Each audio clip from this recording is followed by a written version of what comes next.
Welcome to Fiction Audiobooks. If you enjoy the content, like and subscribing would be greatly appreciated. If you have any recommendations for novels, comment below.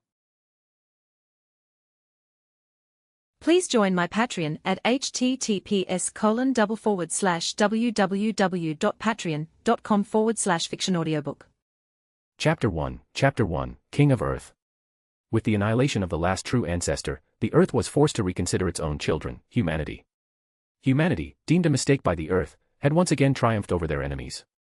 This might have been due to the assistance of the other counter-force or perhaps the inherent nature of the human collective itself. Regardless, this was not good news for the Earth. Up until now, the Earth had witnessed countless miracles created by humanity.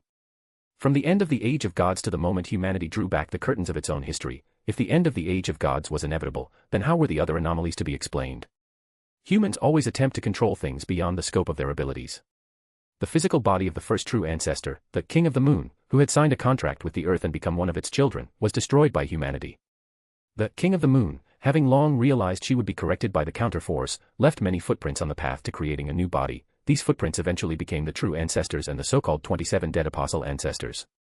Although the King of the Moon's plan did not succeed, as the UO of the Moon, UO, or Ultimate One, being the strongest life form on each planet, she could not truly be killed. However, since no true ancestor had yet reached the level of hosting the King of the Moon, her revival remained mere empty talk. The human magicians who entered the end of the Age of Gods used every means possible to reach the root. Among them, 3 families utilized the third magic to jointly create a holy grail that could reach the root, and with the holy grail as the core, they gradually refined and established the ritual known as the Holy Grail War. By summoning heroic spirits from the throne to serve as familiars and engage in continuous slaughter, they would eventually summon the Greater Grail to manifest the third magic and reach the root through it.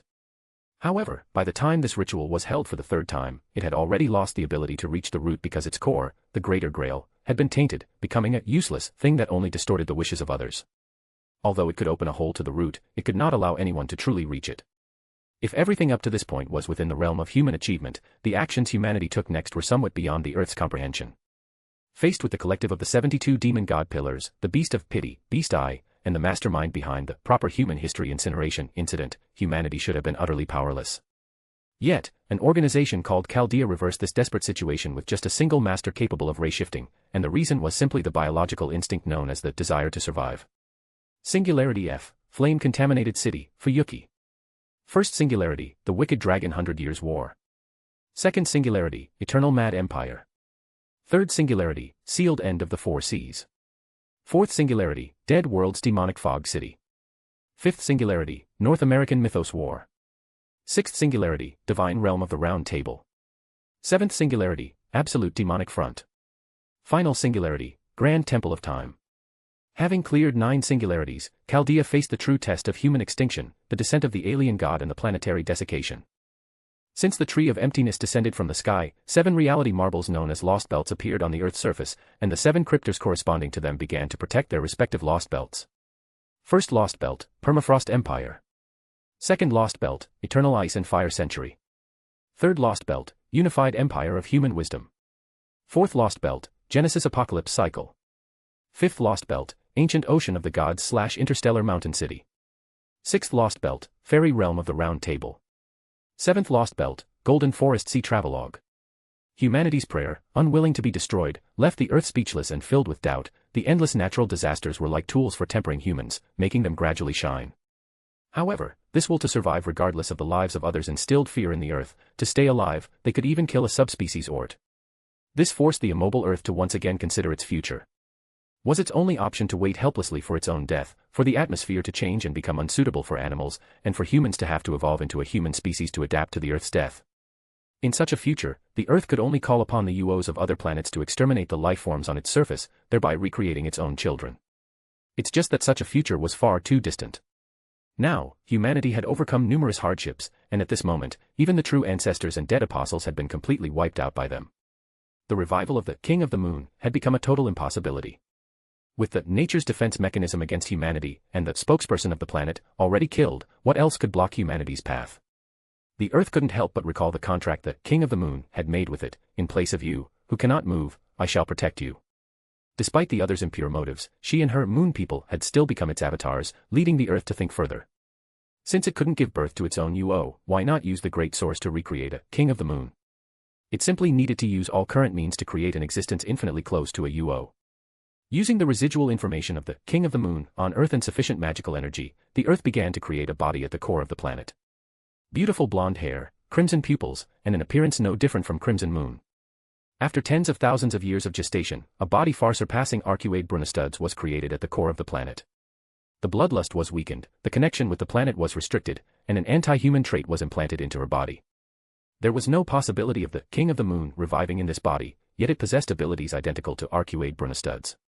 She would be the protector of the Earth, the manifestation of the Earth's will. However, for now, it was just an empty shell. Because she was a pseudo-UO modeled after the King of the Moon, the Earth named her Akatsuki. But this did not change the fact that she was the King of Earth. As the manifestation of the Earth's will, Gaia prepared to project a part of herself into this shell to serve as its master. However, before Gaia could act, a blood red will suddenly emerged from within the shell. The aura within it was incredibly familiar to Gaia. It was the aura of Alaya, the collective will of humanity. Even if it was a pseudo-UO, Alaya did not want Gaia to possess it alone, so it projected a soul from another world into the body created by Gaia to ensure the survival of humanity. To fight for ownership of Akatsuki, Gaia and Alaya both manifested their consciousness. Instantly. A little golden-haired loli, Alaya, and a little loli with long black hair, Gaia, appeared on either side of Akatsuki. Alaya. Gaia. Little Lolas, there's no need to fight over me. Akatsuki moved, pressing her hands against the foreheads of the two little Lolas, then spoke faintly, there's no need to struggle for my sake. I already have a girlfriend. Gaia and Alaya looked at Akatsuki together, their eyes filled with a bit of confusion. They suddenly felt that this King of Earth was a bit narcissistic. Gaia took a step back, looking at her with a gaze that asked, where did you find this soul? Just pulled one at random from a crack in the world. When I first pulled him over, he was still saying something about coming from the real world. Gaia's lips twitched, she wanted to say something but ultimately just sighed. Also don't forget to give me a power stone if you do like this fiction. Your support really motivates me to continue doing my best in translating, thanks. Chapter 2, a counterforce distinct from the counterforce. Akatsuki Brunestud. This is her full name now, the nominal King of Earth modeled after the original True Ancestor, Crimson Moon Brunestud. For the current her, everything felt somewhat illusory, but with the mindset of, since I'm here, I might as well make the best of it, Akatsuki still accepted the fact that she had become the final True Ancestor. And then, there was no and then. Originally, that world was an erroneous one. Gaia and Alaya had reached a point of irreconcilable differences. Now, it was just a matter of Gaia calling upon the UOs of other planets to eliminate all living organisms on Earth. As the King of Earth, Akatsuki would be sent to another world line by Gaia and Alaya as the ultimate weapon to suppress humanity. This body was already prepared to welcome the King of the Moon, allowing the King of the Moon to be revived within her body if necessary. After understanding the current situation, Akatsuki had to accept the fact that she had been entrusted with such a heavy responsibility right after transmigrating. Yes, she was a transmigrator, all things from her past life had vanished like smoke. Now, she was merely Akatsuki Brunestud, a bridge to stabilize Gaia and Alaya, and a vessel for the revival of the King of the Moon. Do you think she would think that? That would be a huge mistake. In essence, her soul was still that of an ordinary person, and an ordinary person who obtained such great power would naturally not be content with being a simple vessel. But, is your side actually the Tsukiheim side or the Fate side? Why is there a holy grail polluted by Little Ingra as well as things like singularities and lostbelts? Recalling some settings from Type Moon, Akatsuki couldn't help but ask. That. This world is a world that accommodates errors. While Alaya was thinking, Gaia had already spoken. It was as if she had already prepared her speech in her mind and was just waiting to say it. When the endless world lines develop, various errors occur. For example, a certain high-jumping boy didn't jump that day, a certain girl who was supposed to pull out the sword in the stone didn't, or Fujimaru Ritsuka, who was supposed to complete the journey of salvation, died unexpectedly in some singularity or lost belt. Alaya looked at her with a shocked expression, as if hearing this for the first time. To keep the world lines progressing normally, this world had to choose to absorb the errors themselves, thereby creating stories that originally shouldn't have existed. Really? This is the first time I've heard of such a thing. Unlike Alaya's shock, Gaia looked at Akatsuki with a calm face. Can you say something I can understand? In her past life, she wasn't good at using her brain. Compared to thinking, she preferred using absolute power to crush everything. However, human power ultimately has its limits. After overcoming the threat of firearms, she couldn't overcome weapons of mass destruction. Like ICBMs and nuclear weapons. You don't need to think too much.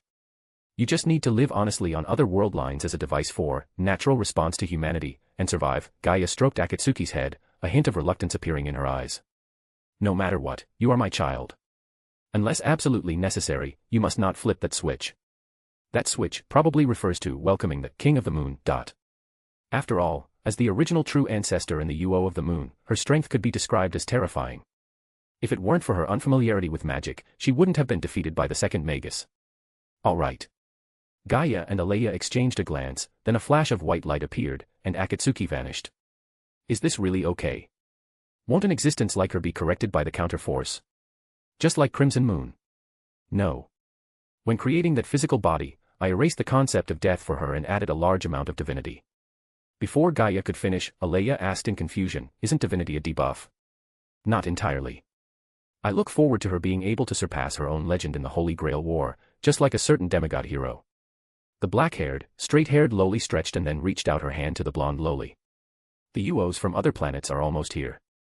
Other living organisms on Earth will soon be wiped out. Let us two wandering spirits witness the end of our mutual child one last time. The blonde lowly was stunned for a moment, then took the black-haired, straight-haired lowly's hand without saying a word. Their fingers interlaced, they silently watched the giant figure gradually appearing in the atmosphere. Its Saint Graph had already surpassed the stellar class, reaching an immeasurable degree. Hey, do you regret becoming Gaia? Hearing that name which could no longer be mentioned, the black-haired, straight-haired lowly was stunned for a moment, then shook her head. Didn't we agree not to regret it anymore? But, as if she couldn't hold it back anymore, the little lowly's body began to tremble, and her voice carried a hint of a sob. Even though we knew our time together was limited, why did we spend so much of it arguing? Because that is the characteristic of Gaia and Alaya.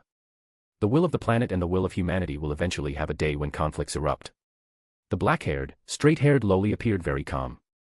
Beings like us are ultimately distinct from the two orthodox counter-forces of Type Moon. They do not acknowledge us, which is why they won't let us truly integrate into the core world of Type Moon. But even so, you really like this world, don't you? After all, you're a loyal fan of Nasu. But without me, you definitely wouldn't have been able to keep going. So, as your best friend, I can only stay by your side forever. The black-haired, straight-haired lowly showed a rare smile, and after hearing this, the blonde lowly stared blankly at her. I don't want to just be your best friend. Before she could finish, the two were corrected. Subsequently, this world, as a failed and destroyed world, would be turned into nourishment for other parallel worlds. So I've come to the orthodox fate line. Does that mean this is Fuyuki City? Akatsuki, wearing a black hoodie, was currently sitting on a swing in a park, looking up at the waning moon in the sky, feeling a bit confused. After all, not long ago, she was still in another strange world line and had even seen the two counter-forces of Type Moon with her own eyes. I wonder if that world line just now leaned more towards the Tsukiheim side or the Fate side. Oh, am I still lingering outside at this hour? At that moment, a frivolous voice accompanied by 3 different sets of footsteps approached Akatsuki. Akatsuki frowned. That sleazy voice made her very uncomfortable, and after becoming a true ancestor, she seemed to be able to smell the scent deep within others' blood. To Akatsuki, the blood of these 3 people even smelled like it had already begun to rot. Also, don't forget to give me a power stone if you do like this fiction. Your support really motivates me to continue doing my best in translating, thanks. Chapter 3, Putrid Blood. Miss, it's very dangerous to not be home so late. Hee hee. Hee hee. A man with dyed yellow hair stood in front of Akatsuki, while 2 other men stood on either side of her. The 3 of them made no attempt to hide the desire in their eyes, brazenly sizing up Akatsuki's body. That naked, lustful gaze made Akatsuki feel uncomfortable, a physiological sense of revulsion. It seems changing bodies doesn't change one's orientation, Akatsuki thought as she slowly lowered her head, beginning to wonder if the principle of matter determines consciousness applied to her. Seeing Akatsuki lower her head, the 3 men thought she was scared and laughed even more wantonly.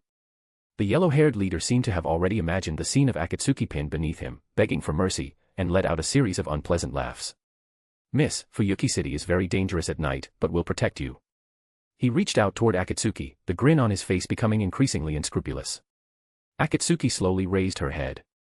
A smile suddenly played on her lips, but her eyes grew colder. Did you think I was afraid of you? As soon as the words left her mouth, Akatsuki's figure blurred, and she struck instantly.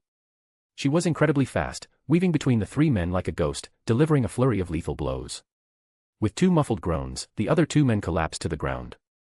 Akatsuki clapped her hands and looked at the yellow-haired man still standing, a look of disdain on her face. Before the yellow-haired man could react, he felt a sudden sense of weightlessness. In the next second, his eyes widened in terror. He never imagined that the seemingly fragile Akatsuki could knock out two grown men with her bare hands. And she had actually lifted him up with one hand. He tried to turn and run, but Akatsuki's hand on his collar was like an iron vice. Akatsuki tilted her head. She stared at the man's neck for a moment, thinking, then opened her mouth. Seeing that Akatsuki hadn't struck him, the yellow-haired man began to breathe a sigh of relief, but when he saw the fangs in her mouth, his heart leaped into his throat again. Fangs of that length were definitely not something a human could possess. The man recalled the stories his grandfather had told him about vampires, and a terrifying thought began to surface. TSK, I really can't bring myself to bite. It smells too bad. Even without tasting his blood, Akatsuki could smell the putrid, rotting stench through his skin. At the thought of her first taste of blood being something so foul, she couldn't bring herself to do it. With a look of disgust, Akatsuki threw the men to the ground. How unlucky, Akatsuki complained with a wry face. She had already dealt with so much tonight, and then she ran into these three disgusting people. She looked at the three men lying on the ground, wondering how to deal with them.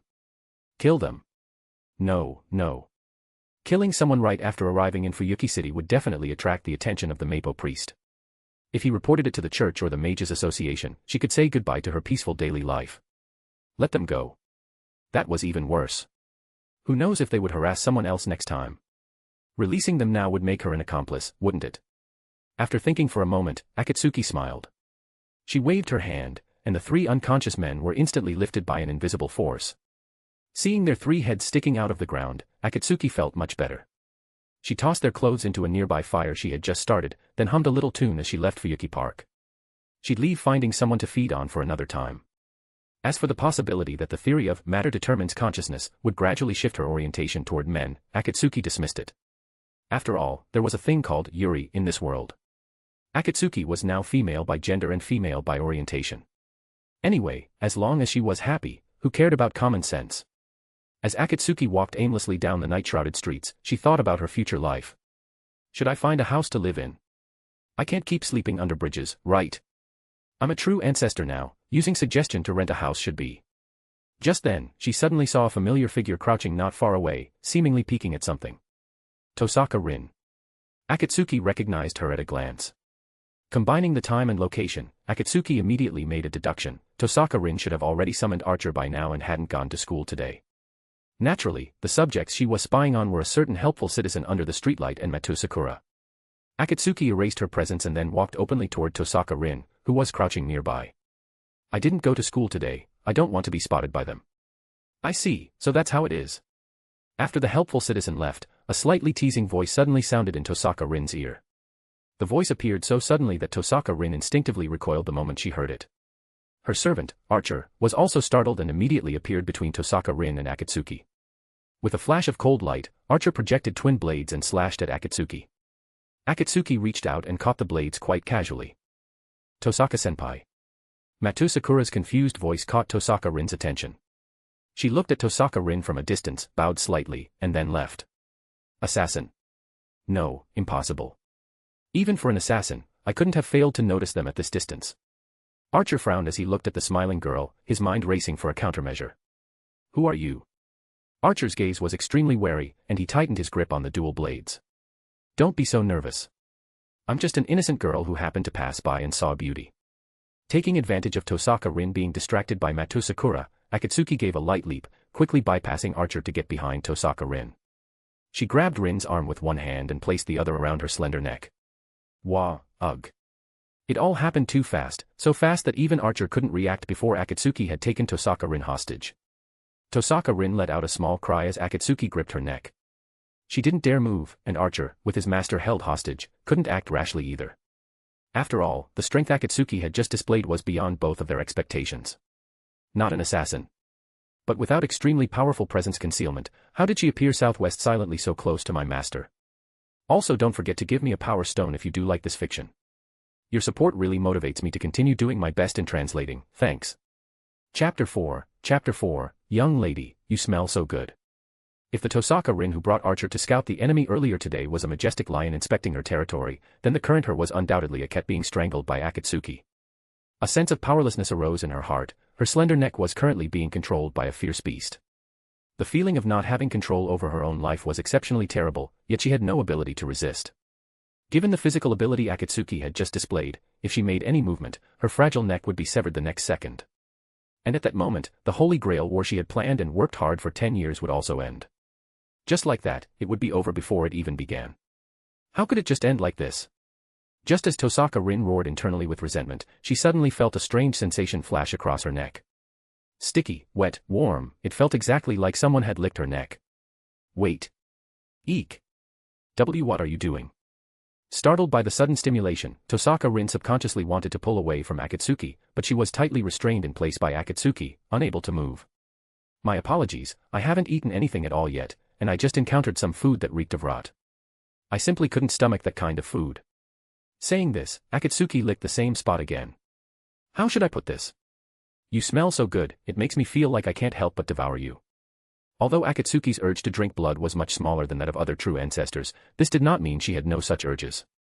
After all, she was the final true ancestor, created based on the King of the Moon. Since this body was created, she had not replenished herself with any food. The blood of the 3 people she met earlier was truly unfit to consume, which allowed Akatsuki to suppress her bloodlust again. However, being this close to a young lady whose blood exuded a fragrant scent truly made her thirsty. It would be very easy for Akatsuki's power to suppress this urge, but unfortunately, she never liked suppressing her own nature, even if that nature was drinking human blood. A vampire? Some people call us dead apostles, but it's just a title, call us whatever you like. Saying this, Akatsuki smacked her lips and looked at Tosaka Rin. A bit salty, did you sweat today? None of your business. Don't just lick someone and then casually judge them. Tosaka Rin's face was completely red now. Seeing that she couldn't break free from Akatsuki's restraint, she quickly called out to Archer in her heart. However, Archer's reply made Tosaka Rin feel somewhat desperate. The girl holding her hostage was likely a high-ranking vampire species, one whose nature was close to that of an elemental. He could not deal with this level of existence, she would have to rely on herself to escape. An existence of her caliber probably wouldn't need the Holy Grail. Maybe she's just here to play around. Master, if you manage to appease her, you might even gain a powerful ally. Upon hearing this, Tosaka Rin glared fiercely at Archer, seemingly conveying that she would definitely settle the score with him once she survived this ordeal.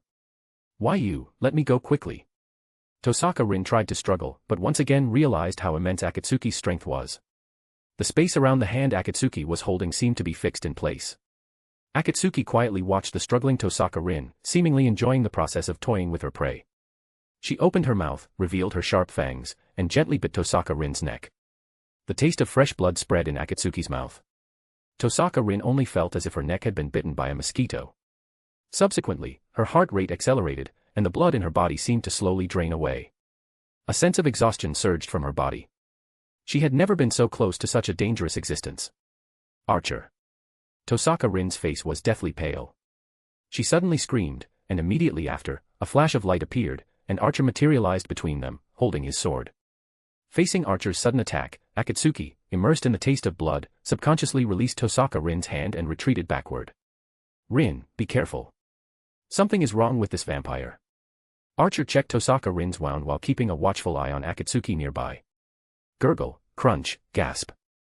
A strange sound that made one tremble emerged from Akatsuki's throat, and the aura surrounding her continuously surged wildly. It seemed she was about to lose control. A few seconds later, the aura around her gradually calmed down, and sanity returned to her crimson pupils. She had been careless. The bloodlust that required ordinary true ancestors to use all their power to suppress was unexpectedly terrifying. This was something she had not foreseen. Just now, while drinking Tosaka Rin's blood, she was almost captivated by the taste and became a monster that only knew bloodlust. If she became a fallen true ancestor, she would definitely be hunted down by Arcuade Brunestud. Although Akatsuki wouldn't fear dealing with her, she feared the King of the Moon sleeping in the Millennium Castle. Akatsuki regained her composure, and her eyes revealed wariness regarding her own flaw. What a terrifying individual. Archer murmured. Tosaka Rin clutched her injured neck, and her eyes, as she looked at Akatsuki, were filled more with anger. I apologize, I lost control just now. Akatsuki looked at Tosaka Rin with some guilt. She knew she had lost control moments ago. Perhaps Tosaka Rin didn't realize that if Archer had been 1 second later, she would have been sucked dry by Akatsuki. Akatsuki was not like the King of the Moon, a solitary, arrogant, temperamental individual with a certain degree of malice who enjoyed causing trouble for no reason. Her physical body was jointly created by Gaia and Alaya from another world line, and her spirit came from a hedonist in the third dimension who had failed to surpass human limits. Even so, human ethics were still rooted in her heart. She could kill evil people without hesitation, but she could not kill good people without cause. Huh. Tosaka Rin hadn't expected Akatsuki to apologize. Why are you suddenly apologizing? Survival of the fittest is the rule among magicians, isn't it? But I'm not a magician. I'm just a passing, homeless vampire. Saying this, Akatsuki activated her ability and stealthily pulled out a gold bar from Arcuade Brunestud's Millennium Castle. Consider this compensation. Also, I don't have a place to stay in Fuyuki City. If you could help me solve this problem. Another gold bar appeared in Akatsuki's hand. Humph, do you think mere money can sway us? Gold bar. Before Archer could finish his sentence, Tosaka Rin's surprised voice rang out behind him. Archer turned back in astonishment, only to find that Tosaka Rin's expression was actually one of internal conflict. Also, don't forget to give me a power stone if you do like this fiction. Your support really motivates me to continue doing my best in translating, thanks. Chapter 5, I am not greedy for money. Wait, Archer, were you just looking down on me in your heart? Tosaka Rin seemed to have noticed Archer's gaze, glaring at him fiercely as she explained, the Tosaka family's magecraft is very expensive. In the Holy Grail War, magical battles between masters are inevitable. Do you want me to be held back because I'm short on cash? Yes. So, what do we do now? Archer maintained his stance with swords in both hands, looking at Tosaka Rin with a face full of helplessness. He suddenly felt like he was a bit of a third wheel standing between the two of them. Not enough. Akatsuki sighed. I didn't expect you to be so greedy. Fine, I'll add one more. Seeing that Tosaka Rin and Archer remained silent for a long while, Akatsuki helplessly took another gold bar out of the Millennium Castle, making Tosaka Rin's eyes nearly pop out of her head. I can't give any more. If it's more than this, I might as well just exchange the gold for cash and find a hotel to stay in. The feeling of 3 gold bars in her palm was quite nice, so much so that Akatsuki was a bit reluctant to use them just to increase Tosaka Rin's favorability. 3 gold bars. Perhaps even Tosaka Rin herself hadn't noticed that her breathing had unconsciously begun to grow heavy. 3 gold bars. Even if she used all of them to buy gems, it would allow Tosaka Rin to not be stingy with her savings when facing other magicians. At least she wouldn't have to worry about eating Akatsuki every day after a magical battle. Master, please snap out of it. Archer tried to bring Tosaka Rin back to her senses, but at this moment, she seemed to have been blinded by money, looking at Akatsuki as if she were a local tycoon. How about it? These are 3 gold bars, you know. You should know that gold is sold by the gram, and the price changes every day. Akatsuki looked at Tosaka Rin with a half smile, clearly sensing that Tosaka's gaze was fixed intently on the gold bars in her hand. Humph, I'm the head of the Tosaka family, how could I possibly, for just a few gold bars? Tosaka's mouth was still stubborn, but her body honestly leaned forward slightly toward Akatsuki. Archer watched all this silently from the side, unable to stop himself from mentally facepalming. Ugh, fine, it's a deal. Tosaka Rin finally couldn't resist the temptation of money. But let's get this straight, I'm only agreeing for the sake of the gold bars. Don't get any ideas. Akatsuki handed the gold bars to Archer, who took them somewhat reluctantly. After checking to ensure there were no curses, he handed them to Tosaka Rin behind him. No need to check so carefully. Those are genuine gold bars, without any curses or magical components mixed in. Perhaps because the wait was a bit long, Akatsuki toyed with her hair and said with some impatience, it's already very late. Can we find a place for me to rest first? Oh, and before resting, I'd like to have dinner. Any objections? Archer, you may withdraw for now. Tosaka Rin waved her hand, signaling Archer to lower his swords, then took Akatsuki's hand. I am Tosaka Rin, the 6th generation head of the Tosaka family and the administrator of Fuyuki City. Akatsuki shook Tosaka's hand back, thinking to herself that the heroine's hand was indeed soft, while also introducing herself. Akatsuki Brunestud, a true ancestor. A true ancestor. Archer and Tosaka Rin were both stunned. As a guardian, it was impossible for him not to know of the true ancestor's existence, let alone a true ancestor bestowed with the name Brunestud, that was royalty among their kind. As for Tosaka Rin, she had once read an introduction to true ancestors in a book. It said, true ancestors are special existences among blood-sucking species, with a nature close to elementals. They have a strong bloodlust impulse, and often use all their power just to control it. Tosaka Rin recalled Akatsuki's relaxed demeanor when facing Archer just now and couldn't help but doubt the truthfulness of that book. Are you the Black Princess or the White Princess? I am neither the Black Princess nor the White Princess. It was no wonder Archer asked this question. After all, in the world of Type Moon, there were only 2 individuals named Brunestud, excluding the deceased, King of the Moon. The White Princess, Arcuade Brunestud. The Black Princess, Alt Rouge Brunestud. Archer, has your memory recovered a bit? No, it's just that hearing Brunestud made me ask that question subconsciously. Perhaps I really did have some connection with her in my past life. Impossible, impossible. Akatsuki waved her hand and said righteously, I haven't even been born for a full day yet. How could I possibly know you? Don't go slandering my reputation out of thin air. Then I must just have an impression of the name Brunestud. Is that so? Akatsuki said no more. By timeline, she was the last royal true ancestor to be born, effectively the younger sister of the Black and White princesses. However, since her body was based on the King of the Moon and contained his information, strictly speaking, she should be considered the King of the Moon's younger sister, making her the aunt of the two princesses. Why did saying it like that make her feel a bit old? But for existences like true ancestors who have no concept of lifespan, there was no need to dwell on such things. They would just live their own lives. Silence all the way. Arriving at the Tosaka residence, Tosaka Rin opened the barrier surrounding the mansion to let Akatsuki in. Looking at Tosaka Rin, whose attitude toward her had changed, Akatsuki couldn't help but tease, Tosaka Rin, you really are greedy for money. I am not greedy for money. Tosaka Rin's face flushed red as she argued with Akatsuki, since you're a true ancestor, you should understand how expensive magecraft is. A single spell of mine costs 500,000 yen. How can I afford my training in daily life if I don't work hard to earn money? Yes. Waving a hand, Akatsuki sat down on the sofa in the living room as soon as she entered the Tosaka residence. Go and cook. Let me taste your cooking. Who said I was going to do it personally? Tosaka Rin clapped her hands, and Archer, wearing an apron, walked into the kitchen. Master, please go to hell. Even though Archer said nothing and looked as if he were used to it, Akatsuki still heard that familiar line. Hey, get up. I'll find a room for you. Just get it ready for me.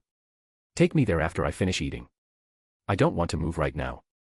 Akatsuki lay on the sofa as if she had merged with it, refusing to get up no matter what. Also, don't forget to give me a power stone if you do like this fiction. Your support really motivates me to continue doing my best in translating, thanks. Chapter 6. At that time, Rin Tosaka had not yet realized what she was about to experience. Soon, Archer brought out a fragrant bowl of omuris from the kitchen. The aroma stimulated Akatsuki's taste buds, making her unable to resist picking up the spoon beside her. What is a member of the True Ancestor royalty doing in Fuyuki City? For the Holy Grail? Of course not. Eating the omuris, Akatsuki looked at Archer in his apron across the table. In this world, only fun and women interest me. As for the Holy Grail, a bunch of people fighting to the death over a cup is utterly boring. So you came to Fuyuki City to find fun? Archer asked doubtfully. Something like that. Akatsuki smiled, not denying it. But my main goal is still to find a young lady. After all, who doesn't like a fresh and tender girl? Whether as food or as a lover, they are the best choice. Is my master within your range as well? Of course not. Contrary to Archer's expectations, Akatsuki flatly denied it. Dropping her spoon into the empty plate, Akatsuki revealed a smile. Tosaka Rin, she's beautiful, isn't she? Like a raw gemstone that makes one want to collect her and personally polish her into the shape one desires. Akatsuki, I've tidied up the guest room. You'll stay there tonight, what are you two talking about? Sensing that the atmosphere in the living room was a bit heavy, Tosaka Rin asked cautiously. It's nothing. The night passed in silence. The next morning, Tosaka Rin and Akatsuki sat side by side on the sofa drinking black tea. It's delicious. Archer, you must have been a virtuous husband and a good father in your past life. Whether it's black tea, cooking, or cleaning, you're highly proficient in everything. Archer ignored Akatsuki's teasing and stood beside Tosaka Rin without a word, seemingly unwilling to say much to Akatsuki. Seeing Archer ignore her, Akatsuki didn't bother to keep pestering him, so she turned her gaze toward Tosaka Rin sitting nearby. Black stockings covered her perfectly toned fair legs, and she wore the uniform of the privately run Hamirahara Academy with a red coat over it. Her features were elegant, her eyes blue, and she wore her hair in twin tails tied with black ribbons. Truly worthy of being the #1 beauty of Hamirahara. Thinking this, Akatsuki drained her tea and snapped her fingers, looking at Archer. Isn't it time for breakfast? I'm not your nanny. Akatsuki blanked for a moment, then her gaze toward Archer held a hint of helplessness. Archer, since you are Tosaka Rin's servant, I'll be blunt with you. Humans are fragile things, it won't do if they don't eat properly. Moreover, your master is currently in her developmental stage. How can she go without breakfast? Archer looked at Tosaka Rin, who had finished her tea and was preparing to leave, and suddenly felt that Akatsuki's words made some sense. Seeing Archer begin to waver, Akatsuki lay back on the sofa and continued. Your master seems to have a habit of oversleeping. To avoid being late for school, she probably often goes without breakfast. Setting the past aside, now that you've become her servant, you should take responsibility and have breakfast ready every day before she wakes up. After all, only with a full stomach can one face the upcoming battles in the best condition. I see, what you say does make some sense. Archer nodded as he cleared the tea set, watching Tosaka Rin at the entrance as she called the church supervisor. He seemed to be considering what to make for breakfast tomorrow. Poor Tosaka Rin had not yet realized that today's oversleeping might be the last time she got to do so for a while. The main thing is, as the one paying, Tosaka Rin can't even guarantee me 3 meals a day. That's quite thoughtless. Saying this, Akatsuki stood up and walked toward the kitchen. Forget it for today, I'll show you how it's done. Before long, Akatsuki brought out 3 sandwiches from the kitchen. After handing one to Archer, she stuffed another into Tosaka Rin's hand. Tosaka Rin and Archer exchanged a glance, both seeing the surprise in each other's eyes. It's been a while since I've made these, so it's normal if my skills have slipped a bit. Akatsuki finished the palm-sized sandwich in a few bites. Tosaka Rin, if you don't leave now, you'll be late. After taking a bite, Archer said flatly, bread, lettuce, carrots, meat patty, fried egg. This fellow actually has some skill, Archer thought to himself. For some reason, after eating, a hint of competitiveness appeared in Archer's eyes as he looked at Akatsuki, leaving her somewhat puzzled. Delicious. Tosaka Rin praised sincerely. Thanks for the breakfast. Once Tosaka Rin and Archer had left the Tosaka residence, Akatsuki looked at the empty room and suddenly realized, if Archer didn't take over the job of making breakfast every day, wouldn't she become Tosaka Rin's nanny? She spent 3 gold bars just to connect with Tosaka Rin, only to end up as her nanny. Is this what they call paying to work? Akatsuki shook her head vigorously to cast out such terrifying thoughts. At the same time, she decided that if Tosaka Rin really intended to treat her as a nanny, she would find a way to stay at Shiro Amiya's house for a while. After all, Shiro Amiya wouldn't tolerate anyone snatching his job. It's decided. It makes no sense to transmigrate as a true ancestor and still have to cook for others every day. Lying on the sofa, Akatsuki went over the 3 routes of fate/stay night in her mind. The fate route, the UBW route, and the HF route. As well as the Ilya route, which was dismembered and mixed into the 3 main routes. The specific route still has to be left to Shiro Amiya to choose. Thinking of this, her gaze darkened, and a mocking smile appeared on her lips. How could that be? Choosing the route is definitely something I have to do. I just can't cause too much of a stir, it would be troublesome if the church and the Mages Association were drawn in. For now, Akatsuki didn't want to be targeted by Arcuade, nor did she want to be labeled a fallen true ancestor by the church, and she certainly didn't want to leave this newly found peace. But transmigrating into fate really only involves a few things: kill the old maggot to save Sakura, chop off Gilgamesh's arm, and finally have Saber voluntarily destroy the Holy Grail. Actually, it wasn't necessary for Saber to cut the Grail, but Akatsuki was a sentimental person, no, true ancestor, so she wanted to see the scene of Saber cutting the Grail one more time. No time to lose, let's go deal with the old maggot first. Also, don't forget to give me a power stone if you do like this fiction. Your support really motivates me to continue doing my best in translating, thanks. Chapter 7, Akatsuki vs Matou Zouken. Akatsuki is a person of strong action. As her ex-girlfriend once said, after gaining enough power, she would act on her whims and follow her heart, doing whatever came to mind.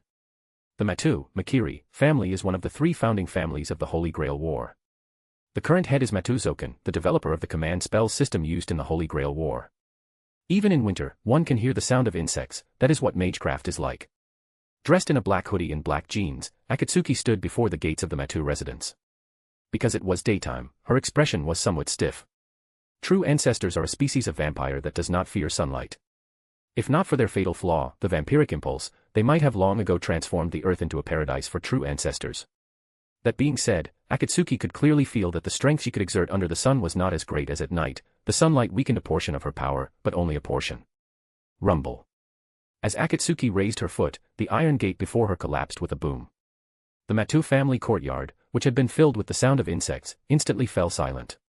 A hunched old man with a withered face, leaning on a cane, appeared before Akatsuki. He was Matou Zouken, or rather, one of the founders of the Holy Grail War, Zouken Makiri, a magician who had lived for over 5 centuries. The moment he appeared, Akatsuki, standing outside the gate, immediately covered her nose. She could smell a strong stench emanating from Matou Zouken's blood, a scent like a mixture of the smell of corpses and aged blood that made one want to gag. Oh my, oh my. Matou Zouken seemed surprised by Akatsuki's appearance, his eyes filled with vigilance, but on the surface, he offered a greeting with a forced smile. I do not know where you, a dead apostle, came from, but today's sun is truly unbearable. Why not come inside and have a seat? Almost all of Zouken's magical energy was used to maintain his body, leaving him lacking in active offensive means. At most, he used his familiars to attack others. Thus, in Akatsuki's current state, she was not afraid of this old man who already had one foot in the grave. Moreover, she did not particularly like the blazing sun in the sky, seemingly influenced by becoming a true ancestor. Then I won't be polite. Inside the Matou family's reception room. Looking at the dust-covered reception room, Akatsuki couldn't help but frown. She stood there silently watching Zouken, but the killing intent radiating from her body already said everything. Do you wish to kill this old man? Ha ha ha ha. Hearing Zouken's laughter, Akatsuki's frown deepened. I shouldn't have offended any dead apostles, or are you here for the Holy Grail of Fuyuki City? I am not interested in the Holy Grail, that kind of thing is already useless to me. My target is you. In an instant, Zouken's physical body was torn apart by immense brute force. Countless insects swarmed out of his body, reforming into Zouken not far from Akatsuki. This old man. Zouken looked at Akatsuki in confusion. He still didn't understand why Akatsuki wanted to kill him, but one thing was certain, the young girl before him was a very strong dead apostle. For that physical body to possess such explosive power and speed in broad daylight, even if she wasn't an ancestor, she wasn't much weaker than one. Bang. In an instant, Zouken's body collapsed once more. However, this time the insects did not reform into Zouken but instead merged into the old Matou estate. Truly a mad dog that bites anyone it sees. If you want to kill me, at least tell me the reason. Zouken's voice came from all directions. Seeing this, Akatsuki punched the wall beside her. The punch pierced straight through the wall, causing the entire Matou house to begin to tremble. Zouken, you have committed too much evil, now your retribution has come. Retribution? Ha ha ha ha, do you want to be an ally of justice? Ha ha ha ha ha ha. An ally of justice? You bastard, how can you slander my innocence out of nowhere? After crushing a magic crest worm crawling out of the wall with a punch, Akatsuki looked at her fist, contaminated with insect blood, with a look of disgust. Using marble phantasm, Akatsuki created black keys. A dead apostle using black keys as weapons. You must be a mad dog kept by the church, aren't you? So noisy. Why use black keys? Naturally, it was because she had used weapons similar to black keys before for reasons like work, and her proficiency was very high. She had ultimately underestimated how troublesome Zouken was. Relying solely on physical strength, it was impossible to kill that insect scurrying around in the worm pit. Magicians really are troublesome, it's not like watching anime. When she watched anime before, she saw Kirai Kotomine kill the old maggot quite easily, so she thought she could do it just as effortlessly after becoming a true ancestor. But in reality, it was harder than she thought. She had neither the Mapo priest's baptism chant nor knowledge of how to deal with magicians. She only possessed the body and power of a true ancestor. Although she knew how to kill a person most quickly due to her previous work, Zouken was clearly no longer human. Give up. You have no necessary reason to kill me, right? If you stop now, I won't pursue this. If you keep pestering me, don't blame me for not being gentle with a lady. Unnecessary reason to kill you. That kind of thing, of course I have one. The chains of reason began to snap one by one, and a bloodthirsty monster was about to break out of its cage. Her blood-colored pupils turned pitch black.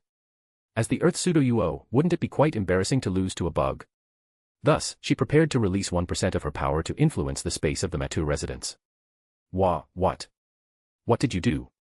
This kind of ability should not appear in a dead apostle. Zouken could no longer speak these words because the time and space where the entire Matou house was located had been fixed. Because he was a second too slow, Zouken failed to escape. As space and time were compressed, a hunched old man appeared before Akatsuki. Mysterious obliteration. At this moment, all mystery and magecraft lost their meaning. Zouken's body was fading. This body he hated was now rapidly losing color and finally disintegrating. By the time she left the Matou house, it was almost dark.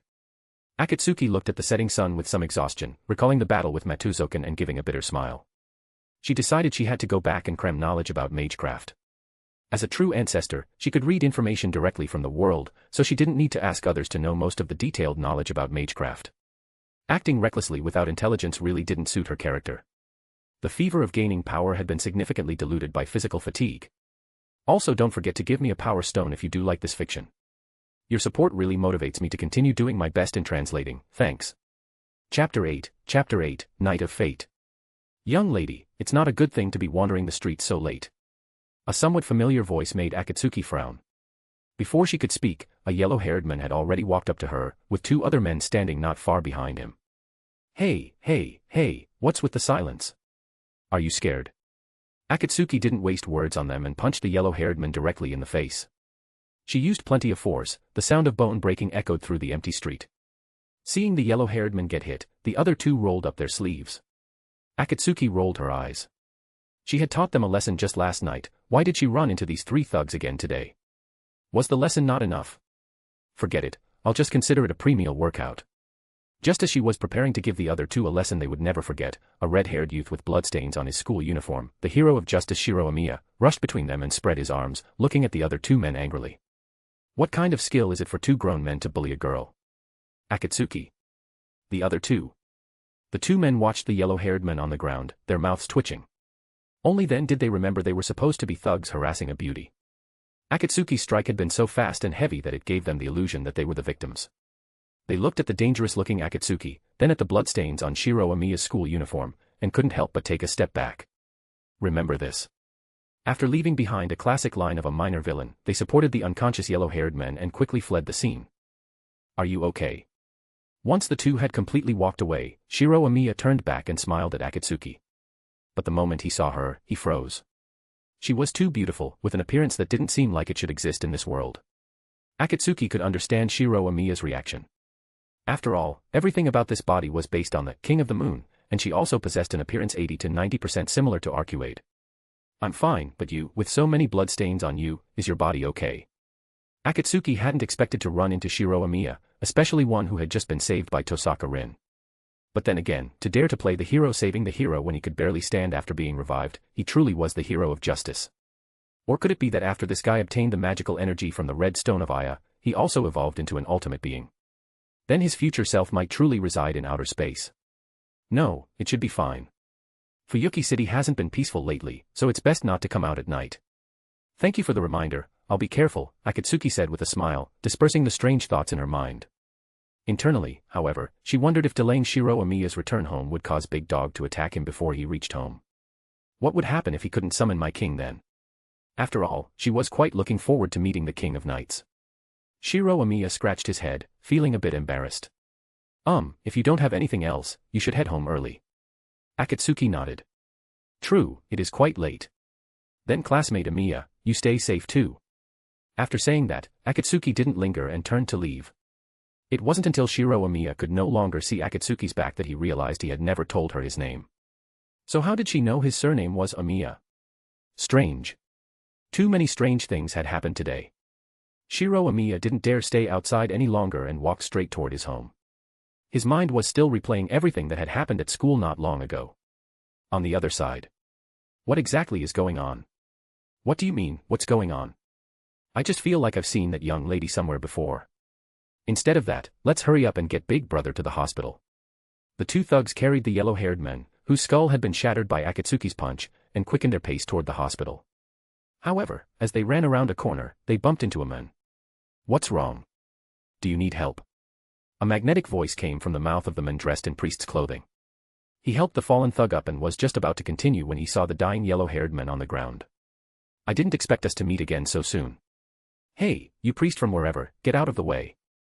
This is a matter of life and death. Can a pauper like you, who looks like he isn't worth a few tens of thousands of yen, afford to pay for this? Facing the man's low-level threat, a smile curled at the corner of Kirai Kotomine's mouth. He didn't mind the man's reprimand, instead saying exceptionally gently, forget what happened tonight. He just took a fall. Hurry up and take him to the hospital. After hearing Kirai Kotomine's words, the two men's eyes became somewhat glazed. The events that had just occurred in their minds seemed to be covered by a thin layer of mist. Watching the two leave with the yellow-haired men, Kirai Kotomine recalled the scene he saw in Fuyuki Park last night. That was quite an interesting sight. Beyond that, the news of the Matou family being wiped out is truly shocking. To think someone couldn't wait to act even before the Holy Grail War has begun. The news of the Matou residents being razed to the ground had spread quickly. Not just in the mage world, but many rumors were circulating among ordinary people as well. Kirai Kotomine had been busy until midnight just to confirm the destruction of the Matou family and to cover up the mystical elements involved. Casting his gaze toward the distant Amiya residence, there was now only one master position left, and only Saber remained for the servant positions. If the last master was his successor, and Saber was the same as last time, then this must be fate. Time to return to the church. Speaking of which, the batteries in the church seemed to be running low. I should go to the orphanage and grab some more when I have time. After muttering to himself, Kirii Kotomine had to walk toward the Fuyuki church. From his back, he looked exactly like a corporate slave forced to work overtime late into the night. Amiya residence. You are the 7th master. Saber's sword forced Lancer to retreat from the cramped shed. Faced with the fact that the student before him was the final master, Lancer had to admit he had misjudged him. His own master had only told him to observe the other masters and servants, but this sudden turn of events had caught him off guard. After all, the opponent was Saber, the head of the 3 night classes. He had originally planned to use a noble phantasm to intimidate the opponent before retreating, but the true ancestor who had been watching from not far away made him abandon that idea. Also, don't forget to give me a power stone if you do like this fiction. Your support really motivates me to continue doing my best in translating, thanks. Chapter 9, Tosaka Rin's Holy Grail War Lecture. After a period of fighting, Lancer finally decided to take a gamble. He didn't want to wait for Archer's master to react and come charging over with Archer. The crimson glow of the noble phantasm made Saber focus her attention completely. I'll be taking your heart. The crimson glow grew even more dazzling, and the magical energy around Lancer reached an incredible height. Then, Gi, Pierce, Balg, Thorn of Death. Gi Balg, Piercing Death Thorn, a causality-altering noble phantasm, was originally meant to be a certain kill, but he encountered Saber, who possessed instinct. Akatsuki already knew the upcoming plot. Saber would be wounded, Lancer would leave the battlefield, and then Archer and Tosaka Rin would rush over. There's no longer any need to stay here. Just as Akatsuki was planning to leave, she accidentally bumped into a rock by her feet. In the next instant, a powerful sword chi tore through the wall she was leaning against, and a rift was carved into the path before her by the sword chi, as if warning Akatsuki not to act rashly. However, in the next moment, a heavy slash forced Akatsuki back to the other side of the street. TSK. The power was completely different from Archer's, and the strength of the Holy Sword of the Star truly took Akatsuki by surprise. But then again, I suppose I'm somewhat related to that Holy Sword, and the specifications are about the same. It's a good time to see which is stronger. At the thought of being able to exchange blows with the legendary King Arthur wielding the Holy Sword, a desire for victory unconsciously ignited in Akatsuki's heart. How should she put it? It was like the inexplicable competitive spirit between elementary school students. Vampire. Are you also a master in the Holy Grail War? Where is your servant? Shaking off those strange thoughts, Akatsuki realized she hadn't even eaten lunch or dinner, and she had just been slashed by Saber. Although it wasn't deep, it hurt. Akatsuki's gaze turned cold, revealing sharp fangs. Saber, you truly live up to your title as the head of the 3 night classes, but you've picked the wrong opponent. Clang. Akatsuki pressed down with all her strength in both hands, directly parrying the invisible sword in Saber's hands, then followed up with a punch to Saber's abdomen as fast as lightning. However, Saber, with her instinct, instinctively tried to dodge Akatsuki's attack, but Akatsuki was simply too fast, so fast that even Saber, who was close at hand, could hear the sonic boom from the fist. Gah.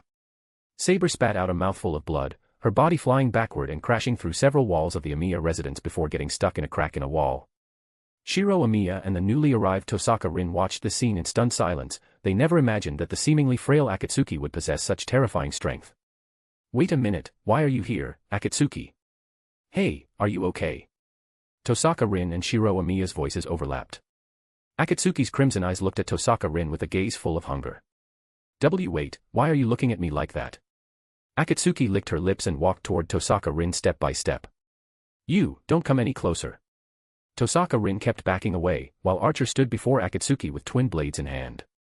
However, none of this was enough to stop Akatsuki, who had just fought Saber. It's only natural to have dessert after exercising. With a flash of movement, Akatsuki appeared behind Tosaka Rin, grabbed her hands, and bit down again on the marks left from the previous night. An hour later, a somewhat weakened Tosaka Rin lay in Akatsuki's arms, while Archer was outside repairing the damaged Amiya residence. Saber had sustained significant injuries. In front of Akatsuki, she couldn't even hold her sword steady. Through Tosaka Rin's mediation, the misunderstanding was cleared up. Saber looked at Akatsuki with a hint of apology, while Shiro Amiya stared at Tosaka Rin in total confusion. To put it simply, classmate Amiya, you've been caught up in a grand ritual called the Holy Grail War. It's a ritual where 7 masters kill each other to compete for the Holy Grail. The proof is the saber beside you and the stigmata that appeared on a part of your body. Stigmata. It's the command spells, Shiro. Saber, sitting formally nearby, reminded him. Ah, this must be it. Saying this, Shiro Amiya showed the 3 complete command spells on the back of his hand. Correct.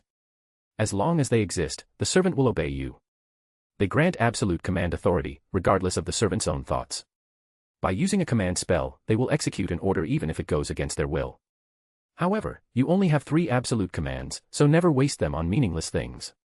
Hey, you've got a lot of nerve saying that, considering someone clearly wasted a command spell and is now warning others not to use them recklessly. Hearing Akatsuki's teasing, Tosaka Rin defended herself. That was an accident. It's Archer's fault for being so arrogant. Yes, yes, yes. By the way, can you stop messing with my hair? The hand playing with Tosaka Rin's twin tails paused. Akatsuki chuckled and continued to fiddle with Tosaka Rin's hair. I just wanted to see how twin tails are structured. Let go of me. Tosaka Rin struggled, but having lost quite a bit of blood to Akatsuki, she was far too weak. This powerless struggling only further stimulated Akatsuki's sadistic tendencies. What can you do if I don't let go? Akatsuki's hand wandered along Tosaka Rin's neck. Given Archer and Saber's current condition, do you think they're any match for me? Tosaka Rin, you wouldn't want classmate Amiya, Saber, and Archer to lose their lives just because of your resistance, would you? Ugh, do as you please. Eek. What are you touching? Huh. Why does the atmosphere feel a bit off? Shiro Amiya turned his head away awkwardly, while Tosaka Rin seemed to be enduring something. For a moment, the atmosphere grew tense.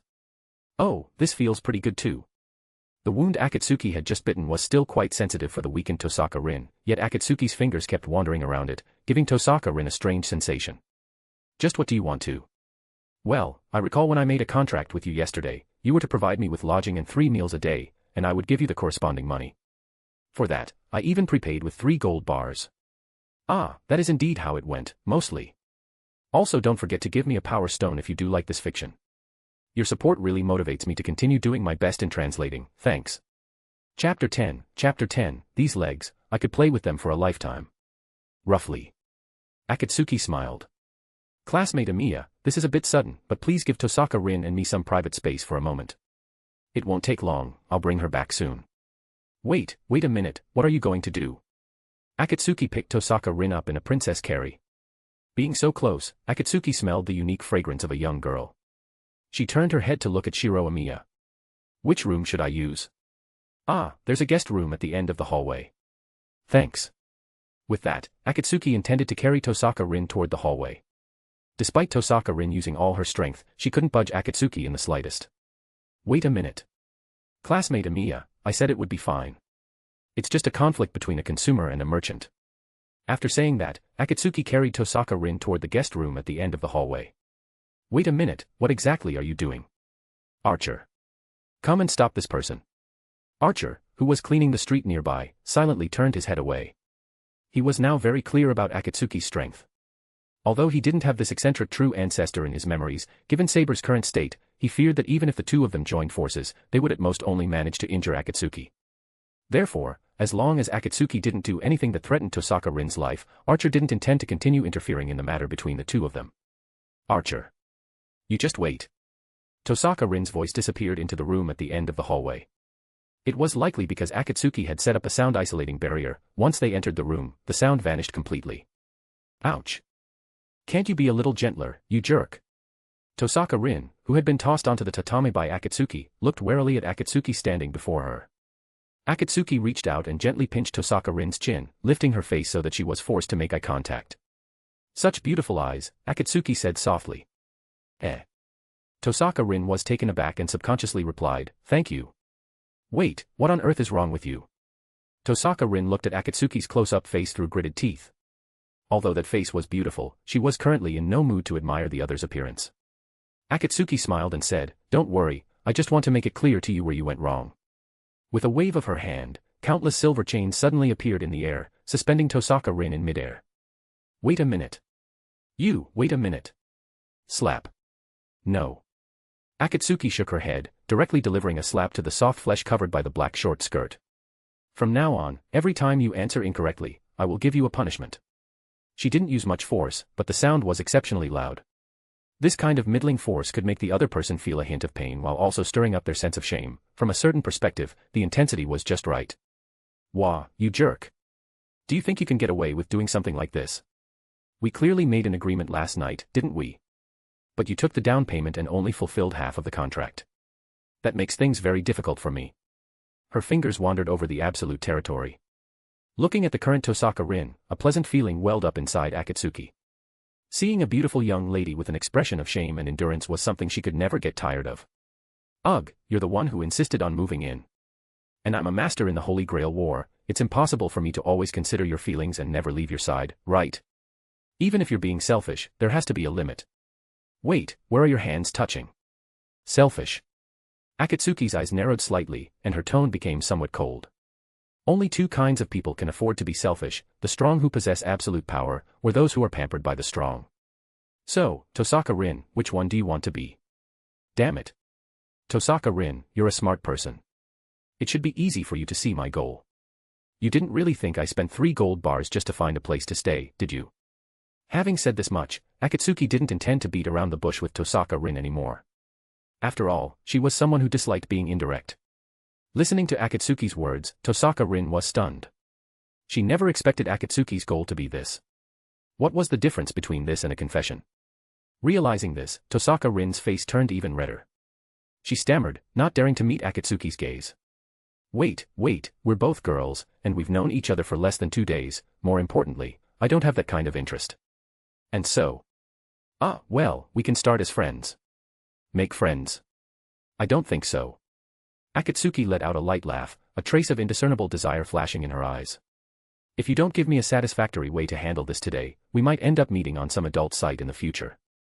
As soon as she finished speaking, Akatsuki waved her hand and slapped the soft flesh wrapped in the black short skirt again. Shame, resentment, fear. When these emotions appeared on Tosaka Rin's face, Akatsuki felt as if she were admiring an unpolished raw gemstone. You bastard. Before Tosaka Rin could finish her sentence, the sensation on her thigh made her panic completely. Wait, we can talk this out. Full, fair, and perfectly exercised thighs, Akatsuki felt like she could play with these legs for a lifetime. Unlike a certain seaweed head, her preferences would last a lifetime. Talk it out. Akatsuki tilted her head, her fingers still wandering over the black over-the-knee socks covering the thighs. But, Tosaka Rin, you don't look like you're reflecting at all. Ugh, what on earth do you want? Kiss. Huh. As I said, I want your first kiss. Absolutely impossible. Is that so? Akatsuki thought for a moment, then removed her hand from Tosaka Rin's thigh. Then I'll just go and kill everyone at the Amiya residence. Wait. You jerk. Changed your mind. Damn it. Do you have any idea how much I sacrificed to save classmate Amiya? Also, if Archer is killed, I'll be in big trouble. If I'm eliminated right when the Holy Grail War has just begun, wouldn't that bring shame to the Tosaka family? You found quite a lot of excuses for yourself. Come closer.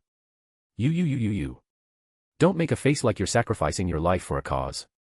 Isn't it great that just a touch can save several lives? Close your eyes. Tosaka Rin looked at the close-up Akatsuki and slowly moved her head. A strange feeling welled up in her heart. At the moment of contact, Akatsuki directly pressed down on her head. Initially, Tosaka Rin struggled a few times, but that was completely insignificant in Akatsuki's eyes.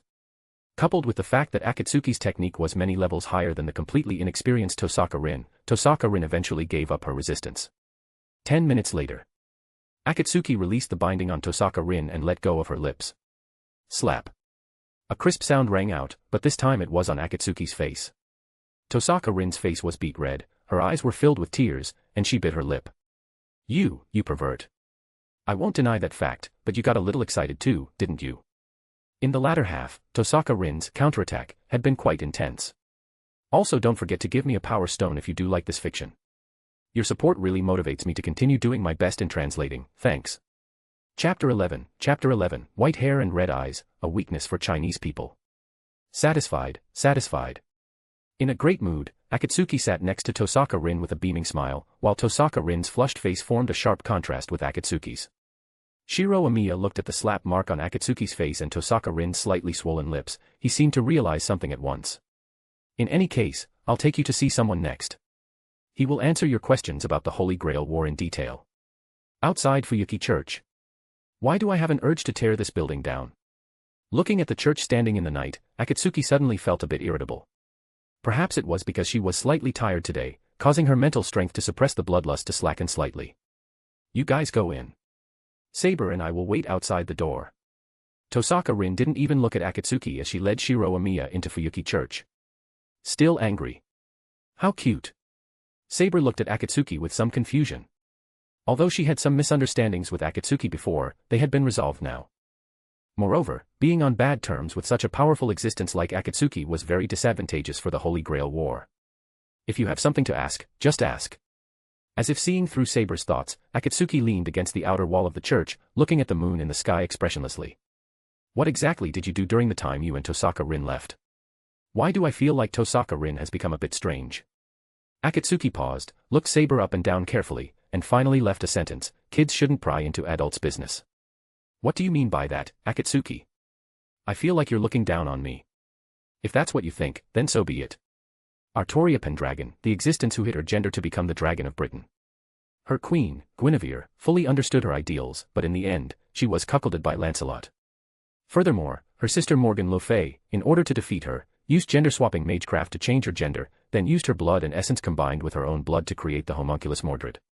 To be honest, after coming into contact with her, Akatsuki felt a bit disinterested in this king who was as pure as a blank sheet of paper, lacking humanity and resembling an ideal ruler.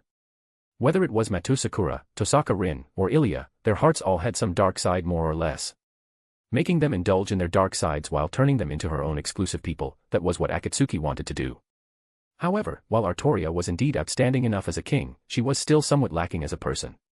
It's about time. Akatsuki had already smelled Berserker's scent in the distance. Looking at Saber's expression, Akatsuki knew she also vaguely felt the approaching danger. Whether it was Saber or Tosaka Rin, their consumption tonight was indeed a bit much. If Berserker was left alone, these two magicians might have to exit early tonight. Big sister, could you please move aside? I'm so sorry. If I let you pass now, they'll be wiped out. So, this path is closed. On the road some distance from Fuyuki Church, Akatsuki blocked the cheerful Ilya and gave what she thought was a bright smile. So cute. As expected, people live for Ilya. White hair and red eyes, a critical hit for Chinese people. Is that so? Ilya's expression turned completely cold. Then crawl back to your underground. Berserker. The massive Berserker behind Ilya deactivated his spirit form. The Crimson Giant stared intently at Akatsuki, holding a giant sword like a knight guarding a princess, wanting to kill anyone unfavorable to her. Kill her. Ilya gave the order, and Berserker swung his giant sword towards Akatsuki. The giant sword, longer than Akatsuki herself, descended from the sky, bringing her great psychological pressure, though she did not dodge. Instead, she raised her right hand. Boom. A dull sound echoed as Akatsuki caught Berserker's giant sword with one hand. The previously flat road was now falling apart, and the ground for a dozen meters around Akatsuki was shattered by this immense force. Berserker. What are you doing? Hurry up and crush her into mincemeat. Berserker tried to pull the giant sword out, but Akatsuki gripped the blade tightly, blood flowing down her snow-white arm. After several attempts, Berserker still couldn't pull the sword out, so he gave up on that plan and raised his foot to kick Akatsuki in the head. Akatsuki's eyes turned cold. She was going to use her full strength. Even if she killed Berserker once now, it wouldn't have much impact on the future plot. In the next moment, flesh and blood flew as Berserker's body was sent flying back in an extremely strange manner. As expected of the great hero from ancient Greek mythology.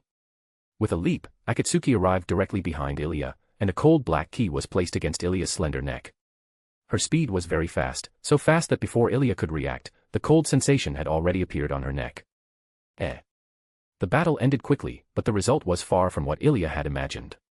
She originally thought Akatsuki and Berserker would be evenly matched at best, but she never expected Akatsuki to actually insta-kill Berserker. A mere vampire couldn't possibly have the strength to insta-kill a servant of Berserker's level, unless she was of a race higher than vampires. Ilya didn't know much about vampires and dead apostles, but she knew that the strength Akatsuki displayed was not something a vampire should have. Princess of the Einsburn family, you should know how easy it would be for me to kill you right now. What do you want to say? Your sense of ethics is too weak. Akatsuki said something that confused Ilya. Ilya looked back with some doubt at Akatsuki, who had the same pupils as her. Ilya, who had always stayed inside the Einsburn family castle, was simple and innocent, but at the same time, her sense of ethics was very weak. She had no resistance to the act of killing. This made Akatsuki lose the chance to appreciate the terrified expression Ilya would show after killing someone, but the white hair and red eyes had already made up for most of the shortcomings. But there was no helping it. After all, there weren't many normal people in the Einsburn family. After the Fourth Holy Grail War ended, normal people disappeared from the Einsburn family. However, more important than those things was that she was a legal lowly. What could be more exciting than a legal lowly? If there was, it must be a white-haired, red-eyed legal lowly. Sense of ethics. Yes, sense of ethics. Sheathing the black key, Akatsuki glanced at the fully resurrected Berserker, then grinned at Ilya. I don't kill Lolis. Take Berserker and leave, tonight is not suitable for fighting. Also don't forget to give me a power stone if you do like this fiction.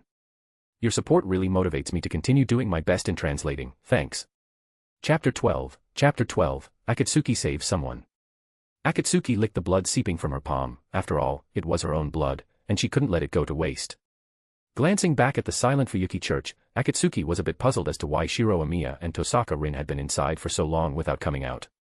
Saber's been waiting so long her head is about to sprout grass. Just kidding. Since she had already spent a lot of time with Tosaka Rin at the Amiya residence, Ayako Masuzu would be in danger if she waited any longer.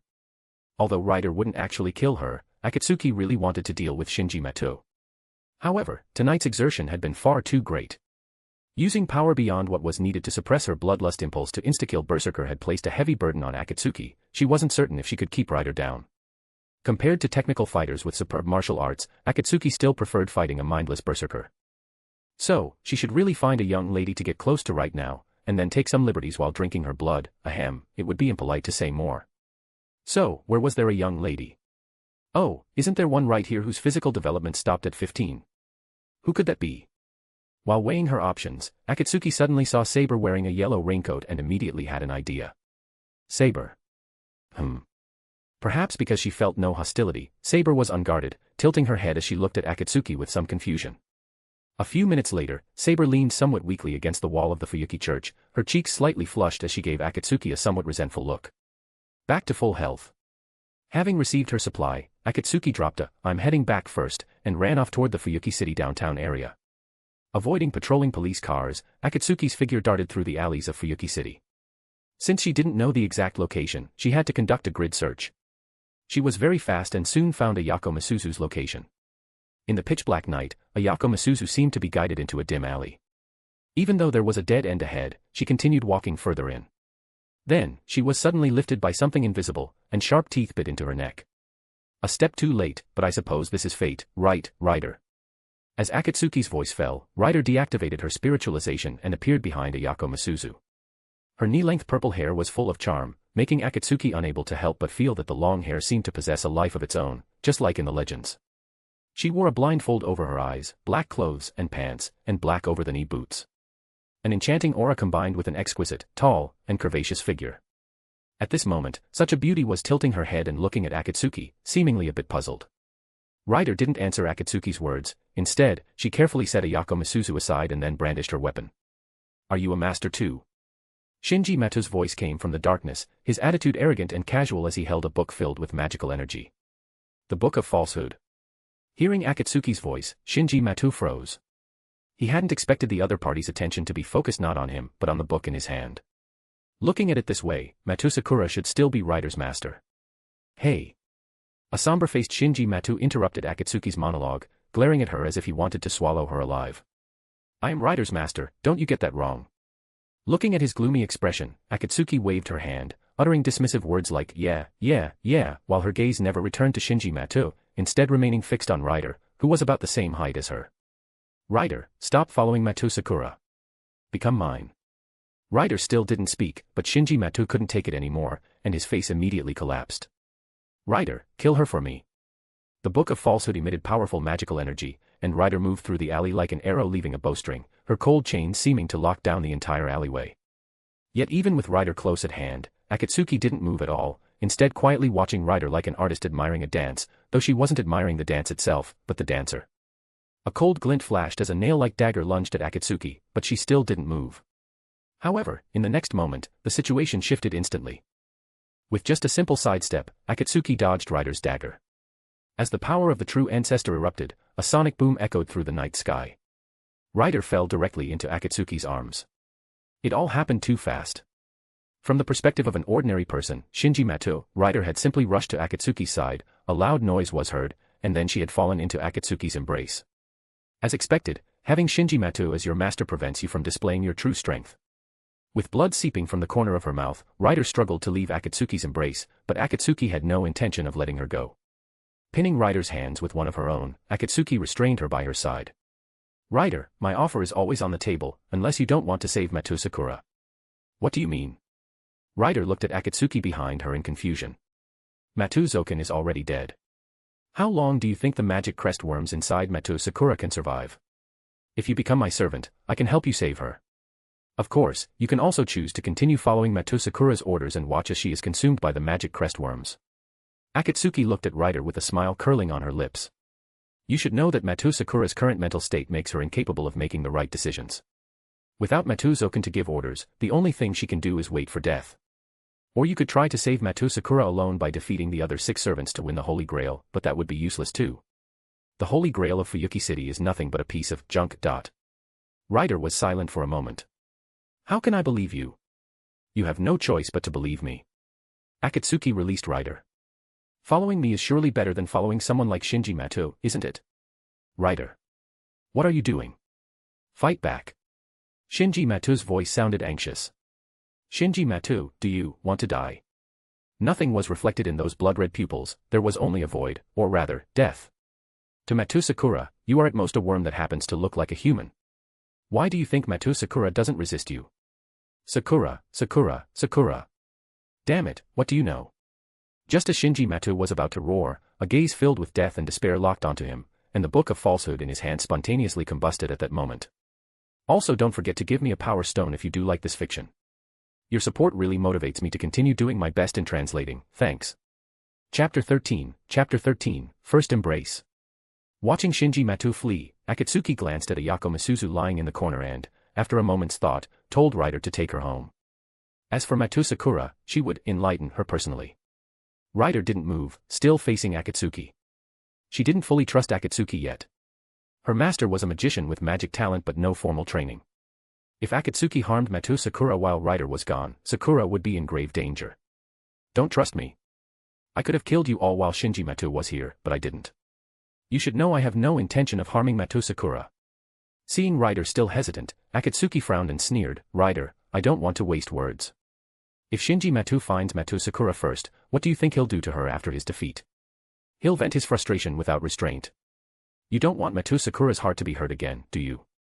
Ryder lowered her head, seemingly thinking, then walked to Ayako Misuzu and picked her up. By the way, now that the Book of Falsehood is destroyed, you should be able to sense Matou Sakura's location, right? Before Ryder left, Akatsuki asked. Sakura is at the Matou family home.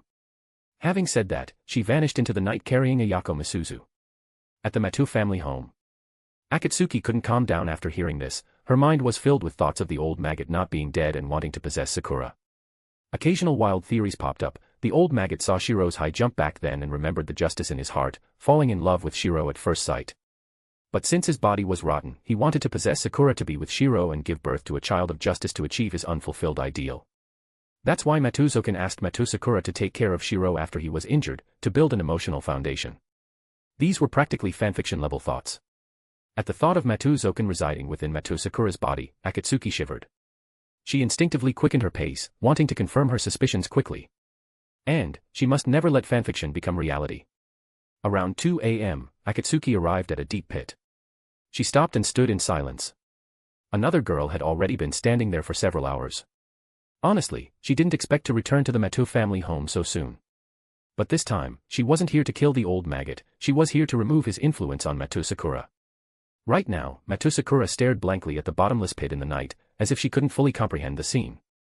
The Matou family, which had been like maggots creating wounds and eating her flesh from childhood, no longer existed. But there was no joy in her heart, only a sense of loss as vast as the pit before her. After a long time, Akatsuki spoke. Are you not happy? I don't know. Matou Sakura's hollow eyes remained fixed on the pit. Her calm tone would make an ordinary person feel instinctively afraid. Why not? Did Matou Zouken break your brain, or is this scene not what you expected? I don't know. Even someone like her, who didn't know much about magecraft, knew the destruction of the Matou family was tied to the Holy Grail War, and the person beside her was likely the culprit. Yet, for some reason, she couldn't muster any feelings or thoughts. Regardless, it has happened, Akatsuki said softly. Now it's time for you to decide. Me. Matou Sakura slowly turned her head to look at Akatsuki, her eyes still showing no emotion. Yes. For the first time since coming to the Matou family, make a decision of your own will. Will you continue living as Matou Sakura, enduring Shinji Matou's insults and being tortured by magic crest worms, or will you win the Holy Grail War, seize the Holy Grail, and gain infinite magical power? Is there a difference? Of course, Akatsuki's lips curled up slightly. In the first case, Matou Sakura remains unchanged and will likely die from the torture of the magic crestworms. In the second, Matou Sakura gets everything she wants but ends up killing everyone, making this world one of the singularities in human history. Of course, everyone includes Shiro Amiya and Tosaka Rin. Me. I would. Senpai, and sister. Tosaka-senpai. For the first time, Matou Sakura's expression changed: pain, confusion, disbelief. Akatsuki, like a demon tempting someone to fall, continued whispering in her ear. Don't doubt your ability. With your power as a pseudo-grail, you can certainly kill everyone with your own hands. First Fuyuki City, then all of Japan. Though, I might stop you if you go beyond Japan. As a true ancestor, Akatsuki could feel the thing inside Matou Sakura, a fragment of the Holy Grail destroyed by Saber in the Fourth Holy Grail War. W.Y. Guess. I don't want to. I don't want to kill Senpai, or Tosaka-senpai, or anyone. Then there's no choice. For a selfish person like you, I'll give you a special third path. Akatsuki opened her mouth, revealing sharp fangs. Become my progeny. Offer yourself to me. Eh? You're a vampire. When Matou Sakura was still with the Tosaka family, a voice had told her stories about vampires, how they increased their numbers by drinking human blood. That person's voice was gentle and kind, but she couldn't remember the face no matter what. The memory was like a persistent mist that wouldn't clear. If you're unwilling. I'm willing. Matou Sakura grabbed Akatsuki's hand and looked at her with absolute seriousness. Really? Really? Even if it means forgetting Shiro Amiya. Ugh, at least this way I won't hurt Senpai. Besides, the one Senpai admires is Tosaka-senpai. I see. Hearing this, Akatsuki bit her lip and walked toward Matou Sakura. You won't regret it, right? Yes. The taste of blood spread in their mouths, and the soft sensation stimulated their nerves. Akatsuki felt a connection forming with Matou Sakura, whose life essence was being transformed. A powerful force was attempting to alter her magic circuits, magecraft crest, and even her physical body. The magic crest worms hidden in her body were jolted awake. Sharp pains shot through Sakura as the worm sensed danger and tried to resist one last time. But against a true ancestor, their resistance was utterly futile. Soon, Matou Sakura calmed down. She lay weakly in Akatsuki's arms, letting Akatsuki taste her lips. Also, don't forget to give me a power stone if you do like this fiction. Your support really motivates me to continue doing my best in translating, thanks. Chapter 14, Shinji Matou's mental breakdown. Let me tell you something else good. I was the one who killed Matou Zouken. When all the magic crest worms were wiped out and their corpses expelled from Matou Sakura's body by Akatsuki, Akatsuki whispered in Matou Sakura's ear, from now on, you don't need to endure anymore. If you need to, feel free to use your power. Other than needing to drink blood periodically and preparing for sunlight protection, you are no different from an ordinary person. As Akatsuki's progeny, Matou Sakura has, to some extent, surpassed the vast majority of top-tier dead apostles. With her talent, as long as she is given enough time, entering the 27 ancestor should not be a problem. A strange feeling. After separating from Akatsuki, Matou Sakura could clearly feel a distinct connection between herself and Akatsuki. It was an absolute hierarchical relationship between a ruler and the ruled. You. Why are you here, you bastard? A sudden voice in the dark night made Akatsuki turn her head to look at the figure that had arrived late. Shinji Matou was the son of Byakuya Matou and also Matou Sakura's elder adoptive brother. Why, what do you think? A smile curled at the corner of Akatsuki's mouth as she intimately pulled Matou Sakura into her arms, her eyes filled with provocation toward Shinji Matou. Sakura. Only then did Shinji Matou realize that Matou Sakura had been there the whole time. He didn't even stop to wonder why Akatsuki was with Matou Sakura, but immediately reached out toward her with an exceptionally angry expression. Give me control of Rider. No. Matou Sakura put her hands behind her back and looked at Shinji Matou indifferently. Upon shedding her human identity, the magic crestworms in Matou Sakura's body had all died, and the old maggot's control over her had vanished at that moment, leaving only his psychological influence on her. Seeing Matou Sakura refuse him so bluntly and coldly, Shinji Matou instantly flew into a rage. How dare you refuse me? Don't forget, you're just a piece of trash adopted by grandfather. So what? Akatsuki sneered, tightening her grip around Matou Sakura slightly. Sakura is mine now. What right do you have to order her around? Huh. Shinji Matou was stunned, seemingly unable to comprehend what Akatsuki meant. It seems your garbage-filled brain can't understand what I'm saying. Then, I'll have to trouble you to take some actual action and let him see for himself. Matou Sakura remained silent for a moment. Although she still felt some resistance in her heart, she still offered her lips to Akatsuki. Akatsuki's hand climbed onto the e-cup through the clothes. The soft sensation made Akatsuki unable to resist giving it a squeeze, inwardly marveling that this was indeed a figure praised by the tiger of Fuyuki. The sudden stimulation caused Matou Sakura to let out a suggestive sound, but Akatsuki had no intention of stopping her hand. Instead, she looked at Shinji Matou provocatively. Wah. Coming to his senses, Shinji Matou's remaining sanity was ignited. He wanted to punch Akatsuki, but the image of Rider being defeated was still etched into his mind. Akatsuki could easily defeat even a servant, let alone an ordinary person like him who couldn't even be called a magician. Seeing that Shinji Matou didn't charge over, Akatsuki felt a bit disappointed. Subsequently, she separated from Matou Sakura, prepared to let Shinji Matou vanish along with the Matou family in the Fifth Holy Grail War. Wait. At that moment, Matou Sakura suddenly grabbed Akatsuki's hand. Don't kill brother. As Akatsuki's progeny, she could more or less sense what Akatsuki was thinking. Sakura, are you really going to beg me for Shinji Matou's sake? Seeing Matou Sakura with her head lowered and silent, Akatsuki grinned. Don't be nervous. I'm not some kind of devil. Just this once, there won't be a next time, or I won't show any mercy. Also, Akatsuki continued, if you still plan on staying in Fuyuki City, stay away from Sakura from now on. You'd better take a detour whenever you see her, or don't blame me for being impolite. After saying that, she turned and left with Matou Sakura. Leaving Shinji Matou behind, gnashing his teeth in place, he secretly swore to make Akatsuki, who stole his toy, and Matou Sakura, who left him so easily, pay the price. However, he also knew that his current strength was no match for Akatsuki. Before, with Rider, he could rely on her to save his life, but now that Matou Sakura had no intention of giving him control of Rider, facing Akatsuki head-on would only lead to a dead end. TCH. Shinji Matou turned his head, preparing to return to the Matou household to report Matou Sakura's betrayal to Matou Zouken, and incidentally ask about the Holy Grail War. Perhaps because the light was poor at night, coupled with the fact that the anger in Shinji Matou's heart could not be calmed for a long time, he didn't notice the deep pit in front of him. It wasn't until he stepped into thin air that he understood why Matou Sakura had the courage to betray Matou Zouken. The Matou family had been destroyed. Only someone from the mystical side could have done this.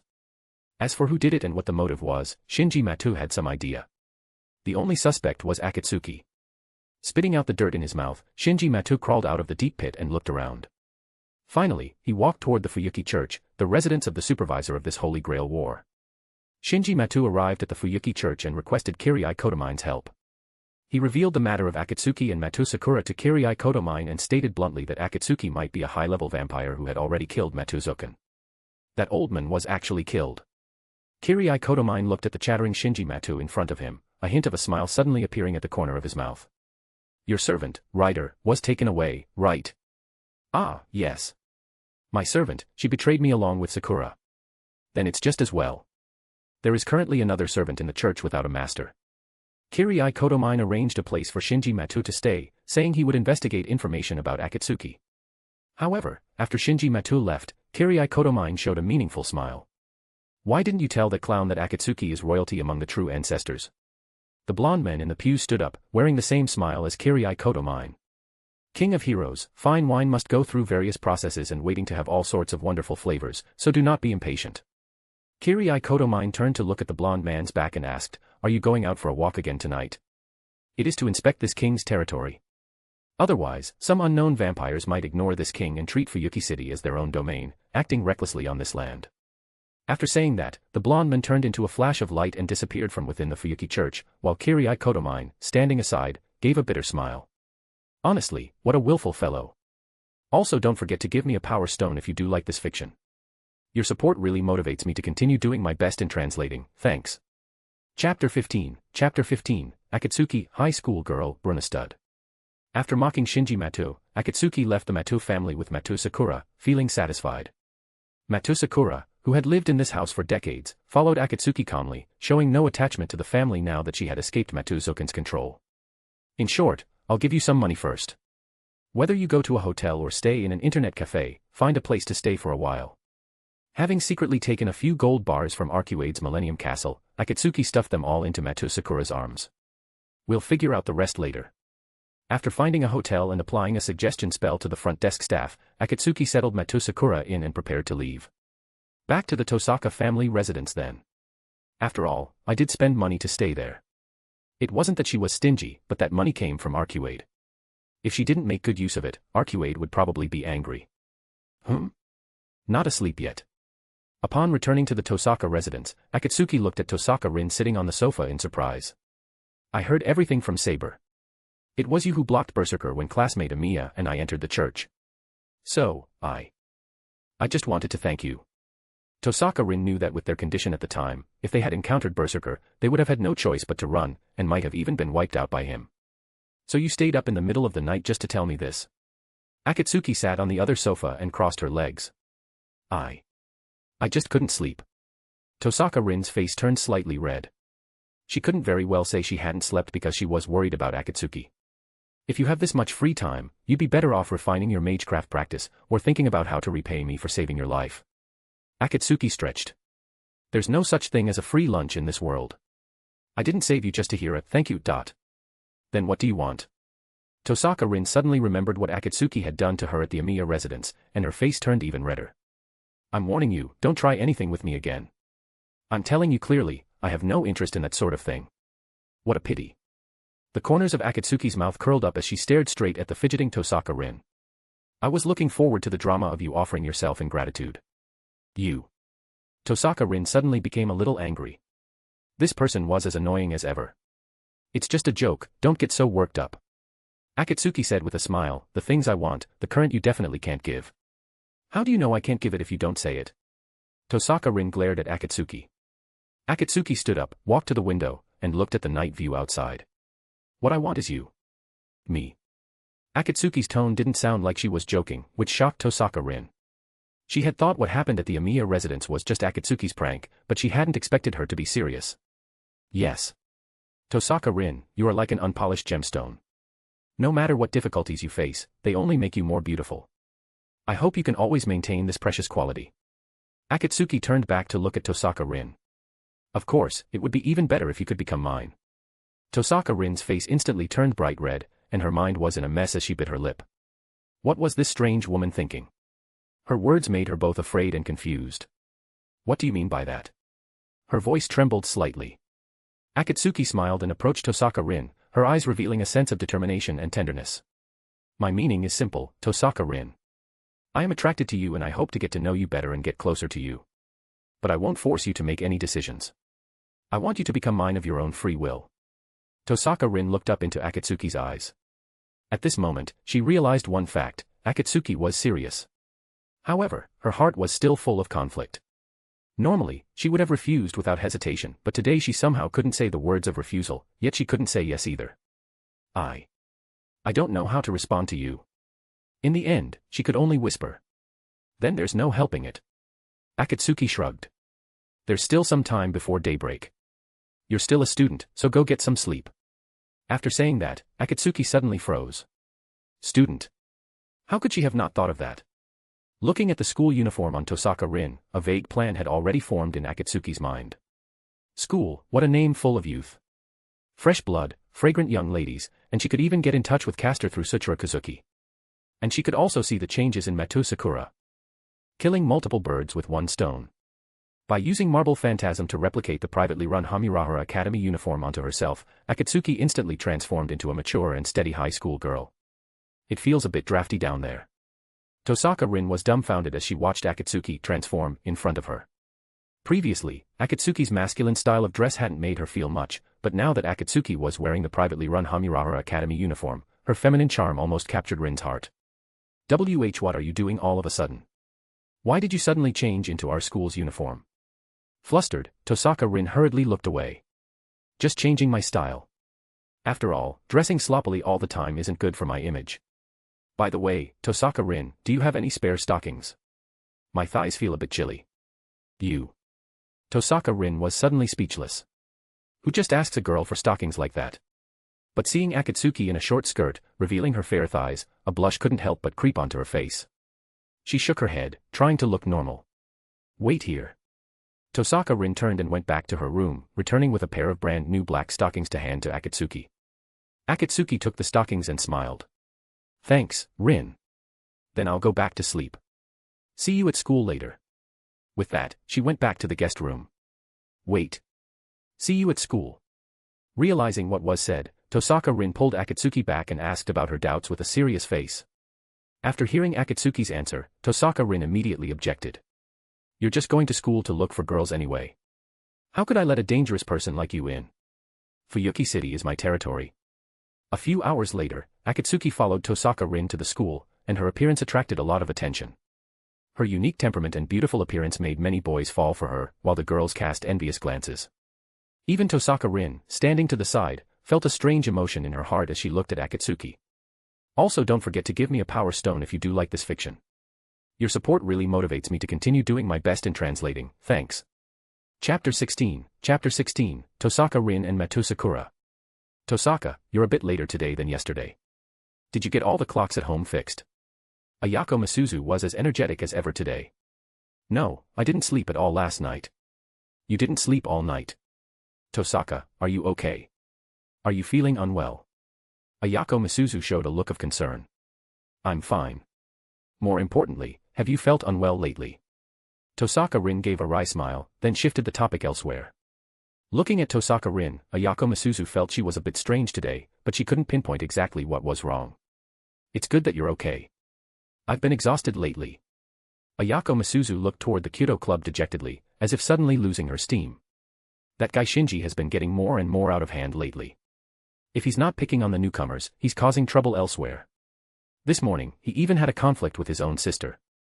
Can't that guy act like a vice captain for once? Tosaka Rin's heart stirred. She looked at Ayako Masuzu, hesitated for a moment, and finally asked, what happened between Matou Sakura and Shinji Matou? It seems Shinji kept bullying Sakura until she couldn't take it anymore and fought back. She sent Shinji straight to the infirmary. The members of the Kyudo club were shocked. No one expected the usually gentle and silent Sakura to have such a side. Ayako Masuzu sighed. Sakura is truly pitiful. Even though they're both descendants of the Matou family, she seems to be constantly bullied by them. Tosaka Rin fell silent. Because of the non-interference pact established between the three founding families for the Holy Grail War, she hadn't had a proper conversation with Matou Sakura in a long time. By the way, you should be quite close to Sakura privately, right? Could you help persuade her? She seems to be considering quitting the Kyudo club lately. Tosaka Rin's pace faltered. She turned to look at Ayako Masuzu. Quitting? Yeah. We've already lost one key member. If we lose Sakura now, the future of the Kyudo club will be in jeopardy. Ayako Masuzu let out a sigh like a CEO facing an unavoidable bankruptcy. I understand. Tosaka Rin nodded and looked at Ayako Masuzu. By the way, what makes you think Sakura and I are close? Because you were talking to Sakura at the stairwell yesterday. And also, I've always felt that the ribbon Sakura wears on her head really matches your style. Watching Tosaka Rin's retreating figure, Ayako Masuzu felt something was odd but couldn't say why. After entering the school, her sense of fatigue grew even stronger. Have I been too tired lately? After entering the school building, Tosaka Rin found a secluded spot. Akatsuki, what do you know about Sakura's situation? Me. Why do you think I would know? Akatsuki stepped out from behind her, looking at Tosaka Rin with a strange expression. Akatsuki had parted ways with Tosaka Rin near the school gate, but Tosaka Rin could feel that Akatsuki hadn't actually gone far. After all, this was likely her first time at this school, so she wouldn't wander off before getting familiar with it. Ayako has the aura of magecraft on her, she must have been tainted by it last night. Combining that with what Saber said about you hurriedly drinking her blood before leaving. Tosaka Rin stared intently at Akatsuki, as if trying to find a flaw in her expression.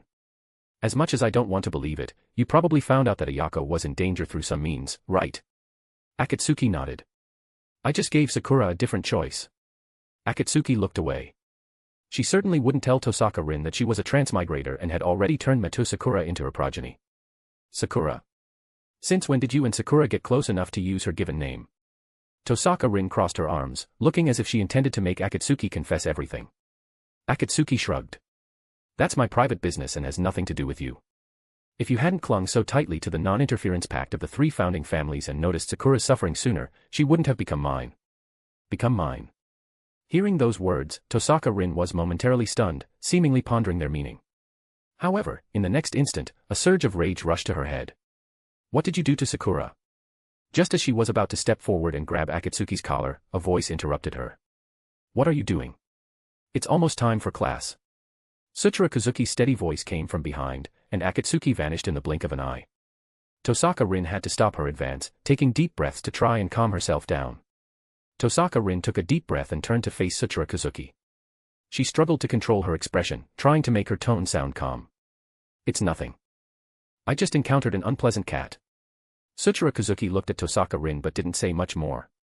Class is about to start. Get yourself ready. With that, he walked toward the classroom. Tosaka Rin grit her teeth. Akatsuki's words kept echoing in her mind. She decided to find Matou Sakura after school to figure out exactly what had happened. But the boundary field in the school is also a troublesome issue. TSK. After finally enduring until school was out, Tosaka Rin hurried to the Kyoto Club. However, she didn't see Matou Sakura. After asking Ayako Misuzu, she learned that Matou Sakura had already left. Sakura? She left a long time ago. Maybe she's feeling unwell, she looked very pale. A sense of unease welled up in Tosaka Rin's heart. Rin. Archer's voice helped Tosaka Rin regain a sliver of rationality. After getting Matou Sakura's location from Archer, she ran toward her without stopping. Sakura. Tosaka Rin stepped forward quickly. Matou Sakura looked up, her eyes revealing confusion, helplessness, and a hint of bewilderment. Tosaka Rin looked at her with heartache and asked softly, Sakura, you. Tosaka Rin suddenly froze. She didn't know what to say. Since Matou Sakura left the Tosaka family, she had rarely contacted her. Now, she didn't know how to start the conversation. Matou Sakura remained silent with her head down, the school lawn reflected in her dull eyes. A gust of wind blew, lifting strands of Matou Sakura's hair. Tosaka-senp, no, sister. Matou Sakura finally spoke. Her voice was very weak, like paper that would crumble at a touch. Hearing this both familiar and foreign address, Tosaka Rin felt as if she were rooted to the spot. After Matou Zouken's control vanished, Matou Sakura regained her human emotions. However, the decades spent living in the Matou family were like a nightmare tightly gripping her throat. Sakura. Tosaka Rin wasn't very good at understanding others' feelings, so she often failed to empathize. Consequently, in this situation, she didn't know what the right thing to do was. Also, don't forget to give me a power stone if you do like this fiction. Your support really motivates me to continue doing my best in translating, thanks. Chapter 17, Cats. You, why are you here? Akatsuki looked in shock at the figure before her, the size of a plush doll as if it had stepped right out of a fairy tale. Meow. He, to make this world more interesting, of course. Nico Arc, also known as Cat Princess, the true Crimson Moon. In a sense, she is an existence even more free than Eren. Occasionally, she appears to cause social chaos and fun due to her own lack of morals or depraved interests. She looks exactly like Arcuade, but no one knows the relationship between her and Arcuade. He, tremble. Fear. Be conquered by my power. I am Nico Arc. Wahahaha meow. Akatsuki looked at her warily. What is a side story character like you doing in the main story? What did you say? Even side story characters have their own freedom. I sensed your presence and crossed the inner sea of the planet with great difficulty to reach this unknown world. Back then, I was always gazing at the inner sea of the planet from afar, constantly asking my friend, what lies beyond the sea? Today, I have finally reached the other side of the sea. And yet you call me a side story character. I am the true heroine of this series. I'll use any means necessary to reach the happy end, you fake modeled after Crimson Moon. Crimson Moon, also known as the King of the Moon, the original True Ancestor, the UO of the Moon. Akatsuki's lip twitched at the word fake. You brat, have I been too easy on you? Nico Arc acted as if she didn't see Akatsuki's expression, still maintaining her haughty attitude. Meow. What can you do to me? I'm just a tiny little kitty. Saying that, Nico Arc put her hands on her hips and stroked her whiskers. By the way, where is Misaki City? Why don't I see that perverted glasses man? Misaki City. Perverted glasses man. Akatsuki suddenly felt a headache coming on. It turned out this girl had mistaken her for the princess, so she just crossed the inner sea of the planet without even checking the destination. This isn't the world of Tsukihime, and Misaki City might not even exist here. Nanny. After explaining it to Nico Arc, she looked at Akatsuki in shock. This really isn't Tsukihime. And Misaki City might not exist. Holy Grail War. Fuyuki City. 3 founding families. Servant. How can this be? Nico Arc hung her head in dejection, as if she had suffered a massive blow. Do you understand now? This is Fuyuki City, centered around the Holy Grail War, the world of fate/stay night. It's far removed from the world of Tsukihime, so you should just hurry back. Akatsuki looked at Nico Arc with disgust. To her, this creature was a completely uncontrollable factor. There was no telling what major incident she might cause the next second. Moreover, side story characters like Nico Arc often possessed power beyond human comprehension. What was that saying? Never compare power levels with characters from a gag series. If she planned to stay in Fuyuki City long-term, the difficulty of Akatsuki's ambition to start a harem would probably increase exponentially. Therefore, she had to send her back where she came from. Fuyuki City. Holy Grail War. Servant. Holy Grail. Wait, the Holy Grail. Nico Arc seemed to have discovered something important and immediately perked up, the excitement in her eyes almost becoming tangible. Seeing Nico Arc like this, a bad premonition arose in Akatsuki's heart. Before she could act, Nico Arc pulled a shield out of her pocket. This is the shield of the Round Table, by all rights, it should have been in Masha's hands. Could it be? Exactly that could it be. Since I came to the wrong place, I'll just turn Fuyuki City into Misaki City. I'll use the Holy Grail to change this world directly. Are you kidding me? All 7 servants should have been gathered already. You can't possibly summon another servant. Eehee meow. I felt it. Assassin's summoning was an irregular one. With just a little interference, I can summon the true assassin. Akatsuki's face darkened. She hadn't expected Nico Arc to find a loophole in the Holy Grail War so quickly. If she wasn't stopped soon, the consequences would be disastrous. Too bad. It's already too late. The shield of the Round Table instantly erupted with a blinding light. Over at Ryudo Temple, Castor immediately sensed the anomaly. After all, she was the culprit behind the irregular summoning of Assassin. With the contract between her and Assassin broken, she was the first to notice the problem. Assassin. Come out. Assassin. Castor rushed to the gate of Ryudo Temple, only to see Assassin's sword disappearing. How is this possible? Assassin has been replaced. Lord Soichiro. Elsewhere, the atmosphere between Tosaka Rin and Matou Sakura was also broken at this moment. Matou Sakura, who already possessed peerless talent, had become even more sensitive to magical energy after turning into a dead apostle. Thus, the moment the true assassin was summoned, she sensed it. Rider. Archer. Both called out their servants almost simultaneously. Tosaka Rin looked at Matou Sakura in surprise. In her memory, the Matou family's magecraft should have declined, yet Matou Sakura was actually a master too. You really are just like Crimson Moon. The magical energy inside Akatsuki was surging, the power of the True Ancestor was being activated. Akatsuki. The first to arrive was actually Shiro Amiya. This could be considered the effect of the protagonist's halo, though the current situation was dangerous and not suitable for a Shiro Amiya who hadn't yet opened his Ren and Du Meridians. Run. She's Assassin's master. You're no match for Assassin. Clang.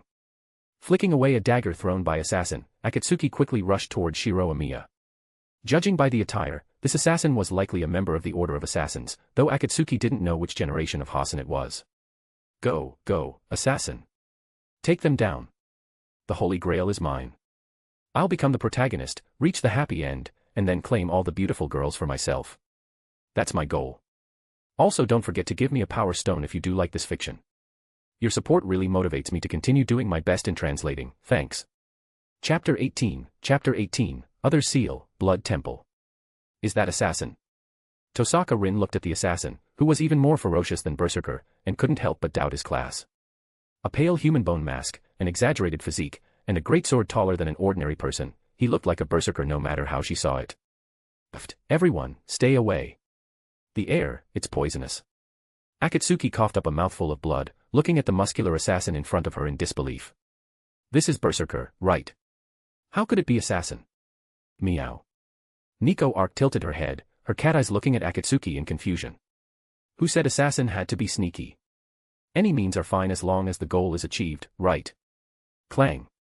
The black keys, blocking the great sword, let out a shattering wail. Akatsuki had to distance herself from assassin, but the unknown poison couldn't be removed.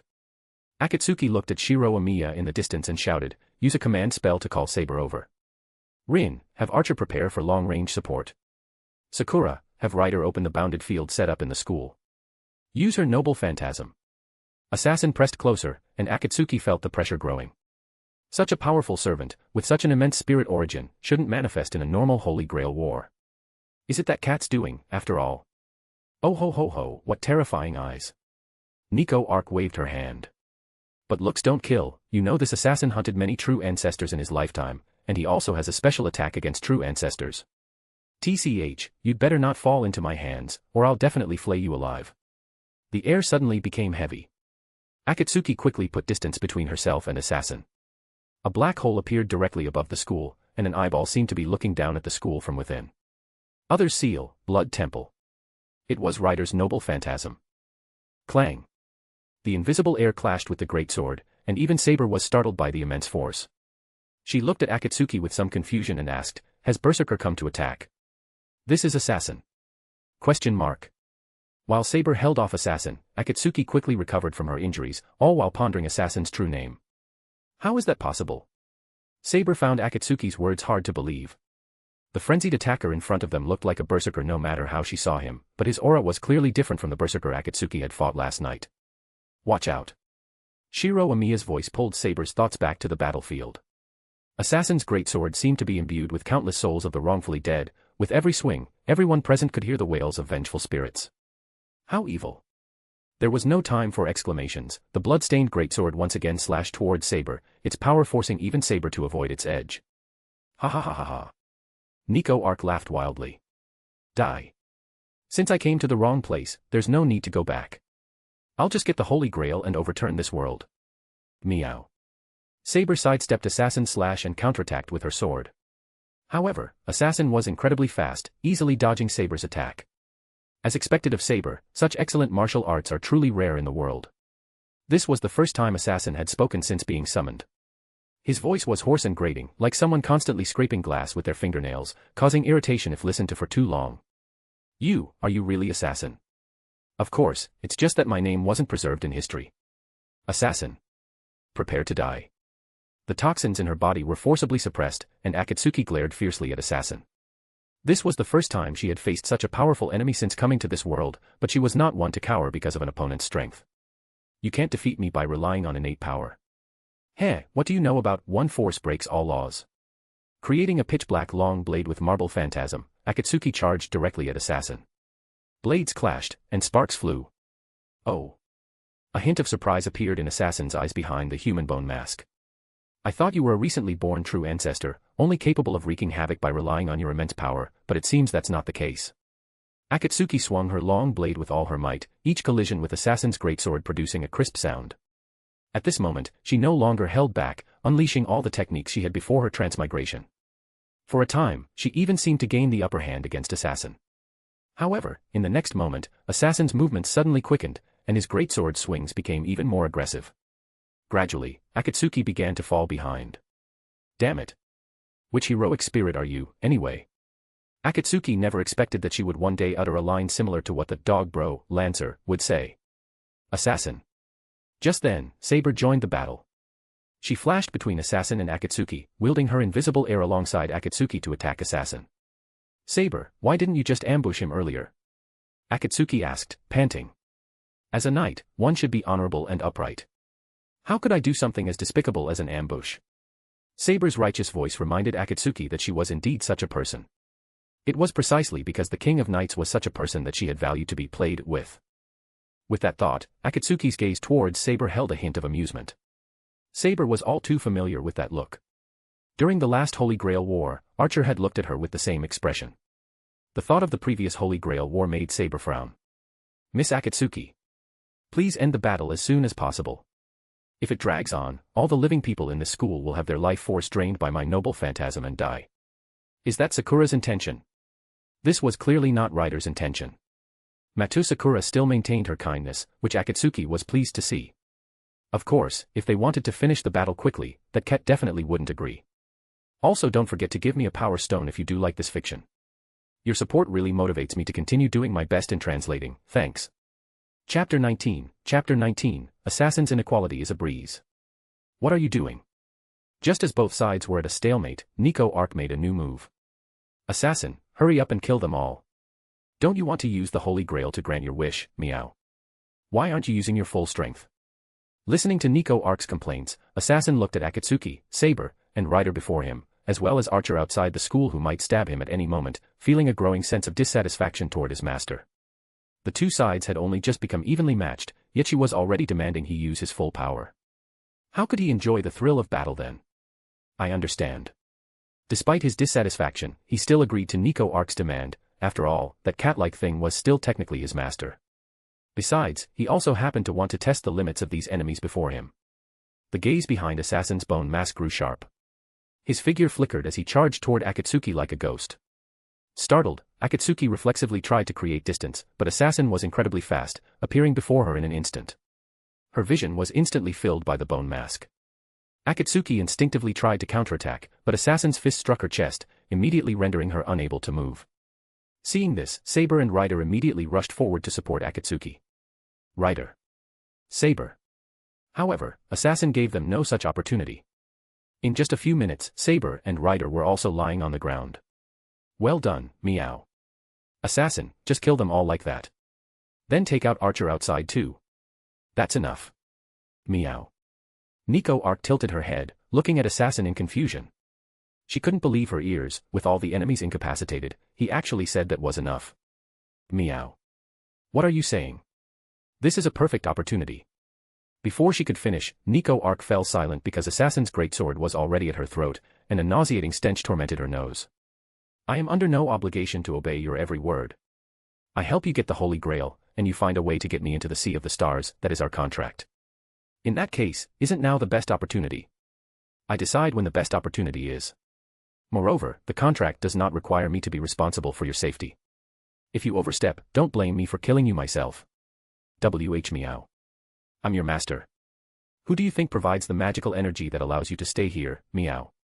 Being my master doesn't mean I can't kill you. Having said that, Nico Arc fell silent, as did Akatsuki. Assassin's inequality stomp. Only after Assassin and Nico Arc left did Akatsuki manage to regain some strength.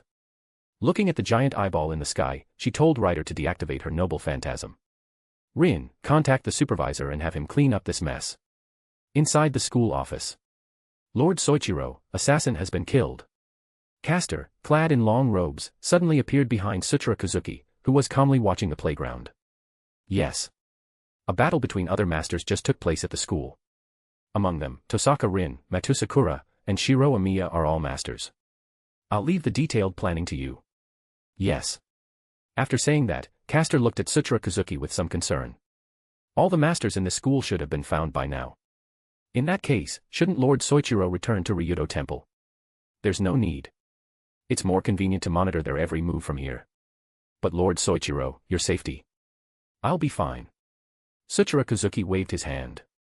How is the situation over at Ryudo Temple? Yes, Lord Soichiro. Castor bowed her head in response and began reporting on the layout at Ryudo Temple. The other magicians have likely noticed that a great deal of magical energy has been flowing toward Ryudo Temple recently. The analysis of the Holy Grail will be completed in another day. At that time, we only need to find the Lesser Grail to directly summon the Greater Grail. Sutra Kazuki nodded. Make thorough preparations. Inside the Fuyuki church. They really are causing me trouble. Kirii Kotomind frowned upon receiving the report. For a master to cause trouble at school in broad daylight and knock out all the students and staff, it made things somewhat difficult for him as the supervisor responsible for cleaning up the mess. For now, let's gloss it over as a gas leak and spread some conspiracy theories in the public. On the outskirts of Fuyuki City, inside the Einsburn Castle. They certainly made quite a scene. Ilya couldn't help but sigh as she watched the images sent back by her familiar in the crystal ball. Assassin's strength is formidable. Should we? No need. Leaving her seat, Ilya interrupted the maid's suggestion. Because Berserker is the strongest. Yes. However, after this incident, they will likely seek help from other masters to wipe out Assassin together. First, let's prepare to welcome our guests. Yes. Having received their orders, Sella and Lacerit went out to prepare items for the guests. Ilya watched Fuyuki City in the distance, a smile curling at the corners of her mouth. That belongs to the Einsburn family, no one shall take it away. The sky-blue expanse was reflected in her ruby-like pupils. As she cleared her mind, she couldn't help but think of that woman from last night. Your sense of ethics is too weak. Mind your own business. Elsewhere, at the Amiya residence. I'm dying. Lying on the tatami mat, Akatsuki looked blankly at Tosaka Rin and Matou Sakura. I'm begging you, just one sip, just one. I haven't even settled the score with you for turning Sakura into a dead apostle yet. Tosaka Rin flashed a harmless smile, causing Akatsuki's expression to stiffen. It was common knowledge that Tosaka Rin was dangerous when she smiled. I had no choice. I already explained everything to you, didn't I? An unknown toxin in her body was racking Akatsuki's nerves. She desperately needed blood for relief. Damn it, why is that poison only effective against dead apostles? Matou Sakura had been further away and thus hadn't come into contact with the poison, but Akatsuki was in a bad way. She had been the closest to assassin.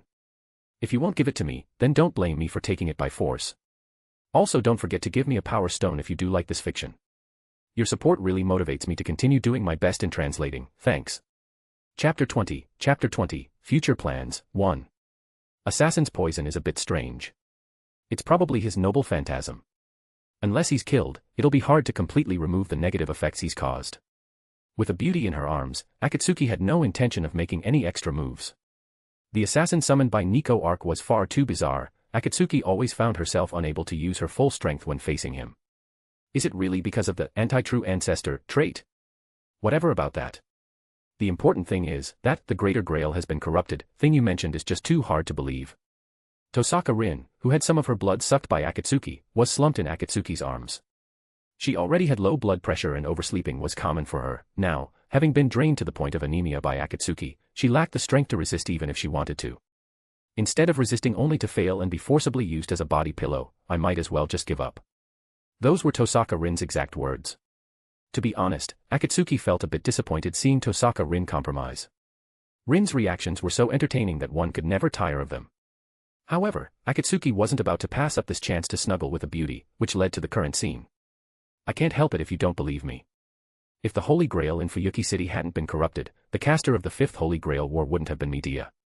To this day, I still don't know which unlucky bastards ended up in the same Holy Grail War as Solomon. Wait, did you just say caster's true name? Medea. The Age of Gods magician Medea, who dismembered her own brother and killed her children, known as the Witch of Betrayal. Akatsuki stroked Tosaka Rin's twin tails and said in an unusually calm tone, "Don't get too excited. You're a bit anemic right now. Wait. Don't just touch my head, you're messing up my hair." Tosaka Rin offered a token resistance before giving up the struggle. "I didn't expect you to have any use besides chasing women. I'm impressed." "Rin, that was so rude. I'm royalty among the true ancestors, after all. Why do I feel like my image in your mind is that of some perverted lecher?" Akatsuki was a bit puzzled.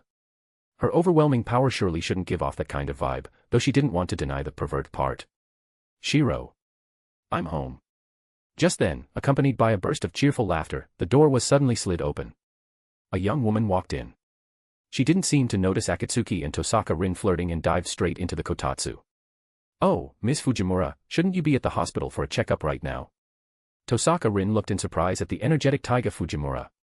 Ryder's noble phantasm had drained the life force of many people at school. Those affected should have needed at least a few days of rest to fully recover. Yet, Taiga Fujimura was acting like nothing had happened in the blink of an eye. "Ah, you mean the mass fainting incident at school today?" "Oh, the doctor said I'm perfectly healthy." "Wait, Tosaka, why are you here? And who are you?" At that moment, Akatsuki let go of Tosaka Rin and took Taiga Fujimura's hand instead. "Hello, I'm Rin and Sakura's lover." "What? You and Tosaka and Sakura. Wait. Don't talk nonsense." For a moment, the room was in chaos. Taiga Fujimura looked at Tosaka Rin and Akatsuki in disbelief, her gaze darting between the two before she finally retreated silently back into the kotatsu.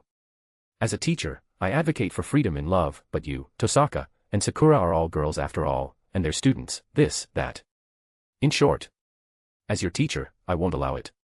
Seeing Akatsuki enjoying herself, Tosaka Rin's eye twitched.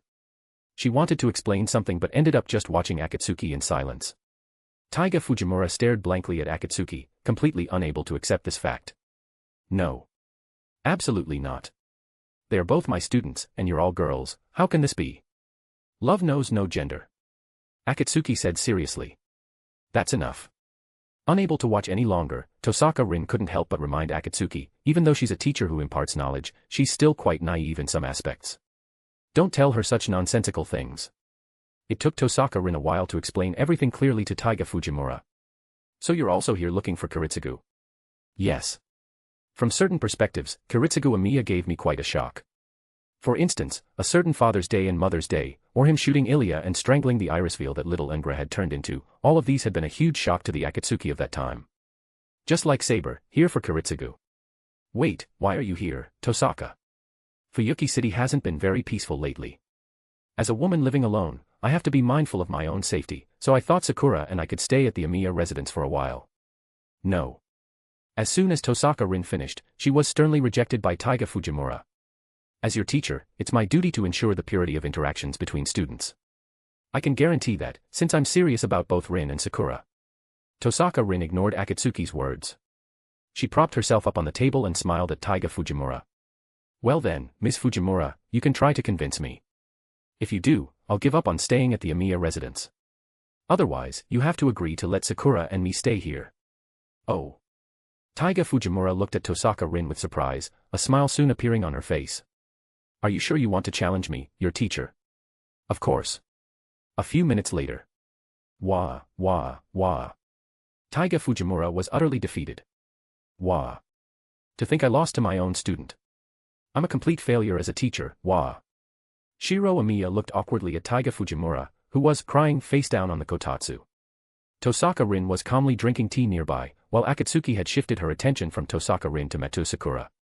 Fujine, what's wrong? It's nothing, just a little debate with Rin. By the way, classmate Amiya, let's discuss the matter regarding assassin after the meal. At the mention of this, Shiro Amiya nodded solemnly. Then, he looked awkwardly at Akatsuki, who was using Matou Sakura as a body pillow. What is it? Matou Sakura blushed so hard she didn't dare look up, while Akatsuki was enjoying the wonderful sensation of the e-cup. It's so comfortable. This sense of acceptance and softness is truly immersive. Wait, don't. Matou Sakura's face turned even redder. Her voice was smaller than a mosquito's, but it made Akatsuki feel a little restless. Also, don't forget to give me a power stone if you do like this fiction. Your support really motivates me to continue doing my best in translating, thanks. Chapter 21, Future Plans, 2. Akatsuki. What are you doing in the kitchen? Shiro Amiya, wearing an apron, looked at Akatsuki with some confusion. By the way, is there anything you like to eat? I'm a non-romanceable character. Even if you try to suck up to me, it's useless. Akatsuki looked around the kitchen of the Amiya residence. By the way, classmate Amiya, could you lend me the kitchen for a bit? Shiro Amiya. Seeing Shiro Amiya's confused expression, Akatsuki smiled. Rin let me drink a lot of her blood to suppress assassin's poison, so I want to give her some nourishment. Simply put, it's Chinese dietary therapy. I see. My cooking is almost done anyway. I haven't dabbled much in Chinese cuisine, so I'll leave this to you. Shiro Amiya untied his apron and handed it to Akatsuki, telling her she could use any ingredients in the fridge as she pleased, then left the kitchen. Thank you. It's been a long time since I've cooked a proper meal. Stroking the utensils in the Amiya residence's kitchen, Akatsuki felt as if she had returned to that dilapidated rental room. To nourish her sister who suffered from anemia, she had spent almost all her free time on her culinary skills. Only back then, I didn't have such good ingredients. Using her authority, Akatsuki reached into the Millennium Castle once again. As far as she knew, the Millennium Castle contained more than just gold. The remains of certain rare and exotic beasts and precious medicinal herbs were also perfectly preserved within. Goji berries, red dates, angelica. Hiss. As expected of the Millennium Castle. Taking some pork ribs from the Amiya residence's fridge, Akatsuki found a pot for making soup, then put them all into the pot along with some seasonings. Angelica and red date pork rib soup. Drinking it frequently has the effect of nourishing moisturizing dryness, enriching the blood, and calming the mind. Night. The dining table at the Amiya residence was very lively. Akatsuki, Tosaka Rin, Matou Sakura, Taiga Fujimura, Shiro Amiya, and Saber all raised their glasses together. Cheers. Times. Meanwhile, on the other side of Fuyuki City. Why is it so cold? Nico Arc hugged herself, shivering on the freezing street. Meow. Assassin, hurry up and cast some warming magecraft on me, or your master is going to freeze to death, meow. I am an assassin, not a caster. I know nothing of magecraft. What? Didn't you claim to be the strongest assassin besides King Hassan? Why would someone with such an honor know nothing of magecraft? That shouldn't be right. Perhaps we can find a place to take shelter from the wind first, Assassin suggested. It's better than blowing in the cold wind here. Nico Arc gave him a sidelong glance. Do you think this meow is the kind of cat that would get frozen by a little wind like this? Assassin stopped talking and followed behind Nico Arc in silence. At this time, the wind grew stronger, and Nico Arc's teeth began to chatter. Just hold on a bit longer, it'll soon. Before she could finish her sentence, Nico Arc was blown to the ground by a gust of strong wind. Assassin unhurriedly stepped forward to help her up. Master, let's find a place to take shelter. Nico Arc nodded tremblingly. The two eventually found an abandoned house on the outskirts of Fuyuki City. It seemed to be a wooden cabin left by a forest ranger, but it had been abandoned for a long time. After entering the house, Assassin immediately started a fire. Nico Arc moved closer to the fire to feel the warmth. Finally saved, meow. Nico Arc murmured, her body gradually relaxing. She lay down next to the fire and seemed to fall asleep. Tomorrow, let's go find the Lesser Grail. The princess of the Einsburn family. Her servant is Berserker, right? A madman who falls into mad enhancement and trades reason for combat power. Nico Arc's drowsy voice reached Assassin's ears. Assassin looked at the flickering flames and nodded. To think that someone who was a hero in life has now fallen into such a pathetic state. Lancer's undisguised voice rang out. A man wearing a blue bodysuit and carrying a red spear was standing outside the door. Inside the Einsburn family castle. Having just finished her meal, Alaya was dressed neatly and was about to head out with Berserker. Milady, are you going out to hunt tonight as well? Alaya nodded. I have some things to figure out, and that fellow is starting to get restless. The things of the Einsburn family are not to be touched by others. Then, please be careful. The two maids bowed to Alaya. Inside the Fuyuki church. The temperature tonight is much lower than usual. Indeed, the temperature tonight was much lower than usual. Even someone like Kirai Kotomine, who exercised regularly, had to put on a few more layers. If it continues like this, it might even snow in Fuyuki City. Is that so? Hey, Kirai, what do you think that thing the old maggot is cultivating will look like when it grows up? Have you, who always advised her to commit suicide, also become interested in her future? Closing the Bible in his hands, Kirai Kotomine looked with some surprise at Gilgamesh, who was sitting in the pews. In his memory, whenever Gilgamesh met that child during his night walks, he would always try to persuade her to commit suicide, without exception. This king has no interest in things controlled by mongrels, because what a mongrel cultivates is destined to be a mongrel as well. Gilgamesh took a sip of wine. However, now that mongrel old maggot is dead, I am quite curious to see what colors the uncontrolled black grail will bloom with. Then why don't you just go and cultivate this black grail overflowing with curses and slaughter? After all, with your soul's level, it should be worth quite a few servants, shouldn't it? Ha ha ha ha. Kirai, you're getting better and better at joking. After saying that, Gilgamesh drained the red wine in his cup and intended to leave the Fuyuki church. Are you going out for a walk tonight as well? This king said it as a patrol. By the way, this king heard others say that Chinese wine is particularly good. Kirai, find some time to get a few bottles for this king. Kirai Kotomine shook his head helplessly. King of heroes, you have the look of death on your face. Kirai Kotomine did not say these words aloud. Instead, he stepped aside to let Gilgamesh stride out of the church. Very well, I will certainly find the best wine and have it delivered to you. The streets at night were empty, with only the cold wind whistling past. Gilgamesh strolled through the streets, thinking about the conversation he just had with Kirai. Something cultivated by a mongrel. Interesting. The corners of his mouth curled up slightly, and a hint of pleasure flashed in his eyes. This era finally has something that interests this king. Suddenly, he saw a blue figure. It seems tonight's patrol won't be boring. Gilgamesh muttered to himself. Also, don't forget to give me a power stone if you do like this fiction. Your support really motivates me to continue doing my best in translating, thanks. Chapter 22, Future Plans, End. Amiya Residence. After eating and drinking their fill, Taiga Fujimura rode home on her little motorized scooter, repeatedly instructing Shiro Amiya to take good care of Tosaka Rin and the others before she left. Fujine isn't exactly young anymore, yet she's still so rowdy. Shiro Amiya complained while clearing the dining table, though he was still smiling. This peaceful daily life was incredibly precious and beautiful to him. Being energetic is a good thing. She truly lives up to the name, Tiger of Fuyuki. Having had some wine, Akatsuki was a bit tipsy now. She sat at the kotatsu, propping up her head with her hand, her gaze somewhat hazy as it drifted between Matou, Sakura and Saber. Has Fujimura-sensei left? Tosaka Rin walked into the living room from the inner room holding a teacup. After sliding into the kotatsu, she took a sip of tea. Now then, let's talk business. Archer. What are your orders? It's better for everyone to discuss this together, so Sakura, you should call Ryder out as well. Matou. Sakura nodded, and Ryder appeared behind her. Regarding this Holy Grail war, regardless of what wishes everyone has, it's best to give them up. Why, Rin? Don't we heroic spirits respond to a master's summons precisely to pursue the Holy Grail? Saber, calm down. Listen to Rin finish before making a judgment. Akatsuki was sipping wine on the side, not even bothering to look up as she spoke calmly. If you're asking why, though I hate to admit it, Fuyuki City's Greater Grail was already corrupted during the Third Holy Grail War. The current Greater Grail is just a piece of trash that distorts wishes. Corrupted.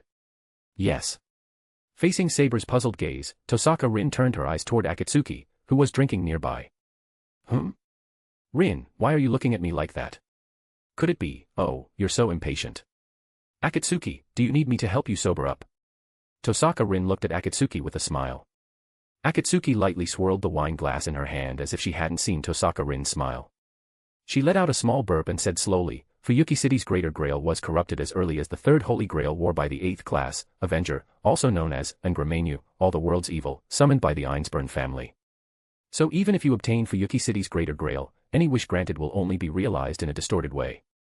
For example, if you wish to become the richest person in the world, to the Greater Grail, it might fulfill it by killing everyone else on Earth. When you're the only one left, you naturally become the richest. How could this be? Saber's eyes grew dull. She suddenly thought of the previous Holy Grail War. Was that why that man forced her to destroy the Grail with command spells after learning the truth at the very end? So that's why Kiritsugu finally gave up on the Holy Grail. Hearing Akatsuki's words, Shiro Amiya recalled what the priest, Kirai Kotomine, had said at the church. Then he remembered the great fire in the new city. But why did the disaster in the new city still happen after Kiritsugu gave up on the Grail? Ah, that was because of Kiritsugu Amiya's error in judgment. What he destroyed was merely the gate.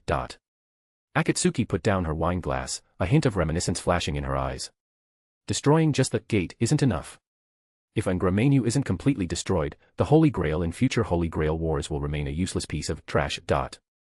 How can it be? While everyone was silent, Saber looked at Akatsuki in disbelief. Does that mean I won't be able to realize my wish in this Holy Grail war either? Of course. If you plan to use a corrupted Holy Grail, then you are making an enemy of all human history. Akatsuki stretched and continued, if you truly used it, your inner wish would surely be distorted into something extremely evil. It might even destroy all of human history, becoming a singularity in human history, or perhaps just a spark in some future great fire. Saber, I'm telling you this from experience, do not disregard everything for the sake of what is already gone. Otherwise, you'll find that everything you've done will ultimately lead to ruin.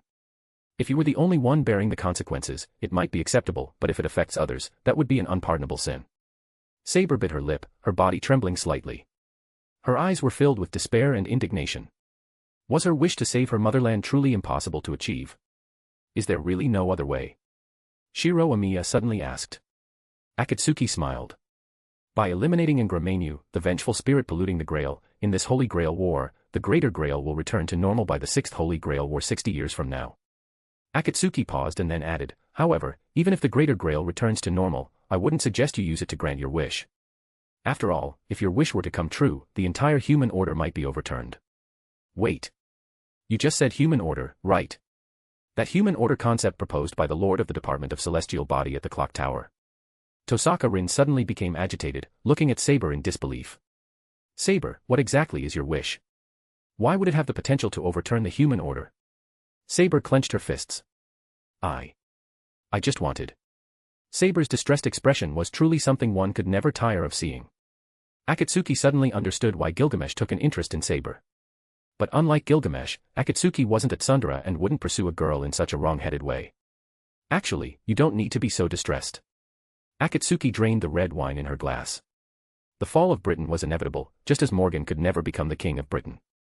These were the choices of the human order. No matter how you try to change it or how much you agonize, you cannot change the course of the story. How can that be, all those people who died because of me? Saber said softly. No one blames you. Even the one who said, the king does not understand the hearts of men, feels regret. You don't have to take everything upon yourself.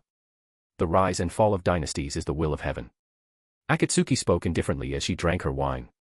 Seeing Saber's dejected look, Shiro Amiya quickly spoke up to comfort her. Meanwhile, Tosaka Rin carefully pondered Akatsuki's words. Suddenly, she seemed to have a lead on Saber's true name, though it would still take some time to confirm. All right, let's leave it at that for tonight. Looking at the empty wine bottle, Akatsuki sighed.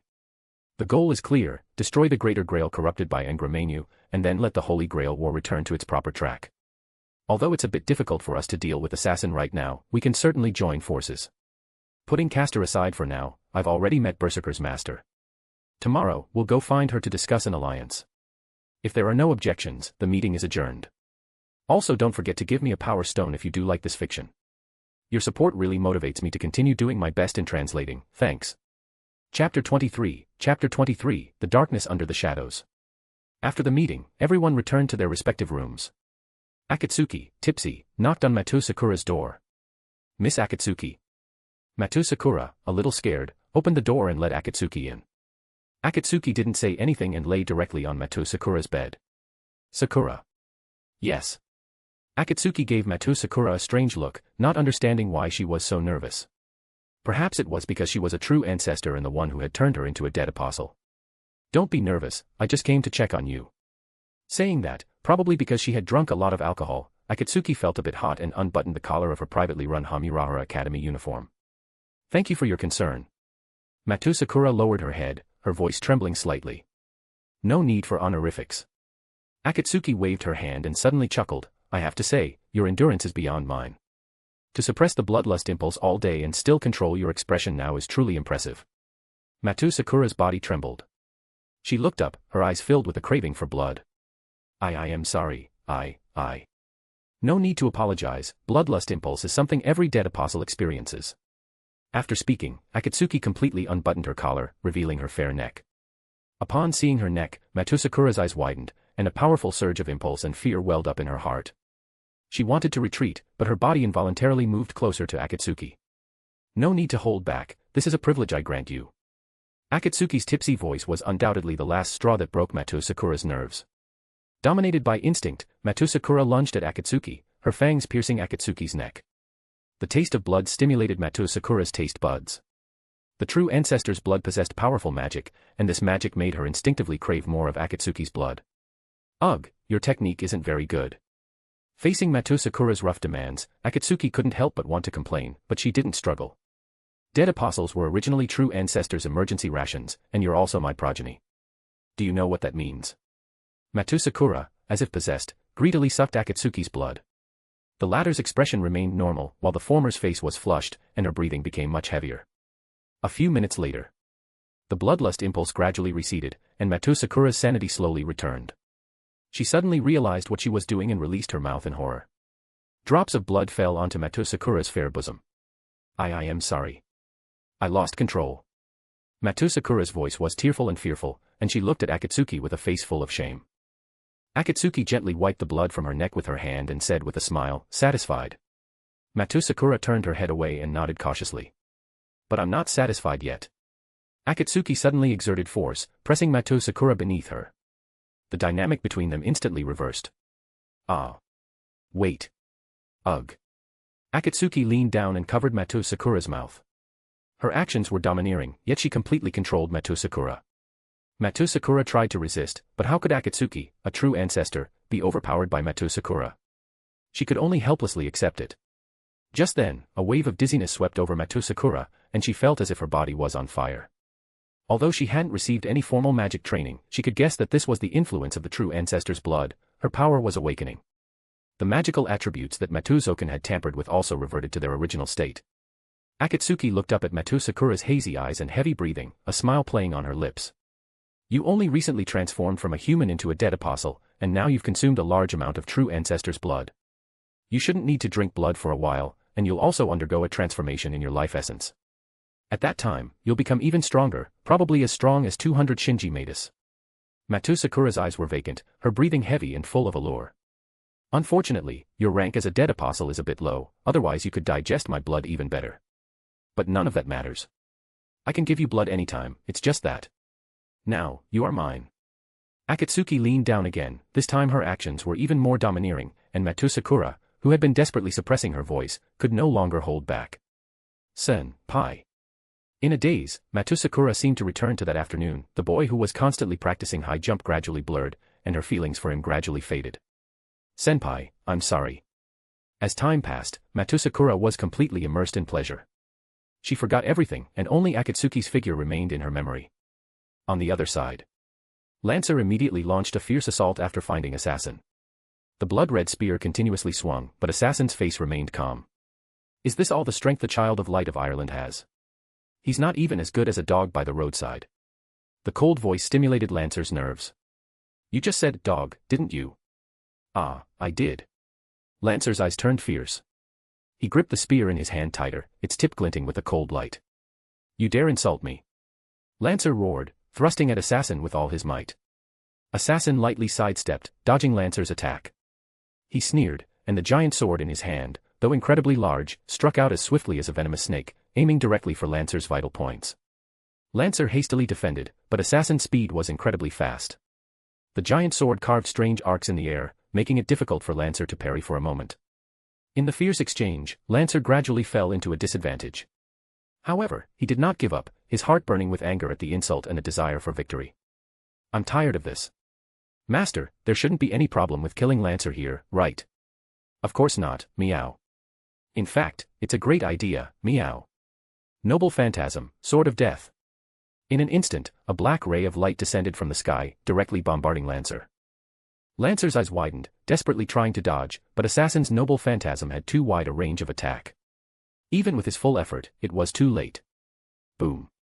Accompanied by a loud bang, Lancer was swallowed by the light, his body sent flying backward, crashing heavily into a distant wall. He was covered in wounds, and blood stained the ground. Assassin watched the scene indifferently, then turned and left, leaving Lancer gasping in the ruins. Aren't you going to deliver the final blow? Nico Arc asked curiously. Someone else will do it.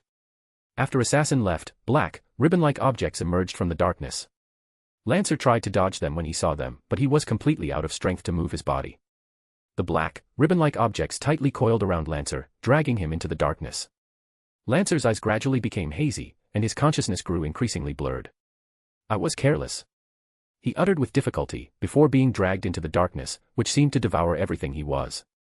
Meanwhile, Ilya, who was taking a night stroll in Fuyuki City, looked at the distant forest with a complicated expression. The first one. Also, don't forget to give me a power stone if you do like this fiction. Your support really motivates me to continue doing my best in translating, thanks. Chapter 24, Red Moon's Intelligence. When the first ray of morning sunlight fell upon Akatsuki's face, she silently pulled the curtains, unwilling to leave Matou Sakura's warm and soft body. Sharing this sentiment with Akatsuki were the sisters, Matou Sakura and Tosaka Rin. The former disliked daylight after turning into a dead apostle, while the latter simply stayed in bed due to low blood pressure. In the early morning, after finishing his workout, Shiro Amiya first took a shower in the bathroom and then put on an apron to start preparing breakfast. With so many people living in the Amiya residence, Shiro Amiya, as the head chef, faced a serious challenge every day. Taiga Fujimura, Akatsuki, Matou Sakura, Tosaka Rin, Saber, and himself, breakfast for a total of 6 people. The bread in the fridge is gone. Shiro Amiya scratched his head and tried to recall, I'm sure it was supposed to be right here. It must be Rin. Just then, Akatsuki walked out of the guest room, yawning. She probably got hungry during the night and came out to scavenge. Good morning. Is there anything you need help with? Shiro Amiya looked at the sleepy-eyed Akatsuki and said with some concern, are you okay? You look like you didn't sleep well. Do you want to go back to bed for a bit? Thank you for your concern, but my physical exhaustion is fully recovered. This is just a habit from when I was human. Akatsuki then opened the window, and the cold wind blowing into the room woke her up quite a bit. It's already late winter, yet it still hasn't snowed. That's just how the geography of Fuyuki City is. It rarely snows in previous years as well, Shiro Amiya said to Akatsuki with a smile. So, what's for breakfast today? Well. Shiro. I'm here. Before Shiro Amiya could answer, an energetic voice interrupted him. From the sound of it, it was the tiger of Fuyuki, Taiga Fujimura. It seemed she had completely recovered from the blow Tosaka Rin dealt her last night. Please wait a moment, Ms. Akatsuki. Breakfast will be ready soon. Watching the figure busy in the kitchen, Akatsuki sat on the sofa and picked up the remote to turn on the TV. Late last night, dozens of cases of unexplained comas occurred in the residential area. All victims have been sent to Fuyuki Hospital. Meanwhile, multiple car accidents happened in the neighboring city last night. According to witnesses, they saw a giant and a Gilgamesh shadow fighting on the national highway. The witness has been diagnosed with a mental illness, and the cause of the accidents remains unknown. A giant. That must be Berserker. Gilgamesh. This is Gilgamesh, right? But why were they fighting in the neighboring city? Akatsuki frowned. Based on the news report, the battle between Gilgamesh and Berserker had a massive impact. The economic losses in the neighboring city exceeded 1 billion, and they almost destroyed the local power station. In the end, they probably reached a truce for some reason. Gilgamesh's Gate of Babylon is a bit troublesome. If he pulls out some treasure with an anti-True Ancestor attribute, wouldn't I have to deal with another assassin? No, I really need to find a way to overcome this weakness. One cannot let others hold onto their weaknesses forever, they must find a way to overcome them. Playing to one's strengths and avoiding weaknesses is only temporary, facing one's flaws and actively seeking solutions is the right path. Akatsuki, you're up so early. A neatly dressed Tosaka Rin looked at Akatsuki in surprise. Because of my previous job, I had to get up early every morning to watch the news. After turning off the TV, Akatsuki looked at Tosaka Rin and smiled. On the other hand, it's rare to see you not sleeping in today. Tosaka Rin's face flushed. None of your business. Yes, yes. Akatsuki's nostrils twitched. It's about time for breakfast. Rin, go wake Sakura up. After breakfast, Taiga Fujimura went to deal with the mass coma incident at the school yesterday, while Shiro Amiya and the others began an investigation into what happened in Fuyuki City last night. First of all, it's certain that more than one battle occurred last night. Preliminary estimates suggest two directions, the neighboring city and the outskirts of Fuyuki City. Rider, Saber, and Archer are all on our side, so last night's battle must have involved Berserker, Assassin, Lancer, and Caster. Tosaka Rin said somewhat uncertainly while looking at the two locations Akatsuki had marked on the map of Fuyuki City. Perhaps. What do you mean, perhaps? We have 3 servants on our side, so the ones fighting last night should have been the other 4 servants. Akatsuki picked up a pencil and drew a circle around the location of Ryudo Temple. Ryudo Temple is one of the 4 major spiritual pulses in Fuyuki City and hasn't been occupied by a magician. So, if Caster wanted to establish a base, she would definitely choose this place. Indeed. Based on the flow of mana in the ley lines, a large amount of mana has been flowing toward Ryudo Temple recently. It seems the unexplained comas in Fuyuki City are related to Caster at Ryudo Temple. Hearing Tosaka Rin say this, Akatsuki nodded in satisfaction, then drew another circle around a castle on the outskirts of Fuyuki City. This castle is the Ainsburn family's base in Japan. Although it was heavily damaged during the last Holy Grail War, it has been restored enough to be habitable. Judging by Berserker's size, the Ainsburn master should be using this place as their base. What about Lancer and Assassin? Tosaka Rin couldn't help but ask after hearing Akatsuki's reasoning. Akatsuki rubbed her chin and thought, you all saw Assassin's master back then, that cat girl who looks like a plushie. I don't know much about her. As for Lancer. Akatsuki thought for a moment and decided to tell everyone. Since she was already fully embroiled in this Holy Grail War, a little spoiler wouldn't hurt. His master is Kirii Kotomine. Kirii Kotomine? Tosaka Rin said in shock. Isn't he the supervisor from the church? Why would he be Lancer's master? Wait, are you saying he's cheating? Snap. Akatsuki snapped her fingers. Congratulations, young lady, you got it right. However, there is no prize. That priest is actually a participant, and he's Lancer's master. Shiro Amiya clutched his chest. A phantom pain still lingered where Lancer's spear had once pierced him. Also, don't forget to give me a power stone if you do like this fiction. Your support really motivates me to continue doing my best in translating, thanks. Chapter 25, Choosing an Alliance Partner. What about Berserker's true name? I heard from Saber that you once forced back Berserker and his master on your own. Since you've investigated the identities of the other servants, you should know his as well, right? Tosaka Rin suppressed her anger toward Kirii Kotomine and asked again. Heracles. A demigod, the great hero of ancient Greece, and the god of strength. Hearing this name, Tosaka Rin's expression turned extremely grim. Just from the few words Akatsuki said, she could understand how powerful Berserker was. Everyone present was well aware of the legend of Heracles, so they could glimpse a portion of Berserker's strength through the tales. In Saber's current state, she isn't fit for battle. If you plan to destroy the Holy Grail, you'll inevitably be obstructed by the other servants, so you need to think carefully about what to do next.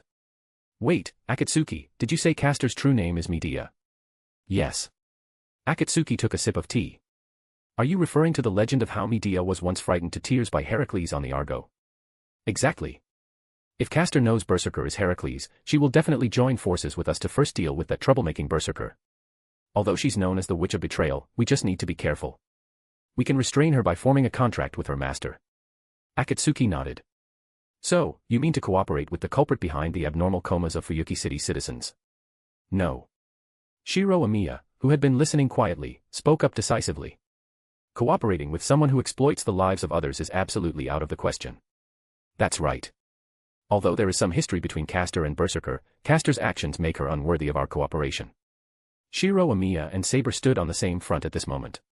It was just a suggestion. I also don't approve of Caster's behavior of involving innocent people. So, that only leaves cooperating with Berserker or Lancer. Akatsuki beat Tosaka Rin to the punch. I don't recommend cooperating with Lancer's master. If you insist on it, I suggest you don't let him stand behind your backs. As for Berserker, he's an option. Why do you say that? Because Berserker's master is a legal, white-haired, red-eyed little lowly. Huh.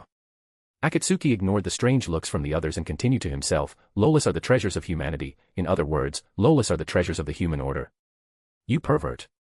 You're calling me a pervert? Akatsuki's brow furrowed, and the surrounding aura became somewhat oppressive. This atmosphere reminded Tosaka Rin of being spanked by Akatsuki at the Amiya residence a few days ago. It made her nervous, and she instinctively covered her backside.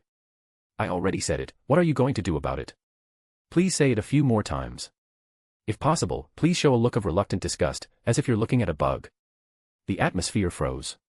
Shiro Amiya, Matou Sakura, Tosaka Rin, Saber, Rider, and Archer all took a step back in unison. You huge creep. After Tosaka Rin finished shouting, she immediately hid behind Archer. Akatsuki seemed not to hear her, instead wearing a satisfied expression. But Berserker really is the best choice right now, Tosaka Rin analyzed, suppressing her fear of Akatsuki's previous outburst. I agree, Shiro Amiya added. After all, Lancer's master doesn't seem very reliable. Then Berserker it is, Tosaka Rin decided. Next, let's go to the Ainsburn family's base to talk to Berserker's master about a partnership. Sakura should stay home. Rider, you're responsible for protecting her. Akatsuki suddenly said as they were about to leave.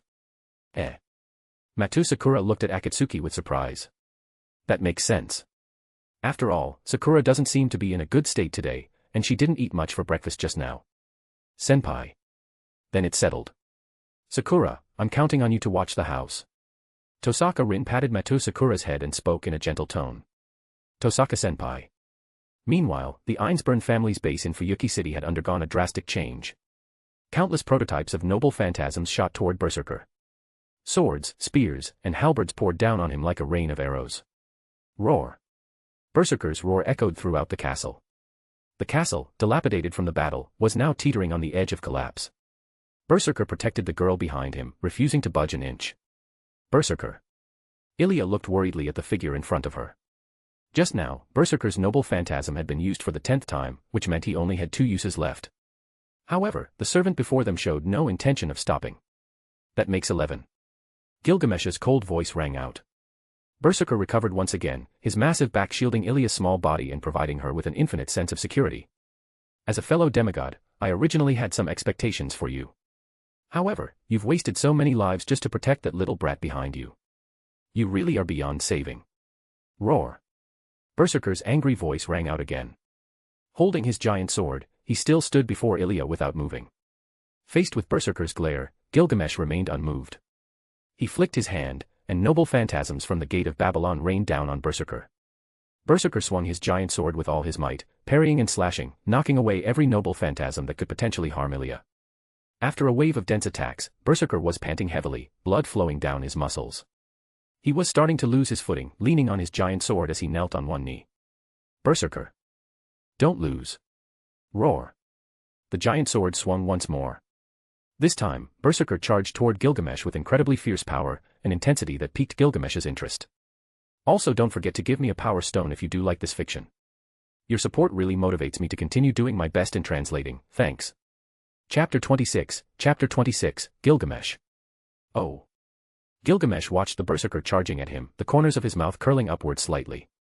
Just as the giant sword in the Berserker's hand was about to fall, endless chains burst from the gate of Babylon, instantly wrapping around Berserker and rendering him unable to move. The chains of heaven. Not even a god can break free from these bonds. It's a pity, as a fellow demigod, I actually had some expectations for you. A massive noble phantasm loomed within the gate of Babylon. Berserker.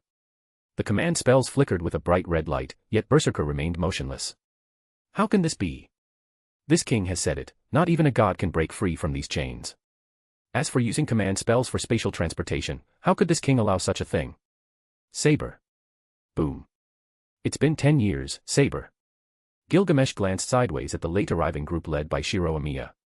Even before Shiro could speak, the gate of Babylon had already locked onto Saber's position, and without the slightest hesitation, a noble phantasm shot toward her. Archer. Your Archer.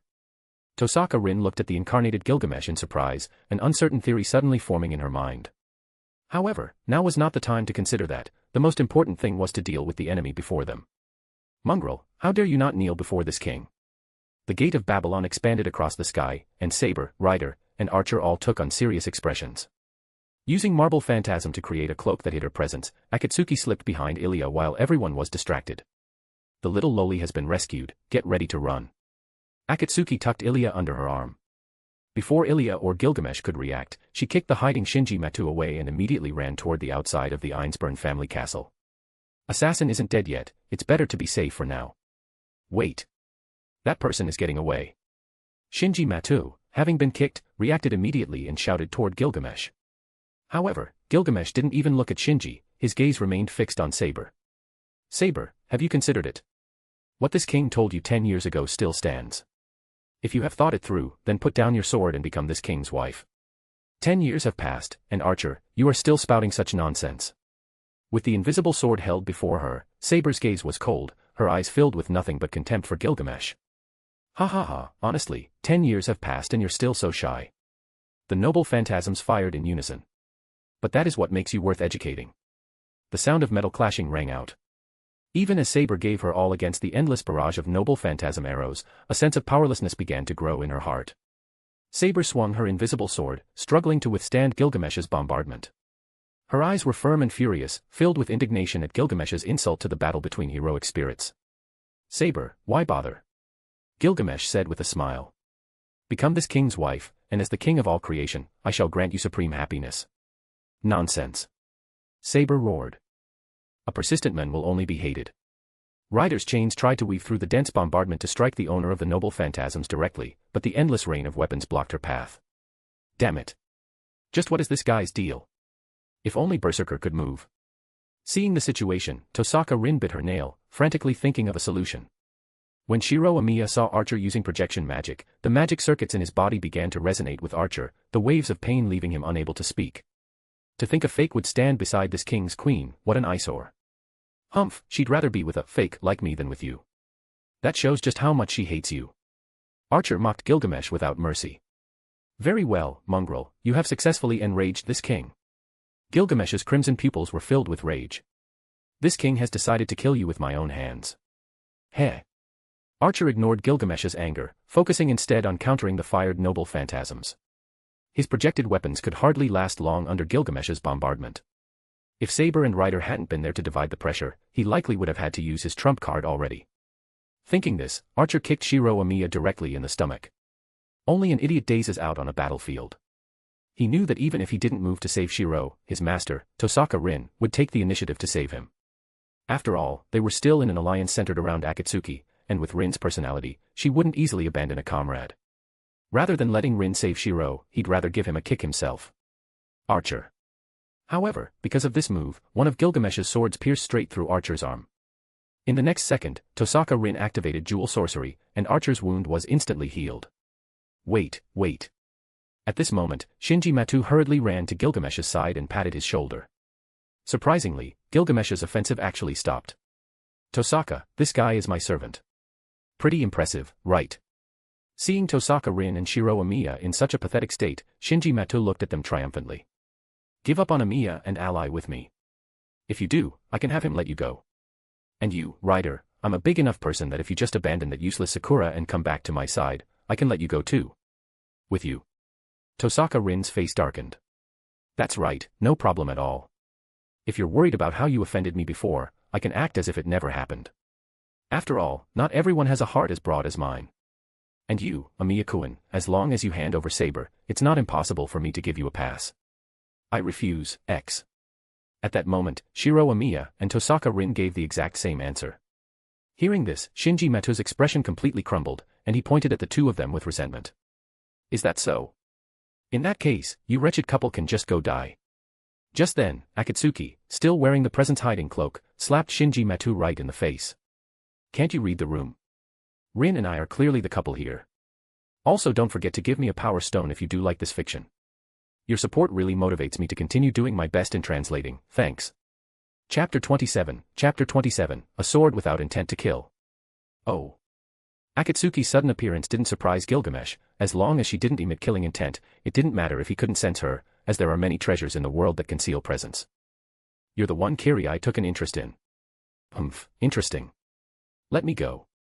Alaya, held under Akatsuki's arm, swung her weak fists, but Akatsuki ignored her as if she hadn't heard a thing. King of heroes, I'll take the lesser grail. Today's farce should end. If we don't leave, Assassin's killing intent will catch up. Akatsuki retreated to Shiro Amiya's side, handed Alaya to him, and said with a pained expression, if I hadn't just been cut by Assassin, I wouldn't want to hand Alaya to you. Remember, don't let go of her hand. Only then did Shiro Amiya notice that the hand Akatsuki used to hit Shinji Matou was dripping with blood. Combined with Akatsuki bringing Alaya back, Tosaka Rin was certain Assassin would arrive soon. Akatsuki, are you okay? No problem, provided that Gilgamesh doesn't come looking for trouble, otherwise, I can't guarantee anything. Tosaka Rin saw that Akatsuki was pretending to be relaxed, but for now, they had no better option. The archer from the previous Holy Grail War stood before them, the assassin who could strike at any moment was missing, and Castor's plans were unknown. Akatsuki, you look terrible. Do you need to drink blood? Tosaka Rin unbuttoned her collar, revealing her snowy white neck. Akatsuki didn't refuse. Sharp fangs instantly pierced Tosaka Rin's neck. Tosaka Rin felt her heart race, her blood gradually draining, and an unspeakable sense of weakness quickly filled her body. Wait, go a bit slower. After a long time, Akatsuki released Tosaka Rin's neck and licked the blood from the corner of her mouth. She had controlled her bloodlust impulse at the critical moment, preventing Tosaka Rin from being drained to death. Thank you. Akatsuki's voice became somewhat raspy, and her pupils turned deep red. Her expression looked as if she were trying hard to suppress something as she struggled to hand Tosaka Rin over to Rider. King of heroes, you've played enough, haven't you? Being watched by Akatsuki's deep red pupils, Gilgamesh laughed and waved his hand, signaling that Tosaka Rin and the others could leave.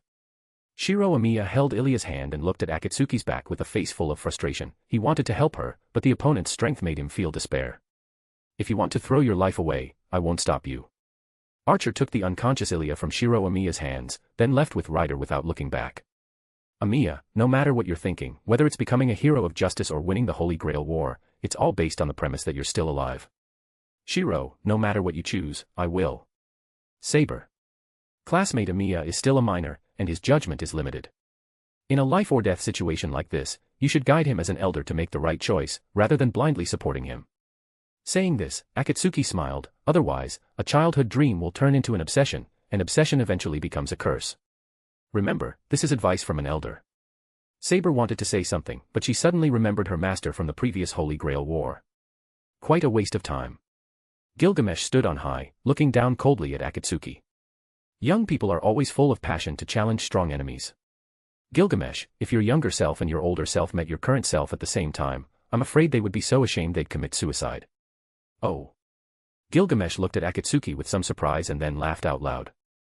Ha ha ha, indeed. The number of Gate of Babylon increased again. Countless noble phantasms were now ready to be launched, as if they would turn Akatsuki into a sieve in the next moment. So, are you ready to die? With the golden noble phantasms hanging high overhead, Akatsuki smiled. The one who should die is you. Akatsuki's aura rose sharply. An unspeakable pressure filled the Ainsburn family castle, felt by both Gilgamesh and the distant group of Shiro Amiya. Shinji Matou, who was closer, was even forced to spit blood by this invisible power and fainted instantly. Oh. Showing some spirit. Don't disappoint this king. Volley of noble phantasms. A golden rain fell. However, in the next moment, 3 black keys appeared in each of Akatsuki's hands. Any noble phantasm that came near her was knocked down by the black keys. As the dust settled, Akatsuki's figure vanished. Almost simultaneously, his intuition as an archer told Gilgamesh that if he stayed where he was, his head would be separated from his body in the next moment. Tilting his body slightly, the sound of breaking wind passed by Gilgamesh's ear. He quickly retreated to put distance between himself and Akatsuki. Dodged it. A drop of cold sweat slid down Gilgamesh's face. Are you kidding me? How could a sword without any intent to kill ever kill anyone? Are you insulting this king? That kind of thing called killing intent was used up when I was young. A hint of nostalgia appeared on Akatsuki's face.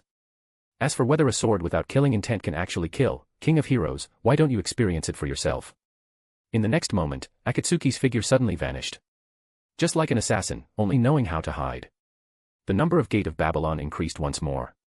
Since Akatsuki wanted to play hide-and-seek in the Ainsburn family castle, Gilgamesh would simply destroy the castle. Then he looked up and saw Berserker still struggling. Before dealing with Akatsuki, he decided to kill this mindless Berserker first. Gilgamesh looked at Berserker without speaking, but the massive noble phantasms in the gate of Babylon behind him said everything. He was going to kill Berserker here. Even without a vessel for the Grail, as long as the number of servants is reduced, the Greater Grail will still descend. At that point, the vessel will be optional. Just as Gilgamesh intended to end Berserker's life, a drop of black mud silently dripped onto the ground. Also, don't forget to give me a power stone if you do like this fiction. Your support really motivates me to continue doing my best in translating, thanks. Chapter 28, Black Grail. This single drop of black mud made everyone present tremble in fear. Even Gilgamesh, upon seeing it, quickly grabbed Shinji Matou's collar and retreated. The aura of the Holy Grail was mixed with the power of the true ancestor Akatsuki, further combined with the power of imaginary numbers magecraft. Even Gilgamesh was forced to back away. Did that mongrel cultivate this? A pitch-black figure surged out from that drop of black mud, standing quietly between Berserker and Gilgamesh. Its black tentacles seemed to possess a life of their own. The Black Grail. Akatsuki frowned. She looked at the black shadow, only a few meters away from Gilgamesh, with some uncertainty. Logically speaking, this shadow should not have appeared at this moment. Did something go wrong with Sakura? Or is it because of me? Akatsuki had lacked empathy since she was a child. She couldn't quite grasp the internal changes in others.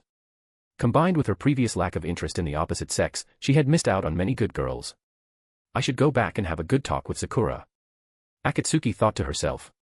She understood that the appearance of the Black Grail had drastically altered the course of this world. Originally, she had intended to guide this world toward an ending similar to UBW, but now, it was already on a point of no return toward the HF ending. No, maybe there's another way. Thinking of Castor's noble phantasm, Akatsuki suddenly felt that things weren't that bad yet. Things haven't reached the worst-case scenario. I'll overcome the current predicament first, then find a way to resolve Sakura's corruption. Having made up her mind, the black keys in Akatsuki's hands gradually disintegrated, replaced by a pitch-black sniper rifle. I didn't expect to see you again in this form. Stroking the barrel, Akatsuki set up the sniper rifle. At that moment, the black shadow that had been stationary between Gilgamesh and Berserker moved. Ribbon-like tentacles wrapped around Berserker, who was restrained by the chains of heaven, as if to devour him. Oh! What a bold mongrel, to dare touch my chains of heaven with your filthy things. With a cold gaze fixed on the black shadow, noble phantasms from the gate of Babylon shot toward it. The noble phantasms hit the shadow but failed to cause even a sliver of damage. Instead, they slowly sank into it, and the blackish-red patterns on the shadow's body gradually stripped the noble phantasms of their golden light. The noble phantasms gradually rusted, turning into a pile of scrap metal before being pulled into the shadow's imaginary number space. Berserker struggled desperately, but the glowing chains of heaven bound him tightly. Seeing his attacks were ineffective, Gilgamesh immediately retracted the chains of heaven and left with Shinji Matou. Is communication no longer possible? Just like a mad dog that has lost its mind. However, as Archer was about to walk out of the castle gates, ribbon-like tentacles blocked his path. Mongrel, who gave you the courage to block this king? The gate of Babylon opened once more. This time, Gilgamesh directly severed the tentacles, and countless noble phantasms instantly shredded them. I really don't understand why Kirai insisted on keeping a beast like you that plagues my garden. Gilgamesh left unscathed, and the black shadow seemed satisfied after completely devouring Berserker. Just as Akatsuki breathed a sigh of relief, the shadow seemed to sense something and drifted straight toward her position. Akatsuki frowned and turned to leave, only to find Assassin standing not far away. Those eyes beneath the skull mask were quietly watching her. In an instant, alarm bells rang in Akatsuki's mind. She didn't know how long Assassin had been watching, but she was certain this assassin was no ordinary servant, at least top tier or higher. Although I've heard much about Assassin's presence concealment, isn't this a bit too exaggerated? The sniper rifle disintegrated into 6 black keys. Akatsuki kept a wary eye on the approaching black shadow behind her while staring intently at the assassin carrying a greatsword. Vampire, show your true strength, or you will die here. The greatsword, shrouded in the aura of death, was drawn from its scabbard by Assassin. The gaze hidden beneath the skull mask remained fixed on Akatsuki. To be honest, I don't want to kill. Akatsuki's eyes turned crimson, and her tone became serious. In the midst of endless slaughter, I realized that while killing is convenient, killing too much makes one forget oneself. I am the exact opposite of you. Never-ending slaughter is my destiny. Assassin brandished the greatsword and charged at Akatsuki. Akatsuki met the charge head-on with the black keys in her hands. From beginning to end, Akatsuki never wanted to kill anyone, whether in this world or her original one. Yet, fate seemed to mock her. If she didn't kill others, others would come to kill her. When others besieged her alone, no one spoke a word for her. When she killed too many, the high and mighty hypocrites would say things like, enough. When they wanted to kill me, why didn't you say enough? When they took swords to cut out my tongue, why didn't you say enough? When they forced me to kneel and kowtow, why didn't you say enough? Facing assassin's fierce assault, Akatsuki recalled memories of her youth. Facing long-term bullying from peers within the family, the bias of elders, and the disgust and assassination attempts from her father, she had raised her blade and wiped out everyone in her family except herself. Akatsuki looked at these memories calmly. Her heart remained without a ripple, so calm it made one wonder if she was truly human. In the past, Akatsuki would have smiled and said, of course, but now she would say, of course not. Her crimson pupils watched Assassin, and the speed at which she swung the black keys grew faster and faster. It seems the one being suppressed isn't me. The pitch-black tentacles bypassed Akatsuki and rushed toward Assassin. Seeing this, a flash of surprise crossed Assassin's eyes, and he immediately retreated. Coordinating with the Black Shadow's attacks, Akatsuki launched a continuous offensive against Assassin. She knew exactly which parts to strike to make a servant die quickly without a chance to counterattack. In an instant, the tide of the battle turned. Her sword, devoid of any killing intent, was like a reaper carrying out a task, driving Assassin into a corner while avoiding contact with the Black Shadow. Meow. What are you doing, meow? Also don't forget to give me a power stone if you do like this fiction. Your support really motivates me to continue doing my best in translating, thanks. Chapter 29, Holy Grail War. Nico Arc watched as Assassin was driven into a panic by Akatsuki and the Black Shadow, momentarily dazed. The next moment, she realized that Akatsuki wanted the Black Shadow to devour Assassin. After all, she had been present when Lancer was devoured last night and Berserker just now, once devoured by this Black Shadow, it was no different from being defeated in the Holy Grail War. Could this Black Shadow be a Holy Grail vessel researched by some magician, Naya? Nico Arc stroked her chin. Although she didn't particularly want to save Assassin, given the current situation, she still needed Assassin's help to obtain the Holy Grail. You fellow, can't you just behave yourself? A voice that sounded somewhat familiar to Nico Arc came from behind her. Upon hearing it, all of Nico Arc's fur stood on end. Naya. Why are you here? Kistr Zelrich Schweinorg, commonly known as the Jewel Owner, is one of only 5 true magicians in the world and one of the 27 ancestors of dead apostles. Affiliated with the Mages Association, he forcibly organized magicians into an army as the Marshal of Sorcery during a conflict with the King of the Moon in 300 AD, and he is also a collaborator of the True Ancestors in this world. He is also the existence who killed the King of the Moon in a human body. Huh? You're asking me? I wanted to ask you, why are you interfering with this world's Holy Grail War? Do you know how much extra workload this has added for me? Kishore scratched his all-white hair in distress, then turned his gaze toward Crimson Moon not far away. This fellow. Naya, you noticed it too, right? A perfect vessel capable of fully receiving Crimson Moon, yet without the gate left by Crimson Moon inside her body. This means she wasn't created by dead apostles or the ancestors. Those two the counter forces that returned not long ago. They really do nothing but increase my workload. Since she was an existence capable of fully receiving Crimson Moon, Kishore couldn't just leave her alone. Moreover, if he truly ignored a dead apostle, those people from the church wouldn't let it slide easily. If word gets out, those guys from the burial agency will probably come charging in like madmen. By the way, you're coming back with me immediately. As for Assassin, return control of him to his original master. But the heroine, Naya. Kishore frowned, his majestic face instantly silencing Nico Arc. After sending Nico Arc away, Kishore turned his gaze back to the center of the battlefield nearby. Come to think of it, he hadn't expected to return to this city again. The last time I came was as a witness to this ritual. I wonder how Nagato's descendants are doing. Upon seeing the Black Shadow, Kishore frowned. Has that fellow Makiri fallen to such an extent? This really gives one a sense of how things have changed while people remain the same. Feeling many emotions, Kishore decided to resolve the immediate trouble first. He leapt into the battlefield, standing between Akatsuki and Assassin, and raised his hands. That's enough. Akatsuki frowned. She naturally knew who this old man was, the famous Marshal of Sorcery, Kistr Zelrich Schweinorg, known by everyone in the magecraft world. Assassin also realized at this moment that his contract with Nico Arc had vanished. With Akatsuki and the Black Shadow pressing in, he finally had a chance to breathe. He quickly flickered and merged into the darkness, disappearing.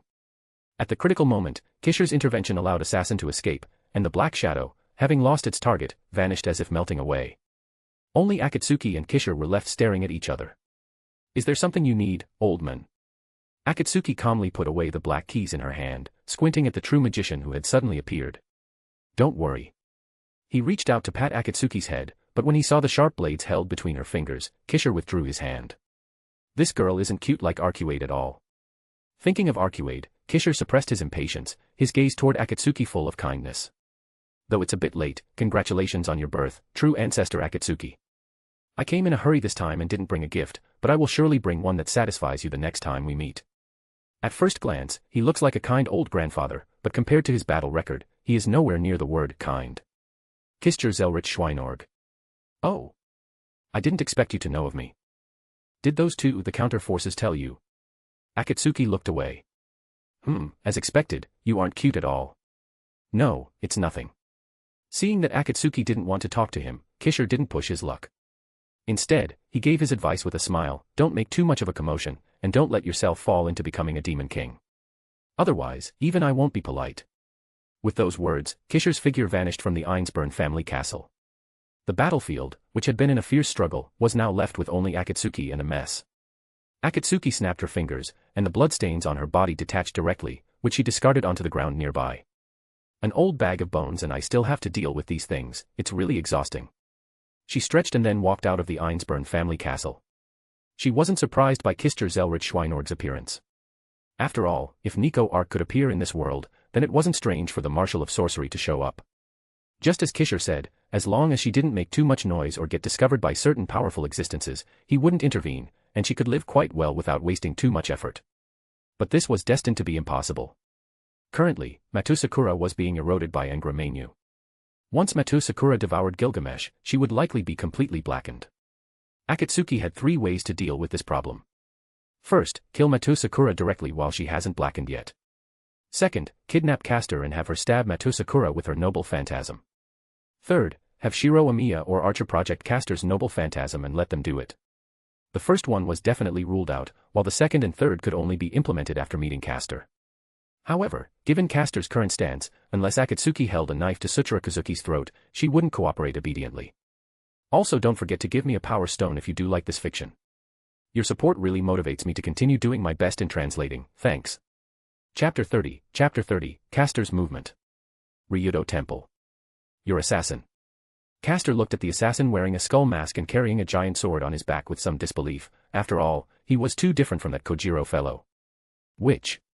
Just as assassin uttered the word witch, Caster blasted a large hole in his chest, revealing ghastly white ribs that looked terrifying. Ah, I've gotten used to it. Caster waved the hand engraved with command spells dismissively, as if mocking assassin, no matter what level of hero you were in life, now you are just a heroic spirit engraved on the throne of heroes. Since you seek the Holy Grail, don't dream of escaping the shackles of the command spells. Do you understand, assassin? Cough, cough. Looking at the wound that showed no signs of healing, assassin immediately knew that Caster had used some method to greatly reduce his self-healing ability. However, it wasn't a big problem. That witch's master was just an ordinary person. If he found the right opportunity to cut off his head with one strike, the witch would lose her master, and then everything would be easy to handle. Bang. Akatsuki knocked the blonde guy unconscious with a single punch. She was already feeling a bit bored. After being entangled with Gilgamesh, Ilya, the Marshal of Sorcery, and the others for so long, all she wanted now was to go back and have a good sleep. Of course, holding a young lady would be even better. However, she had just returned to the city and actually ran into these 3 thugs again. Are the thugs in Fuyuki City all dead? Are you the only ones left? How long had it been? That blonde guy was actually acting as if nothing had happened, leading 2 lackeys to harass female students on the street again.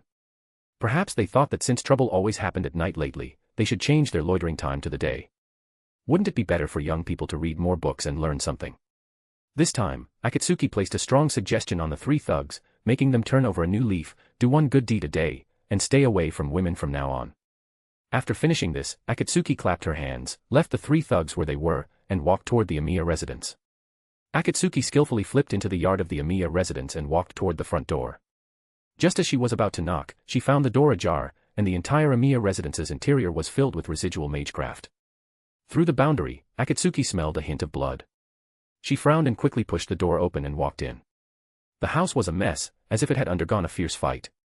Various traces of magecraft and sword marks seemed to tell the story of what had happened here.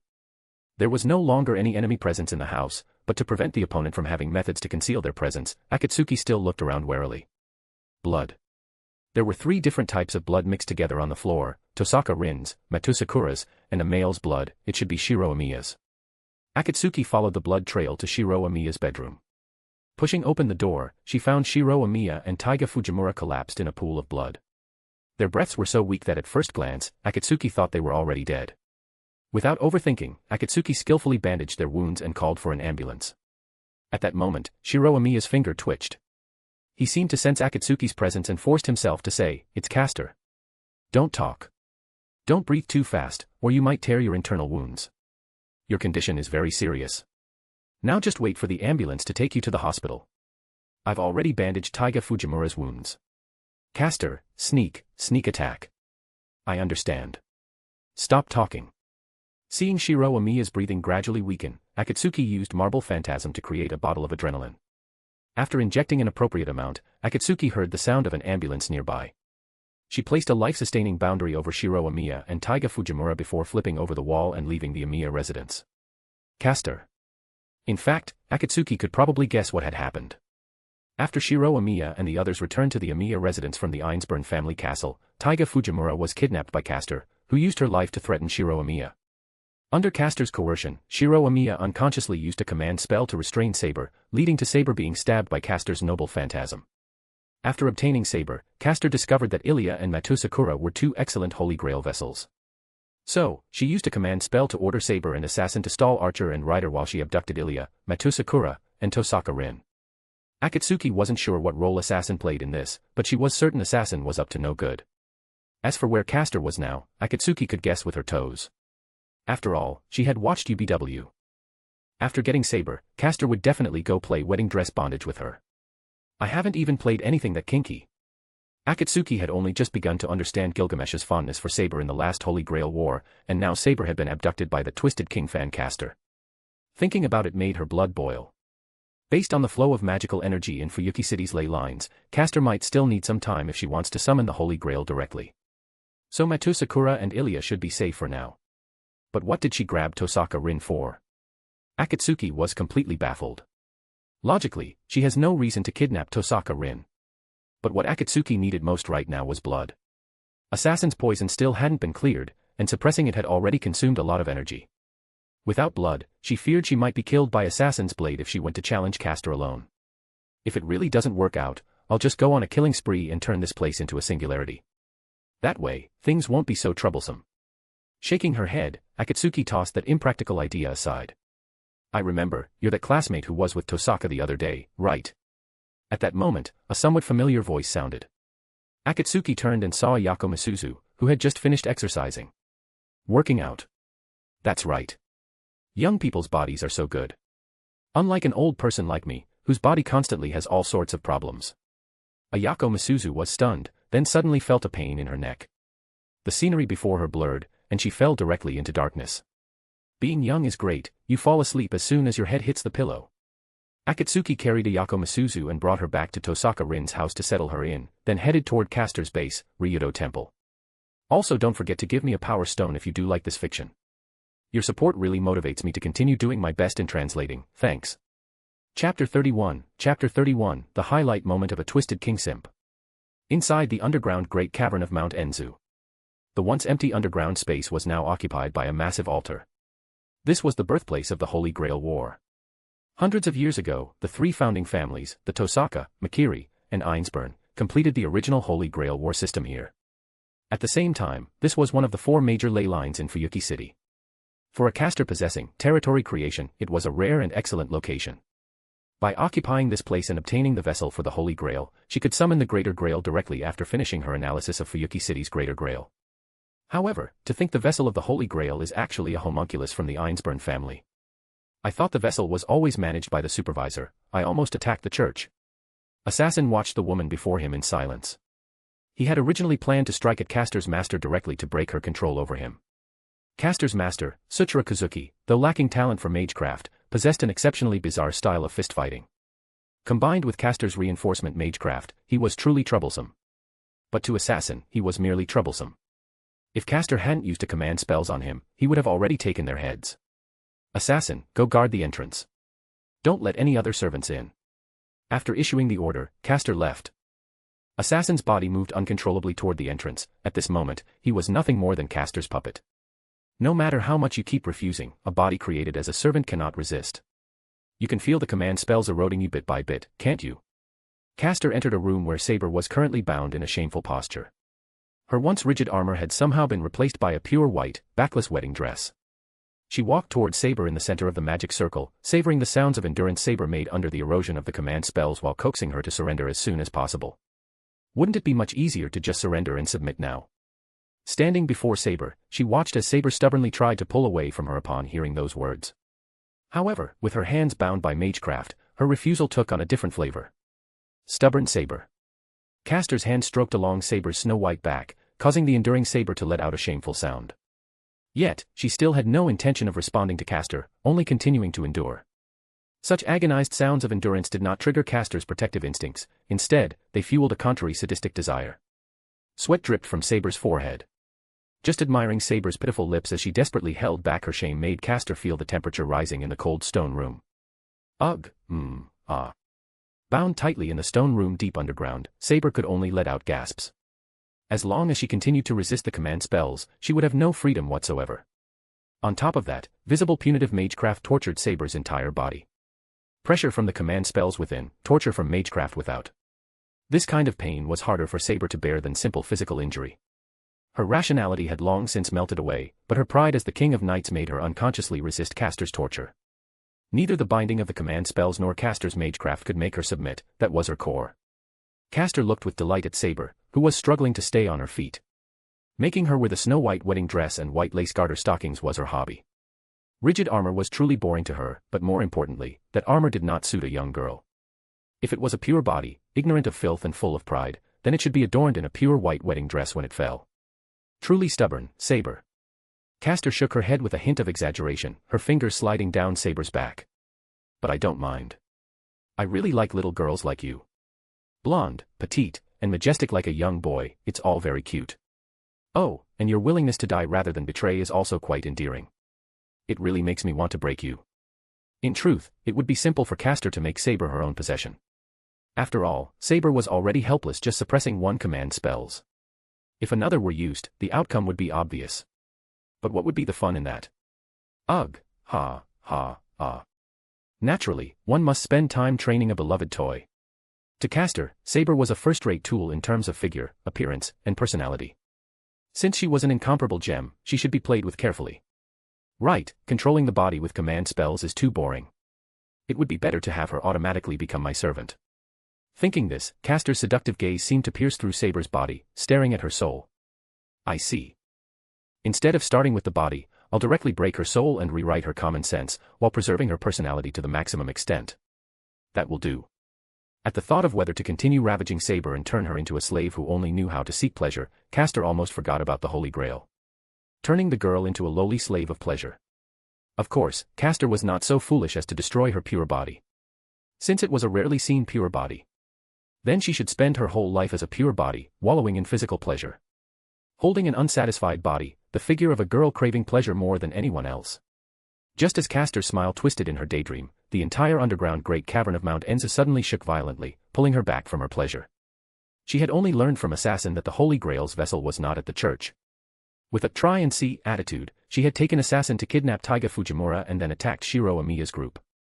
But to her surprise, there were actually two vessels for the Holy Grail. Moreover, one of them had already absorbed the souls of two servants and was in the process of being activated. Stroking Saber's white stockings, Castor revealed a confident smile.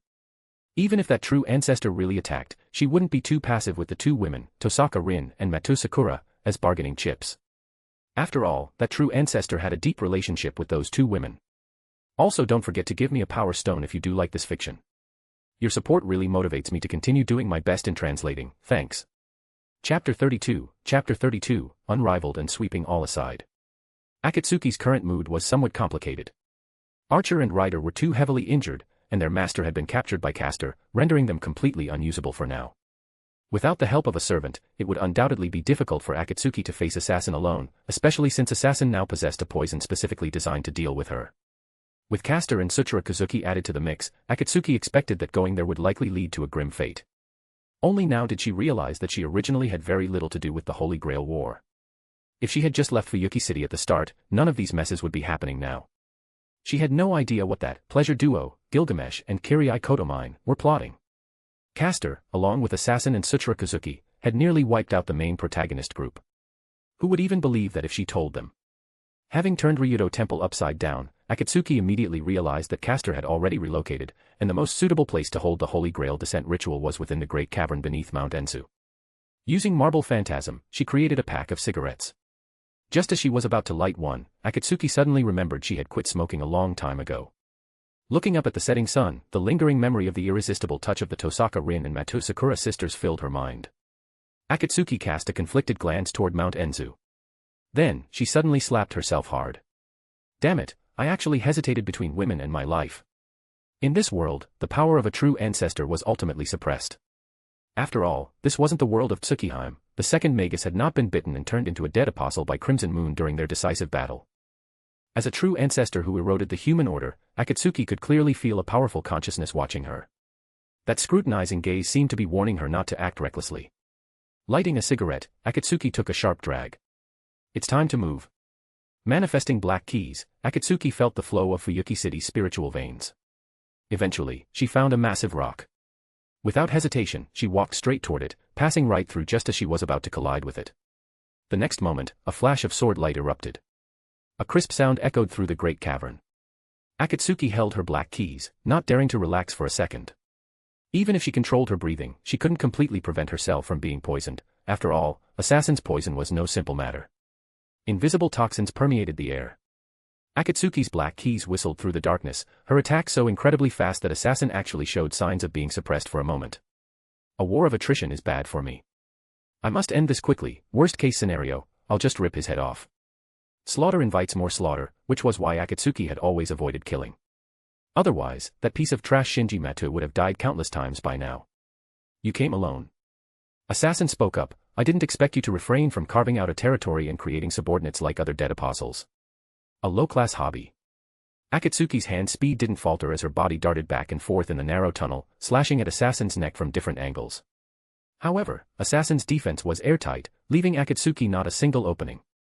Akatsuki secretly cursed her luck. At this rate, Assassin's poison would likely seep into her marrow soon. At the critical moment, she made a snap decision to abandon defense entirely, launching an all-out strike at Assassin's heart. However, just as the black keys were about to strike Assassin, his figure vanished eerily. Akatsuki instinctively turned around, but it was already too late. Assassin appeared behind her like a ghost, his greatsword thrusting straight toward the back of her heart. Akatsuki didn't dodge. Instead, she lunged forward, meeting Assassin's greatsword head-on. Puchi. The sound of two blades piercing flesh rang out. Akatsuki's black keys plunged straight into Assassin's heart, while Assassin's greatsword also impaled Akatsuki's chest. What a pity. Blood dripped down the black keys. Assassin realized he had lost to Akatsuki. He gave a self-deprecating laugh. I spent my whole life killing dead apostles, only to die at the hands of one in the end. How ridiculous. Akatsuki's gaze was cold. With a slight exertion of her fingers, Assassin's body shattered into pieces. Blood stained the surrounding walls as Akatsuki walked deeper into the great cavern without changing her expression. Once slaughter begins, it cannot be stopped. Would what awaited her be dying alone with blood-stained hands as before, or carving out a new path? In just a few breaths, Akatsuki's temperament underwent a massive change. A hysterical madness surged from the depths of her heart. For a moment, she seemed to see her former self. Assassin's poison was essentially one of his noble phantasms. Now that he was dead, the poison's effect had faded. Next were the physical wounds, but those were trivial matters to Akatsuki. Castor's time for analyzing the Greater Grail was almost up. Not wanting to waste time, Akatsuki quickened her pace. Fuyuki City's mana began to converge here, and a strange white light appeared in the sky that had been about to darken. The first person Akatsuki found was Tosaka Rin. She was locked in an inconspicuous stone chamber by Castor. Perhaps because there were already two more suitable vessels, Tosaka Rin hadn't been given much attention by Castor. Akatsuki. Are you okay? You're actually this happy that I'm okay. Akatsuki's lips curled into a smirk as she looked teasingly at Tosaka Rin. I am not. Well, I can't say I'm not. Sakura and Alaya, do you know where they are? I'm not sure. Tosaka Rin shook her head. But one thing I know for certain is that Castor wants to make the Greater Grail descend through another method. If we wait any longer, Sakura and Alaya will likely be in danger. Akatsuki's eyes narrowed. Since Tosaka Rin didn't know the locations of Matou, Sakura and Alaya, she could only find them by sensing the mana within the great cavern. After dispelling Castor's binding magecraft, Akatsuki pointed out the exit for Tosaka Rin and turned to leave, only to be called back by her. Wait, Akatsuki. Thank you for coming to save me, but I'm going too. Whether it's saving Sakura or getting revenge on that Castor woman, I have to do it myself. Akatsuki was slightly stunned. Castor is a magician from the Age of Gods, you know. I know. You said her true name is Medea, right, she said. I have my own ways. Looking at Tosaka Rin like this, Akatsuki knew that Magic Muscle Rin was about to make her debut. Also, don't forget to give me a power stone if you do like this fiction. Your support really motivates me to continue doing my best in translating, thanks. Chapter 33, Pitch Black Tentacles. By the way, Akatsuki, are you really okay? The seemingly endless stairs stretched deep underground. Tosaka Rin didn't know how long she had been walking, perhaps an hour, perhaps an entire day. The seemingly infinite stairs stirred a lot of negative emotions in her heart. Looking at Akatsuki, who had a large hole opened in her chest, Tosaka Rin was somewhat worried. After all, the hideous wound was painful just to look at, let alone the fact that it was directly on Akatsuki's body. Sai, since you're so worried about me, do you want to come and check for yourself? Akatsuki raised an eyebrow. The fact that Tosaka Rin would take the initiative to care for her meant she didn't hold a grudge over being forced earlier. Rounding that up, it meant she could perhaps be a bit more excessive. Who's caring about you? I'm just afraid you'll mess up when dealing with Castor. I definitely didn't ask because I was worried about your body. A textbook example of a tsundere speech. Akatsuki feigned disappointment, hanging her head dejectedly. I almost lost my life coming to save you guys, and you won't even show a bit of concern for me. Before Akatsuki could finish, Tosaka Rin hurriedly explained, I didn't mean it like that. Tosaka Rin's face instantly turned bright red. For a moment, she was even incoherent, not knowing how to explain. Seeing Tosaka Rin's flustered state, Akatsuki narrowed her eyes. Oh. Really? Then how do you plan to thank me for helping you so much? Woo woo woo. Tosaka Rin silently looked away from Akatsuki's suggestive gaze. Immediately after, a flash of panic surfaced in her heart, she was actually hesitating. Could it be that she had already begun to slowly accept it? Sigh, as expected, it was just to placate me. In an instant, Akatsuki looked gloomy again. For some reason, her disappointed gaze made Tosaka Rin want to explain something. Whatever. Just tell me directly what you want after this incident is over. Saying that, Akatsuki waved the phone in her hand that was recording and smiled. It's already recorded, Rin. Tosaka Rin looked at the rectangular box in Akatsuki's hand in confusion. Isn't that used for making phone calls? Tosaka Rin had heard her friends talk about things called mobile phones, saying they were similar to landlines at home but more convenient to carry. She had once thought about buying one, but she gave up after seeing so many buttons on them. Although the functions of phones from the 2000s are limited, they're more than enough for recording besides making calls.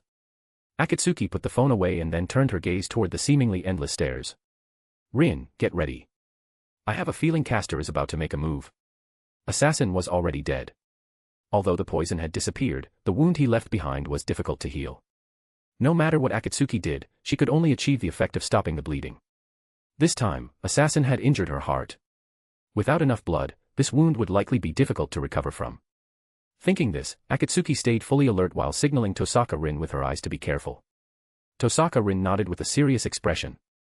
She gripped the jewel in her hand tightly, having already planned her methods for dealing with Castor. Suddenly, a powerful surge of magical energy arrived, and the entire staircase began to shake. Akatsuki quickly reached out to pull Tosaka Rin, saying in a low voice, "Watch out." A moment later, a black figure slowly rose from the bottomless abyss. "Castor, I'm surprised you actually dare to show yourself." Tosaka Rin gritted her teeth as she uttered the name. Castor looked at them with a cold sneer, a hint of disdain in her eyes. "It's truly beyond my expectations that you could defeat Assassin." Although he was an unremarkable heroic spirit, he was at least a hunter who specialized in hunting true ancestors during his lifetime. But it ends here. Having said that, the purple robe on Castor's body moved without wind, and countless magic circles unfolded behind her. Massive beams of magical light shot toward the two of them. I have successfully analyzed the Greater Grail of Fuyuki City. Next, as long as enough magical energy enters the Grail's vessel, this war will be over. While fending off Castor's attacks, Akatsuki asked, "Who did you choose as the vessel for the Grail? Matou, Sakura, or Alaya?" Wait. Why does Sakura's name appear here? Tosaka Rin looked at Akatsuki and Castor in confusion. The defensive magecraft based on jewel sorcery was teetering under Castor's assault. So you don't know yet. Castor smiled and stopped her attack. That girl is named Sakura, right?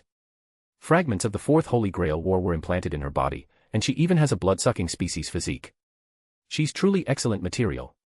Hearing this, Akatsuki's expression became somewhat strange. She looked at the triumphant caster with a hint of pity in her eyes. If you're using Matou Sakura as the material to summon the Greater Grail, I suggest you hurry back and see if Saber and your master are still alive.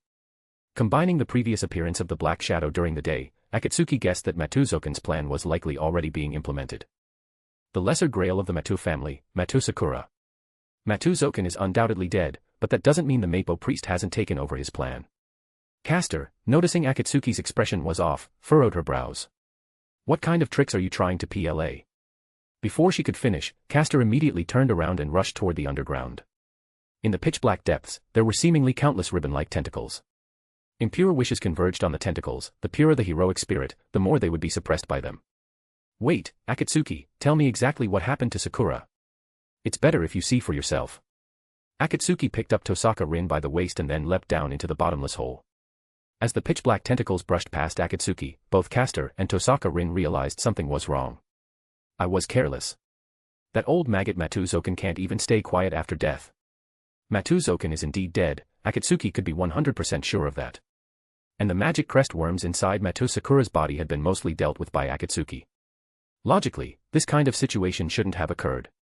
However, Akatsuki had overlooked the most crucial person, Kirai Kotomine. That priest with a personality defect always comes out to cause trouble at the most critical moments. She might as well just go and tear down the Fuyuki church after this incident is over. Anyway, she's a true ancestor, not a master. A place like that is a hostile territory for her, not a neutral zone. Also, don't forget to give me a power stone if you do like this fiction. Your support really motivates me to continue doing my best in translating, thanks. Chapter 34, The Reason Akatsuki Interferes in the Holy Grail War. Originally, the girl in the center of the altar vanished, replaced by a strange shadow. Behind her was the place of martyrdom for the Saint of Winter, Hostaiza. What exactly happened? Where is Lord Soichiro? Caster felt a surge of repulsion looking at the shadow in the center. Her magician's intuition told her to run as far as possible. The next moment, the shadow suddenly appeared before Caster. As if time and space had frozen, several terrifying tentacles extended from the shadow's body, tightly strangling Caster's throat. You. Caster squeezed out the word with difficulty. The shadow's body twisted abruptly. The frantic killing intent snapped Caster to her senses. She pulled out her noble phantasm and stabbed at the tentacles constricting her neck. Sensing danger, the tentacles immediately retracted, and the shadow moved away from Caster. It was a suggestion. Caster retreated hastily. She had actually fallen under the shadow's suggestion just now. What on earth are you? Caster raised her hand, and a massive fireball formed instantly, its scorching heat forcing everyone to stay away. However, when the fireball touched the shadow, it seemed to be drawn in by some force and entered the shadow's body. As if there were infinite space within her, the fireball grew smaller until it vanished completely. No way, is this imaginary number space? At this moment, Akatsuki and Tosaka Rin also arrived. Seeing the shadow absorb Caster's fireball, Tosaka Rin exclaimed. Although Caster's attack failing was shocking, the shadow's imaginary number space shocked her even more. After all, magicians with the imaginary number attribute were far too rare. And even if there were magicians with that attribute, they were rarely trained correctly, leading to imaginary number magic becoming increasingly scarce. In a flash, Akatsuki pushed Tosaka Rin aside and grabbed the shadow's ribbon-like tentacles, using her power as a true ancestor to confront and Gramenyu. The pitch-black prayers contained within all the world's evil were difficult for even someone as strong as Akatsuki to completely purge in an instant. Rin, you deal with Caster. Find a way to take Saber back. Before Akatsuki could finish, Tosaka Rin was sent flying by a punch from Sutra Kazuki, her body embedded directly into a nearby stone pillar. If not for her defensive magic, Rin's life might have ended then and there. Vampire, suppress that shadow. Sutra Kazuki grabbed Tosaka Rin by the throat with one hand and pulled her out of the pillar. Caster also appeared here, bringing with her Saber, who was dressed in a pure white wedding dress. The situation changed in an instant. Setting Archer aside for now, Ryder should have recovered by now. Where did she go? An inexplicable sense of irritability arose. The situation was still controllable for Akatsuki. This was no joke. If she wanted to, she could completely release the power suppressing her bloodlust impulse. At that time, even if a beast came, it would have to consider if it could kill Akatsuki in one strike. But, if I release that power, won't everything be the same as before? I chose to become a true ancestor and come to this world because I hope to walk a different path. Reconstructing her black keys, Akatsuki let go of the shadow's tentacles and rushed toward Tsuchira Kozuki at extreme speed. Even the caster-reinforced Tsuchira Kozuki couldn't see such rapid movement clearly, but with his powerful intuition, he narrowly avoided Akatsuki's strike. However, his movement was so large that it gave Akatsuki an opportunity. That strange boxing style was very suitable for a first-time encounter kill, but Akatsuki was fully prepared and snatched Tosaka Rin back from Tsuchira Kozuki's hand. As the pitch-black tentacles raged, Tsuchira Kozuki gathered his strength and aimed for Akatsuki's heart, honing his killing techniques to the limit. However, Akatsuki was no pushover. Her long-time work in similar fields had given her almost subconscious habits. Trace on. Gan Jiang and Mo Yi flew straight for Caster's heart, only to be shattered by Saber's invisible sword in the next instant. Shiro. Shiro Amiya. Saber's voice overlapped with Akatsuki's. Akatsuki had treated Shiro Amiya's injuries herself, she knew his condition better than anyone. He shouldn't have been able to appear here at all. And it seemed his projection magic was almost fully mastered. Is this the effect of the protagonist's aura? Or did he successfully evolve into the ultimate life form, Kar Shiro, after absorbing the mana in the red stone of Aya? After pulling away from Tsuchira Kozuki, Akatsuki quickly checked Tosaka Rin's injuries. Even with defensive magic, Kozuki's punch had broken several of Rin's ribs, and her internal organs were starting to bleed. The situation is not optimistic. After casting several healing spells on Tosaka Rin, Akatsuki patted her shoulder. Rin, go save Sakura. Tosaka Rin was stunned. She didn't understand what Akatsuki was saying. Wasn't Sakura being used as the vessel for the Holy Grail? Where was Sakura here? Even if someone is to be saved, it should be you or Shiro Amiya going, right? Besides, where is Sakura? That shadow is Sakura. Wah. Perhaps the truth was too shocking. For a moment, Tosaka Rin's mind went blank. She stared blankly at the shadow filled with curses, despair, and madness.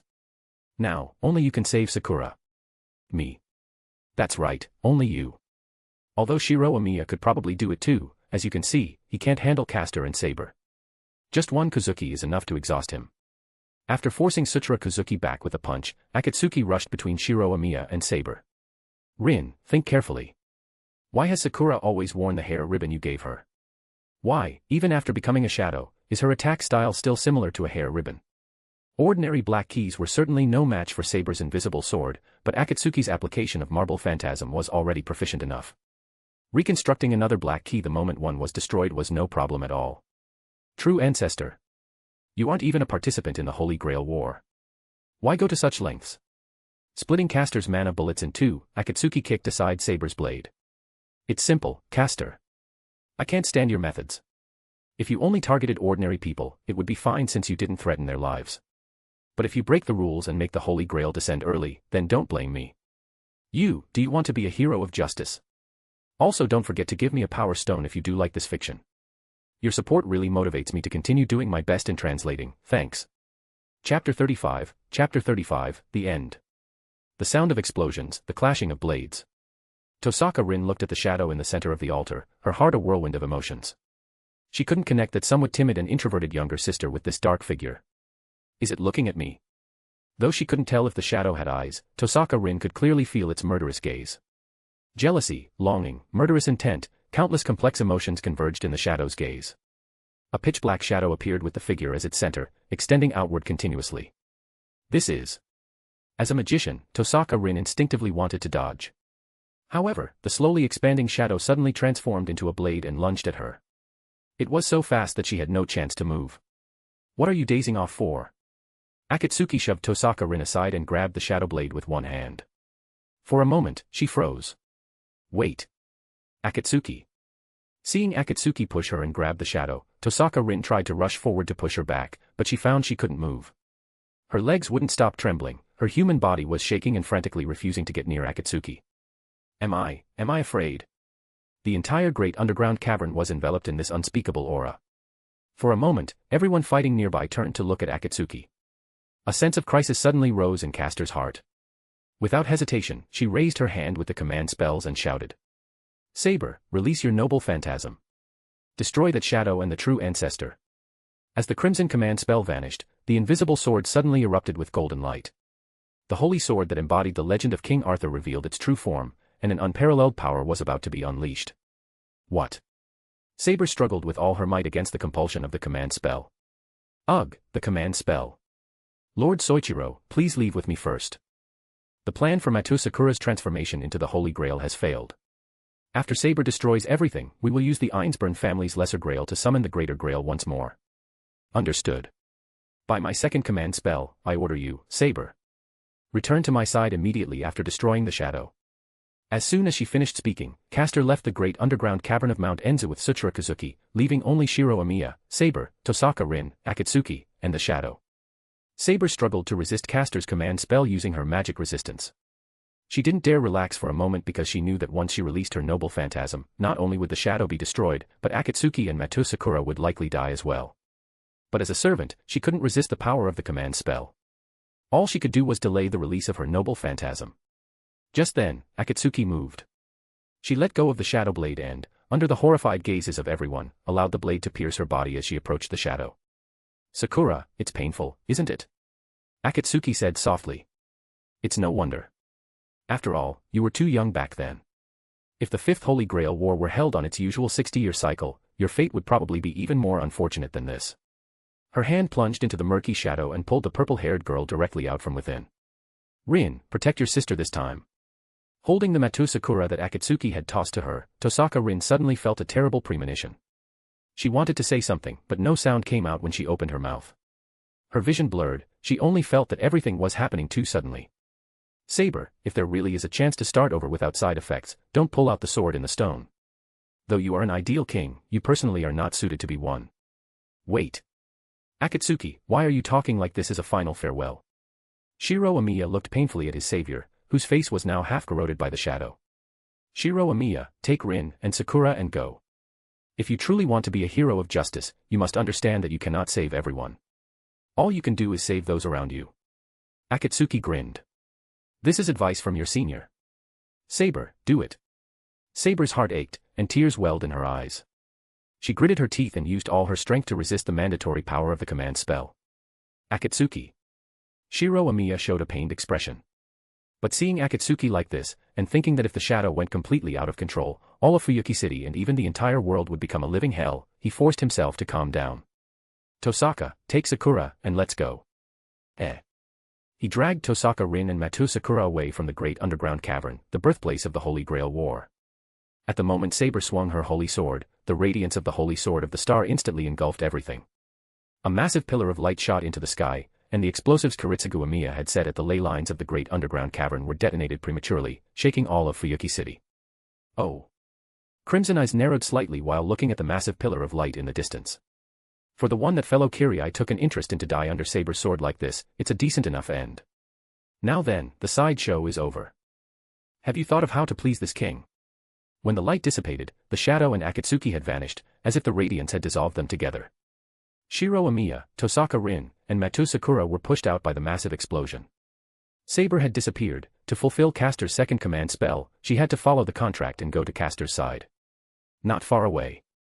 As expected of an anti-fortress noble phantasm. Castor looked at the radiance in the distance, a hint of triumph flashing in her eyes. A sense of pleasure rose in her heart after eliminating her opponent. Without the variable of the True Ancestor, and with Saber and the Einsburn family's Lesser Grail under her control, the outcome of this Holy Grail War was already clear. Lord Soichiro, please wait a little longer. The ley lines of Ryudo Temple have been completely destroyed by Saber's holy sword. Once we find a new ley line, we will summon the Holy Grail immediately. I'll leave it to you. Suchira Kazuki nodded and said no more. Saber, you did well. Feeling Saber's approach, Castor smiled. The pure white wedding dress paired with Saber's humiliated expression was the perfect dessert for Castor. Castor. Also don't forget to give me a power stone if you do like this fiction. Your support really motivates me to continue doing my best in translating, thanks. Chapter 36, refined in an instant. After the massive explosion, Akatsuki's consciousness blurred for a few seconds before she found herself standing in the courtyard of the Matou family estate. The Matou family home had been personally demolished by Akatsuki, and Matou Zouken had been killed by her own hands. There was absolutely no possibility of survival, of this, she was certain and positive. So, without even thinking, she knew this was an illusion created by Engra Mainu, also known as Little Engra. Taking Saber's Excalibur to the face had caused a brief lapse in her consciousness, giving Little Engra this opportunity. So, what do you want to show me? There was no answer. It was as if Akatsuki were talking to herself. She checked her body and found that all her true ancestor abilities and physical attributes had been cleared, leaving only the physical stats of her human period. In other words, in my subconscious, I don't actually consider myself a true ancestor. Well, that's fine. Even as a human, I can't possibly lose to a ghost without a physical body. This wasn't blind confidence.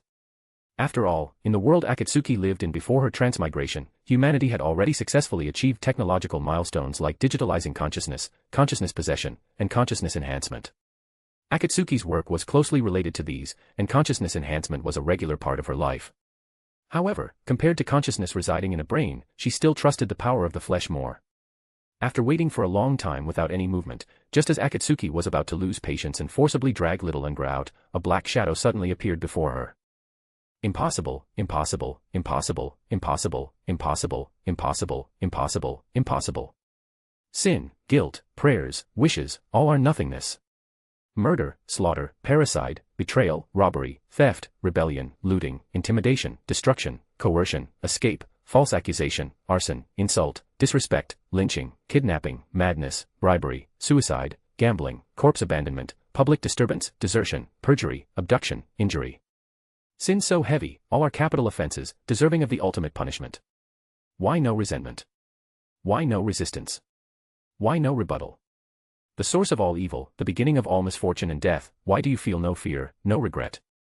A cursed voice mixed with fear and madness surged from the black shadow's body. Upon hearing these hysterical sounds, a faint smile played on Akatsuki's lips. This won't do, peeking into my memories like that. You are a heroic spirit, after all. Words that would make anyone else's hair stand on end and cause them to instinctively retreat felt like an award citation praising her great achievements to Akatsuki. No matter how many times she heard them, she would never grow tired of it. These were all the sins she had once committed. Whether intentional or unintentional no longer mattered, because even if her entire being was carved with sin, no one could judge her. Her job was merely to be a blade, as for how to use it, that was for the wielder to consider. After all, she only needed to be a good blade, while the wielder had much more to worry about. Could it be that a blade used for murder must also be sent to the witness stand? The answer was no. To become the blade in the hands of the powerful, striking at the lives of other powerful men. Wealth, power, prestige, sinners, beasts, these are useless before death. Perhaps her merits were even greater than her karmic hindrances. However, for some reason, even her soul after death was pitch black, with every inch carved with sin. Interesting, but only just interesting, Akatsuki said softly, a flash of indifference in her eyes. I won't let my women get hurt just for the sake of my own interests. Akatsuki grabbed the black shadow and refined it in an instant. The surrounding environment collapsed along with it. Wait. Who turned off the lights? The pitch-black environment and the massive rocks on her body reminded Akatsuki. Oh, so I was buried alive. Boom. Relying on the powerful strength of a true ancestor, she directly blasted the rocks off her body and crawled out from the collapsed site in the great cavern beneath Mount Enzu. Using marble phantasm, she recreated a set of clothes. Akatsuki snapped her fingers to dispel all the dust from her body, then stretched and said, time to head back and eat. Clang. Oh. A hint of interest flashed in his ruby-like eyes. Gilgamesh looked at the two servants before him with some surprise and said, for a fake and a monster, you've actually managed to pique this king's interest slightly. In the words of this era, this feeling is called, getting fired up, right? As the gate of Babylon unfolded, Archer and Rider were clearly reaching their limits.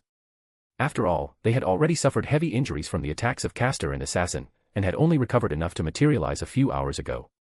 Archer and Rider looked at Gilgamesh without a word. Several minutes had passed since the explosion in the Mount Enzu area. As servants, the fact that they hadn't suffered from a lack of mana meant their master was perfectly fine. However, that massive explosion still left Archer and Rider somewhat worried. Ha ha ha ha. So this is Tosaka's Archer and Sakura's Rider. They're no match for my servant at all. Rider, if you come back now, I can have my servant spare you. If you perform well, I might even share the Holy Grail with you. I respectfully decline. What? You dare refuse me? Kill them. Shinji Matou pointed angrily at Archer and Rider. Now that the Matou family home was destroyed and Matou Zouken was killed, and Shinji himself hadn't received much of the Matou family's magecraft inheritance and had poor talent, it wouldn't be an exaggeration to say the Matou family was now completely erased from the world of magicians. And as long as he, Shinji Matou, obtained the Holy Grail, he could revive the Matou family and even become a first-rate magician. At that time, whether it was Tosaka or Sakura, they would all come running to lick his boots. Shinji Matou was immersed in his own mental fantasies, completely unaware of the playful look in Gilgamesh's eyes. Though I'm not sure why Kirai wanted to help treat that mongrel, things are looking more and more interesting. Gilgamesh thought to himself, a hint of expectation growing in his gaze toward Shinji Matou. He wanted to see what kind of amusement this fellow before him could bring. After all, he was the king of clowns.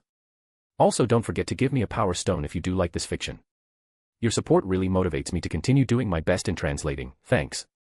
Chapter 37, King of Sin vs. King of Heroes. What's wrong? Can you no longer move? Archer looked expressionlessly at Gilgamesh, who was standing on a streetlight. Beside him, Ryder had already been pinned to the ground by the noble swords and spears that had shot out from the gate of Babylon. Is that so? It seems I have no choice but to show some real skill ahead of schedule. Oh. Finally planning to go all out. Very well, I have grown tired of this game of cat and mouse. Archer's gaze was solemn as he glared at Gilgamesh on the streetlight, chanting, I am the bone of my. Just as the magical energy around Archer began to diffuse outward and Gilgamesh's expression turned serious, an abrupt voice rang out. That won't do, Gilgamesh. You're old enough that you should have learned to follow the rules by now. Akatsuki's somewhat flippant voice sounded. She leaned against a nearby wall, looking at Gilgamesh and Archer with a flat expression that seemed out of place in the tense atmosphere. Humph, I am the rules. As for you, have you still not returned to your coffin? How rude. I don't have a coffin. Stepping between Gilgamesh and Archer, Akatsuki looked up at Gilgamesh on the streetlight and smiled slightly. King of Heroes, don't you know the unwritten rule that the war in the Holy Grail war can only begin at night? Mongrel, I said it, I am the rules. The gate of Babylon aimed at Akatsuki, with countless noble swords and spears ready to fire. Honestly, calling everyone mongrel all day. You're a demigod yourself, yet you call others mongrels. Didn't anyone tell you it's rude to project your own flaws onto others? Mongrel, disrespecting the king is a capital offense. Do you wish to die? A hint of anger appeared on Gilgamesh's face. No one had dared to speak to him like that until now, let alone a newborn true ancestor fledgling. Heh, fine then. Let's see what you've got. Casting off her coat, Akatsuki stretched her wrists. The true ancestors of this world cannot use magecraft. Even I can only use some simple spells. But that's enough. Of course, so you don't feel like I'm bullying you, I won't use any true ancestor abilities other than their physical attributes, including the true ancestor authorities. At those words, Gilgamesh's face darkened completely, while Archer and Ryder also looked shocked. Akatsuki, this servant. Archer. Akatsuki interrupted him. While bathing in the dark shadow, I discovered a new ability, one I should have been able to use back when I was human, but was limited by that world and couldn't fully unleash its true power. An aura filled with curses and sin instantly flooded Akatsuki's soul. For a moment, every servant present seemed to hear the wailing and despair of the undead. Aya! What is this? Hey! My servant, hurry up and kill them all. Shinji Matou's panicked voice came from beneath the streetlight. As an ordinary person, Shinji began to experience all sorts of terrifying hallucinations after coming into contact with the aura of sin radiating from the depths of Akatsuki's soul. In his vision, he, who had previously held the upper hand, was now surrounded by 100 demons. Rotten maggots filled the entire world, and bizarre ghosts clung to him at every moment. If you are the king of heroes, then I am the king of sin. Endless sin transformed into a pitch-black longsword. The moment Akatsuki gripped the hilt, that sin seemed like a beast scenting blood, frantically gnawing at her body and surging up her arm. It was only forced to stop after her entire arm had been dyed by the sin. Now, let me show you the terror of humanity. The pitch-black longsword seemed capable of swallowing even light, but Gilgamesh didn't take it to heart. After all, his treasury contained every treasure imaginable, he naturally couldn't muster interest in this blackened toy, especially a weapon whose blade radiated endless curses. Manifesting your own sin. What an ugly thing. A noble sword shot out from the gate of Babylon, but just as it was about to pierce Akatsuki's skull, she swung her sword hand up and actually sliced the noble sword in two. I told you, humans are terrifying. To this day, they have created miracle after miracle, while also committing one unforgivable sin after another. King of heroes, can your will truly withstand the despair and size of the entirety of human history? Death and despair, sin and curses, madness and loss of control were spreading with Akatsuki as the center.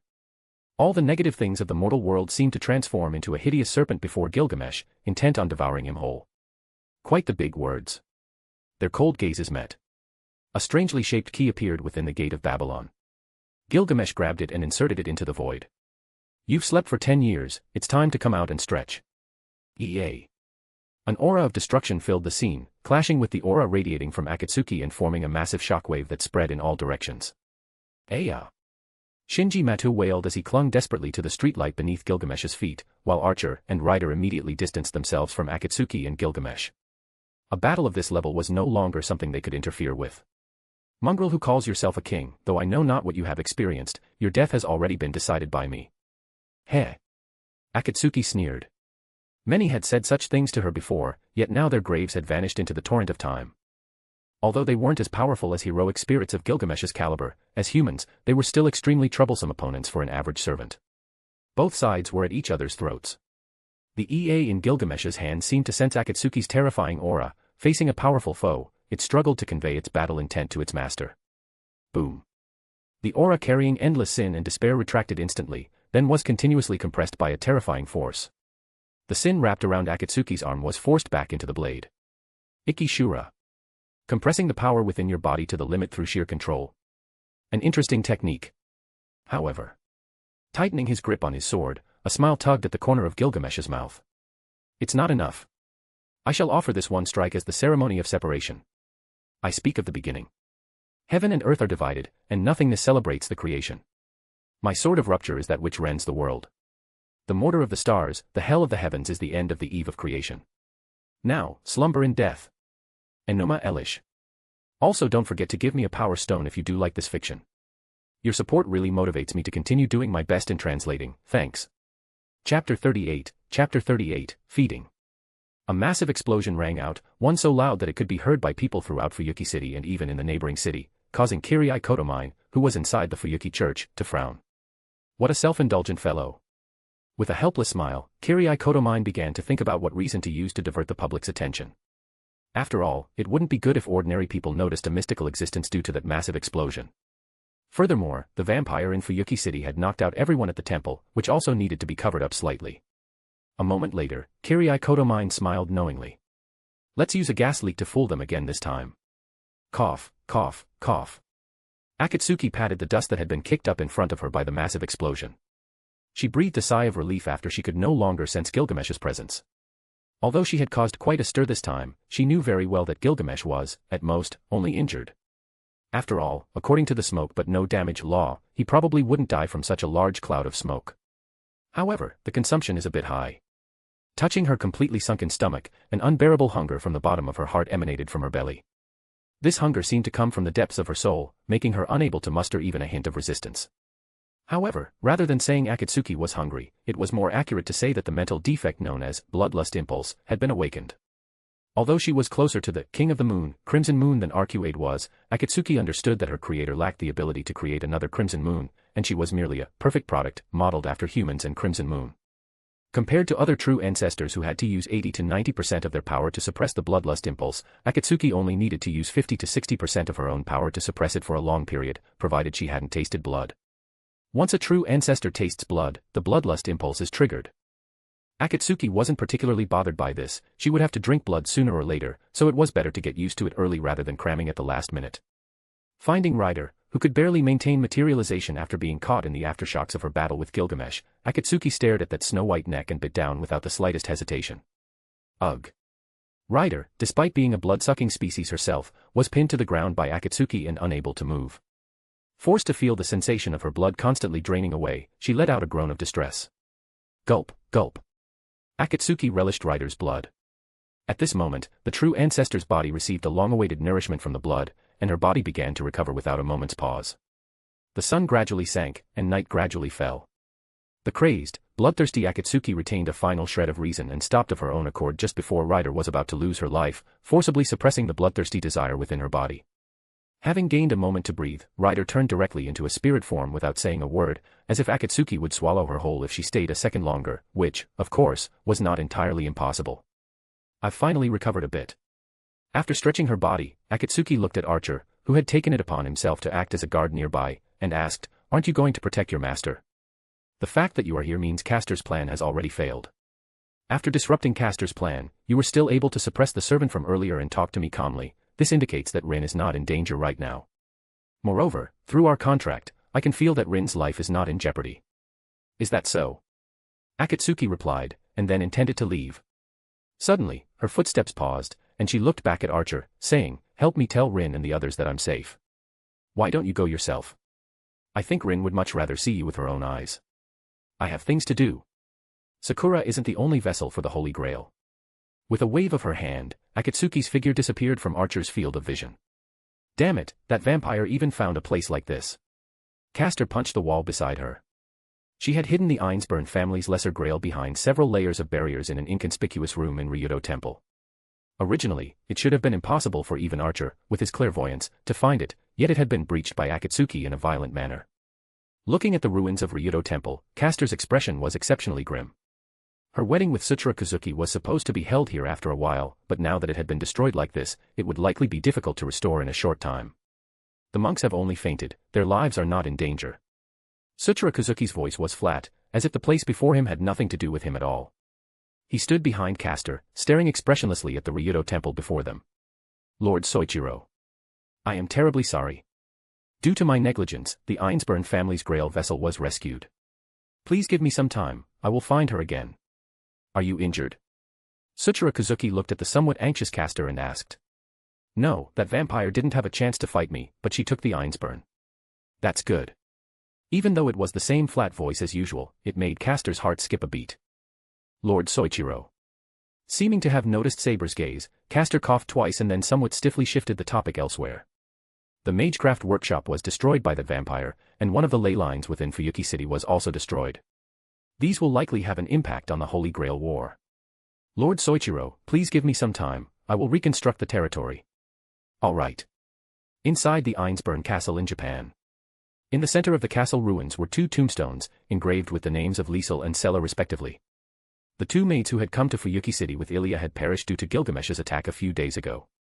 Ilya stood before the two tombstones without saying a word. She hadn't expected that Akatsuki would actually collect the remains of Liesel and Sela and set up tombstones for them. Ilya gazed quietly at the tombstones, her eyes shimmering with complex emotions. A gust of wind blew, lifting her silver hair and also blowing down a leaf, which drifted to the front of the graves. Liesel. Sela. Ilya gently stroked the names on the tombstones, the sorrow in her eyes transforming into an icy cold glare in the next second. At that moment, the sound of footsteps approached. Ilya looked up and saw a figure with blonde hair, red eyes, and exquisite features. Ilya. Ilyasville von Ainsburn. Akatsuki casually placed her hand on Ilya's head and said softly, "What are your plans for the future?" "I'm going to kill that golden servant. Also don't forget to give me a power stone if you do like this fiction. Your support really motivates me to continue doing my best in translating, thanks." Chapter 39, Human. I'm not asking that kind of question. Akatsuki looked at Ilya. What I want to ask is what your plans are after the Holy Grail War ends. Meeting Akatsuki's faintly expectant gaze, Ilya looked away. Before she was 8, she had once dreamed of being with her parents forever, but at some point, that dream had vanished without a trace. It's a meaningless topic. You clearly know I can't possibly live until then. Is that so? Is it meaningless to you? Akatsuki took a pack of dragon smoke from her pocket and started smoking, completely ignoring Ilya beside her. Ilya, this won't do. Recreating the third magic, Heaven's Feel, to save all of humanity is just the Ainsburn family's sorrowful obsession. You don't need to pay the price for your ancestors' obsession. Ilya frowned. I'm the master of the Ainsburn family, and also the vessel for this Holy Grail War. My birth was for the completion of the third magic. My Magecraft crest and magic circuits were all created to realize the third magic. For that, I have an obligation to fulfill my mission. Phew. Akatsuki exhaled a puff of smoke. Even though she had lived a lifetime longer than others, she still didn't understand why some people always clung to meaningless things. In Akatsuki's eyes, the Ainsburn family's obsession had taken countless lives, taken Ilya's parents, and taken Ilya's life. So why didn't Ilya hate this obsession? This is my destiny. As the greatest masterpiece of the Ainsburn family besides Lady Hostaiza, I will either complete the third magic or die in the Holy Grail War as a failure. That's not how a human should live. Akatsuki looked at Ilya with a sharp gaze. Human. Ilya bit her lip and gave a helpless, bitter smile. I'm not human. I'm just a hybrid of a homunculus and a human created by the Ainsburn family for the third magic, a consumable covered in magic circuits. No, it's not like your entire body is just magic circuits. Akatsuki walked up to Ilya and crouched down to look her in the eye. At least your heart isn't. I mean your soul, not the physical heart. Ilya trembled, looking blankly at Akatsuki who was right in front of her. Although your sense of ethics is weak and you treat life according to your whims, you're already much better than most humans. Looking at the silver-haired, red-eyed Ilya's dazed expression, Akatsuki lifted her chin and said solemnly, "In any case, I won't let a little lowly like you die in front of me." "Thank you for saying that." Ilya looked directly at Akatsuki. This woman, who had once stood before her at night and used overwhelming power to force her to give up the raid on Shiro Amiya, now displayed a sense of maturity that didn't match her appearance. But it's useless. As the Holy Grail War progresses and servants are eliminated, I will gradually lose my human appearance and turn back into what I originally was. I told you, I won't let you die in front of me. I don't say these things lightly. Messing up Ilya's silver hair, Akatsuki gave a carefree smile. I don't hate Lolas. In fact, I love them. The legal kind. Ugh, what are you doing all of a sudden? Ilya was startled by Akatsuki's sudden action, but since she had no power to resist Akatsuki right now, she could only protest while putting up a meaningless struggle. Why does it feel like I can't stop? Silver hair, soft to the touch, and those red eyes full of frustration. A strange urge suddenly appeared in Akatsuki's heart. She let out a weird laugh and kept rubbing Ilya's head with both hands. To an outsider, she looked like an older sister taking advantage of her size to bully her younger sister. Hey, hee. Wait. Stop it. Hee, jia. Jia. A few minutes later, Akatsuki was apologetically combing Ilya's hair. Sorry, I got a little carried away thinking about a real-life lowly being right in front of me. Ilya puffed out her cheeks, seemingly still angry about what happened. Anyway, let's go back and find Shiro Amiya and the others. If we stay here and Castor shows up with Saber, it'll be trouble. To be honest, I don't want to take an Excalibur to the face again. After experiencing the power of her relative, the holy sword of the planet, Akatsuki decided she must take Saber back the next time she saw Castor. Shiro. Right, you probably have questions for Shiro Amiya too. Akatsuki grabbed Ilya's hand without taking no for an answer and said as they walked toward the Amiya residence, after the Holy Grail War, you should stay in Fuyuki City, Ilya. Since you didn't get the Holy Grail, the head of the Einsburn family will probably cut off the power anyway. Instead of going back to that freezing castle, you're better off staying in Fuyuki City. What? Akatsuki seemed to think of something and suddenly looked serious. True, if you're going to stay here, residency, daily expenses, and school will be issues, but those aren't big problems. I'll use some gold from the Millennium Castle to bribe the relevant officials later. If that doesn't work, I'll have Rin contact the Mages Association to have them officially recognize you as the head of the Einsburn family. Then you can publish some of the less important research on homunculi as a thesis in the Mages Association. That should solve the problem. It would be great if we could bypass the church. After all, those clergymen won't listen to a word I say. Ilya didn't know how to respond for a moment because what Akatsuki was saying felt too distant. Even if she survived the Holy Grail War, she had less than a year to live. Ilya felt she needed to make this clear to Akatsuki.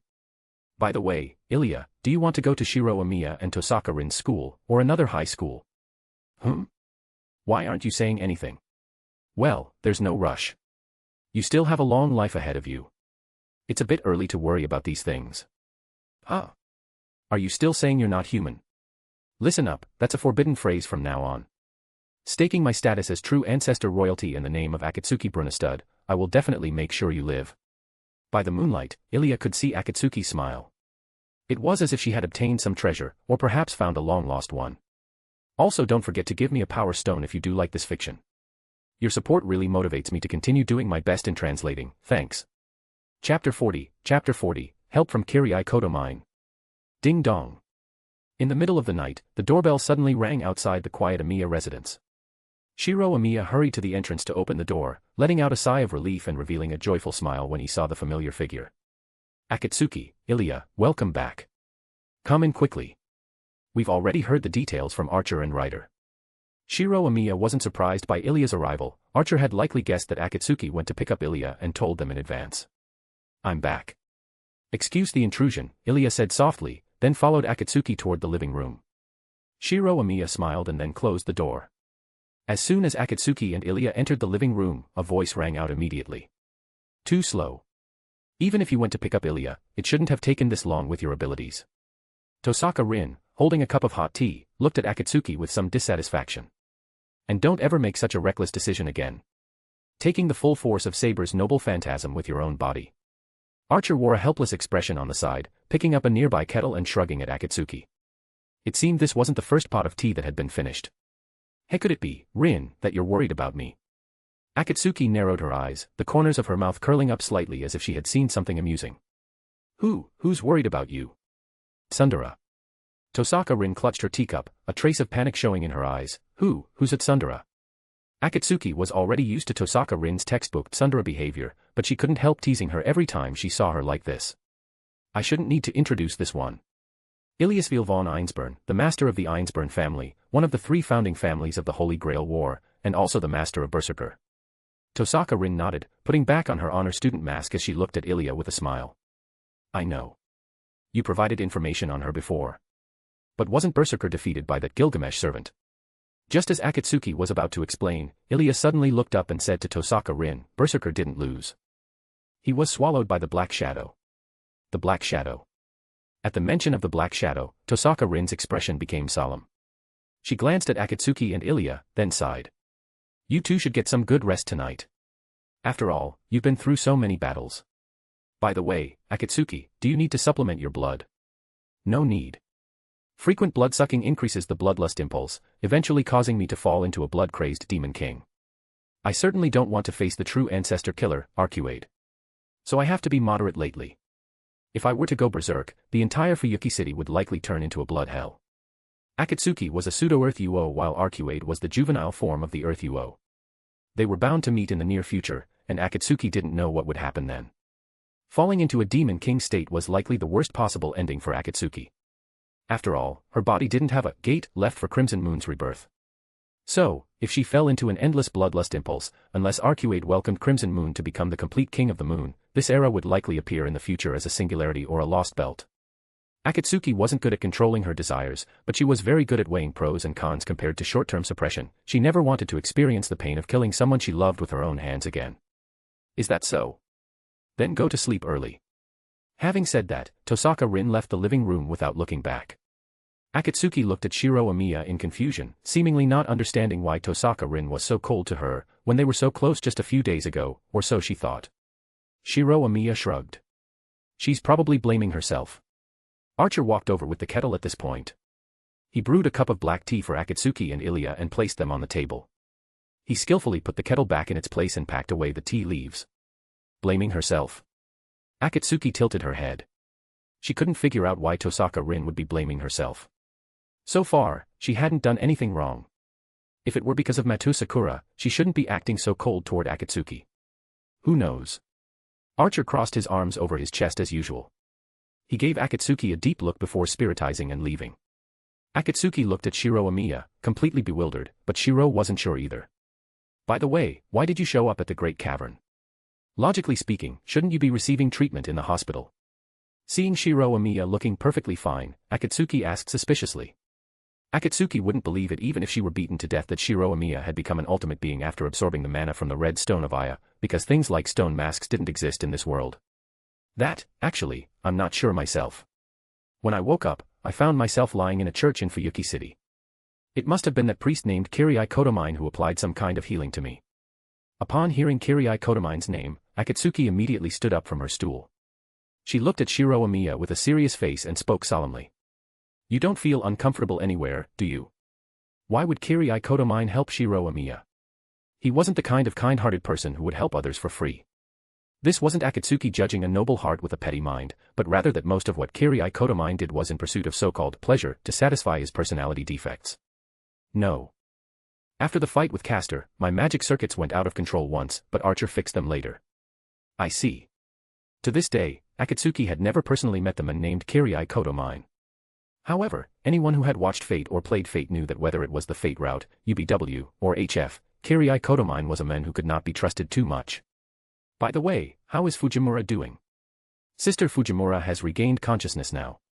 The doctor suggested she stay in the hospital for a few more days for fear of any lingering effects. The school is checking facilities related to the gas leak, so we might not have to go to school for the next few days. Akatsuki nodded. It's getting late. Arrange a room for Ilya and then you should go rest too. Thank you for your hard work. After everyone else had gone to rest, Akatsuki stood in the yard of the Amiya residence, looking up at the bright moon in the sky. Kirii Kotomine. Akatsuki felt that she needed to prepare some means to deal with this former agent of the church. Also don't forget to give me a power stone if you do like this fiction. Your support really motivates me to continue doing my best in translating, thanks. Chapter 41, Inner Wounds. Ugh. Matou Sakura would occasionally let out muffled whimpers while lying in bed, as if she was dreaming of something terrifying. Soon, she abruptly sat up. She was currently wearing a white shirt. Although it was clearly winter, large beads of sweat continuously slid into her soft E-cup cleavage. It seemed the nightmare had caused her to sweat profusely. Awake. Only after Matou Sakura's breathing calmed down considerably did Akatsuki speak. Matou Sakura remained silent, lowering her head. Through her expression, Akatsuki saw traces of timidity and self-blame. The shadow of long-term abuse in the Matou family was like maggots clinging to bone, normally manageable, but once she made a mistake in front of an elder, her heart would be overwhelmed with fear. Clearly, Akatsuki was subconsciously treated as an elder by Matou Sakura, although this was not what Akatsuki intended. Sakura, are you hungry? Akatsuki sliced her finger and placed her palm in front of Matou Sakura. Blood flowed from the wound into her palm. The bright red blood held an irresistible temptation for Matou Sakura, who was already a high-ranking dead apostle. However, she turned her head away. Akatsuki sighed softly. Eat first, then we'll talk about the rest. You wouldn't want to lose control of your bloodlust impulse tonight and go on a killing spree in the streets, right? Matou Sakura's body trembled slightly. She still didn't speak, but cautiously cupped Akatsuki's hand, lowering her head to lick the blood from Akatsuki's palm. Akatsuki quietly waited for Matou Sakura to finish licking the blood from her palm. Someone once told her that it was difficult for any species to maintain rationality when hungry. Therefore, if she wanted to have effective communication with Matou Sakura, she had to wait until Matou Sakura was full. Before long, Matou Sakura released Akatsuki's hand, whispered, "Thank you for the meal," and lowered her head again. The blood in her palm automatically returned to Akatsuki's body, and the wound on her finger quickly healed. Akatsuki looked at Matou Sakura sitting on the bed and asked, "Are you feeling better?" No answer. Matou Sakura remained silent with her head bowed, seemingly waiting for something. Akatsuki could generally guess what it was. Escaping shadows that lasted decades was easier said than done, but she had experience dealing with this situation. If you are waiting for punishment, I advise you to give up, as I am only proficient in methods of torture. Akatsuki, hands in her pockets, leaned against the bedside. She hadn't expected to say this phrase to a second person in her lifetime. The girl in her memory gradually overlapped with Matou Sakura before her, but Akatsuki did not confuse the two. She was no longer the person chasing the shadows of the past. Matou Sakura is Matou Sakura. It seems everything around me is terrifying. Matou Sakura still had her head down. Her voice was weak and somewhat hoarse, like a piece of shredded paper, ready to collapse at a touch. Whether it was the father who adopted me into the Matou family, or the Matou family grandfather, or my pathetic older brother, being thrown into the darkness full of worms every day, even having my food poisoned, the ordinary people I killed after turning into the shadow. It's so scary. As if trying to escape everything, Matou Sakura curled up her body. Her body trembled slightly, whether from inner fear or because she felt cold. Akatsuki would not say irresponsible things like, "The past is in the past." After all, she wasn't Matou Sakura and couldn't truly empathize with her. So, she remained silent, listening quietly to what Matou Sakura had to say. "Hey, why did I have to go through all this? Why did it have to be me?" Sobbing reached Akatsuki's ears. Matou Sakura's psychological endurance was nearing its limit. At this moment, she was weak, pitiful, and helpless, like a lost child who, after enduring suffering, still hadn't found the way home. She once expected her older sister, who had become a hero, to save her. Unfortunately, her older sister never came. She once wanted her respected senior to stay away from the Holy Grail War. Unfortunately, he was ultimately dragged into it. When the Matou family was destroyed, she once fantasized about no longer living in fear. Although she was subsequently bound by the true ancestor named Akatsuki, at least she wasn't as terrifying as her grandfather. She wouldn't throw her into piles of worms or inflict violence upon her. The only requirement was to seal away her feelings for her senior and simply obey Akatsuki. She originally thought she had completely broken ties with the Matou family, but fragments of the Holy Grail from the Fourth Holy Grail War had been implanted inside her by her grandfather, turning her into that kind of monster, and she almost hurt everyone. None of the things she hoped for happened, but the things she hated kept happening one after another. It's very painful, and very scary, isn't it? Akatsuki placed her hand on Matou Sakura's head and slowly stroked her hair. But the pain and terror end here. Matou Zouken is dead, and Shinji Matou is no match for you. The potential threats have been eliminated, you don't have to worry anymore. If you don't want to participate in the Holy Grail War, you can hand Ryder over to me. In short, no one will be able to bully you from now on. Meeting her confused gaze, Akatsuki sighed slightly internally. Psychological trauma, besides guidance from others, ultimately required self-reliance to fully overcome. However, Akatsuki suddenly changed the subject, the corner of her mouth curving slightly upward. One thing remains unchanged: you are mine. I don't want you to do anything out of line, do you understand? Matou Sakura's body trembled. She bit her lip, and conflict appeared on her tear-stained face, but she eventually nodded. After all, she had only converted into a dead apostle after drinking Akatsuki's blood, and that night a few days ago, she hadn't resisted Akatsuki as much as she thought she would. But you don't need to deliberately cater to me. Just be yourself. Akatsuki raised her hand, and a purple ring shaped like a cherry blossom appeared on it. After handing the ring to Matou Sakura, Akatsuki stood up and told her, "Keep this with you. If anything happens to you, I can sense it immediately." After leaving Matou Sakura's room, Akatsuki glanced at the bright moon in the sky, suppressing the darkness within her heart. Everyone has secrets hidden deep within their heart. However, that atmosphere wasn't suitable for persuading little Sakura to become my personal possession. Even Akatsuki, who was oblivious to social cues, could somewhat sense that it wasn't the right time to say such things. Telling a heartbroken beautiful girl to become exclusively hers, and forcing her corruption if she refused, was something Akatsuki still couldn't accept. After all, not everyone is as perverse as the young mistress. Akatsuki sighed. Also, don't forget to give me a power stone if you do like this fiction. Your support really motivates me to continue doing my best in translating, thanks. Chapter 42, Tosaka Rin's Inner Conflict. Tosaka Rin slumped behind the door. It had been several hours since Akatsuki and the others returned, and she had been sitting there without moving an inch. At that time, why did Tosaka Rin seemed to be asking herself, or perhaps an absent person in the room. Recalling the scene in the Great Cavern, regret flooded her heart like a tide. Damn it. Tosaka Rin slammed her fist onto the ground. The force was not light, smashing a fist-sized hole into the wooden floor of the bedroom. Because she hadn't used magecraft to protect her fist, blood began to seep from her hand. What are you doing? You'll have to pay for breaking the floor of the Amiya residence. Jewel sorcery is expensive enough as it is. Are you planning to drop out of the Holy Grail War to work and pay off your debts? Akatsuki's voice suddenly came from within the room, making Tosaka Rin immediately lift her head and stare at the source. You. Stop me and tell me why you're blaming yourself. Akatsuki lay on the bed, her hands behind her head, looking at Tosaka Rin with confusion. Sometimes she felt that the sisters Tosaka Rin and Matou Sakura were quite alike in some ways, such as keeping things bottled up inside. Huh? What do you mean, huh? After leaving Matou Sakura's room, Akatsuki caught Tosaka Rin's scent while passing her room. The scent was so close she knew immediately that Tosaka Rin was leaning against the door. Where did you come from? Akatsuki silently pointed to the nearby window, then at the door behind Tosaka Rin, as if to say, you're leaning against the door and blocking it, where else could I have come from? In fact, Akatsuki had once used brute force to break down a door. And then, well, there was no then. Back then, she hadn't controlled her strength well and sent her own young mistress to the hospital for several months. After the mistress was discharged, she replaced the wooden door with an iron one, but it was useless. A few months later, Akatsuki sent her to the hospital again. Recalling the past, a smile played on Akatsuki's lips. She looked at Tosaka Rin and asked, what happened? This dejected look isn't the Tosaka Rin I know. Tosaka Rin took a deep breath. After a moment's thought, she decided to tell Akatsuki her thoughts. For no other reason than she felt if she kept it in, Akatsuki would educate her until she was forced to speak anyway.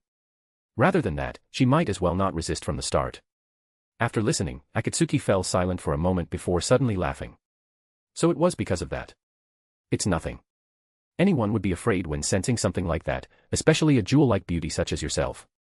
Akatsuki shrugged. Akatsuki, just what is your past? Hearing Akatsuki's nonchalant tone, Tosaka Rin couldn't help but ask the question she had always wanted to. She had heard Akatsuki say she was a newly born True Ancestor royalty, yet Akatsuki's behavior was nothing like that of a newborn child. Suddenly realizing her rudeness, Tosaka Rin waved her hands frantically. I don't necessarily need to know. Everyone has their own secrets, that's perfectly normal. Tosaka Rin looked up at Akatsuki with some panic, only to realize that Akatsuki wasn't looking at her. To be precise, she was looking through her at someone else. You really are like the young mistress when she was a child. It's just that the young mistress grew up skewed later on, while you did not. Akatsuki smiled at Tosaka Rin.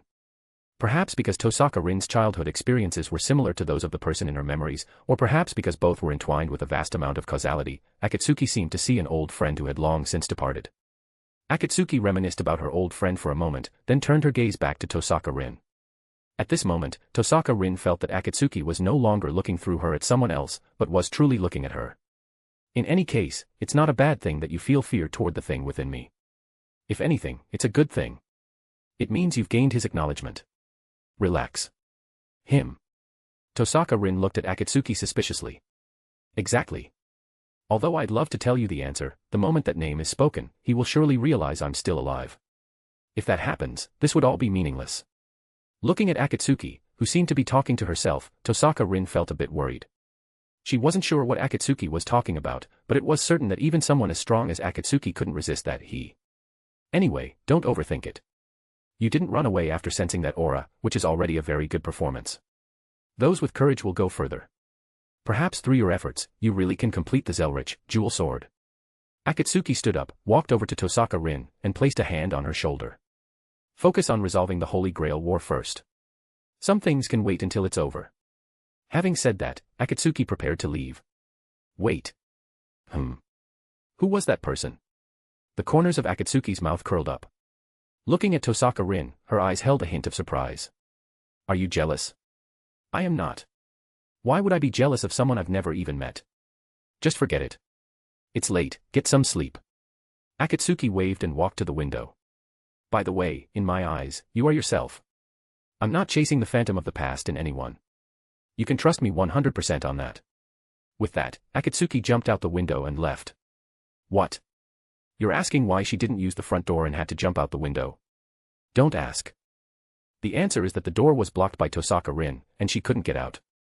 Tosaka Rin sat there dazed for a moment, then let out a small laugh. What was that? Tosaka Rin got up and lay back on the bed. She couldn't help but think of the expression Akatsuki had when talking about that person. It was the purest expression, completely different from her usual vague and inscrutable one. Ugh. Wide awake, Tosaka Rin covered her eyes with her arm and muttered to herself, then what about what you did to me and Sakura, was it just simply Fuyuki Church? Rejoice, be glad. Kirai Kotomine stood with his hands behind his back, looking at the rows of empty pews. An unfathomable smile played on his lips. Rejoice about what? Be glad about what? Gilgamesh sat on a pew with his arms spread wide.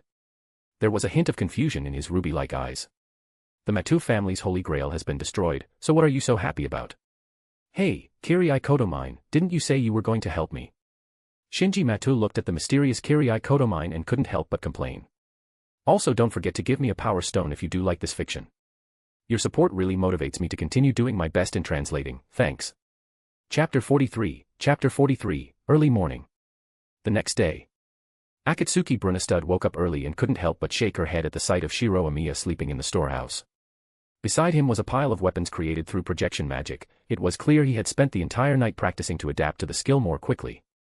After covering Shiro Amiya's stomach with a blanket, Akatsuki left the storehouse and went to Matou Sakura's room.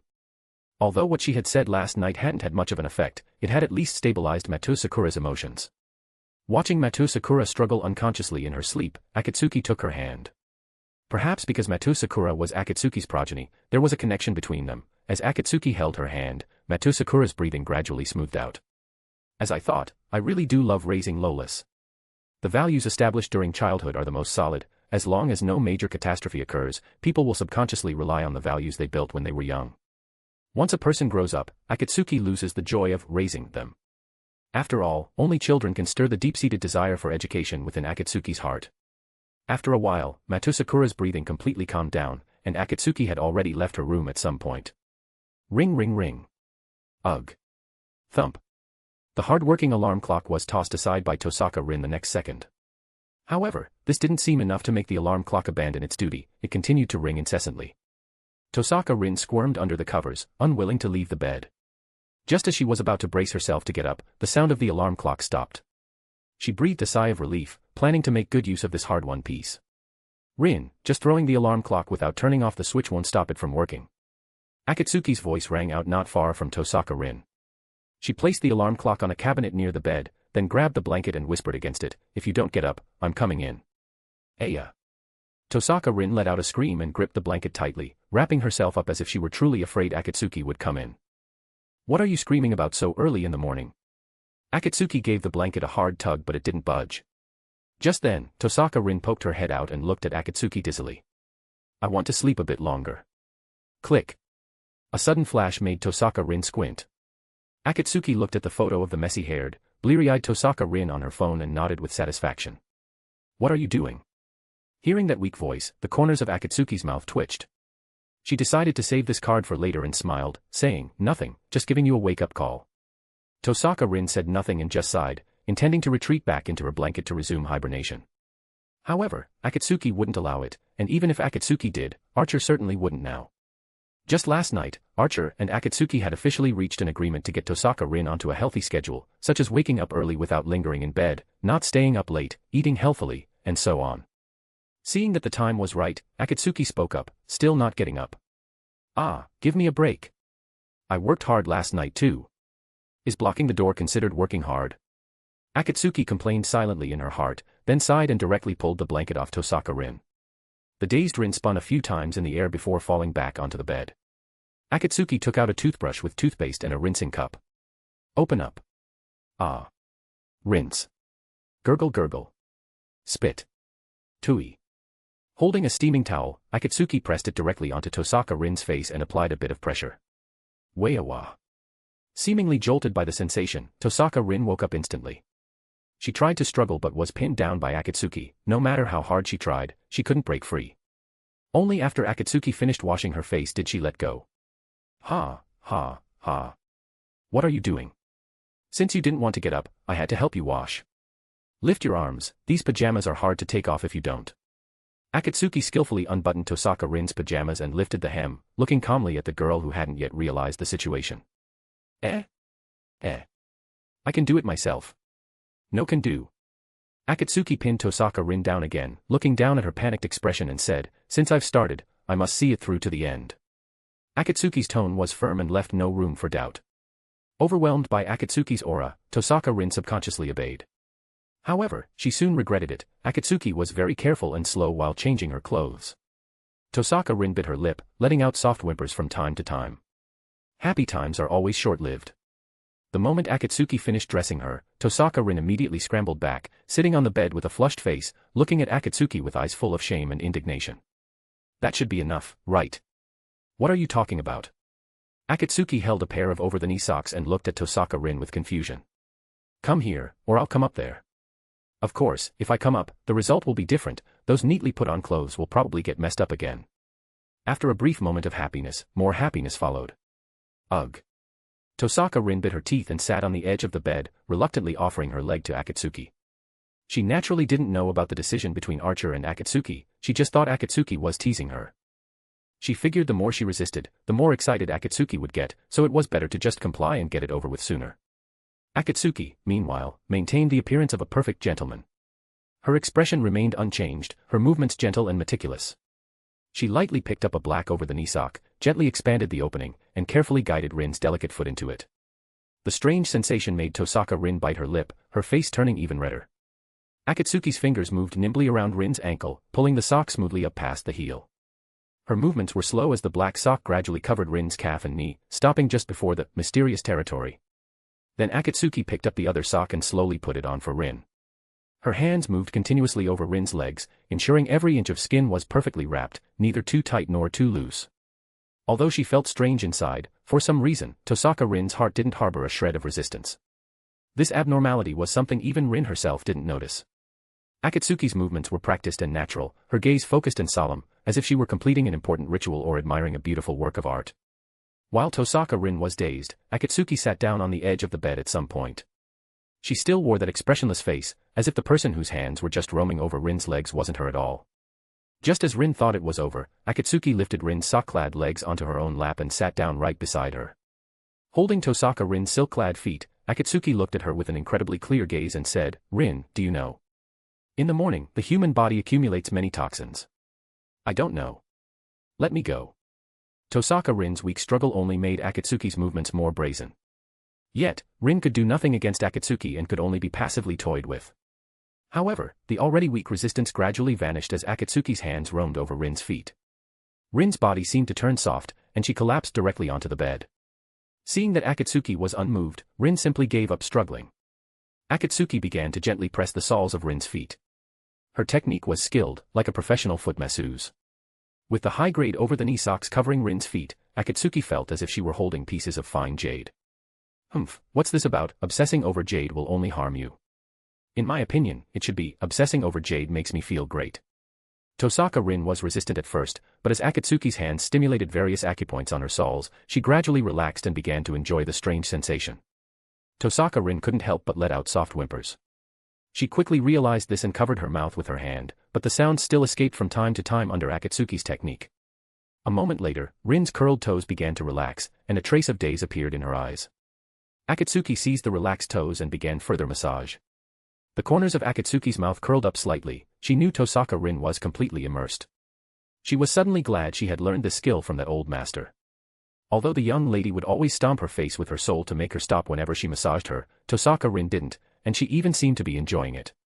While lamenting that she had finally met a young lady who understood the craft, she also couldn't help but admire the brilliant methods of Huaxia's traditional medicine. Suddenly, Akatsuki stopped the massage, her fingers pinching the center of Rin's soul. Tosaka Rin let out a soft cry and subconsciously began to struggle, trying to escape Akatsuki's hands. Don't be in a hurry, it's not over yet. As she spoke, Akatsuki's hand began to move along the sock, stopping only when it was near Rin's mysterious territory. Rin's body couldn't help but tremble as an unfamiliar sensation rushed into her brain. Tosaka Rin's face was beet red. She bit her lip hard to keep from making a sound. You pervert. Seeing Rin like this, Akatsuki wasn't stupid and immediately understood what was happening. I'm a pervert.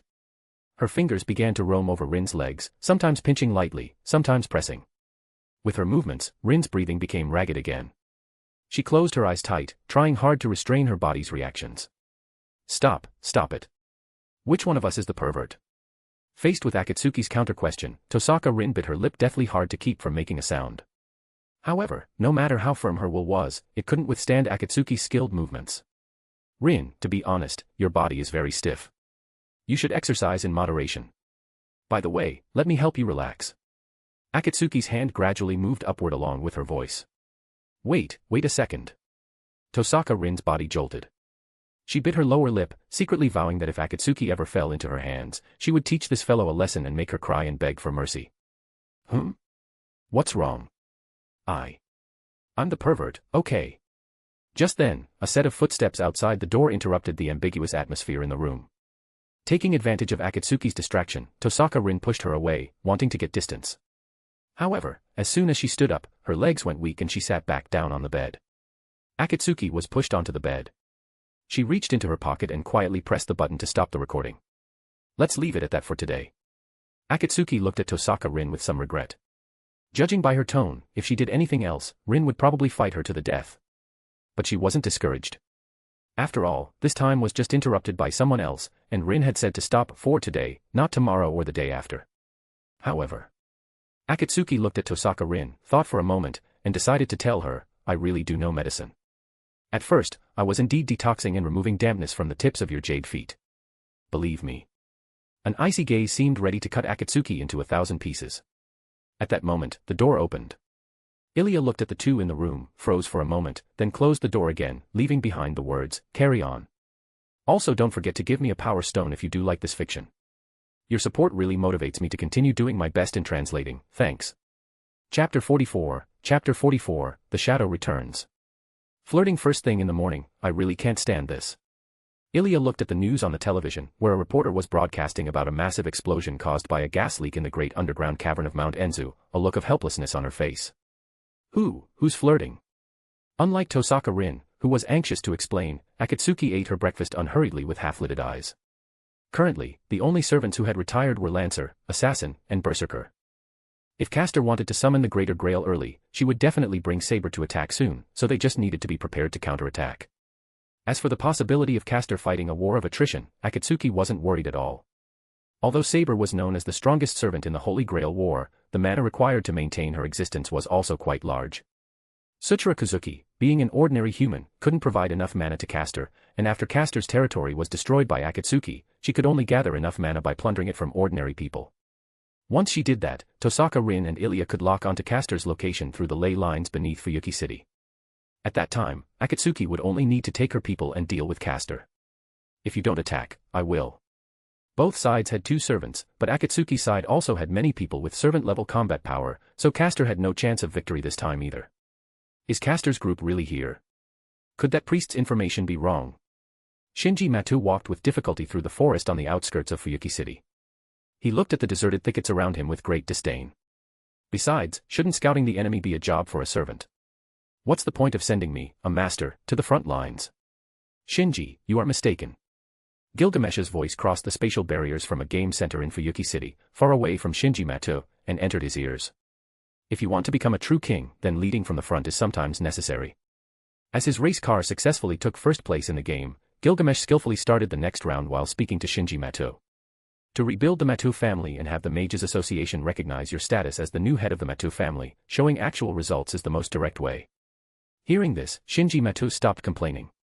He used the iron black keys given by the priest to cut through all the branches and weeds in front of him.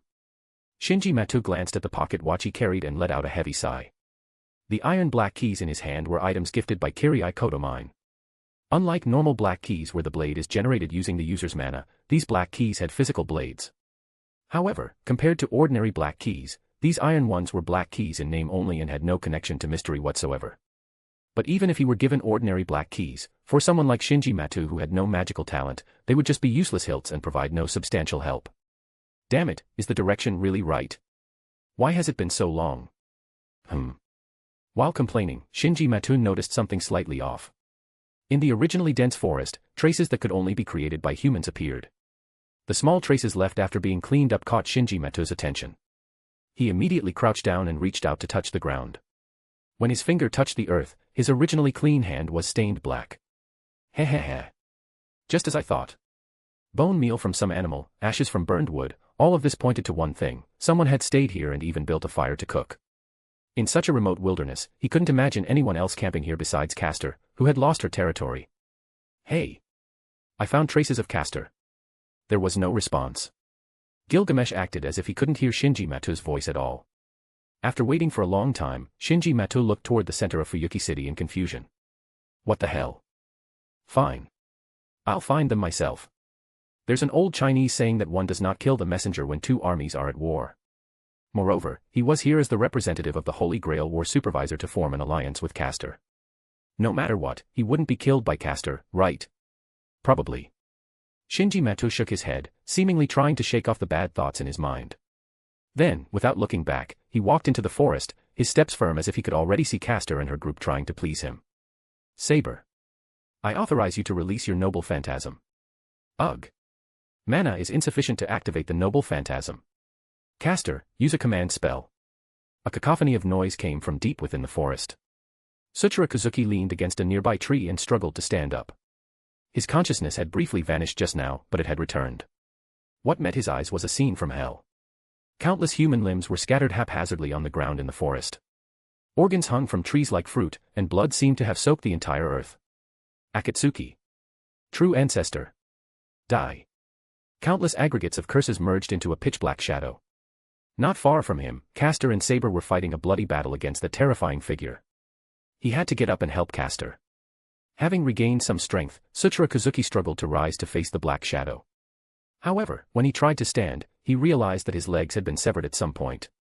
The blood and pain seemed to have been immediately controlled by Castor using magecraft. What is that? Damn it. By the power of the command spell, my puppet, Saber, hold back that shadow. The command spell on the back of Castor's hand erupted in a blood-red light. After clashing with that shadow, Castor already understood that thing could not be completely destroyed by the current Saber alone. Lord Soichiro, run. Castor. Castor rushed to Sakura Kazuki's side, reaching out to grab him and use magecraft to take him out of the forest. However, almost the instant Castor touched Sakura Kazuki, a pitch-black tentacle directly pierced Castor's heart, shredding her body in a split second. Flesh and blood splattered onto Sakura Kazuki as Saber continued her struggle with the shadow. Before Sakura Kazuki could even launch an attack at the shadow, his head was severed by its tentacle. Also, don't forget to give me a power stone if you do like this fiction. Your support really motivates me to continue doing my best in translating, thanks. Chapter 45, The Immortality Project. Castor.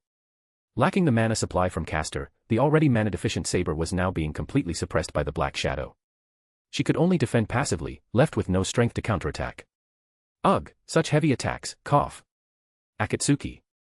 Holy Grail. Kill, kill, kill, sin, madness, Akatsuki. The pitch-black figure let out a crazed mutter.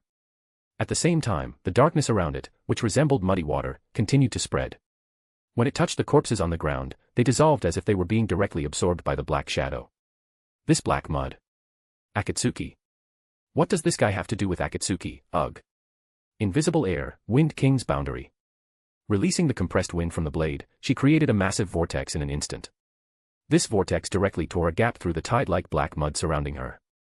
Holding her golden sword, Saber ran toward the gap without the slightest hesitation.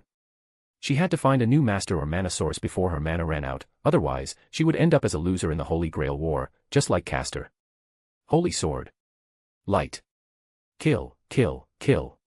Strike air, Wind King's hammer. Gathering the surrounding air once more to face the black mud surging toward her, Saber again transformed the wind wrapped around her invisible sword into a weapon. However, this time, the black mud seemed to possess intelligence, immediately retreating out of her attack range the moment Saber swung the invisible sword. Saber was greatly shocked by this. Whether it was the black mud dodging her attack or its precise grasp of her attack range, it was all too inconceivable. The black mud before her seemed to possess intelligence and appeared very familiar with her. A holy sword wielder who is not of my king's bloodline. Kill, must kill. One of the obstacles to the Immortality Project is the holy sword wielder. The corpses of ordinary people nearby were swallowed by the black mud along with Castor. At this moment, the shadow in the center of the black mud seemed to have gained higher intelligence, and its speech became clearer. Immortality Project. After resisting for a few minutes, Saber, whose mana was nearly exhausted, was eventually submerged in the black mud. Unable even to resist, she could only feebly swing the holy sword in her hand. When the black mud rose above Saber's head, everything around them fell silent, and the black shadow at the center of the mud also stopped. A moment later, the black mud slowly returned to the shadow's body, and the shadow staggered toward Fuyuki City. Vessel, the Holy Grail's vessel.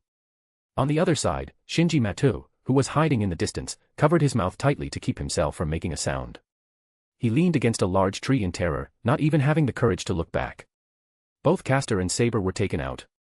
What the hell is that black shadow? Damn it. That guy Kirii Kotomine actually made me do something so dangerous. I'll definitely settle the score with him when I get back. Shinji Matou tried to stand up from the ground several times, but his limp legs couldn't muster an ounce of strength. Even leaning against the large tree, he couldn't get up. Forget it, I'll just sit for a while. That black shadow should be gone anyway, probably. A moment later, Shinji Matou lay on the ground and used both hands to crawl toward Fuyuki City with all his might. Akatsuki, who was teasing Matou, Sakura and Alaya, suddenly narrowed her eyes. She stood up abruptly and looked toward the outskirts of Fuyuki City. There was a familiar aura in that direction. Shiro Amiya and Tosaka Rin had gone to visit the hospitalized Taiga Fujimura today, while Akatsuki stayed behind to look after Alaya and Matou Sakura. Castor and Saber have been killed. Akatsuki turned to look at Alaya, and Alaya looked back at her. As they met each other's gaze, both realized the gravity of the situation. With the strength of Tosaka Rin, Shiro Amiya, and Archer, it would be difficult to kill Castor and Saber. Therefore, it could only be Gilgamesh who dealt the killing blow. But with Gilgamesh's personality, would he really make a move at a time like this? Shouldn't he be enjoying himself with Kirii Kotomine? Furthermore, Kirii Kotomine hadn't shown his face until now. It's not normal. Saber and Castor shouldn't have been killed so easily. Akatsuki frowned deeply. For the first time since she arrived in this world, she encountered an event beyond her control. Seeing Matou Sakura looking a bit worried about her, Akatsuki smiled and comforted her with a few words. Once Matou Sakura had fallen asleep, she took Alaya to the living room. Have the souls of Castor and Saber been recovered? That's right. The souls of the three servants, Berserker, Lancer, and Assassin, were recovered by Matou, and just now, 2 powerful souls entered. I see. Akatsuki's brow furrowed as an ill omen rose in her heart. The aura she felt from the outskirts of Fuyuki City was far too familiar. Test subject number 4. Question mark.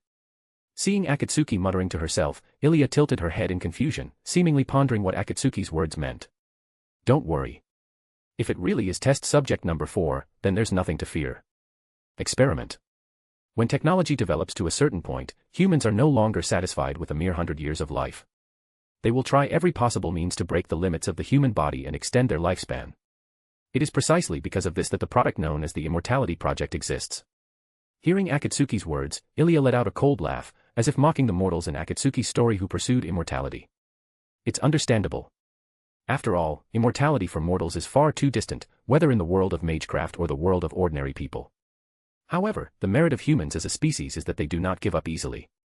When this project was first established, it was dedicated to researching the perfect immortality of combining mind and body.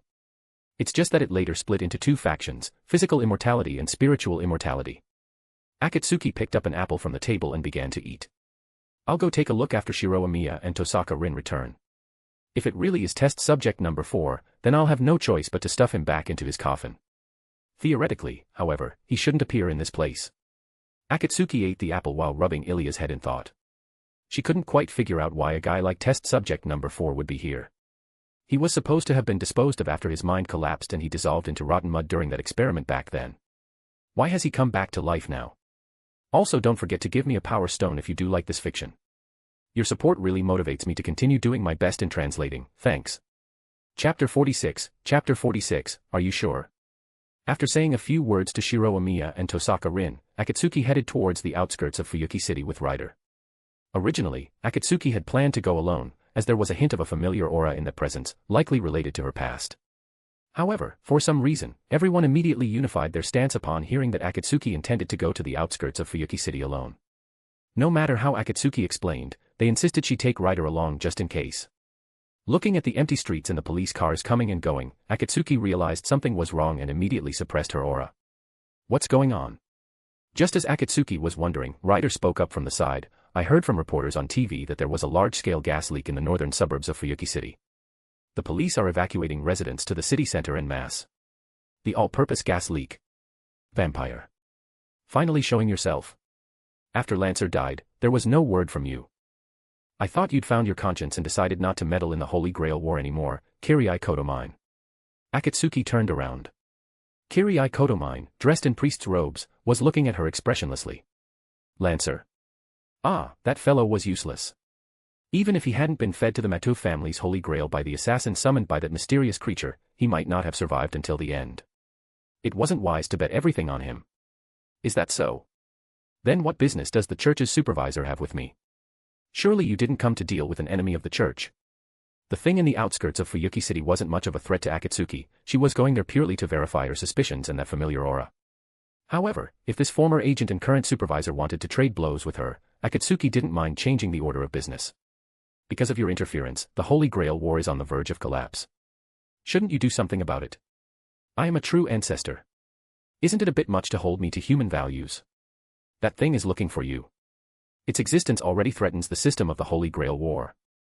If it's allowed to grow, it might devour all of Fuyuki City. At that point, neither the Mages Association nor the church will allow you to continue to exist. Akatsuki's gaze gradually turned cold. She didn't deny it, Kirii Kotomine was right. If she left that thing alone, she would eventually be noticed by the church, and by then, it wouldn't be something that could be solved by killing just 1 or 2 people. What a hideous lump of flesh. That's why this king told that mongrel to end his life early. The gate of Babylon surrounded the deformed, twisted mass of flesh. Endless swords and spears revealed themselves, all aimed at the central mass. Roar. The deformed, twisted mouth was filled with many eyes. At this moment, it looked at the noble phantasms in Gilgamesh's king's treasure with extreme greed, and a hand with dozens of fingers involuntarily reached for those treasures. A capital offense. SPLSH. SPLSH. SPLSH. Several sounds of flesh-tearing rang out. Gilgamesh looked coldly at the deformed mass of flesh not far from him, making no attempt to hide the disgust in his eyes. Humph, to dare lay a finger on my treasures, you deserve 10,000 deaths. The deformed mass of flesh rolled and grew continuously. In an instant, the wounds Gilgamesh had inflicted healed, and its aura intensified significantly. Seeing such powerful regenerative abilities, Gilgamesh couldn't help but recall the caster from 10 years ago. Humph, compared to you, even that sea monster seems somewhat cute. The deformed mass of flesh extended tentacles to attack Gilgamesh. Gilgamesh stood still. The moment the tentacles were about to touch him, several swords shot out from the gate of Babylon in the air, completely obliterating them. The deformed mass of flesh let out a scream, but the greed in its eyes didn't diminish at all as it stared fixedly at Gilgamesh's body. Gilgamesh looked at his left foot, which had been eaten away at some unknown point, a hint of confusion in his eyes. This confusion quickly turned into rage. You mongrel, you actually dare try to make this king kneel. The king's treasure opened fully. Countless noble phantasms, like a sky full of stars, aimed at the deformed mass of flesh. Die. In the next instant, a shadow appeared behind the deformed mass of flesh. Gilgamesh froze for a moment upon seeing this familiar shadow. To think it could still grow to this extent after being heavily wounded by the holy sword. As the sound of chewing echoed, Gilgamesh's body vanished before the deformed mass of flesh. Vast magical energy flooded every inch of the mass's body, and in the next second, the twisted, deformed lump began to swell. The swelling mass of flesh became increasingly deformed, but a very clear voice emerged from its center. Ha ha ha ha. Heaven has not abandoned me. As expected, I am the chosen one. I survived both the soul warping experiments and the body modification. There's no reason I should be inferior to aptitude holder number 0. Ha ha ha. Ha ha ha ha. Jia jia jia jia jia. Now that I've gained such immense power, I can surely kill everyone. A mere aptitude holder number 0 and the holy sword wielder with the Lord's blood, I can wipe them out with a flick of my wrist. I'll leave nothing left of them. Accompanied by soaring hatred and despair, the sun over Fuyuki City was gradually obscured by dark clouds. While everyone was still looking up in confusion, a giant mass of flesh, over 10 stories high, appeared in the sight of the residents of Fuyuki City. As the mass of flesh shuddered, clumps of gore fell to the ground, transforming into monsters made of flesh and blood that charged frantically toward the central area of Fuyuki City. That is. Kirii Kotomine looked solemnly at the tower of flesh appearing at the edge of his vision. What profanity! What evil! The tower, forged by devouring humans, was like a building erupting from the depths of hell, radiating an aura of curses and despair at every moment. Kirii Kotomine, that thing is not what you seek. Akatsuki's calm voice pulled Kirii Kotomine's thoughts back. He looked doubtfully at the woman before him, who appeared to be only in her teens, seemingly waiting for her next words. Such a thing should not exist in this world. Since you're playing like this, little Ungra, then I have no need to follow the rules of this world anymore. Kirii Kotomine felt his vision blur. In the next second, bursts of blood mist erupted at the edge of his sight, like blood-red flowers blooming in the dark, seductive and terrifying. After clearing the monsters that had fallen from the tower of flesh, Akatsuki arrived at its base.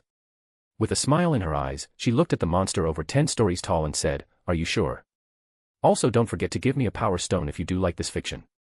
Your support really motivates me to continue doing my best in translating, thanks." Chapter 47, Massacre. The towering building of flesh and blood began to shake violently as if stimulated. Blood-red eyes burrowed out from the walls of meat, staring fixedly at Akatsuki as if they shared an irreconcilable blood feud.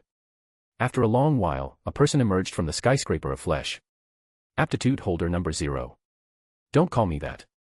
It's been many years since I stopped following the eldest Mississippi. Akatsuki looked at that somewhat familiar face, the smile on his lips growing wider.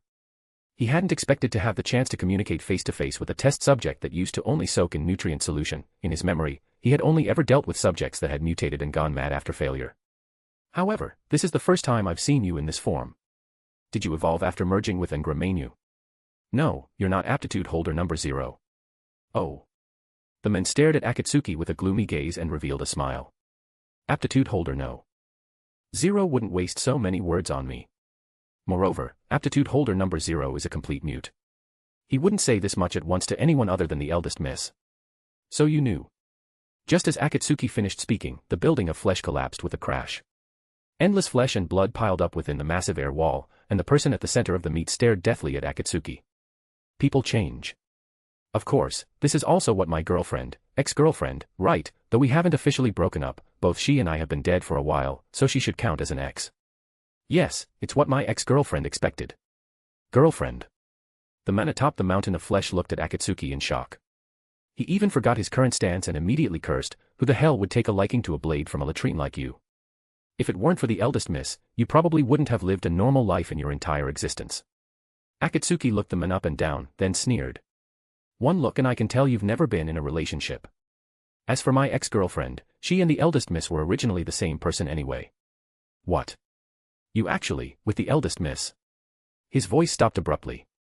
Countless invisible threads within the air wall became clearly visible now that they were stained with blood. Akatsuki looked disdainfully at the shredded meat within the wall. Trash. Did you really think I was some brainless idiot who only thinks about making out with beautiful women? The flesh within the air wall squirmed. Akatsuki's expression froze, her gaze showing a look of annoyance as she watched the man's outline gradually reorganize and reappear. For this kind of monster that could reorganize without limit, the most direct method was to eliminate him all at once, leaving not even a speck behind, just like Saber dealt with Castor in the Fourth Holy Grail War. Unfortunately, Saber had already been swallowed by that mass of flesh and was out of this Holy Grail War. The king who wanted to avoid the fate of her country's destruction ended up being eliminated without achieving anything. The next moment, the reorganized man was shattered again, flesh scattering everywhere. If not for the air wall blocking it, Akatsuki would have had a hard time washing the smell of blood off her body even after soaking in the Pacific Ocean for days. Damn it. Why? Why am I still no match for you after giving everything? We both passed the final test. I am also a chosen one who broke the limits of the human body. Why won't Dr. Knight or the eldest miss even look at me? Endless resentment and curses gathered on that massive mountain of flesh, shooting straight into the sky as if to break through some shackle and reach a place that human power could never attain. The sky turned black. This time, it wasn't just the sky over Fuyuki City that was covered in dark clouds, the sky over all of Japan and even half the globe turned dark. A certain consciousness within the mountain of flesh was forcibly extracting magical energy from the Earth's greater source to achieve a certain purpose. Hey, don't waste your effort. According to the setting, entering the root will only result in being erased. Just like a pebble thrown into the sea, you won't even be able to cause a ripple. Oh, right, you haven't seen Fate, nor do you understand the relevant settings. After all, you were thrown into a nutrient solution by Old Man Knight the moment you were born. Akatsuki looked at the maddened men expressionlessly. As long as she did nothing, this crazy man would bring about his own destruction by entering the root, though all this was predicated on him draining the Earth's greater source dry. This is... Kirai Kotomine arrived late. Looking at the massive mountain of flesh, his lips couldn't help but twitch. Whether it was the students of the entire school falling unconscious or the monks of an entire temple, he could try his best to gloss it over and hide the existence of the supernatural. However, at this moment, he finally fully understood the mindset with which his father, Risei Kotomine, had maintained the existence of the Holy Grail War 10 years ago. Yo, Kirai Kotomine, you're here to watch the show too. It's quite spectacular, right? Draining the Earth's greater source with everything he's got, attempting to gather all the mysteries into his pocket to reach the root. Although I don't know what he's going to the root for, just watching it is spectacular enough. Vampire, do you have any way to stop it? Akatsuki blinked, her gaze showing confusion. Why stop it? Isn't the character of completing something even if it means burning oneself out quite rare? In other words, you don't intend to stop it. At this point, Kirai Kotomine instead showed a look of great interest. Do you intend to destroy this world and kill everyone in it? Akatsuki was stunned. Hiss, I actually forgot that Tosaka Rin and the others are also natives of this world. No choice then, I'll give up this time. Under Kirai Kotomine's puzzled gaze, Akatsuki raised her arm and began to chant. Blood prison. Crime field. Inherent reality, infinite dead prison. When Akatsuki chanted the incantation of only 2 verses, an unparalleled power directly enveloped everything, including Kirai Kotomine and the mountain of flesh. In an instant, the sky cleared. Inside the inherent reality, the blood-red firmament was like a giant eye staring fixedly at the mountain of flesh. A soul deep within the flesh was locked onto by a will from the depths of the blood-red sky and dragged directly out of the massive mountain of flesh. A purely pristine soul separated from the ugly, deformed flesh. To have such a distorted appearance yet possess such a pure soul. This is exactly one of the experimental results. Maintaining the soul's purity and innocence as if it were newborn, keeping it active to ensure that the soul is not contaminated during the subsequent experiments. Akatsuki's voice pulled Kirai Kotomine's attention back to reality. Looking at Akatsuki, a hint of admiration appeared in his gaze for some reason. Perhaps even Akatsuki herself hadn't noticed that a faint, subtle smile played on her lips. What is this? The man's voice was panicked. Upon hearing it, Akatsuki narrowed her eyes and casually asked a question while looking at the struggling men in the air, are you Ngramenu or test subject number 4? The man was stunned. I am, of course. Heh, peering into my memories and simulating the limit of what you can simulate from them. But don't forget, when you gaze into the abyss also gazes into you. Ngramenu, the existence known as all the world's evil, saw its own failure the moment it peered into Akatsuki's memories. To allow itself to be born using the Greater Grail as a womb, it chose an existence from Akatsuki's memories as a vessel, using some means to transfer its consciousness into that individual. However, the individual in Akatsuki's memory was not an inanimate object, it had its own consciousness. The moment it was parasitized by Ngramenu, it was also eroding Ngramenu's consciousness. Impossible, I am. The man opened his mouth but could not speak a name. In the depths of the blood-colored sky, countless chains like a spider's web rapidly crawled over the entire world. The next moment, the man felt the restraints on his body disappear. This is... Akatsuki loosened her collar. This is my inherent reality, infinite dead prison. Here, discard everything and decide the outcome solely with physical strength. Death does not exist here, only when the soul is worn away and one gives up the hope of living can liberation be attained. The next moment, Akatsuki shattered the man's head with a single punch. Once the man's body recovered, Akatsuki threw another punch. Here, death was not liberation but the continuation of pain.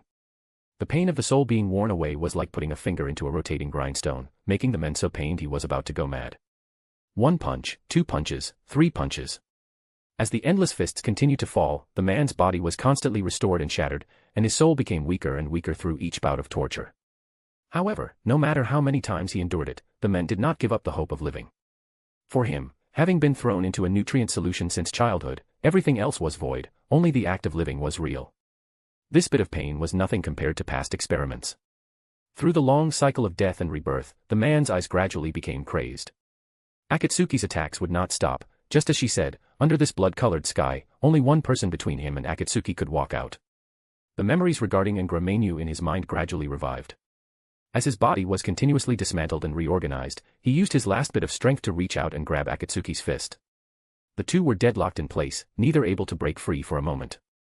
Question mark. Akatsuki looked at the men who seemed to possess infinite strength and exerted force again. Her fist broke through the man's arm and directly smashed his head. Blood and flesh splashed onto Akatsuki's face again, but she remained expressionless. Unlike before, this time the man's head did not restore after being smashed by the punch. A chain extended from the depths of the blood-colored sky and dragged him into the firmament. He became part of the sky, and immediately after, a section of memories regarding the men in Akatsuki's mind became blurred until it disappeared completely. Looking at the boundless sky, Akatsuki sighed. Inherent reality is something true ancestors are born with. The one before her was her own inherent reality, while her ability to freely enter and exit Arcuade's Millennium Castle and take any treasures from it was because she had used some small tricks. As for what those tricks were, they were not worth mentioning. The man's soul had vanished, yet the mountain of flesh still existed. Akatsuki frowned as she looked at the flesh that was still squirming, wanting to devour life. Kirii Kotomine, can your church's baptism chant purify this thing? Kirii Kotomine shook his head. This mountain of flesh was not affected by the baptism chant, and it was too large. Moreover, it would actively devour any living beings that approached it, making it truly difficult to handle. Can't you leave it in your inherent reality? I see that this shouldn't be an ordinary inherent reality. Even if you deactivate it, it won't disappear but will be hidden somewhere, right? Akatsuki nodded. But my inherent reality isn't a garbage dump. It wouldn't be good to keep it here. Saying this, Akatsuki walked toward the mountain of flesh, preparing to deal with a small portion first. However, when she approached the mountain of flesh, she was stunned. Like an infant still in the womb, a figure was curled up inside the mountain of flesh. Looking closely, the skin was soft and white, with shoulder-length golden hair and a very pretty face that needed no makeup. Her stature was petite, appearing to be only about 15 years old. Beside her lay a jet-black holy sword. Who could this be if not Black Saber? Also, don't forget to give me a power stone if you do like this fiction. Your support really motivates me to continue doing my best in translating, thanks. Chapter 48, Kirii Kotomine's Choice.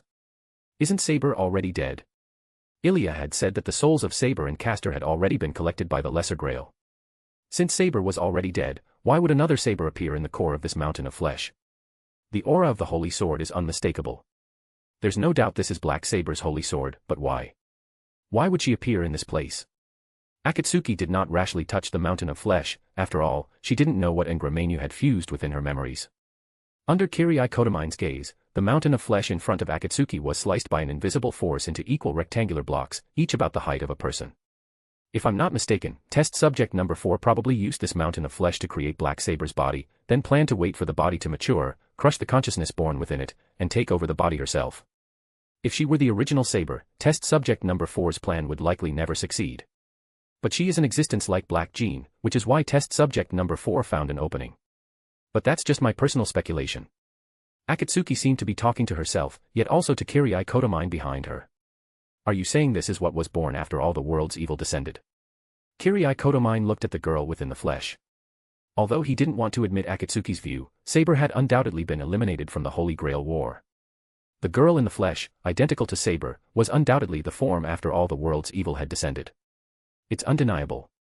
In a sense, she is both Britain's King of Swords and the crystallization of all the world's evil. So, Kirii Kotomine, what is your choice? My choice. Akatsuki's words seemed to carry a hint of magic, stirring something deep within Kirii Kotomine's heart.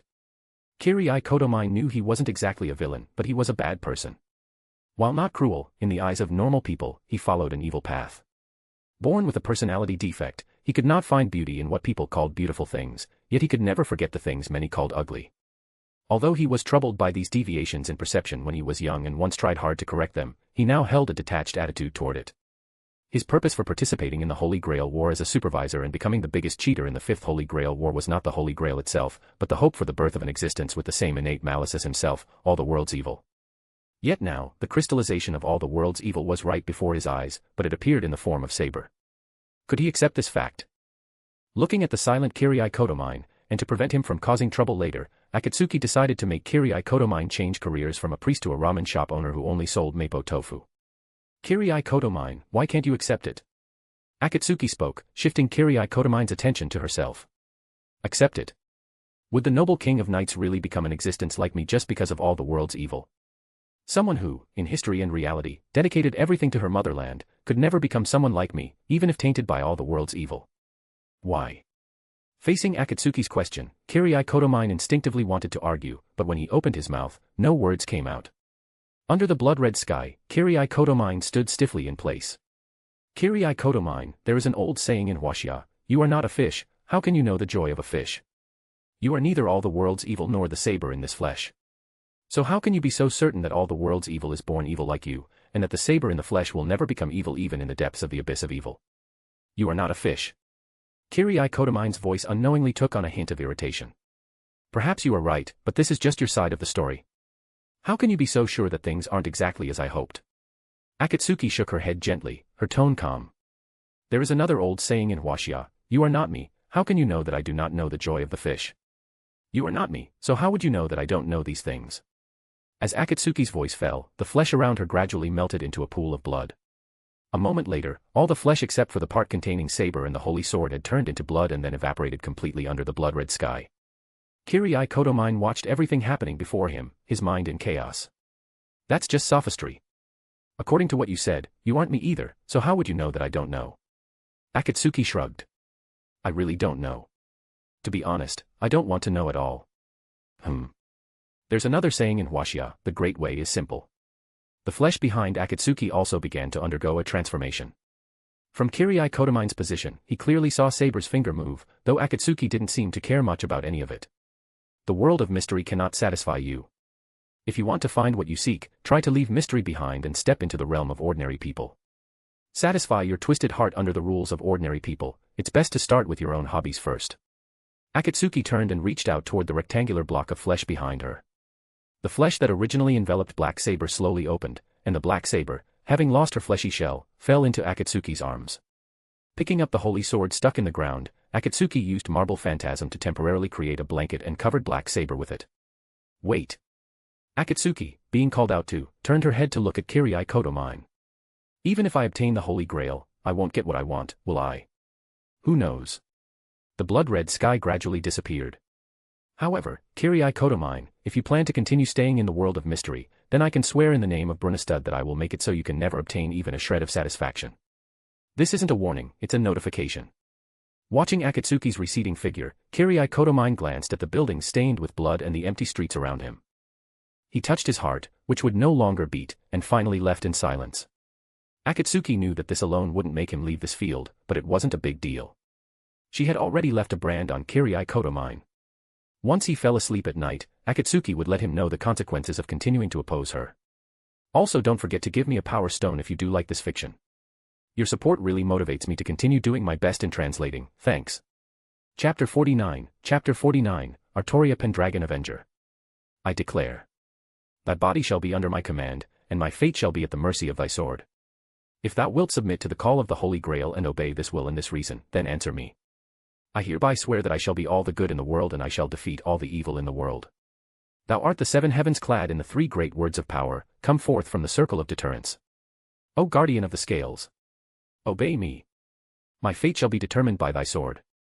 As the crimson command spells appeared on the back of her hand, Akatsuki looked at the magic crystals with satisfaction. After persuading Kirii Kotomine, Akatsuki found she couldn't sign a contract with the unconscious Black Saber. So, she went back to Kirii Kotomine for 3 more command spells, then forcibly signed a contract with Black Saber while she was still unconscious. Although taking advantage of her like this might cause Black Saber to feel resentful, Akatsuki didn't care. After all, she had been involved for so long, she might as well experience being a master for once. Although Angra Mainyu had been destroyed by Akatsuki, the Holy Grail War was still not over. The mana within the ley lines had not significantly decreased. 3 servant souls had been absorbed by the Black Grail, and 2 by Alaya. According to the original rules of the Holy Grail War, only Archer and Rider remained as servants. Once they decided the victor, the Greater Grail could be activated. However, the situation seemed to have changed. After Ngramenu was completely purged and Black Saber was pulled out of the mountain of flesh by Akatsuki, something seemed to go wrong with the Greater Grail. Alaya had not accommodated enough souls, and the Holy Grail War, which was supposed to have only 7 servants, now had an extra 1. These circumstances, which were outside the system of the Holy Grail War, caused the descent of the Greater Grail to be delayed for a long time. When Akatsuki looked at the Black Saber in her arms again. Saber. You are. Avenger. After becoming the master of the girl in her arms, Akatsuki could see some of the girl's abilities through the power granted by the Greater Grail. However, to Akatsuki's surprise, she wasn't a saber, but an avenger.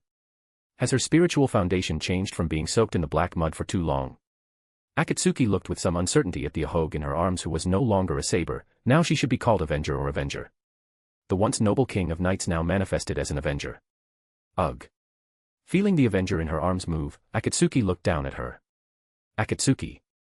The moment she saw Akatsuki, Avenger seemed to remember something and immediately broke free from Akatsuki's embrace. She snatched the pitch-black holy sword from Akatsuki's hand, and pitch-black armor made of mana covered her body. Castor was absorbed by the black shadow. Where is that black shadow? Wholly on guard against the black shadow, she didn't even notice the abnormality that had occurred to her. Has her memory stopped at that moment? It's normal, I suppose. But why hasn't she blackened like in Heaven's Feel, and still maintained Saber's way of thinking? What are you saying? Akatsuki, hurry and notify Rin and the others. If the black shadow is left alone, many people will die because of it. And that black shadow won't follow the rules of the Holy Grail War, it will attack ordinary people without hesitation. Akatsuki rubbed her aching forehead. She was already quite tired today and didn't plan to explain anything to Avenger. Once she calmed down, she would understand everything sooner or later. Otherwise, she would leave it to Tosaka Rin to explain everything that had happened during this time. Calm down. The black shadow has been completely dealt with. Can you come back to the Amiya residence with me now? Rin will explain everything to you there. Before Akatsuki could finish, she felt the massive mana within Avenger showing signs of going out of control. Rubbing her aching temples, Akatsuki raised her right hand. By my command spells, I order you, my servant Avenger, calm down. The power of the command spells forced Avenger to calm down. Only then did she notice the changes in herself. At some point, she had actually become the 8th class, Avenger. How, this is? I'm not sure, but there's no doubt that Saber is out of the Holy Grail War. After all, it's been confirmed with the Church's supervisor and the Lesser Grail, Alaya. You are now the Avenger manifested as the 8th class. Let's leave the specifics for Rin to judge. Akatsuki brought the silent Avenger back to the Amiya residence. As soon as they entered, Tosaka Rin came to meet them. AKA. Before Tosaka Rin could finish, Akatsuki hugged her and bit her neck. Skillfully controlling the impulse of blind blood-sucking, Akatsuki gulped down Tosaka Rin's blood. To avoid subconsciously turning Tosaka Rin into a dead apostle, Akatsuki also did her best to control the transformative power within her. Wait. Tosaka Rin struggled reflexively a few times before stopping. After all, she knew Akatsuki wouldn't actually turn her into a dead apostle or drain her dry. Estimating the time in her head, Akatsuki released Tosaka Rin. Sorry. I haven't eaten much these past few days, and I used too much power today, so I lost control for a moment. Hee. I'll talk to you about that later. A slightly weak Tosaka Rin looked at the silent Avenger behind Akatsuki. Saber, is it my imagination? Why do you seem a bit different? Saber. Shiro Amiya rushed over upon seeing Saber. He looked at Saber with concern, wanting to say something, but only managed to say, Saber, welcome back. Shiro. Ahem. Akatsuki coughed twice. Anyway, can we eat first? We can talk while we eat. By the way, Akatsuki, what did you do today? For some reason, Tosaka Rin's words seemed full of murderous intent. Today's TV program seems to have captured you and that fake priest. Akatsuki, you should know the ironclad rule that all mystery must be hidden and the Holy Grail War must be conducted in secret, right? Didn't I use an inherent reality to hide that meat slab later? You should have used that kind of thing from the start. And what was with you not letting us go out? Going alone to deal with something so dangerous, do you have a death wish? Seeing the smiling Tosaka Rin scolding her mercilessly, a thought suddenly flashed through Akatsuki's mind. Rin, could it be that you're worried about me? Tosaka Rin was stunned, and then a blush appeared on her face. Who's worried about you? Tsundere. Who's at Tsundere? Also don't forget to give me a power stone if you do like this fiction. Your support really motivates me to continue doing my best in translating, thanks. Chapter 50, A Peaceful Daily Life. When the first ray of morning sunlight fell on Akatsuki's face, she frowned and pulled the curtains shut, burrowing back between Tosaka Rin and Matou Sakura to continue her game of chess with Duke Zhou in her dreams. At this moment, the Amiya residence was quiet. The Holy Grail War had been forced to a halt for unknown reasons and was currently in a state of stagnation. Taiga Fujimura had finally been discharged from the hospital yesterday, and Matou Sakura's health had also mostly recovered recently. Akatsuki and Shiro Amiya put their heads together and decided to have a proper celebration. So, all day yesterday, Akatsuki, Shiro Amiya, Tosaka Rin, Matou Sakura, Ilya, Taiga Fujimura, Archer, Rider, Artoria, Avenger, Ryuta Kozuki, Ayako Masuzu. Anyway, Akatsuki had invited everyone from the original work she could think of, except for the missing Shinji Matou. At first, Archer, Rider, and Artoria, Avenger, weren't interested, but after some friendly persuasion from Akatsuki, they eventually agreed. Along the way, they even ran into Kirai Kotomine having lunch at a Chinese restaurant, but Kirai did not accept Akatsuki's invitation. Akatsuki didn't force him to choose and instead led the group to continue their outing. Using the gold from within the Millennium Castle, Akatsuki declared that all of today's expenses would be on her. With a grand wave of her hand, she spent money like water, instantly making everyone submit to her money power. After a full day of enjoyment, when night fell, everyone except those who had to go home gathered at the Amiya residence to continue the party, though, of course, it wasn't that kind of wild party. It was just a very ordinary celebration. However, in the latter half of the night, Taiga Fujimura drank too much and dragged Akatsuki, Archer, Rider, and Artoria, Avenger, into a drinking session.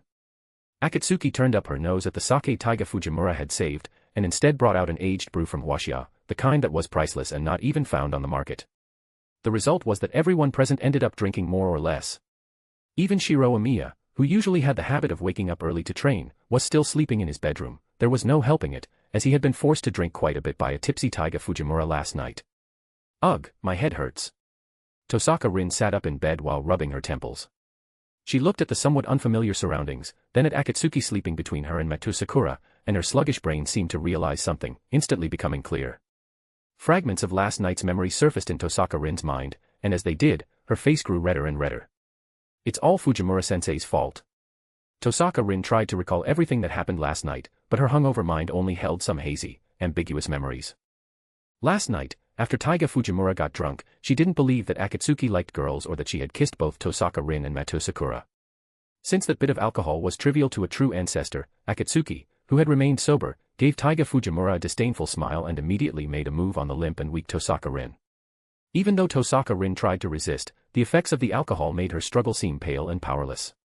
Thus, under the shocked gazes of everyone, she kissed Tosaka Rin for a full 3 minutes before turning to make a move on the defenseless Matou Sakura. At the thought of this, Tosaka Rin subconsciously looked at Matou Sakura sleeping beside her. Sakura was still sound asleep, a trace of peace on her face. Seeing this scene, a surge of complex emotions welled up in Tosaka Rin's heart. Her feelings for Akatsuki were complicated, while her feelings for Matou Sakura leaned toward sisterly affection. Thinking of this, Tosaka Rin remembered that last night, using the influence of alcohol, Akatsuki had forcibly made Sakura and her reconcile. Although she didn't know how Akatsuki knew what she and Sakura were thinking, this action had significantly dissolved the barrier between her and Sakura. I should find an opportunity to thank her properly. Tosaka Rin quietly got out of bed, trying her best not to wake Akatsuki and Matou Sakura. Today, she unusually decided to get up early on her own. Putting on her slippers, she decided to go wash up first and clear her head. As she passed the living room, Tosaka Rin found Taiga Fujimura slumped over the table looking half dead, muttering something to herself. I'm doomed, getting drunk and encouraging minors to drink, encouraging students to kiss someone of the same gender. If anyone finds out, my teacher career is over. In the bathroom, Tosaka Rin looked at herself in the mirror. Her face was still slightly flushed, and whenever she thought of last night, her face felt like it was on fire. Are you awake? Archer's sudden voice gave Tosaka Rin a fright. You, when did you come in? Tosaka Rin quickly turned around and said in a panic. Just now. Archer looked at her with a calm expression.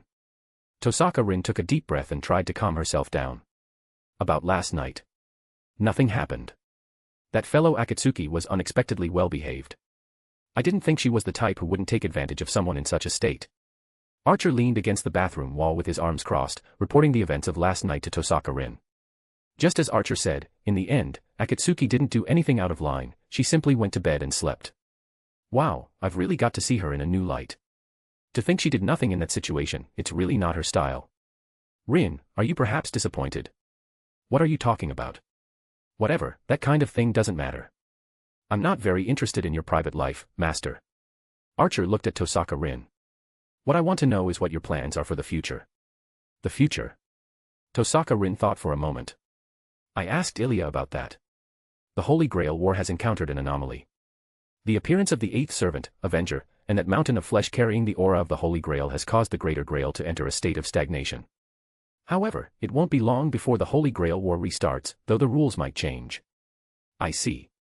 Then be prepared in advance. After saying that, Archer returned to his spirit form. Oh, it seems I'm not the first one up. Akatsuki pushed open the door and spoke with feigned surprise upon seeing Tosaka Rin. You would have realized that after you got up or walked into the living room, wouldn't you? That's true, but Fujimura-sensei is asleep in the living room, so I was wondering if you had also fallen asleep somewhere in the Amiya residence halfway through. Also, don't forget to give me a power stone if you do like this fiction. Your support really motivates me to continue doing my best in translating, thanks. Chapter 51, regarding the Matou Zouken. We've played for a whole day, it's time to talk about some serious business. Taiga Fujimura had to go to school for work reasons, and at this moment, Fuyuki City was still not peaceful enough. Police cars were patrolling the streets almost 24 hours a day. The Holy Grail War was currently still in a state of stagnation, but it was only a matter of time before the system resumed operation. For this reason, Tosaka Rin had to make plans early. Only Archer and Ryder are left. Why don't you just have them fight, and whoever wins gets the Holy Grail? Aboard Akatsuki was sitting by the TV watching the news. Since the Holy Grail War began, the news in Fuyuki City mostly consisted of reports on deaths here and gas leaks or explosions there. It was truly tedious. Tosaka Rin and Matou Sakura looked at each other, and Matou Sakura was the first to speak. I never wanted to participate in the Holy Grail War in the first place, so let's just give the Holy Grail to sister. How can that be? Tosaka Rin wanted to say more, but Akatsuki waved her hand, cutting her off. Sakura wasn't a magician to begin with and never thought about participating in the Holy Grail War. Her summoning of Ryder was entirely manipulated by Matou Zouken behind the scenes. Among all the participants, only you are an orthodox magician. It would be impolite to keep pushing it away at this point. Does that mean Archer and I must fight to the death? The silent Ryder spoke up. That's how it was supposed to be. Akatsuki replied while eating a tangerine and watching TV. However, if the masters on both sides don't intend to fight, it will be troublesome once the Holy Grail War restarts. Does one of us have to die between Archer and me? You don't want to die anymore? Wiping the stains off her hands, Akatsuki looked at the conflicted group. It's understandable, it's only human nature. So, let me end this ridiculous ritual. Let us reach a world line where no one gets hurt. How are you going to do that? Tosaka Rin looked at Akatsuki in confusion. Akatsuki smiled slightly, stood up, and holding a remote control, gently pressed a button. Instantly, the entire room plunged into darkness, save for a circular stage that had appeared at some point in the center, emitting a faint light. Is this projection magic? Archer and Shiro Amiya said in surprise. Exactly. This is another form of magic built upon the foundation of projection magic. Originally, as a true ancestor, it would have been impossible for me to activate it. But the existence of Archer and Shiro, who have trained projection magic to new heights, has made this magic possible. The light grew brighter, and a scene unfolded before everyone, a fierce battle, but not a duel between Ryder and Archer. Instead, it was a chaotic melee involving other servants. This is... Tosaka Rin's eyes widened. I used the Greater Grail beneath Fuyuki City as a core to create this one-time magic, using a massive amount of magical energy to project the path of the future. What you are about to see is the world after the conclusion of the Fifth Holy Grail War, Akatsuki explained. After the Fifth Holy Grail War ended, the aura of the root was observed by the clock tower. Those magicians who once looked down on the Holy Grail War became utterly frenzied once they understood the value behind it. Magicians despairing over their own paths began frantically creating Holy Grails in an attempt to start Holy Grail Wars. Subspecies Holy Grail Wars began to appear all over the world. Although the grails they made weren't as powerful as the Greater Grail in Fuyuki City and couldn't reach the root, they were still very troublesome. The battle in the image grew more intense. Countless servants were summoned by incomplete rituals and began a frantic struggle for the Holy Grail. This is the future. No, it's just one possibility for the future. However, if left unchecked, the world will eventually be destroyed. Akatsuki said with a serious expression. In the image, a city was burning fiercely, and people were crying out for help in the flames. Is this the future? Avenger stared blankly at the incredibly realistic images around her. In the next moment, the entire scene changed abruptly, the Earth was shrouded in white, and the human order was instantly reduced to zero. Planetary desiccation. At this point, the image suddenly collapsed into countless particles emitting blue light. Akatsuki looked at everyone's complex expressions and smiled. The future is not unchangeable, but to change it, one needs great power. And as it happens, I possess that power. The premise of Akatsuki's creation was to prevent the depletion of the Earth's greater source. Although she didn't want to get involved in such things, the development of everything seemed to have been destined long ago. If she didn't enter the fray herself, nothing could ever be changed. So what do you plan to do? Direct destruction of the Greater Grail. Tosaka Rin looked at Akatsuki and asked. To be honest, I don't know either. Akatsuki shook her head. However, the method you mentioned of destroying the Greater Grail might be feasible. Let's talk about it in detail. Akatsuki felt helpless. After all, she didn't understand the magecraft systems of the three founding families who initiated the Holy Grail War. Moreover, she hadn't been in contact with magecraft for long, she could only grasp many things superficially and could not achieve full understanding. It was like being given the answer to a math problem but being unable to derive the process. But right now, the most important thing is to deal with your issue first, Alaya. Eh? Me. Alaya was stunned. She hadn't expected Akatsuki to mention her, she had thought Akatsuki's claim about making her live a long life was just talk. Despite many magical adjustments, there is no doubt that as a hybrid of a homunculus and a human, you possess a soul. That's why I specifically contacted the highest level puppeteer. Hello everyone, I am Tuko Aozaki. As she spoke, the entrance door opened. Tuko Aozaki, with long red hair tied in a ponytail and wearing a white shirt and an orange coat in a female office worker style, walked straight in. Wait. Tuko Aozaki. Tosaka Rin bolted upright, looking at Tuko Aozaki standing in the living room in disbelief. That Grand Master Puppeteer, who has been listed for sealing designation several times, and in the clock tower is known as Scarred. Akatsuki was quick to cover Tosaka Rin's mouth before she could utter that name. Since you've heard of her, you must have heard the rumors. It wouldn't be good if someone ended up dead. Oh my, it seems this little girl said something. Tuko Aozaki looked at Tosaka Rin with a smile. That familiar face reminded her of a certain person who shared the same surname, Aozaki. It's nothing. You probably don't want to hear about such trivial matters anyway. After all, you're here for business, it wouldn't be good if someone died. True. Besides, the people in this room are quite interesting. Also don't forget to give me a power stone if you do like this fiction. Your support really motivates me to continue doing my best in translating, thanks. Chapter 52, Grand Master Puppeteer. Princess, your friends are truly extraordinary. Tuko Aozaki looked around at everyone in the room, a hint of surprise appearing in the depths of her eyes. A magician who has mastered an inherent reality, 3 servants with self-awareness, and a hybrid of a homunculus and a human, a combination like this might not be seen in a lifetime if not for this land. I've already told you the details in the email. Can you make a puppet of the same specifications as this child? Pushing up her glasses, Tuko Aozaki smiled. No problem. However, the steps regarding transferring the soul into the puppet body will still be somewhat difficult for her. After all, she is a hybrid of a homunculus and a human, and had been subjected to countless adjustments before she was even born. It was no wonder Tuko Aozaki said such things. With your strength, there shouldn't be a problem, right? Of course, but the price. Akatsuki smiled. When it came to money, she was completely confident. After all, there was still plenty of gold in Arcuade's Millennium Castle. Although gold prices in this era weren't as high as they would be decades later, carrying gold was still an amount that would make some small countries look on in envy. Of course, Akatsuki didn't intend to spend all the gold inside. After all, that was Arcuade's property, and she could only use a portion of it. If she spent it all, she would inevitably have to go inside the Millennium Castle and explain things to Arcuade. As expected of the royalty of the True Ancestors, how straightforward. If I were still at the clock tower, I probably wouldn't be in such need of money. After all, right before my eyes are 3 existences that could make my thesis a sensation throughout the entire magical world. That was in the past. You shouldn't be interested in those things anymore, right? After all, a while ago, the 5th magician spent a fortune at an auction to buy a certain antique with a long history. Hearing this, a helpless smile couldn't help but appear on Tuko Aozaki's face. So you did your homework before coming to find me. It seems you know me very well. Don't worry, a certain old man has already paid the reward for you. Regardless, he still dotes on you, royalty of the True Ancestors.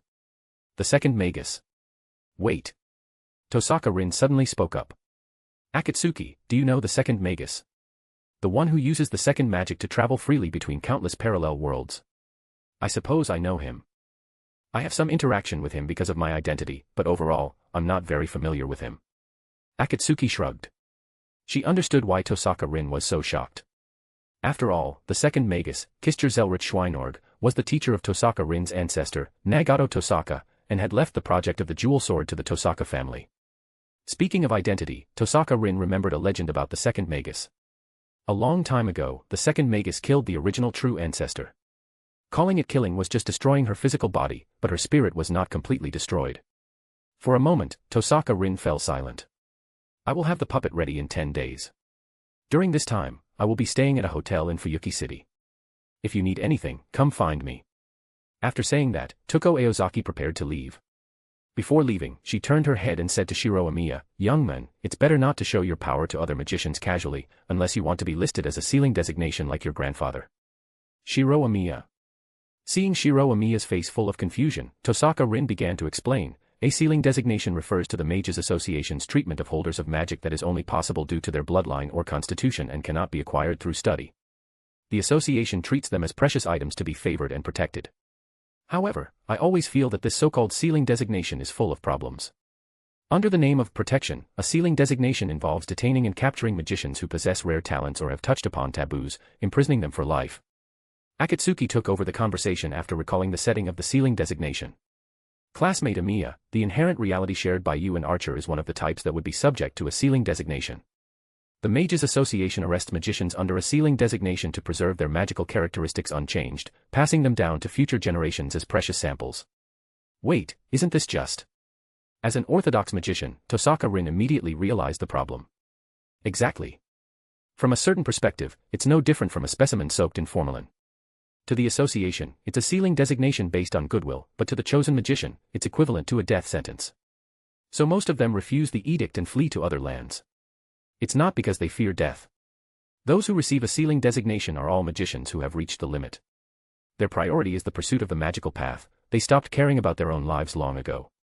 For them, who are obsessed with research every day, a sealing designation is absolutely unacceptable. Being soaked in formalin means they can no longer study magic. Rin, you are still too young. Plus, you haven't had a proper guide on the path of magic, so it's better not to believe everything. Learning the truth, Tosaka Rin immediately thought of Sakura Matou's magical attribute. If the sealing designation was like this, then her father, Tosaka Tokiomi, adopting Sakura Tosaka into the Matou family wasn't actually abandoning her, was it? 10 days, plus the time for the body transfer, it might take even longer. I wonder if it will be in time. Akatsuki murmured to herself as she looked at Ilya, who hadn't figured out the situation. Wait, what does that mean? Exactly what it sounds like. Since your body is the vessel for the Grail, we just need to change your body. We'll transfer your personality and consciousness into a new vessel, while the original body remains to carry out the command to avoid danger and complete the Greater Grail. How could such a thing be possible? Are you trying to say, how could it possibly succeed? Akatsuki smiled. Indeed, if any other puppeteer were to do this, Akatsuki would never agree. However, the one here right now was the Grand Master Puppeteer, Tuko Aozaki. The secluded Einsburn family doesn't know the Mages Association. Have faith in the strength of a Grand Master Puppeteer. After all, not just anyone can have their sealing designation lifted several times. Akatsuki patted Ilya's head and looked at her with a smile. By the way, do you have anything to say about the second Magus? For example, wanting to be his apprentice or something. If you want, I can go ask him, though he might not necessarily agree. No need. I want to try and complete the jewel sword through my own efforts. Also, don't forget to give me a power stone if you do like this fiction. Your support really motivates me to continue doing my best in translating, thanks. Chapter 53, The End of 10 Days. You're going on a long trip. Inside the Red Continent Feast Hall, Mount Tai, Akatsuki chatted with Kirai Kotomine while eating beef fried rice. Akatsuki was somewhat interested in Kirai Kotomine's move to leave Fuyuki City. After all, there was no telling what kind of mischief this kid was brewing in his heart. The stagnation of the Holy Grail War needs to be reported to headquarters, and there are some trivial matters to handle. Kirai Kotomine tirelessly devoured the shop's special mapo tofu, which was so spicy that ordinary people couldn't even eat it. Seeing Akatsuki watching him, he also turned his head to look at Akatsuki. Their eyes met. Do you want some? Just eat it yourself. Hearing this, Kirai Kotomine turned his head back expressionlessly and continued eating his mapo tofu, completely unaffected by Akatsuki. That night, Kirai Kotomine boarded a plane to the Vatican. His destination was the burial agency, which belongs to the church. Kirai Kotomine had done a lot of research on the burial agency. Its prototype was the heretic sanctioning organization established by the first-generation Roa. It is said that the original name of the burial agency was the burial classroom, though this classroom should refer to the church's stone chamber, which is to say, the catacombs. Its purpose of existence is as an organization that tries to use power equal to that of dead apostles in order to resist dead apostles, who possess power beyond human strength. It then evolved into the ordinary burial agency. Although it formally belongs to the church, it is actually closer to an independent organization, possessing authority that exceeds that of the ordinary church. For example, if the Pope were to become a dead apostle, they have the authority to execute the Pope on the spot. Are you Kirai Kotomine, the supervisor of the large-scale summoning ritual in Fuyuki City? After getting off the plane, a woman who appeared to be about 16 years old, with short azure hair and sky-blue eyes, looking like an Oriental, and wearing a nun's habit, questioned Kirai Kotomine. Quins, French for 15. That's right, I am Quins. You can also call me Seal. I already know the reason for your visit to the burial agency. Once I apply for the relevant mystic codes, we can head to Fuyuki City to subjugate the True Ancestor. Kirai Kotomine nodded. Although the girl before him looked only in her teens, being able to enter the burial agency meant she was among the top-tier agents. By the way, it's about time. Do you want to go eat? As the host and a fellow agent of the church, this meal is on me. Kirai Kotomine thought for a moment. He seemed to have no reason to refuse, so he nodded. Ah, as expected, one should eat something spicy after work. Spicy. A sudden glint erupted from the depths of Kirai Kotomine's eyes, but he quickly returned to his usual taciturn self. For some reason, he seemed to have a faint sense of anticipation. The girl before him seemed to be the type of person who could understand him. Exactly. Are you interested in curry too, Mr. Curry? Kirai Kotomine was silent for a moment and shook his head. I still prefer mapo tofu over curry. What? Seal looked at Kirai Kotomine in shock. Why? When talking about spicy food, one would generally think of curry. I completely cannot understand you people who aren't interested in curry. Kirai Kotomine was silent for a moment. He seemed to understand why this agent of the burial agency always kept to herself. While Kirai Kotomine and Seal were arguing over whether mapo tofu or curry was better, on the other side in Fuyuki City. I have absolutely no clue. Tosaka Rin was flipping through the Tosaka family's collection of books, her hair a mess and her expression somewhat collapsing. Why is there no record of a method to cancel the Holy Grail War ritual? Is it possible that the three founding families of the Holy Grail War never even thought about ending the Holy Grail War completely? Let's ask the Mages Association for help instead. I happen to know a lord in the Mages Association who has perfect theoretical knowledge but failing practical skills. Toying with Tosaka Rin's gems, Akatsuki lay on the sofa in the Tosaka family's house and said, if it's about the Holy Grail War, he should be very willing to help. After all, he's the only master among the participants of the last Holy Grail War who has lived peacefully until now. If the Matou family hadn't been destroyed, maybe I really could have found a way, but now I can only turn to the association for help. Have you decided? Then I'll send an email to Lord Elmeloy too. Tosaka Rin watched as Akatsuki took a black laptop from a nearby table and looked at Akatsuki curiously. There's something I've wanted to ask for a long time. How can you operate a tool with dozens of buttons so skillfully? Don't you find it troublesome? Ah, Rin, you wouldn't understand. After all, you're a mechanical idiot. Saying this, Akatsuki had already finished editing the email and sent it to Lord Elmeloy too far away in London using the email address obtained from Tuko Eozaki. Is it sent just like that? That's right. This way, after Lord Elmeloy too receives the email in London, he will come to Fuyuki City to deal with the Greater Grail issue. London. Eating lunch, Lord Elmeloy too looked at his vibrating phone. When he opened it, just as he thought it was some spam email, the 4 words, Holy Grail War, caught his eye. The subject was, Holy Grail War, the content was, come to Fuyuki City immediately, and the signature was, Tosaka. Quite concise and clear. Gray, help me pack my bags. We're going to Japan. Lord Elmeloy too looked at the email on his phone, and many doubts and other different emotions arose in his heart. As a master of the last Holy Grail War, he had many complex feelings for the city of Fuyuki City. Even though he had applied to the clock tower for the qualification to go to Fuyuki City for the Holy Grail War, he ultimately failed to get his wish. The qualification to participate in the 5th Holy Grail War was snatched away by a magician from the Middle East.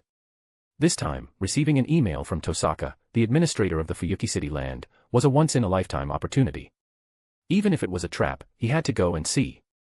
After bringing a certain person's catalyst, Gray, and their luggage, Lord Elmeloy too also embarked on the journey to Fuyuki city. Teacher. Take me with you. Looking at the excited boy with yellow hair, Lord Elmeloy too took a puff of his cigarette and said coldly, "This isn't for fun. It's very dangerous. Please." Teacher Elmeloy, no, the clock tower's finest teacher, the great Big Ben London star. Don't call me by that boring title. Lord Elmeloy too grabbed his disciple's head hard with one hand, feeling like the veins on his forehead could explode at any moment. Also, don't forget to give me a power stone if you do like this fiction. Your support really motivates me to continue doing my best in translating, thanks. Chapter 54, Shrine Maiden, Tosaka Rin. Have you been hiding something from me lately? Akatsuki asked, her hands and feet wedged into the wall, pinning Tosaka Rin between herself and the stone surface. Wait, it's not good if someone sees you doing this. Not long after Tuko Aozaki arrived in Fuyuki city, privately run Hamurahara Academy resumed classes. However, due to recent events, all after-school club activities were banned, and students were required to go home immediately. Although Tosaka Rin was the head of the Tosaka family and a powerful magician, she was still a student. Moreover, with the Holy Grail War currently at a standstill, she had to attend her classes. Recently, however, Akatsuki noticed that Tosaka Rin often returned late at night looking exhausted. Realizing something was wrong, Akatsuki took immediate action, leading to the current scene. I'm not hiding anything from you. Besides, with Archer following me, nothing unexpected will happen. Tosaka Rin's eyes darted around, not daring to look at Akatsuki.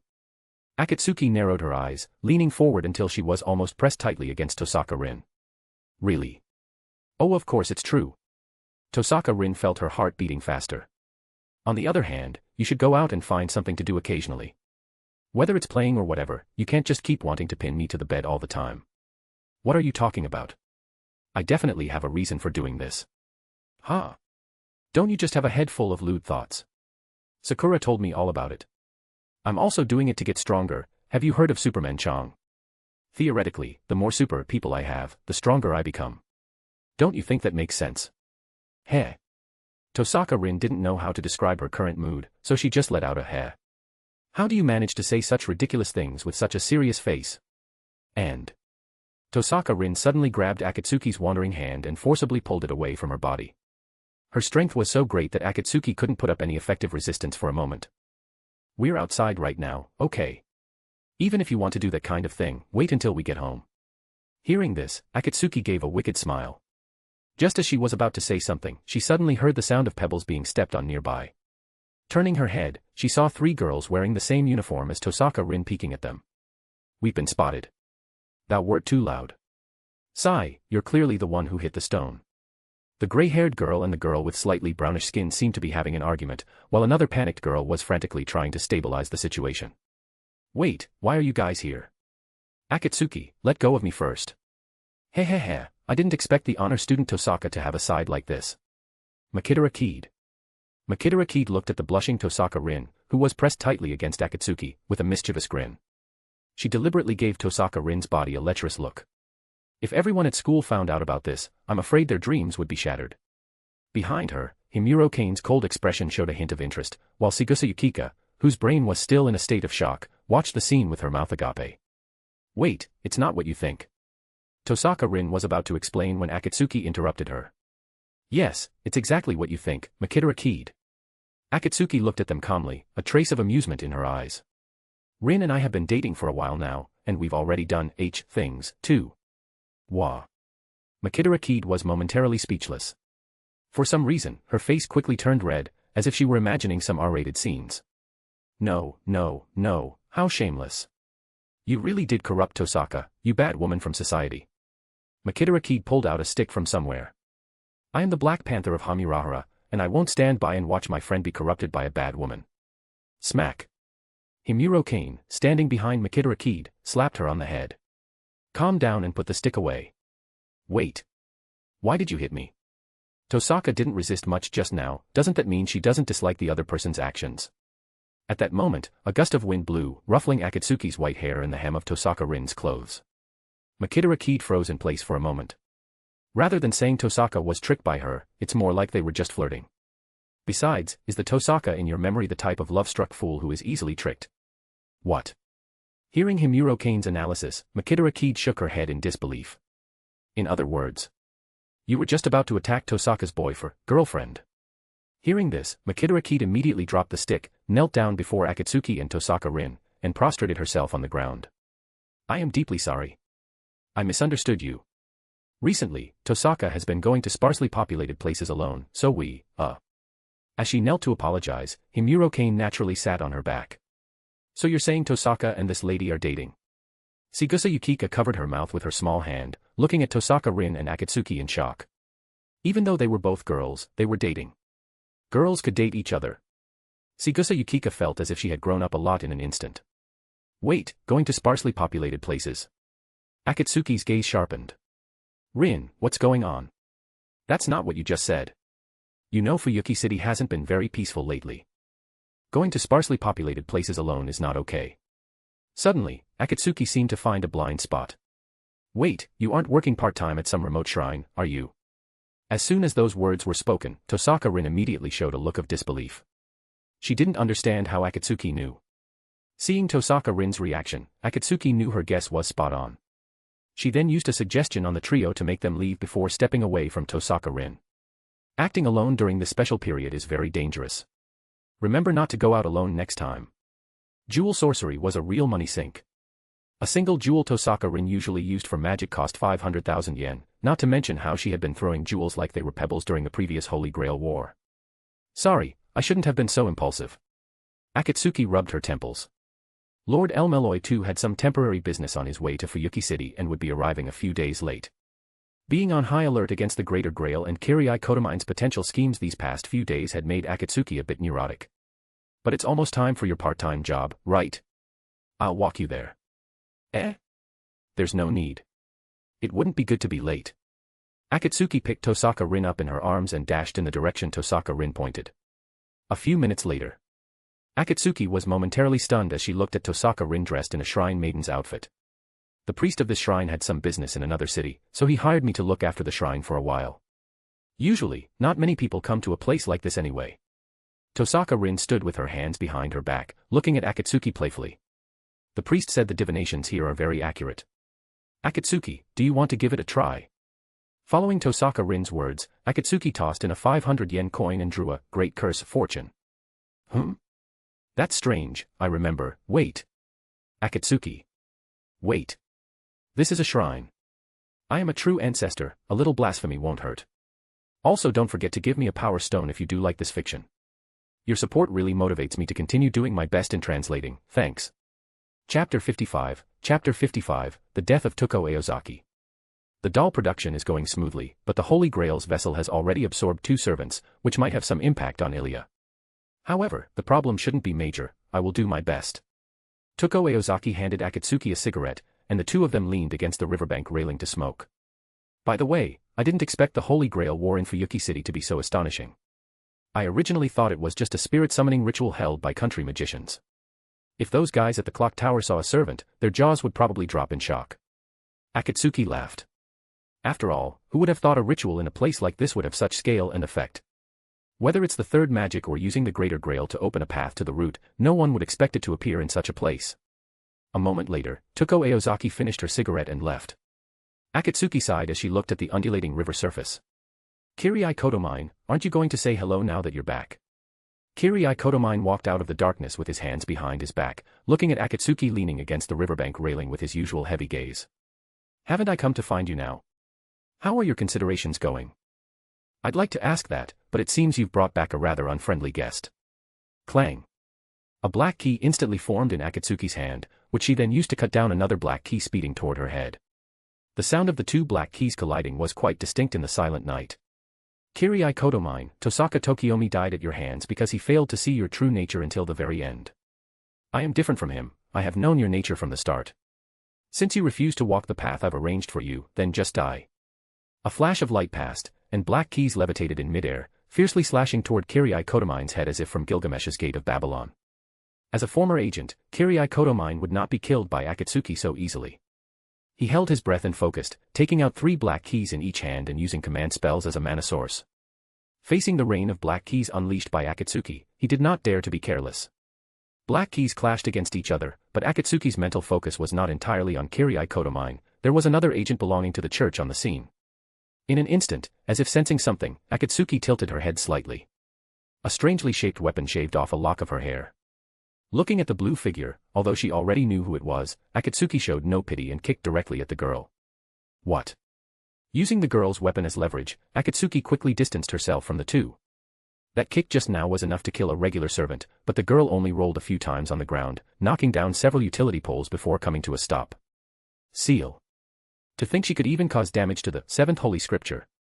Seal's gaze sharpened as she looked at Akatsuki warily. Akatsuki's lip twitched slightly. After all, something like the seventh holy scripture was a powerful tool against the soul, even she would have her soul scattered if she took a direct hit. However, looking at the heavy weapon, Akatsuki estimated that the current seventh holy scripture had already been modified by Seal. After Seal's modification, the seventh holy scripture added a block of iron capable of bludgeoning dead apostles through pure physical attack power, on top of its original, denial of reincarnation, function, meaning anyone hit would have their soul scattered, which was only effective against spiritual bodies.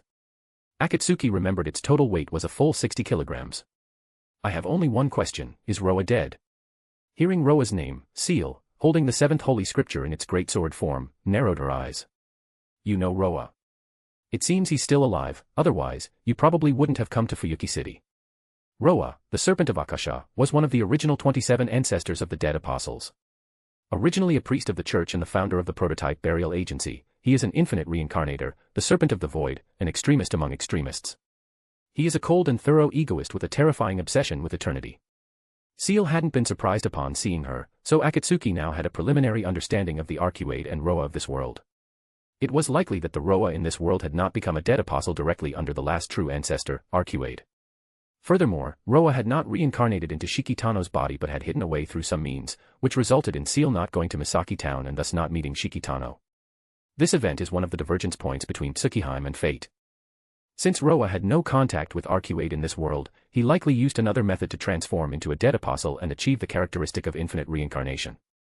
Although he has the strength to enter the 27 ancestors, he is not recognized by the other ancestors. Even if you aren't Roa, as an agent, I have the duty to kill you. Akatsuki smiled. As Roa's reincarnated body, Seal possessed powerful self-healing abilities, and her own magical potential was extremely high. Akatsuki remembered her magical potential was above that of an A-rank magician, and her maximum mana capacity was even more formidable. If an ordinary magician's was 20, hers was 5,000. However, her magic circuits were not complex, it was simply that her output was massive. For instance, a conceptual weapon with very high consumption like the seventh holy scripture would likely cause an ordinary person to wither and die in an instant if they weren't Seal. However, if it were me when I had just arrived in this world and wasn't yet familiar with this body, I'm afraid I would have fought to a mutual draw with you and ended up forced into a deep sleep. Akatsuki raised her hand, and her marble phantasm ability activated instantly.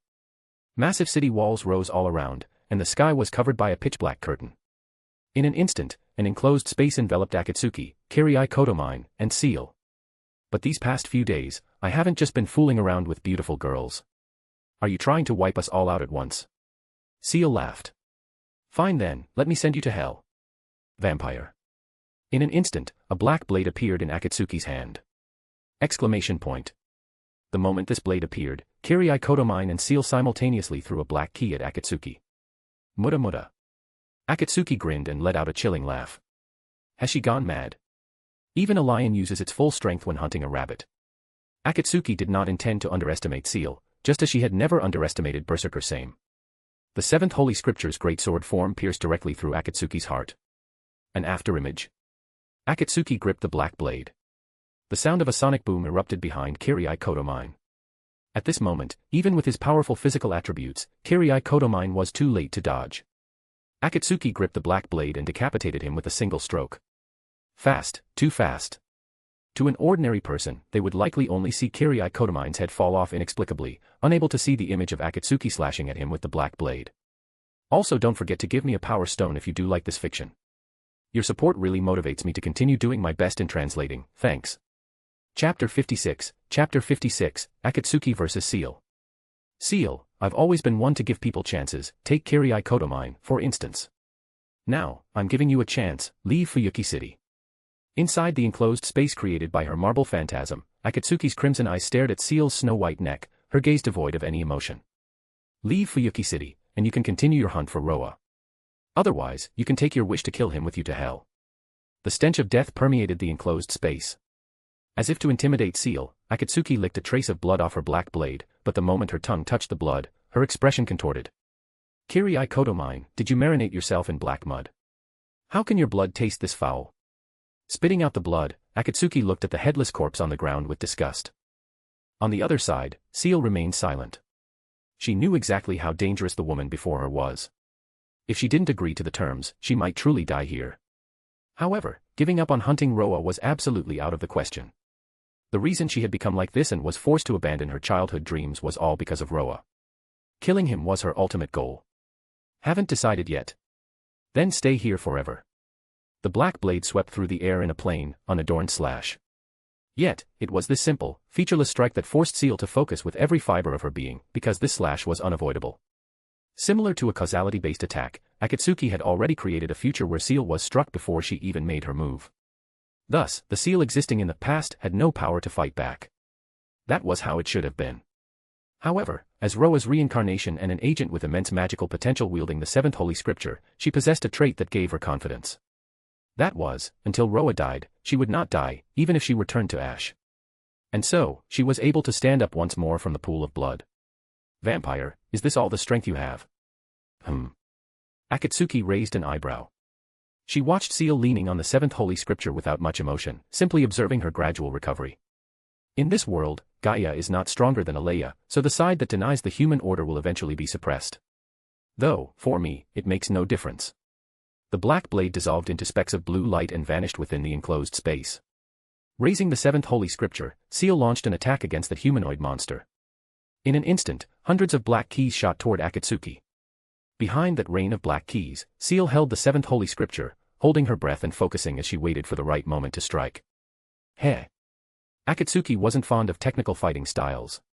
She excelled at using pure power to directly crush her opponents. This was true when she was an ordinary human, and it remained true now that she had become a true ancestor. Without using any supernatural means, Akatsuki simply clenched her fist and threw a punch in Seal's direction. In an instant, it was as if a typhoon had erupted within the enclosed space. The hundreds of black keys in the air were blown everywhere, while Seal barely managed to stay in place by relying on the 60-kilogram weight of the seventh holy scripture. The violent gale from the punch lasted only a few seconds. Akatsuki looked at Seal, who was standing there panting heavily, and spoke again. There is no direct conflict of interest between us. If you're worried about me going on a bloodthirsty rampage, there's no need. My bloodlust impulse is much lower than other true ancestors. Besides, you should know you can't kill me. Likewise, you can't kill me either. Seal gave Akatsuki a thin smile and gripped the seventh holy scripture again. It seemed she had no intention of giving up. You really are stubborn. I gave you a chance, and this is how you use it. In the next second, Seal's arms were brutally torn off by Akatsuki. The immense pain made Seal scream out instantly, and the seventh holy scripture was kicked aside by Akatsuki. Sorry, I used a bit too much force.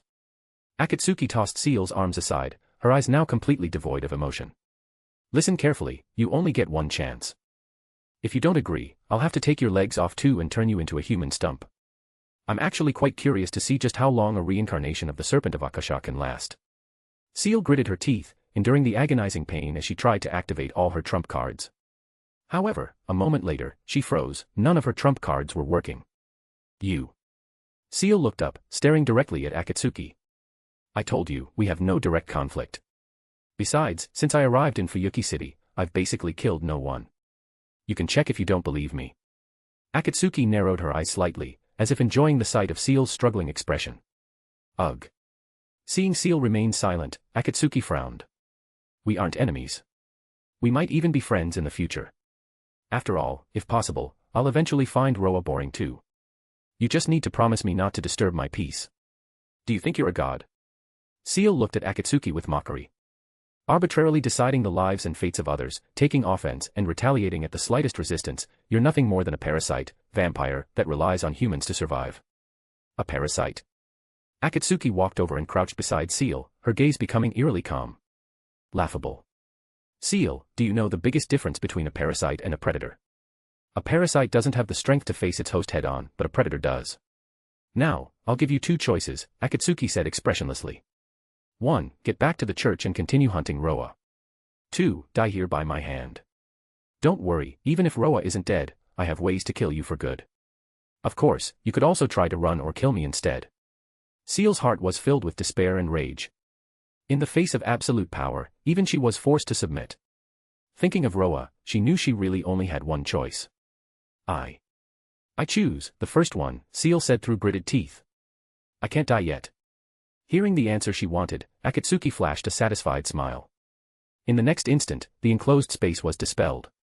If Kirai Kotomine's headless corpse hadn't still been there, Seal would have thought everything that just happened was an illusion. So, when do you plan on returning to the church? Seal replied to Akatsuki's question while struggling to heal her injuries. Don't be in such a hurry. Haven't I already promised not to interfere with you anymore? Fine, suit yourself. Akatsuki shrugged. Akatsuki, what happened? In the distance, Tosaka Rin came running toward Akatsuki with Archer in tow. Also, don't forget to give me a power stone if you do like this fiction. Your support really motivates me to continue doing my best in translating, thanks. Chapter 57, The Executioner of Demon Kings. Around the year 1200, a true ancestor was born. Initially, she was just like any other naturally occurring true ancestor, but as she grew, the others soon discovered that her specifications were far superior to the rest. Consequently, she was subjected to an education focused on dealing with fallen true ancestors. Has another of our kin fallen? Within the Millennium Castle, a heavy voice suddenly spoke from around a square table. As he spoke, he turned his gaze toward a figure amidst the sea of flowers in the courtyard. The girl, who would look up at the moon like an idiot, stood quietly in the courtyard's sea of flowers, with a giant, golden moon hanging overhead.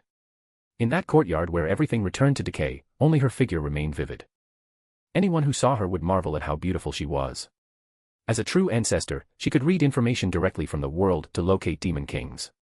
She possessed knowledge of human society and the necessary information to live within it, but these were not her own experiences, they were information read directly from the world or taught to her by Miriam Solomon.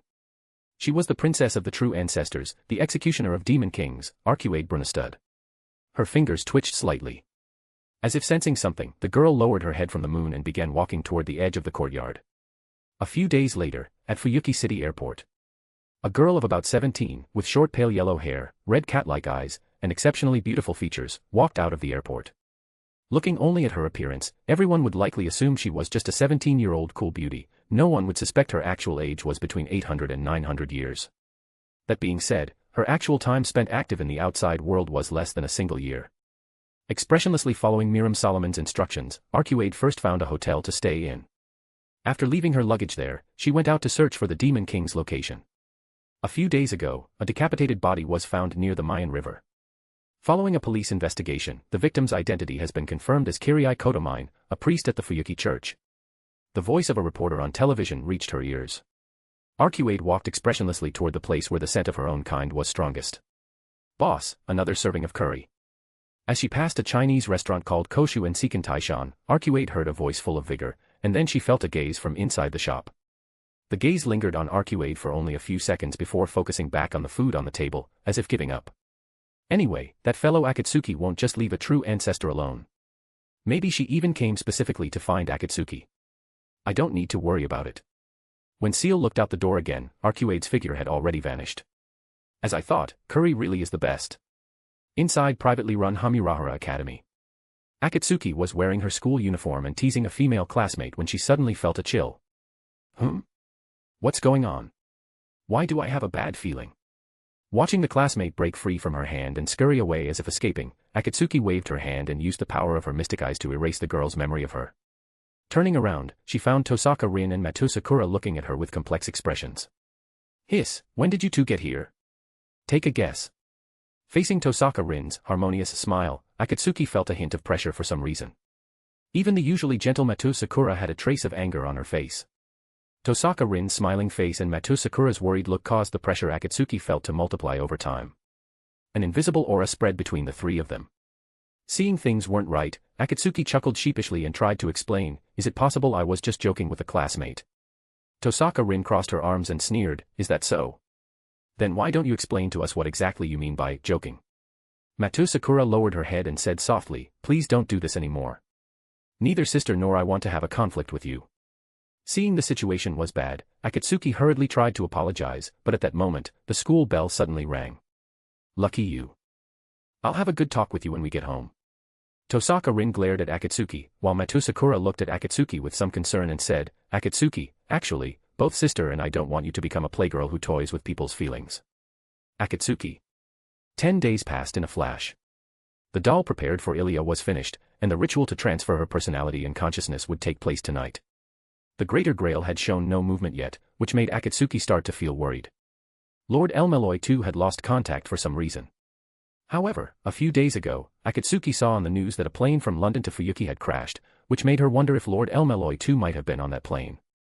I hope he's okay.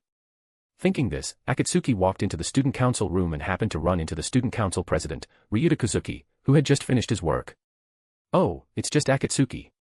After realizing it was Akatsuki, Ryuta Kazuki handed her the keys to the student council room, gave her a few instructions, and then left. Don't always skip class. As Amiya's friend, I have an obligation to pull you back if you go astray. Sitting in the student council president's chair, Akatsuki propped her legs up on the table. Another thing was that Shinji Matou had disappeared to who knows where without a single trace of news. A few days ago, the Fuyuki City Police came to privately run Hamurahara Academy to investigate, and it seemed he had been listed as a missing person. Akatsuki absent-mindedly flipped through the student council documents while thinking about her next plan. Her thoughts were scattered.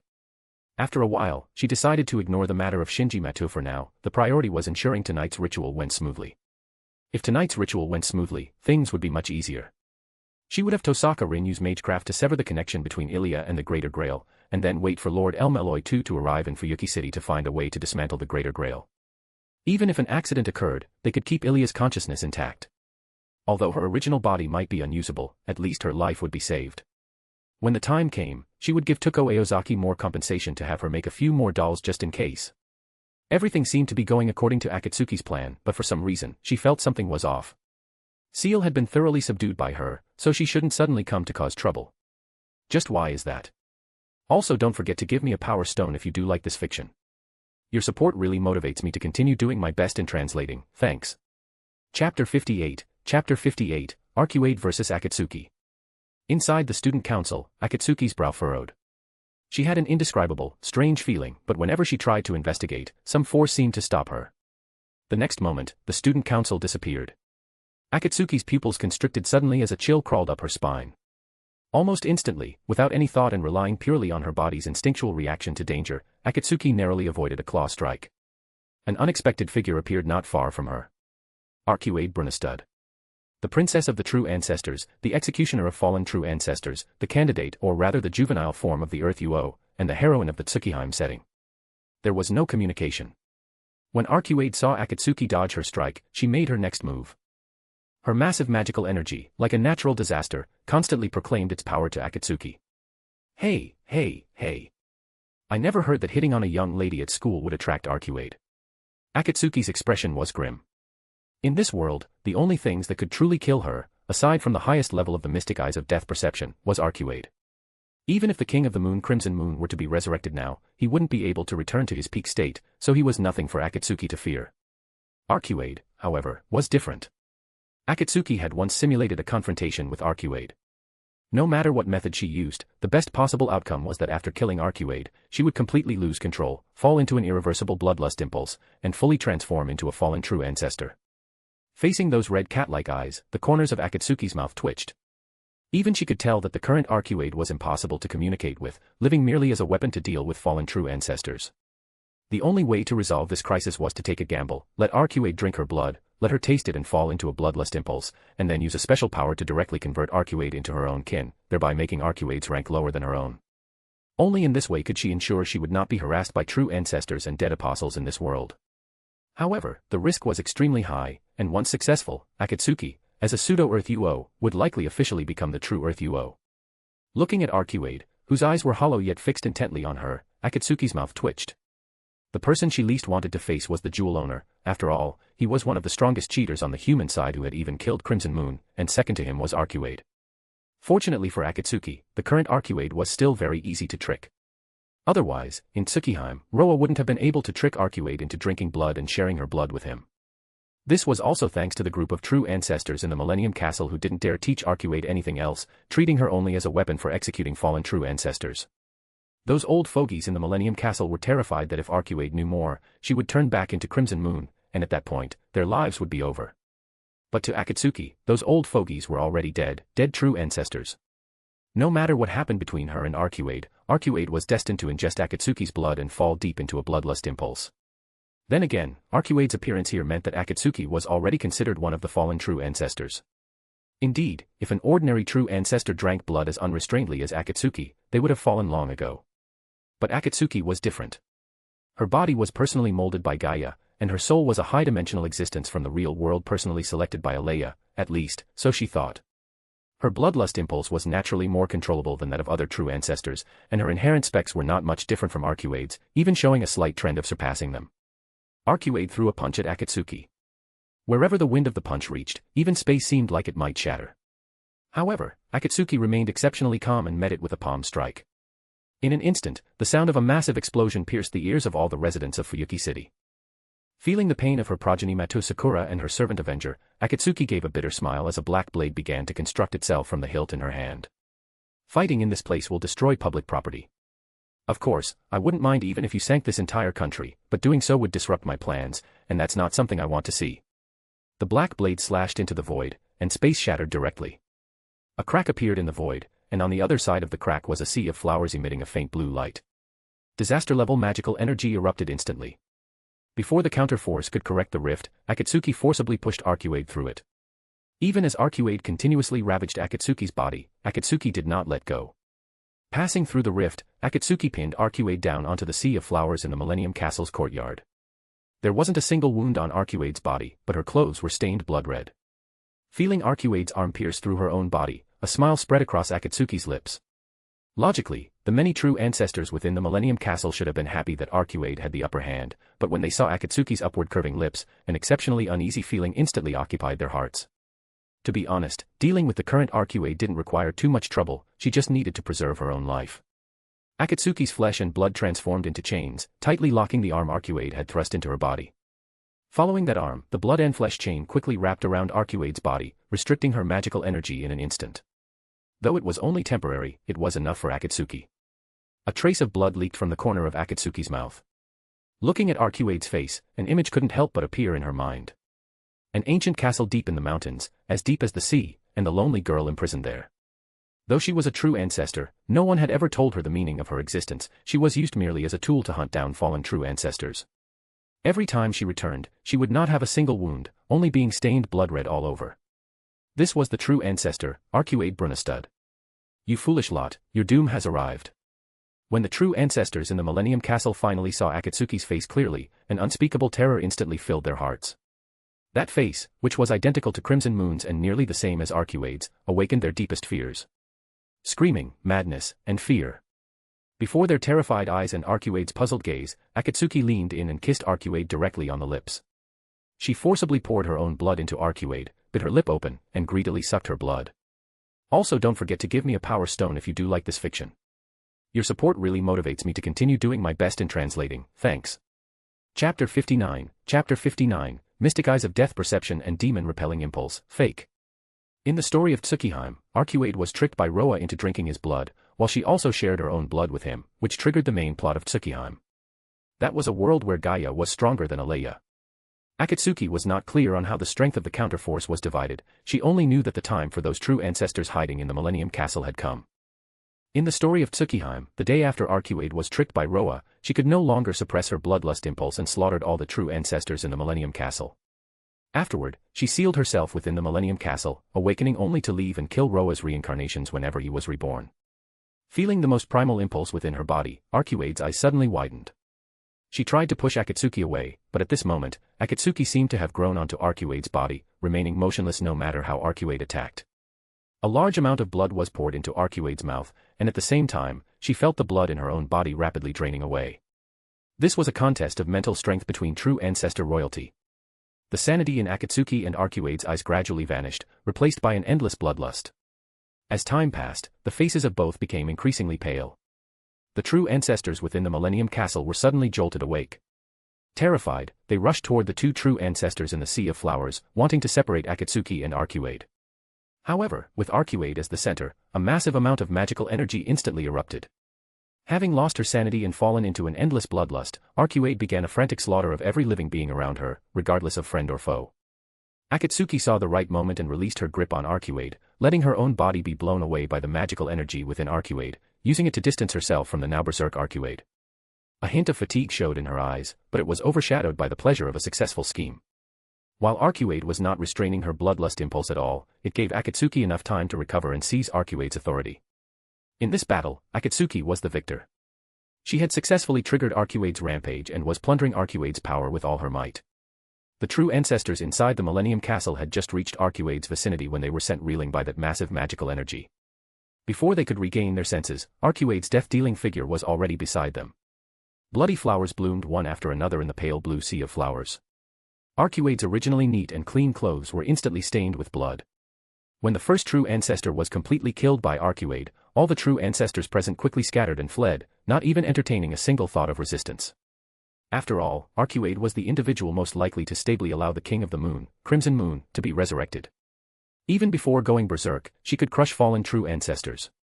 Now that she had completely lost control, how could these remnants of Crimson Moon possibly be her match? The true ancestors scattered and fled, wanting to leave the Millennium Castle, but the Millennium Castle had long since been sealed by Akatsuki. No one could enter or leave directly, not even these true ancestors who had stayed in the Millennium Castle for hundreds of years. Digesting Arcuade's power, Akatsuki's body recovered rapidly. The flesh torn by Arcuade squirmed and grew back. Lying in the sea of flowers in the Millennium Castle's courtyard, Akatsuki looked at the golden moon overhead and quietly waited for the slaughter to end. Listening to the sound of flesh being torn and the screams as lives faded away, Akatsuki's soul suddenly felt a surge of uncontrollable thirst. The next moment, the light of divinity flickered, and a powerful divinity suppressed Akatsuki's bloodlust impulse, then vanished into Akatsuki's soul. The one-sided slaughter did not last long. As the final scream rang out, the entire Millennium Castle was left with only Arcuade's frenzied roars. Having mostly finished digesting Arcuade's power, Akatsuki's left eye gradually turned golden. She calmly looked at the blood-soaked Arcuade, sensing a special connection between herself and Arcuade. This connection was like the one between her and Matou Sakura, yet different. She could exercise absolute control over Matou Sakura. Even if she ordered her to kill Shiro Amiya, Matou Sakura's body would be unable to resist Akatsuki even if her soul resisted frantically. Arcuade was different, however. If she resisted her control with all her might, she might actually be able to rebel for a moment. At the same time, a new connection emerged within Akatsuki's body. This connection was not a contract, though weak, it certainly existed. This was the precursor to the birth of the Earth Uo. Seeing Akatsuki stand up, the maddened Arcuade immediately charged at her. However, while a mindless Arcuade was terrifying, she was somewhat inadequate compared to the current Akatsuki. Akatsuki stood her ground without moving. Countless silver chains instantly surged from the depths of the Millennium Castle, binding Arcuade tightly in midair. The binding technique was quite proficient, making Akatsuki involuntarily think of many teachers. Bound in midair, Arcuade instinctively tried to rush at Akatsuki, but it was all in vain. Having lost most of her power, Arcuade couldn't even cause a single change in the chains that originally belonged to her. Hiss. Looking at the frenzied Arcuade, Akatsuki's hand paused as she suddenly realized the fact that she had just kissed Arcuade. Although it was to force Arcuade to drink her blood, what was done, and Akatsuki would not deny it. I guess I have no choice but to give myself to her in marriage. Just kidding. Akatsuki wiped the non-existent drool from the corner of her mouth. To end Arcuade's rampage, Akatsuki, who possessed neither the mystic eyes of death perception nor the demon-repelling impulse, raised her hand and cut Arcuade into 17 pieces. Sitting before Arcuade's remains, Akatsuki looked at the bright moon in the sky, her thoughts unknown. Suddenly, Akatsuki remembered a famous person once said, "Only by constantly reflecting on oneself can one become a better version of oneself." So, she made an effort to reflect on her life since transmigrating. She wouldn't say she committed every evil imaginable, but she had certainly been a bit of a bully. Akatsuki. Akatsuki tried hard to find a single memory of doing a good deed from her memories. In the end, she only thought of a few things. She persuaded those 3 punks to turn over a new leaf. She heard that later, those 3 punks got into a street fight and were sent straight to jail. She forcibly created a world where Alaya survived. The latter counted as a good deed, but the former didn't have much to do with Akatsuki. Thinking about how she forced the Tosaka sisters to be unable to leave her. Hiss. Akatsuki suddenly took a sharp breath. Did I transmigrate into some restricted grade fanfic from a certain forum or book bar? A moment later, Akatsuki cleared the wild thoughts from her mind. Even if it were as she suspected, she was the beneficiary, so there was no need to worry about it. Yeah, that's right. So Akatsuki decided to temporarily leave her brain in the Millennium Castle. Brain storage area. Also, don't forget to give me a power stone if you do like this fiction. Your support really motivates me to continue doing my best in translating, thanks. Chapter 60, Returning to Fuyuki. Having merged with Arcuade's power, she completely took control of the Millennium Castle and also understood the laws created by Crimson Moon. A vessel for Crimson Moon's descent had been set within every true ancestor. Except for Akatsuki. According to what the two counter-forces that created her had said, Akatsuki was special. Before the arrival of the Land of Steel, a unique physical body was created using the residual information of true ancestors in the world combined with the power of the Great Source. Coupled with a soul from the real world, self-proclaimed, the ancestor of the end named Akatsuki, Earth Pseudo-Uo, was fully created. However, her position was still that of a true ancestor, a being that denies human order. In the Fate world line, she was still suppressed and unable to exert her full power, needing to divert strength to suppress her bloodlust impulse. Furthermore, controlling a physical body within human power was harder than imagined. Because of this, Akatsuki decided to give up on suppressing the act of drinking blood. Although it would take more effort to suppress the bloodlust impulse after drinking blood, in the end, the bloodlust impulse was merely an innate mental defect of the true ancestors. As long as it involved the mental or spiritual realms, Akatsuki didn't find it particularly difficult to control. She had a natural talent for managing such things. After consuming Tosaka Rin's blood, Akatsuki became more clearly aware of what the so-called bloodlust impulse actually was. Through continuous effort, she managed to suppress most of the bloodlust impulse while expending the minimum amount of power. Only in this way could Akatsuki exert as much of her power as possible in this world that was unfriendly to her. 30% of her power was used to suppress the bloodlust impulse, 30% served as the first safeguard, 30% as the second safeguard, and 10% was used to handle everything in the Holy Grail War. Everything was prioritized around stability and caution. However, this level of caution had been unnecessary since a few days ago. After devouring most of Arcuade's power, Akatsuki had successfully suppressed her bloodlust impulse. Unlike ordinary true ancestors who needed to consume mental energy to suppress it, Akatsuki no longer needed power to do so, she only needed to consume blood periodically. Similarly, thanks to Arcuade, not only Akatsuki but also the bloodlust impulse within Akatsuki's kin had undergone a fundamental change. If this change were to occur in every dead apostle, perhaps the world's direction would lean toward the side of the dead apostles. Of course, that was impossible. After all, shifting the world's bias was too dangerous. If the dead apostle side grew too powerful, humans might be reduced to livestock in the future, a situation Akatsuki did not want to see. I've been out long enough, it's time to go back. Really? That's great. Carrot. Akatsuki's mouth twitched slightly as she looked at the joyful Arcuade. She couldn't understand why Arcuade was so happy about her returning. In the past few days, besides familiarizing herself with Arcuade's power, Akatsuki had also met with the church and Miriam Solomon several times. Negotiations with the church weren't easy, but they became much smoother after Akatsuki demonstrated world-shattering power. As for Miriam Solomon, he was a fan of Arcuade himself, so the negotiations were quite easy. Looking at the beaming Arcuade, Akatsuki suddenly realized that this girl had never truly left the Millennium Castle, and she felt that such joy wasn't incomprehensible. Are you that happy? Then let's not use unconventional means to go back. Akatsuki took a sip of coffee, looking at Arcuade while silently thinking about how to return to Fuyuki City. If she wanted Arcuade to enjoy the scenery along the way, walking back would indeed be best. After all, both she and Arcuade were top-tier true ancestors who didn't fear things like running water at all. Even swimming to Fuyuki City shouldn't be much of a problem. It was happily decided. Go pack your things. We'll set off from London in a while and walk to Fuyuki City, Japan. Arcuade was stunned. She looked at Akatsuki with a dazed expression, as if wanting to hear what Akatsuki had just said one more time.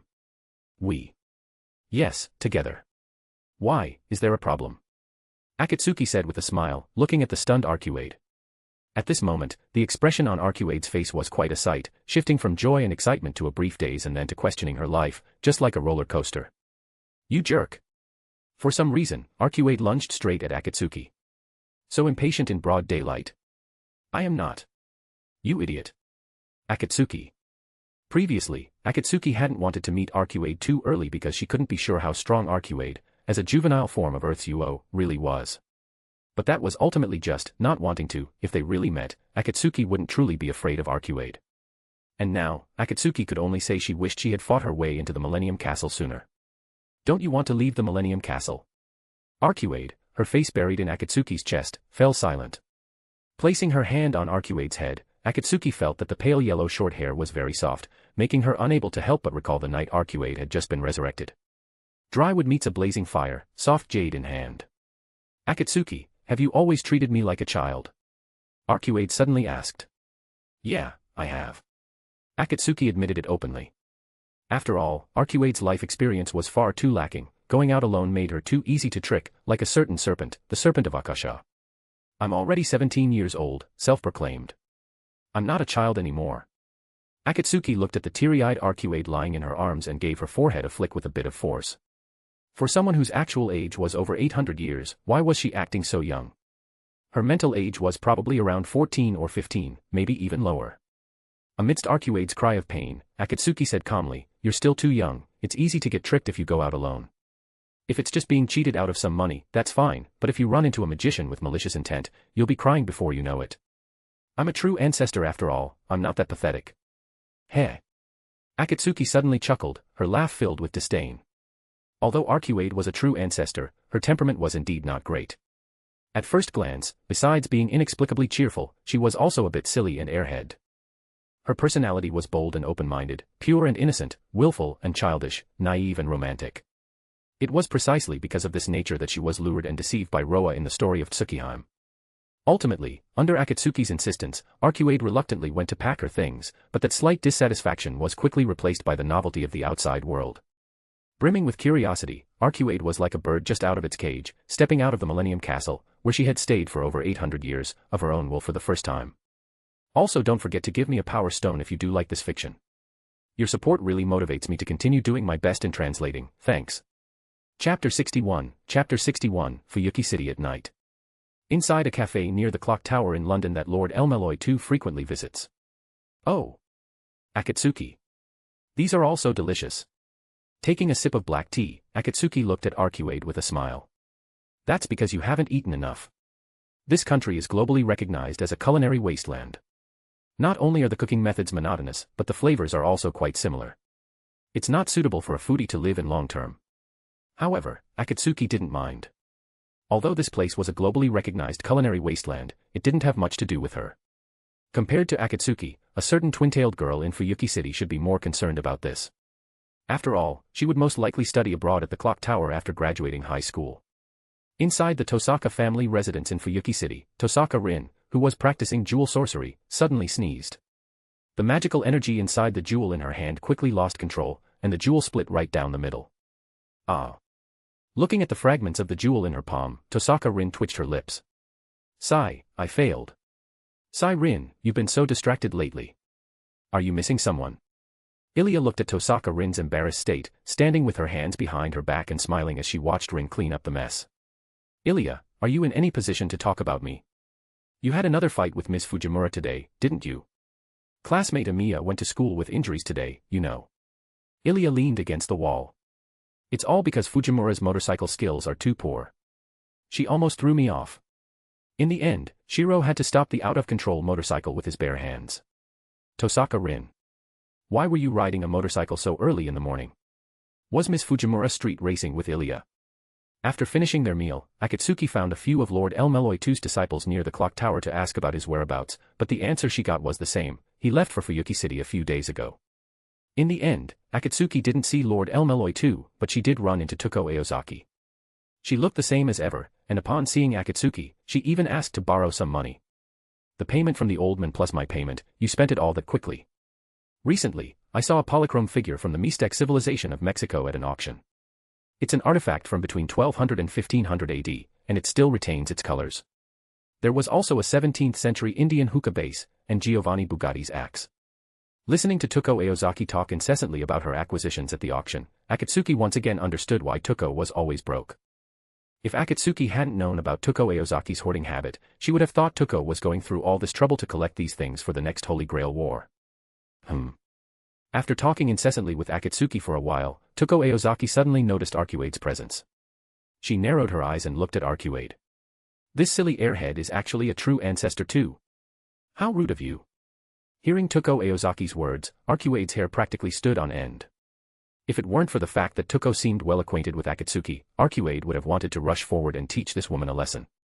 You really are a flirt, aren't you? You can't put it like that. They are all my wings. Akatsuki handed a wallet to Tuko Aozaki and then left with Arcuade without looking back.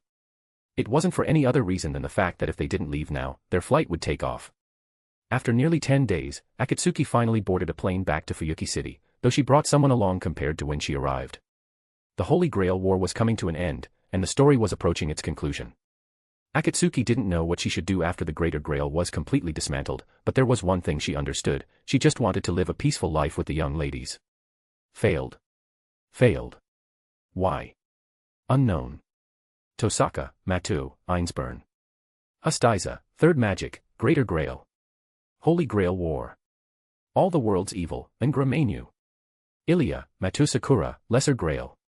Fuyuki City, Spiritual Pulse. Time. End. Fuyuki City. Although some mishaps occurred along the way, we finally arrived safely. Lord Elmeloy too rubbed his aching temples. He never imagined that coming to Fuyuki City would involve such unreasonable calamities. First a plane crash, then surviving on a desert island, and finally being rescued by a passing ship after exhausting all efforts. Besides a mountain of paperwork, he still had to find the Tosaka family. Lord Elmeloy too's eyes flickered at the thought of the Tosaka family. 10 years ago, on the Fuyuki Bridge, it was the Tosaka family's servant who ended his war. The previous head of the Tosaka family had already passed away during the Holy Grail War, so the one who sent him the email should be Tosaka Tokiomi's descendant, the current head of the Tosaka family. I recall the head of the Tosaka family registered at the clock tower is Tosaka Rin. I believe that was the name. The nights in Fuyuki City are as dangerous as ever. So this is Fuyuki City.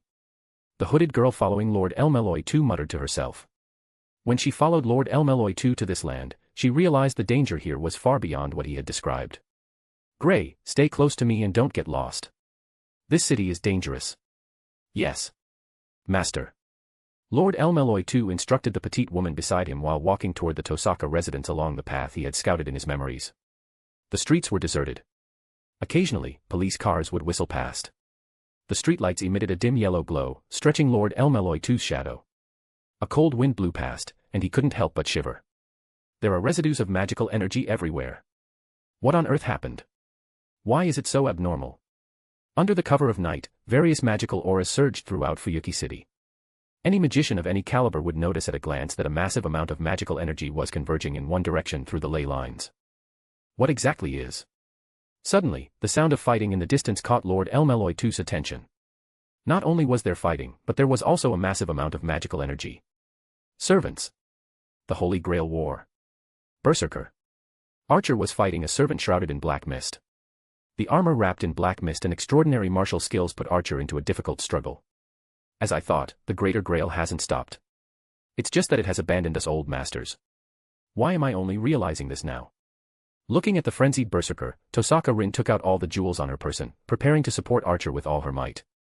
Also, don't forget to give me a power stone if you do like this fiction. Your support really motivates me to continue doing my best in translating, thanks. Chapter 62, OTK. Archer. Give it your all. Don't worry about the mana supply. Humph, master, just watch. Projection magic was activated, and the black and white twin blades in Archer's hands seemed to leave afterimages as they swung. However, Berserker's martial skills were exceptionally high. The sword shrouded in black energy accurately parried all of Archer's attacks and even forced Archer into a defensive position. What? Berserker. Lord Elmeloy too's eyes widened. The armored servant before him, radiating black energy, was unmistakably the Berserker from the previous Holy Grail War. You know about the Holy Grail War too. You're a magician. Could you be the Lord Elmeloy too that Akatsuki mentioned? Lord Elmeloy too was taken aback, then looked at the girl nearby. It was clear that this girl was the master of the twin blade wielding servant. That's right, I am Lord Elmeloy too, and I was also a participant in the previous Holy Grail War. Berserker let out a beast-like roar, and his violent mana even began to dissipate outward. Blood-red patterns started to erode the ground following Berserker's movements, and his armor seemed to merge with the floor. This is bad, Gray. Yes. Her mystic code was activated. On the inside of her cloak, near her right shoulder and elbow, a slender cage was secured with fasteners. Inside the cage was a cubic box that instantly transformed into a massive scythe. Hey. Gray, that's a real servant. AR. Thursday. The already violent Berserker became even more frenzied upon seeing the cloaked Gray, his internal mana surging out like an ocean. This pressure. Gray, be careful. This is a true servant Berserker, anything he touches can become his noble phantasm. So this is a real servant. It feels completely different from Miss Hefeestian. The scythe collided with the sword shrouded in black energy. After just one exchange, Gray realized that this servant's strength was absolutely extraordinary. If she hadn't regenerated King Arthur's dragon core, dragon factor, which allowed her to constantly generate mana with every breath, that single clash might have been enough to bring her down. Saber. Her cloak slipped off during the exchange with Berserker, revealing the face hidden beneath. It was a face identical to King Arthur's. With a strand of blonde hair falling down, Gray looked warily at the maddened Berserker. Saber. You mean someone also summoned King Arthur in this Holy Grail war? Lord Elmeloy too keenly caught the information he wanted. Looking at Tosaka Rin, he continued to press, what exactly is going on with this Holy Grail war? Why did the head of the Tosaka family send me an email? I'm not sure. We originally thought the Greater Grail had entered a state of stagnation due to the appearance of Avenger, but in reality, that's not the case. For some reason, the Greater Grail seems to have activated some new rules. Throwing out dozens of gems at once, Tosaka Rin used reinforcement magic to dodge the boulders generated during the fight with Berserker while explaining the current situation to Lord Elmeloy too. Suddenly, a massive explosion rang out. Gray and Archer were blown back by the blast, while Berserker, at the center of the explosion, let out a pained roar. Someone explain to me why Sir Lancelot is here. Akatsuki stood with one foot on Berserker's head, holding Arcuade in her arms, and looked at the crowd with confusion, waiting for someone to explain what was happening. She had only been gone for a few days, but upon her return, it felt like she had traveled into a different series. Even Berserker Lancelot had popped up, and it didn't look like it was during the Fourth Holy Grail War either. Akatsuki. That's right, the powerful me is back. Rin, did you miss me? Berserker began to struggle under her foot, but Akatsuki simply increased the pressure, and he immediately stopped struggling, pinned down firmly. I didn't miss you at all. Tsundere as always, but I don't hate it. Increasing the pressure once more, the head beneath Akatsuki's foot made a gruesome sound. The next second. Splat. Akatsuki crushed Berserker's head with a single stomp. The headless Berserker thrashed on the ground a few times before falling still. His body gradually turned into fine golden particles and vanished from the floor in moments. So strong. Hey, didn't I tell you? I'm super strong. The more people I super, the stronger I get. Setting Arcuade down, Akatsuki straightened her clothes. Let me introduce you. This is Arcuade, full name Arcuade Brunestud. Like me, she is a true ancestor. Hello, everyone. Despite having just survived a plane crash, Arcuade still greeted everyone with a beaming smile. Perhaps this was one of the perks of being an optimist. The same surname. Is she your sister, Akatsuki? Akatsuki. I see. The Greater Grail hasn't stagnated, and the Holy Grail War seems to have given birth to new rules. Tosaka Rin explained everything to Akatsuki, including Ilya's successful body replacement a few days ago, as well as their chance encounter and attack by Berserker tonight. That's about it. Tosaka Rin nodded, thinking if there was anything else to add. Holy Grail War. In short, I just need to kill everything like that thing just now, right?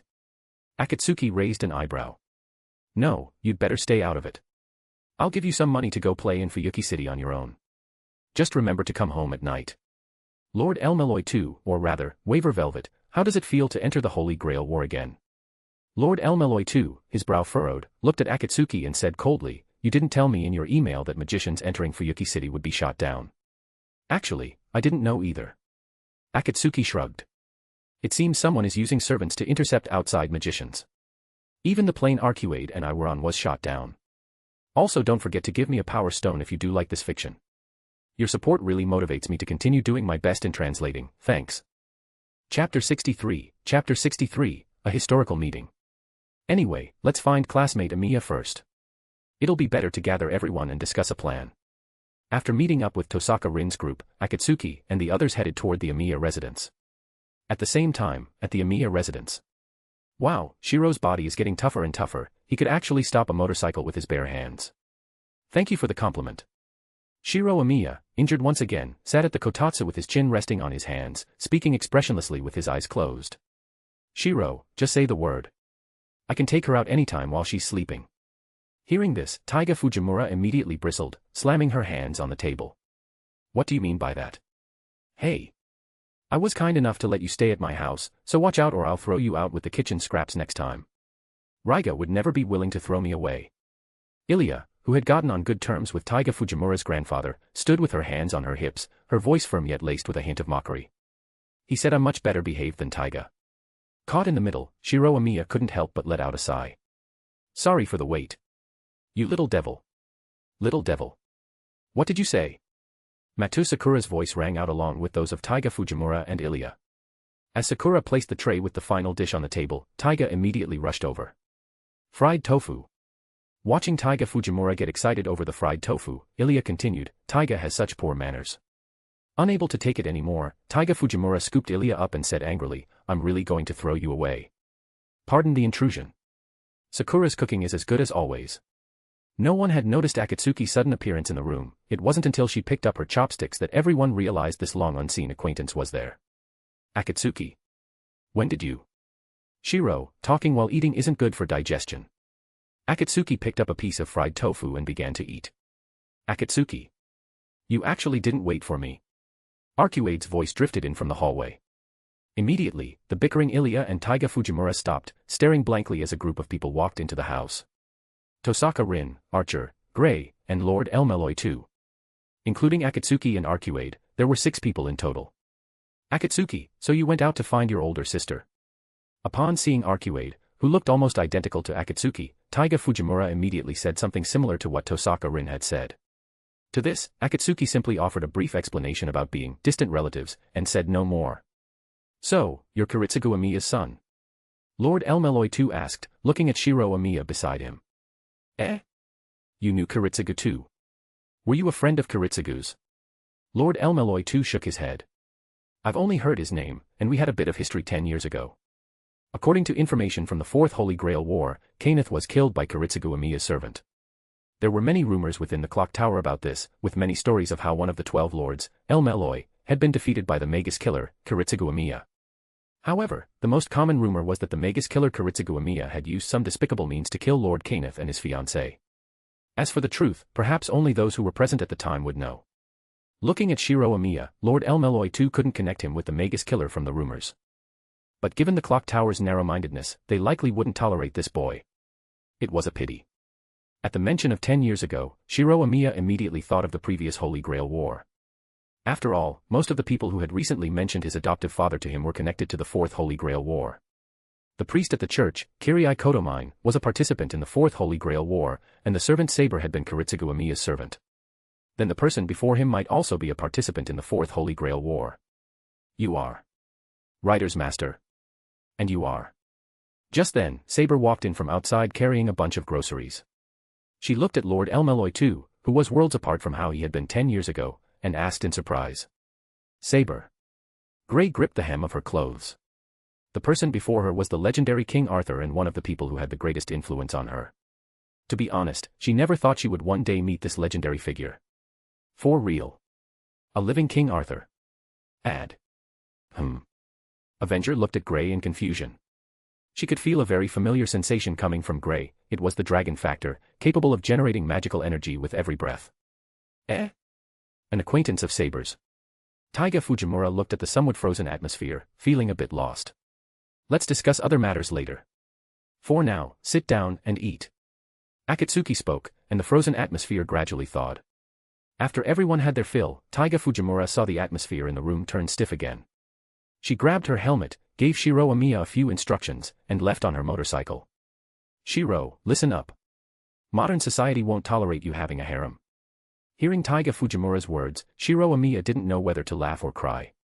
He felt that those words shouldn't have been directed at him, but rather at Akatsuki, who was surrounded by everyone. Gray, take off your hood. Akatsuki said suddenly. After glancing at Lord Elmeloy too and receiving his nod of approval, Gray hesitated for a moment before slowly pulling down her hood. This is. Looking at a face exactly like her own, Avenger was stunned. At that moment, she finally understood where the familiar feeling came from. The young girl before her was essentially in existence like a vessel prepared for her. You are. A certain clan related to Morgan Le Fay has been planning a ritual to resurrect King Arthur for 1,000 years. Akatsuki's voice brought Avenger back to her senses and also caught the attention of Lord Elmeloy too. Gray is the result of that clan. Originally, she only bore a slight resemblance to you. Then, one day in 1994, Gray's muscles and bones suddenly began to change. Not just her face, but her entire body gradually became identical to yours. 1994, the year the Fourth Holy Grail War began. Because King Arthur was summoned as Saber by Kiritsugu Amiya, Gray also began her transformation into King Arthur. How could this be? My royal sister. Akatsuki spent some time introducing everyone's information and catching up on recent events. Finally, Lord Elmeloy too reached a conclusion. The Holy Grail War is limited to starting at night. An anomaly has occurred within the Greater Grail, causing the original rules to change. It cannot be ruled out that someone used some means to interfere with the Greater Grail, but it's undeniable that new servants have been summoned. Also, don't forget to give me a power stone if you do like this fiction. Your support really motivates me to continue doing my best in translating, thanks. Chapter 64, Chapter 64, Before Absolute Strength, Everything is Vain. So there are 7 new servants in total now, and the Holy Grail War only exists at night, right? Correct. It seems someone still wants the Holy Grail War to continue, which is why this night Holy Grail War has appeared. Wait, how can you be sure this was caused by someone? Facing Lord Elmeloy II's question, Akatsuki slowly stood up under everyone's gaze. It's simple, I just need to become the supreme power. Everyone. Pulling the person behind the scenes out is easy, just end this night Holy Grail War as quickly as possible. Saying this, Akatsuki walked outside. Don't forget, I am also considered Avenger's Master. Since they would attack Rin, there's no reason they wouldn't attack me. Everyone, wait for my good news. Having obtained Arcuade's power, Akatsuki was now in peak condition. Ultimately, she still didn't trust her creators, those 2 senior transmigrators. Since they had the ability to take the positions of the counterforce while maintaining their own consciousness, and create a world to house various errors across countless parallel worlds, how could they be willing to face an ending like the Steel Earth? Having experienced countless personality experiments, soul modifications, and physical limit breakthroughs, Akatsuki knew very well how easy it was to leave a hidden flaw when creating a body without anyone noticing. Just like the King of the Moon, Crimson Moon. Every true ancestor has a path within their body that allows Crimson Moon to be resurrected, though so far, only the Black Princess and White Princess are the most likely to facilitate it. As for why her creators did this and what their goal was, Akatsuki didn't know. But she knew one thing very clearly, with her current strength, she wouldn't say she could easily crush the 5 great magicians, Goetia, and Ort, but with full preparation, Akatsuki was invincible while on Earth. Even if those 2 counter-forces came back to life, she wouldn't be afraid at all, she could even hang those 2 little Lolas up and beat them without much effort. As for the trump cards they had buried in her body, those things had already been cleared by Akatsuki after she obtained Arcuade's power.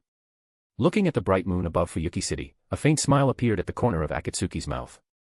Berserker has already been killed, so next are the 6 servants, Saber, Lancer, Archer, Rider, Assassin, and Caster. Let me challenge Amiya the Great's feat of taking down 7 in one night. Arriving at the center of Fuyuki City, Akatsuki held the command spells on the back of her hand high. In an instant, the command spells, which were comparable to great thaumaturgy, were dismantled by Akatsuki and turned into magical energy that showered over the entire Fuyuki City. Hidden within Fuyuki City, the servants summoned directly by the Greater Grail raised their heads one after another and looked toward the center of the city.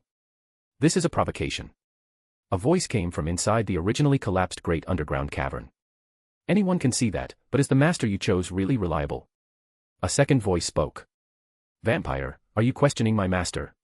A third voice spoke. Whether he can stay calm or not is beneficial to us.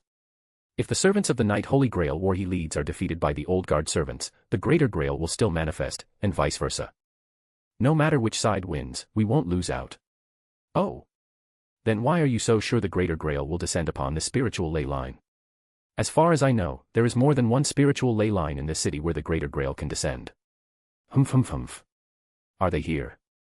Akatsuki looked at the person in front of her. To be honest, she was somewhat surprised. This familiar seaweed-haired guy was actually Shinji Matou, who had been missing for dozens of days. Ahahaha, vampire, to actually waste precious command spells just for a provocation, are you planning to give up? Shinji Matou brushed his bangs as usual, but he was very different from how he was a dozen days ago. Behind him stood 6 servants. Matou. Akatsuki looked at Shinji Matou with a cold gaze. Shinji Matou, if I were you, I would have left Fuyuki City or even this country immediately after Matou Zouken died. I gave you many chances, if you don't cherish them, don't blame me. Huh? Hey, vampire, you're being too arrogant. Haven't you figured out the situation yet? You're just a monster, yet you dare to talk big to me. Shinji Matou laughed arrogantly. See the servants behind me? There are a full 6 of them. Although the Berserker sent to catch Tosaka was killed, I still have 6. Today is the day you die. The corner of Akatsuki's mouth curled up slightly. With just you, who isn't even a magician. Before she finished speaking, the command spells on the back of Shinji Matou's hand flashed with light, and a massive amount of magical energy surged out. It's all because of you. If you hadn't appeared, I wouldn't have fallen to this point. Why won't any of you just listen to me? You even snatched away my toy. Before Shinji Matou could finish, Akatsuki's figure had already reached him. Before one of the servants could react, Akatsuki directly grabbed his head. With a slight squeeze of her palm, brains and blood sprayed directly onto Shinji Matou's face. Sakura is mine. If you dare say another word, the next one to die won't be him. Wah. Another servant has been killed. It seems the guy you chose couldn't keep his cool. Is the one who died this time Saber? It seems the opponent's servant is very strong. Even Jason, the legendary captain of the Argo, was no match for them. A powerful servant. Could it be the Saber that guy mentioned? Impossible. You forgot that guy said Saber was already eaten by that mass of strange flesh. It should be Archer and Rider joining forces to eliminate the strongest class, Saber, first. The voices talking in the darkness fell silent for a moment. Faker, go scout it out. Saber was killed. Monster. As Saber Jason's body gradually disappeared, Shinji Matou finally understood what had happened before his eyes. He screamed and retreated, trying to get as far away from Akatsuki as possible. The 5 surrounding servants also snapped out of it, shielding Shinji Matou behind them and looking warily at the young girl before them. Was that a mystic eye just now? Also, don't forget to give me a power stone if you do like this fiction. Your support really motivates me to continue doing my best in translating, thanks. Chapter 65, 1 against 7 and the Lost Stargazer. Caster. Hurry and help us defend against her mystic eyes. Before the words could even land, another spray of blood bloomed in the air. Akatsuki pressed her fingers together into a blade and, with pure physical strength, decapitated the nearby caster before he even had time to release his magecraft. La mort spoiler, death is the hope for tomorrow. A real execution tool, a guillotine, was manifested. The assassin, who had the fastest reaction, immediately released his noble phantasm. However, even if it was the ultimate armament of a servant, a materialized miracle, the proof of a hero held by a servant, and the crystallization of humanity's longing for miracles, it was useless against Akatsuki. Forcibly breaking free from the shackles of Assassin's noble phantasm, Akatsuki's sharp claws directly shredded Assassin's body. Berserker, Saber, Caster, Assassin. In an instant, only 3 servants remained by Shinji Matou's side. Lancer, Rider, Archer. There's 3 of us and only 1 of her. So what if her attack power is high? We have the advantage. Everyone, use your noble phantasms together. The Rider, Blackbeard, suddenly shouted, and then. Gibalg, Spear of Impaling Lethal Flight. Queen Anne's Revenge, Revenge of Queen Anne. Apfel Skyason, the Arrow of Conviction. Akatsuki didn't even try to dodge, she charged straight at the 3 servants through their noble phantasms. At this moment, she was like a grim reaper from hell, harvesting the lives of these servants without the slightest mercy. 1 against 7. How is this possible? Shinji Matou looked at the cold-eyed Akatsuki in front of him in disbelief. Those were servants. And 6 of them at that. Even if you are a powerful vampire, it's impossible to kill them all so easily. Heh. Tell me everything you know, and I'll give you a quick death. Silver chains bound Shinji Matou's ankles. Ha ha ha, give me a quick death. Kill me if you can. Anyway, there are already enough souls for the Greater Grail to descend. If you kill me, they will definitely resurrect me. Ha ha ha. Using Marble Phantasm, Akatsuki replicated the torture devices from her mind. I haven't done this kind of interrogation work for a long time, but it's not a big deal. I'll try to peel off all your fingernails at once. Picking up the familiar tools from her memory, Akatsuki fixed Shinji Matou's fingers in place. Looking at the panicked Shinji Matou, her heart remained unmoved. She clenched her fist and smashed it directly onto the nail-pulling torture device. For a specific image, refer to the device used by Shion Sanazaki and Higurashi. Wait, Ayahaweya. A miserable scream rang out. Akatsuki's gaze remained calm as she raised her hand again. Wait. I'll talk. She smashed it down. Aya. It hurts. It hurts so much. You should have said so earlier. Akatsuki stood up and looked at Shinji Matou, who was curled up on the ground in pain. Although she could have used her mystic eyes of enchantment to make Shinji Matou speak, doing so would have taken the fun out of the interrogation. I'll talk. Shinji Matou said tremblingly. It's a magician named Hatris, a vampire named Roa, and a servant of the Faker class. They want to use the power of the Holy Grail to achieve some goal. I really don't know anything else. Where is their base? I don't know, they've always been the ones to come to me. Before Shinji Matou could finish, Akatsuki crushed his head with 1 foot. A flame rose from Shinji Matou's corpse, quickly burning it to ashes. As if sensing something, Akatsuki turned her head and happened to see a red-haired girl sneaking away, trying to distance herself from Akatsuki. Akatsuki? Why is Fujimaru Ritsuka here? Could it be that while I was gone, this place really turned into a singularity or a lost belt? But there are no light bands or fantasy trees. A sub-singularity? That shouldn't be right.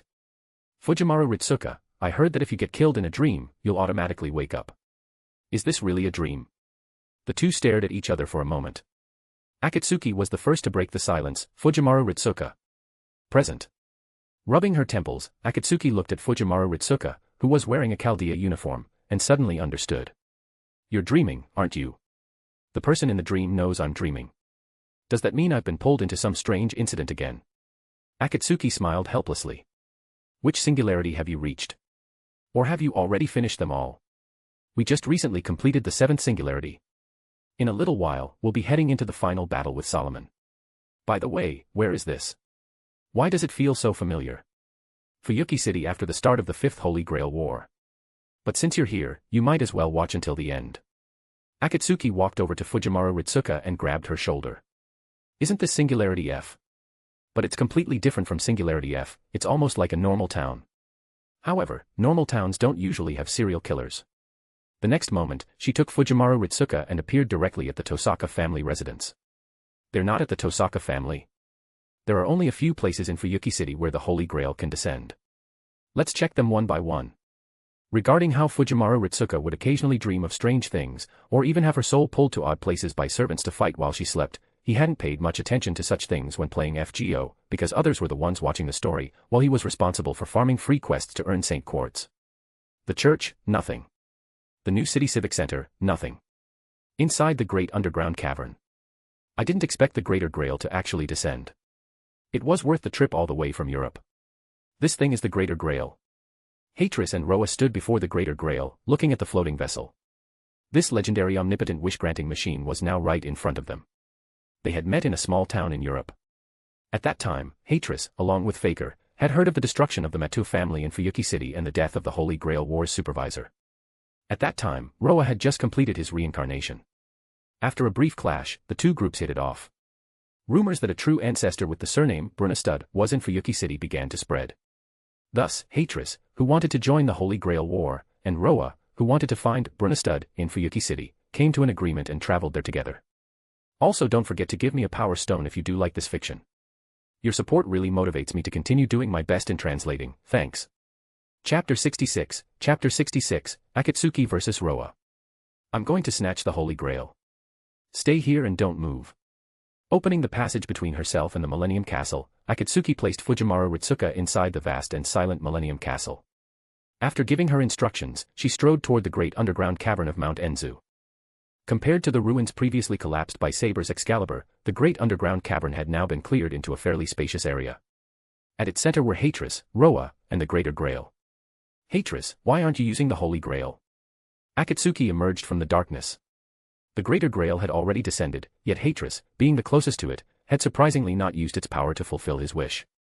Hatris did not answer Akatsuki's question. Instead, Roa stared intently at her. With his shirt buttons undone, Roa gazed at Akatsuki with eyes flashing with fanaticism.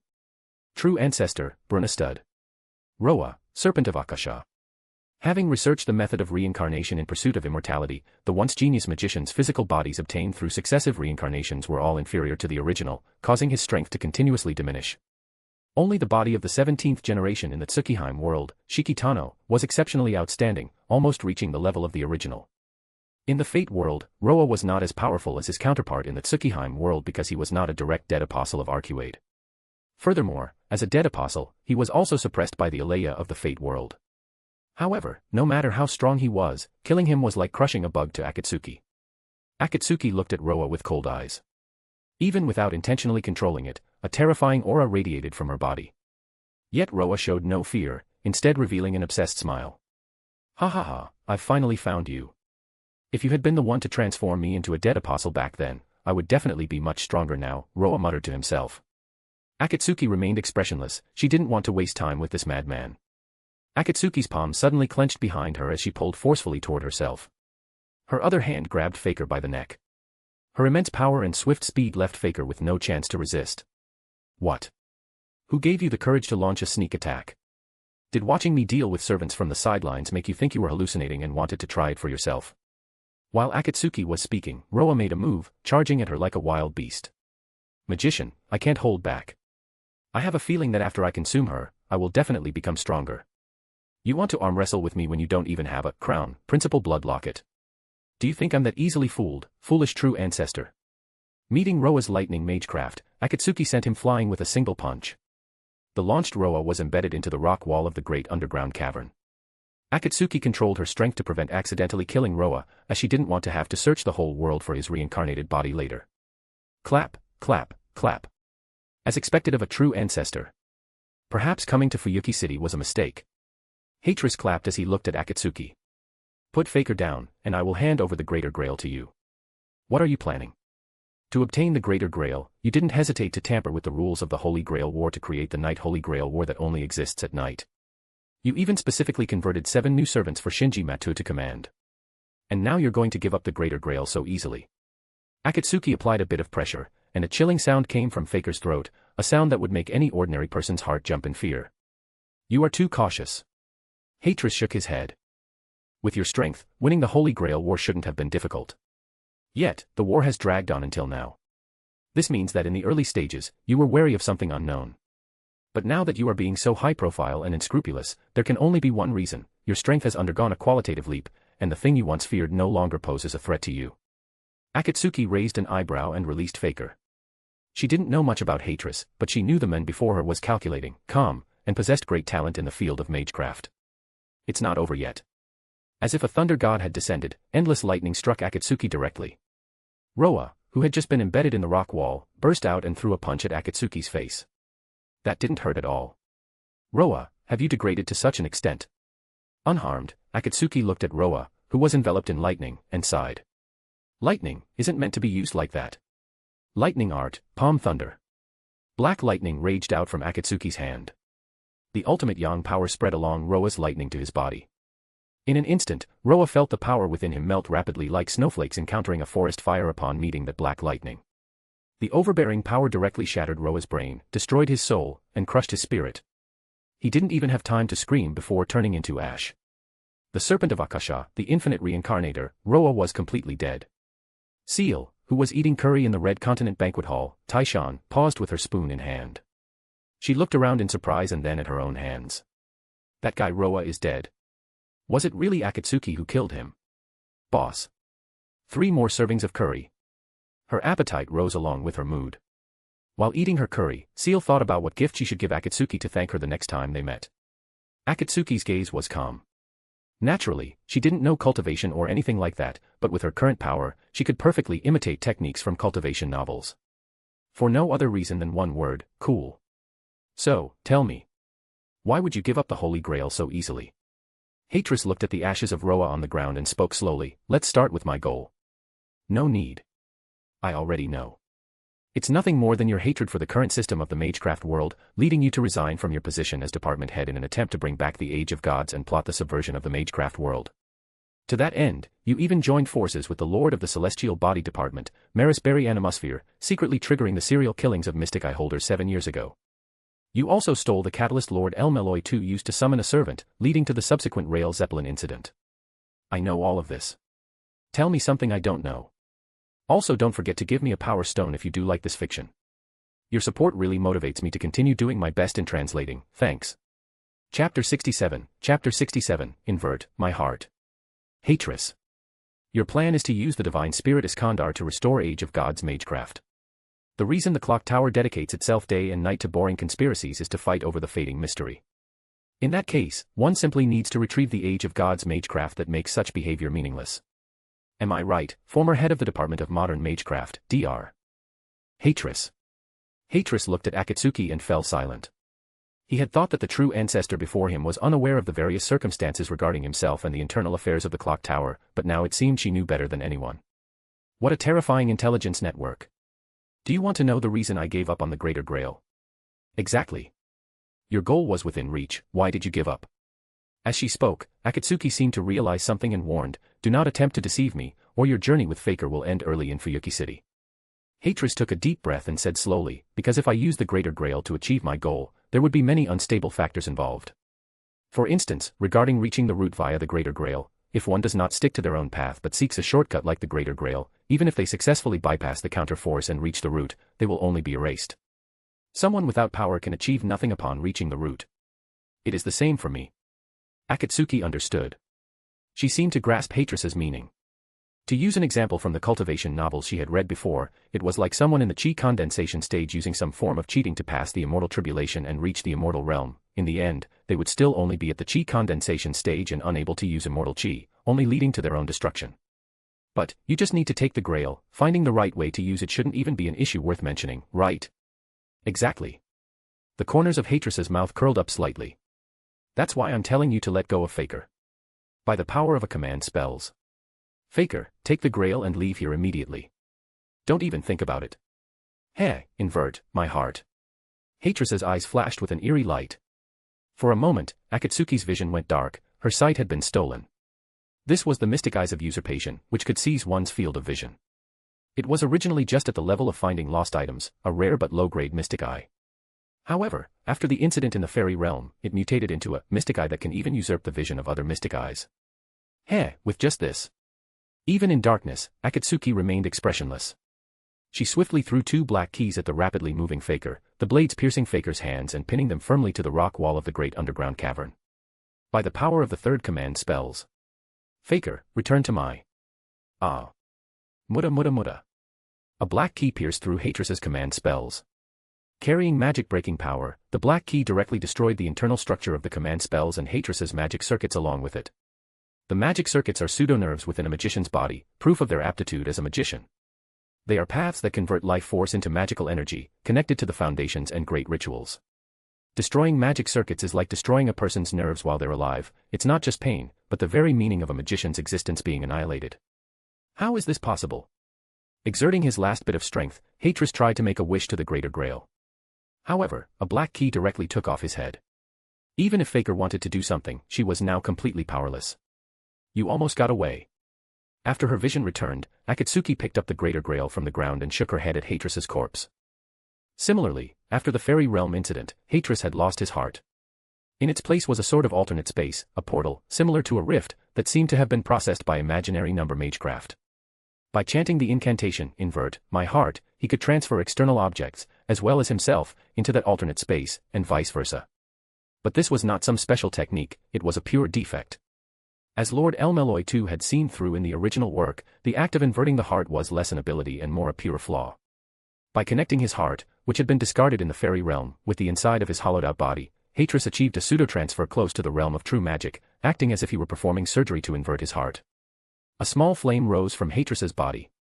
Akatsuki watched as his flesh turned to ash before leaving the great underground cavern with the Greater Grail. The omnipotent wish-granting machine was complete, all that remained was to make a wish. However, Akatsuki didn't have any wishes for now, so she planned to store it away first. Perhaps Tosaka Rin and the others would need it.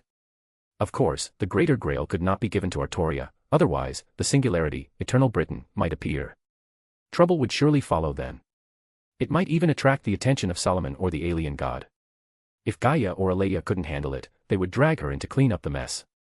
Fujimaru Ritsuka looked at the field of flowers emitting a faint blue light. She couldn't understand why she always had these strange dreams and was dragged into bizarre battles, though this time it seemed she didn't need to take the field. Looking at the bright moon in the sky, Fujimaru Ritsuka couldn't help but reflect on her life. She had just gone to donate blood, yet she ended up becoming Chaldea's last master. To survive, she constantly traveled to singularities to fight. Now, she was just one step away. As long as Solomon was dealt with, the proper human history incineration would be resolved, frozen time would resume, and everything would return to normal. Lying in the field of flowers, Fujimaru Ritsuka suddenly felt a bit sleepy. Waking up already? Then, have a safe journey. Akatsuki smiled at the spot where Fujimaru Ritsuka disappeared. The journey through the singularities was nearing its end, the roots of fantasy were about to descend, and new crises known as planetary desiccation and lost belt were approaching. Since you dreamed of me, I'll give you a little benefit to make your future journey easier. The blessing of the Earth UO crossed world lines and took root deep within Fujimaru Ritsuka's soul. When she encounters a crisis, she will receive the protection known as the Will of the Stars. Foe. Ah, senpai. You're finally awake. Opening her eyes, it felt as if everything just now had been a dream. Her memories faded rapidly. After all, for Fujimaru Ritsuka, it really was a dream. Also, don't forget to give me a power stone if you do like this fiction. Your support really motivates me to continue doing my best in translating, thanks. Chapter 68, Ownership of the Greater Grail. The Holy Grail War is a grand evocation ritual held by the Tosaka, Matou, and Einsburn families to reach the root. For over 100 years, these three families and outside magicians have fought openly and secretly, yet by the Fourth Holy Grail War, no one had ever obtained the Holy Grail. At this moment, the golden cup was tossed onto the ground by Akatsuki, letting out a crisp clinking sound that made one doubt if it really was the Holy Grail. However, the massive magical energy and the third magic contained within it silently proved that this was indeed Fuyuki City's Greater Grail. By the way, has Ilya's original body already merged into it?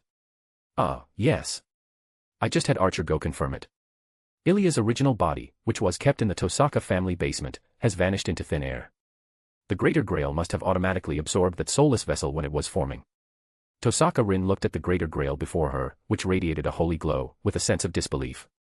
Is that so? Because it lost its soul and primary personality, it automatically fulfilled its preset mission upon sensing the aura of the Greater Grail.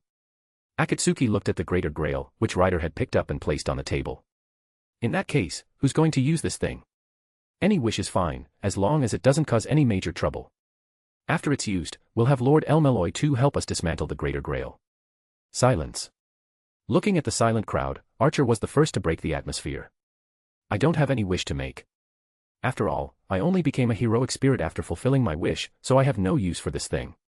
Master, what about you? Isn't it a bit of a waste to give up the right to use it?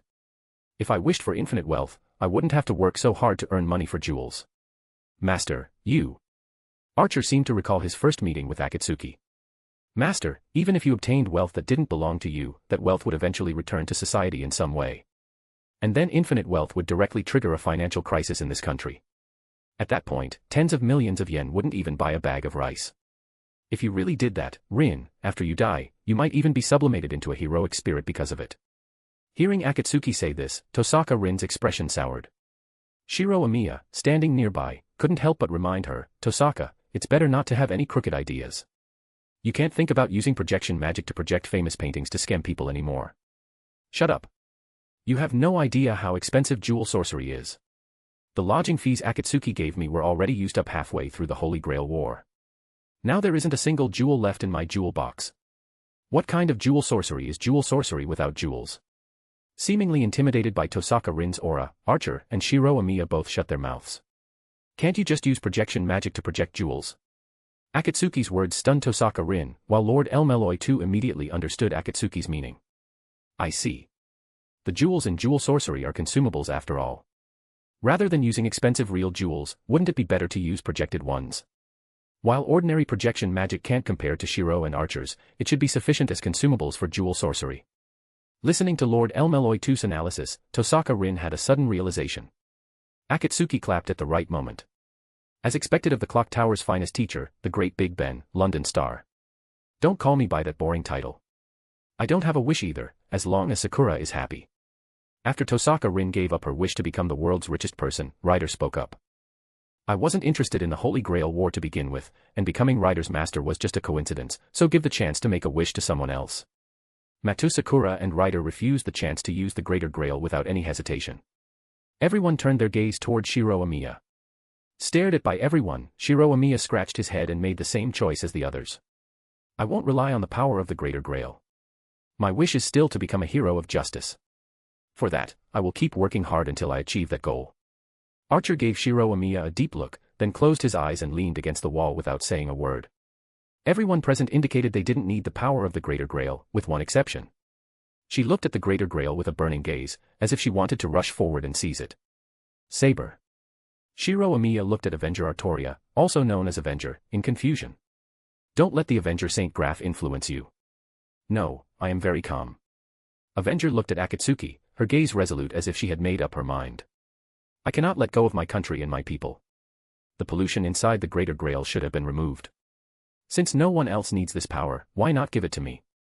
Are you still clinging to that meaningless ideal? Archer's voice reached Avenger's ears. To her, those words were incredibly piercing. Archer. I will not allow you to insult my ideal. What is wrong with correcting one's own mistakes? I only want to change my errors and stop repeating the same mistakes. King Arthur, I don't think you're right to do this. Whoa, whoa, whoa, are you really going to talk back to King Arthur? That's King Arthur we're talking about. Grey, who had been silent, suddenly spoke up. Unlike the Grey who always wore her hood before, she ignored Ad's words and looked directly at Avenger. King Arthur, if you really made a mistake, you shouldn't be thinking about how to erase it, but how to make amends. That is only human. Avenger looked at the girl before her who looked almost identical to herself. That is exactly why I want to make amends to them. That's why I must use a miracle that transcends everything. Only such a miracle can allow me to compensate them. As long as everything is erased, then no mistakes will have ever happened. So that is wrong. Lord Elmeloy too was stunned, as if seeing such an assertive Grey for the first time. Why? Your life was thrown into chaos by that mistake, wasn't it? Why would you say such a thing? A miracle that can change everything is right before your eyes. Why aren't you tempted? Perhaps for the me who hadn't met Master, it truly was a mistake. But it's precisely because of this that I was able to meet Master and train with him. It's true that I used to be afraid of looking in the mirror, but it wasn't because I hated your face. It was just that every time I saw my changing face, I felt like my body was being taken over by the ghost of a hero who should have died long ago. But I won't be afraid anymore. King Arthur. Wake up. Aren't you afraid of bringing shame to the knights who followed you by acting like this? Also, don't forget to give me a power stone if you do like this fiction. Your support really motivates me to continue doing my best in translating, thanks. Chapter 69, Grey vs Artoria. Silence. A deathly silence. No one expected Grey to have this side to her. Even Lord Elmeloy too hadn't imagined that the girl who once feared looking in the mirror would actually say such things in front of a proper servant. Miss Akatsuki. What is it, little Grey? Please allow me to duel with King Arthur. Wait. Times. Lord Elmeloy too and Ad hurriedly spoke up to stop her. Standing before them was a proper servant. Even if Grey had grown a dragon's heart by now, facing her directly would be fraught with danger. Hey. Grey. What on earth are you doing? That's King Arthur. The master of the Holy Sword and the Holy Spear. You know the legend of King Arthur well. I do not recommend you rashly challenge her to a duel. Saber is King Arthur. Aside from Shiro Amiya, who was surprised by Avenger's identity, both Ad and Lord Elmeloy too advised Grey against challenging the legendary King Arthur. After all, King Arthur was known in legend as the King of Constant Victory. Akatsuki, on the other hand, looked like she was enjoying the spectacle. If Grey could truly make Avenger change her mind, that would be for the best. Even if Avenger persisted in her ways, she was no match for Akatsuki. They arrived inside the dojo of the Amiya residence. Let's agree beforehand, no noble phantasms, no magical energy, no damaging the grounds. Only bamboo swords are allowed. As a knight, I accept your challenge. Please guide me. Both sides held bamboo swords, standing opposite each other. Hey, Grey, are you for real? I absolutely do not acknowledge the current King Arthur.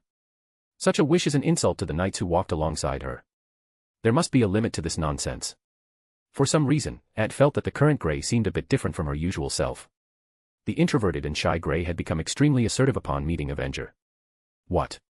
Why did it suddenly turn into a battle? Arcuade looked at the two in the dojo with bamboo swords in confusion.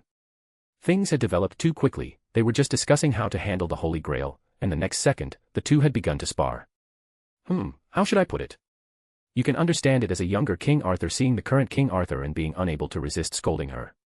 Akatsuki had produced a lounge chair from somewhere and was lying on it leisurely. I see. Lord Elmeloy too nodded, seemingly agreeing with Akatsuki's explanation.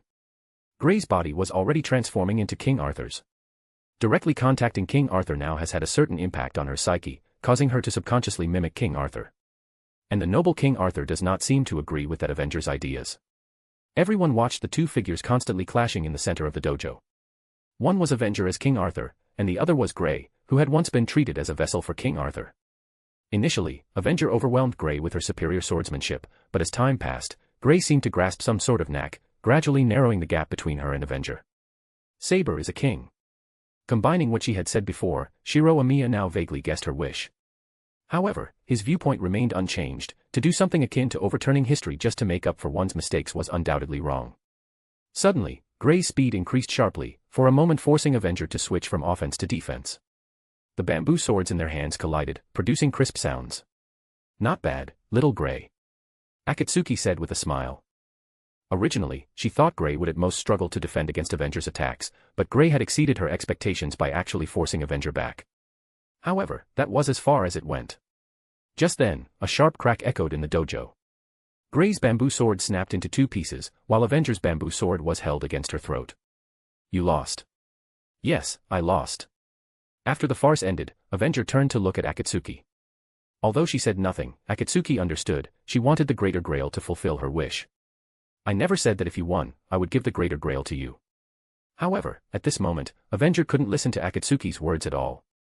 The spirit foundation of an Avenger ignited the darkest corners of her heart, manifesting pitch-black armor. Flames of anger flickered in Avenger's eyes. She directly grabbed Akatsuki's collar and lifted her up. Give me the Holy Grail. I'll give you one chance. Let go of me. Akatsuki narrowed her eyes. Does this behavior fit your identity as a knight? I brought the Greater Grail back. Logically, I am the winner of the Fuyuki City Holy Grail War. Yet now you are trying to force me to hand over the Grail. Is this your chivalry? Akatsuki's voice wasn't loud, yet it seemed to carry a magical power. After hearing it, Avenger felt as if she had just woken up. She hurriedly released her grip and stepped back a few paces in disbelief. Just now. It's fine, I forgive you. Akatsuki straightened her collar. Lord Elmeloy too, you and Tosaka Rin should start preparing the ritual needed to dismantle the Greater Grail. I'll have a good talk with Avenger. Once everyone had left, Akatsuki used Marble Phantasm to create another lounge chair beside her. Lie down and let's talk. After Avenger lay down, Akatsuki spoke. Your reason for participating in the Holy Grail War and wanting the Greater Grail is nothing more than 3 points. First, you believe you were an inadequate king and want the sword in the stone to select a new king. Second, to save your homeland, Britain, from the devastation of war and division. Third, to become the guardian deity of Britain after your death, protecting the country you fought for forever. That's right. The sword in the stone would not have chosen any king other than you, because it was originally designed specifically to make you the legitimate king. Therefore, if you hadn't pulled out the sword in the stone, Britain would only have been consumed by endless war. Akatsuki looked at the silent Avenger and sighed inwardly. Fine, I will let you use the Grail, but before that, let's do a test. Akatsuki's words startled Avenger, who looked at her somewhat confusedly. Relax, just treat it as a dream. When the dream is over, you can tell me whether you want to realize your wish. Her vision began to dim, and an irresistible wave of exhaustion washed over her. The final image was fixed on Akatsuki's face, and at that moment, she remembered her thoughts when she pulled out the sword in the stone. Many people are smiling, so I thought it must not be wrong. Even if hell lies ahead, I will protect their smiles. Also, don't forget to give me a power stone if you do like this fiction. Your support really motivates me to continue doing my best in translating, thanks. Chapter 70, What if that king had not pulled out the sword in the stone on that day, Part 1. Artoria. On that day, the girl who had just passed her coming-of-age ceremony was called by that name by the people of her country. Their faces overflowed with happy smiles, for they believed that as the prophesied king, she would surely lead them to a life of happiness. It was an era of war and chaos. The beginning of the chaos was the fall of an empire. The empire, which should have been invincible, awaited its demise under the invasion of numerous heathens. To fight the heathens, the empire withdrew the military forces that had originally protected an island nation. That was the start of it all. Her country lost the empire's protection, and unable to maintain independence, it quickly split into many small kingdoms. The heathens' invasion. The internal strife between tribes, which could be described as suicidal behavior. Afterward came the long years of constant warfare known as the days as dark as night. It was at this time that she was born as the successor to the king. It was a long era of war and chaos. The king believed in the magician's prophecy and looked forward to an excellent successor, but the child born was not the person the king expected. That child was not a boy. Even if one bore the destiny of a king, if they were not a boy, they could not inherit the throne. This was the rule since ancient times. Thus, the girl was fostered by one of the king's vassals and grew up as the son of a knight. Although the king was disappointed that the successor was not a boy, the magician was somehow very satisfied. The magician believed that gender originally had nothing to do with becoming a king. More importantly, the magician believed that the fact that the girl had to leave the castle before the day of prophecy was the true proof of a king.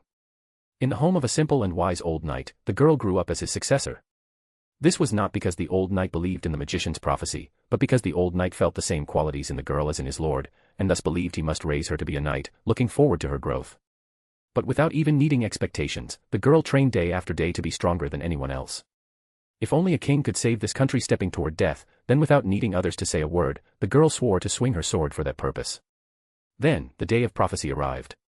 On this day, to select the next king, the original king gathered the lords and knights of the country. Everyone was guessing the conditions for becoming the king. Since the most excellent person was to be chosen as king, it would surely be a mounted battle.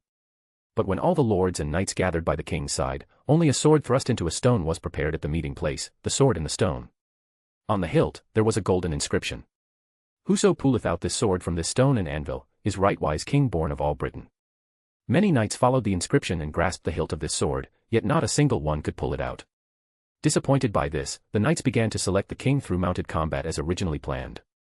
Not far from the many knights, there was a girl. At that time, the girl was only a knight candidate and did not have the qualification for mounted combat. She did not look at the many knights fighting on horseback, but instead approached the rock where no one else was and reached for the hilt without hesitation. Oh dear, oh dear. Before you grasp that thing, you had better think carefully. The girl turned her head and saw the most revered and feared magician in the country, the court magician, Merlin. The magician said, if you pull that out, in the end, you will no longer be human. To the magician's words, the girl simply nodded. To become a king, one must cease to be human.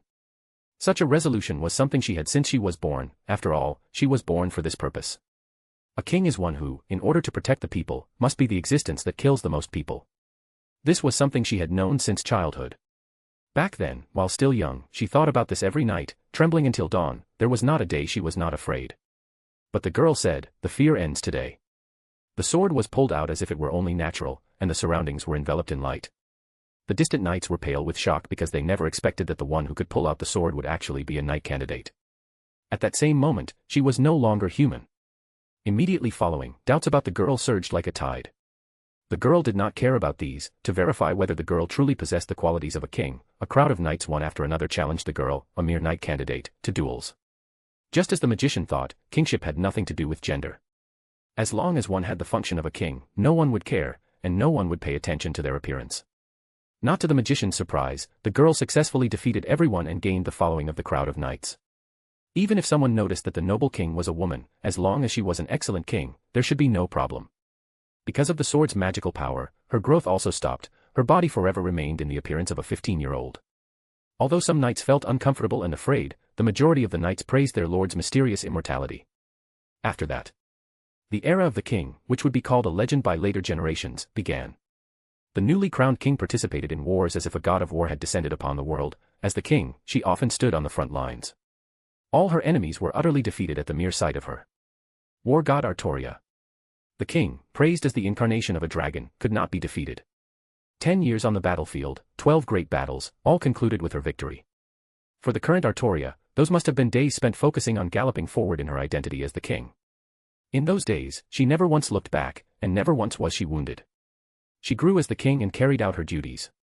However, Artoria, who was watching everything, did not think so. When her own country was destroyed, her own knights died, and her own round table collapsed, she, as the king, looked back behind her for the first time. A boundless expanse of corpses, blood soaking into the soil, soldiers killing each other, the hellish scenery was deeply imprinted in her pupils. Even if not acting as the king, her soul would still be on the battlefield, as the guardian deity of Britain.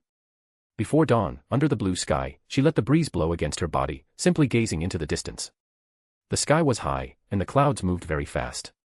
In the clear air, she held the sword in her hand and looked at the great army she was supposed to intercept. Do you really intend to change all of this? Holding the sword in the stone, Artoria's gaze seemed to pierce through time and space to see the Artoria clad in pitch-black armor. The pitch-black Artoria looked at the sword in the stone she held in her hand. She and that sword were of one heart and body. The sword in the stone that selected the king.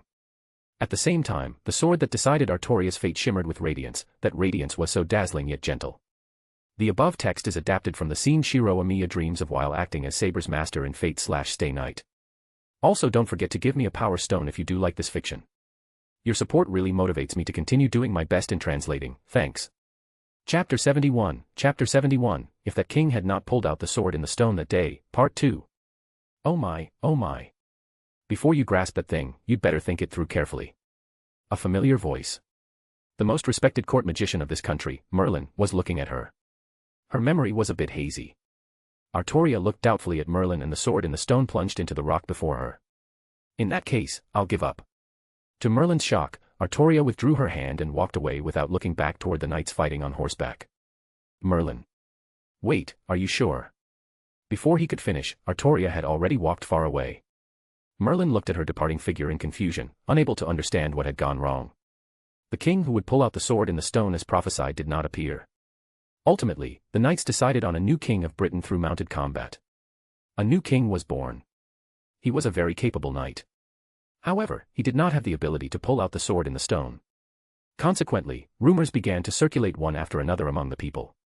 A few years later, Artoria became a knight under the king's command.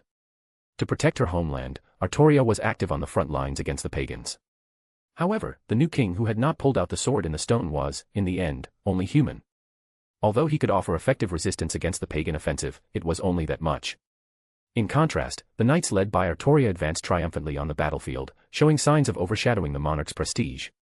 This caused the new king of Britain to harbor resentment. Thus, he sent Artoria to lead every dangerous battle, but Artoria returned in triumph every single time. 10 years on the battlefield, 12 major wars, all concluded with her victory. Although the young girl was no longer king, she still achieved this feat. The name of the Knight of the Red Dragon gradually spread through the army. After the pagans were completely expelled from Britain, the king of Britain immediately grew dissatisfied with Artoria. He first exiled her to a remote territory, then favored newly promoted knights, and had people spread negative rumors about Artoria among the populace. Even so, Artoria had no complaints. She believed the current king of Britain was more suited to being king than herself. However, after the pagans and the usurper King Vortigern were eliminated, the king of Britain continued to conscript soldiers and increase taxes, seemingly planning to continue the war against Rome. While Artoria was governing her territory, an unbelievable piece of news came from the capital of Britain: the king of Britain was dead. A person named Morgan Le Fay claimed to be the legitimate heir of King Uther and proved her status as the lord of the island before many magicians, gaining the support of most magicians in the kingdom of Britain. Morgan declared that the old king of Britain was a despicable villain who had stolen the legitimate throne, and she summoned Artoria back to the capital as a knight. Unlike the history where Artoria became the king of Britain, this time Morgan truly became the king of Britain. As the representative of the side of mystery, Morgan completely controlled the lives of all British people through magecraft. She connected herself to the people of the country with great magecraft, drawing magical energy directly from their bodies when power was needed to cast great magecraft that would otherwise be impossible.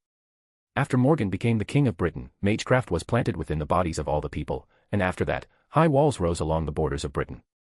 To preserve mystery and prevent the end of mystery in Britain, King Morgan gathered all the magicians within the country to plan a great boundary, locking down all mystery within Britain.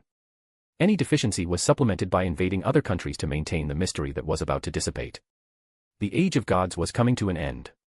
The mystery within Britain, located at the end of the Age of Gods, was suddenly locked down. Morgan found ways to maintain it, but her actions caught the attention of the counter-force. The counter-force was perplexed. Britain's development did not follow the path of fate, instead, it went in the opposite direction. Mystery did not dissipate but grew even denser through Morgan's efforts, to the point where it could exert a faint influence on the counter-force. Over time, Britain attracted the attention of the whole world. Some said there was an elixir of immortality within Britain. Others said Britain was filled with gold. Still others said the king of Britain was the child of a god and a devil. The people within Britain were dissatisfied with Morgan's tyrannical rule. Morgan was not the prophesied king, she had not pulled out the sword in the stone.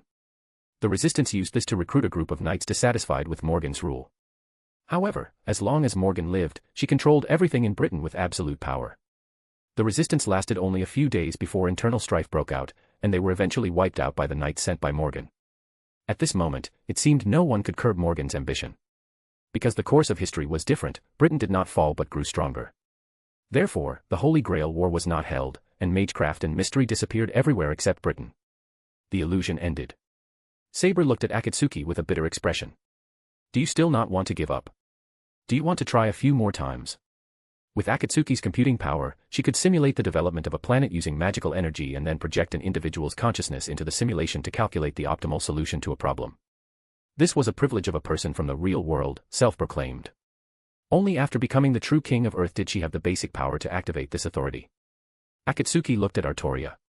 She could feel Artoria's Saint Graph changing. The Avenger Saint Graph was gradually transforming into a Saber Saint Graph. Her pitch-black armor was gradually returning to its original state. The Ahogue, self-proclaimed, on her head, symbolizing the king's glory that no one could touch, also became more upright. It seems there's no need for me to simulate anymore.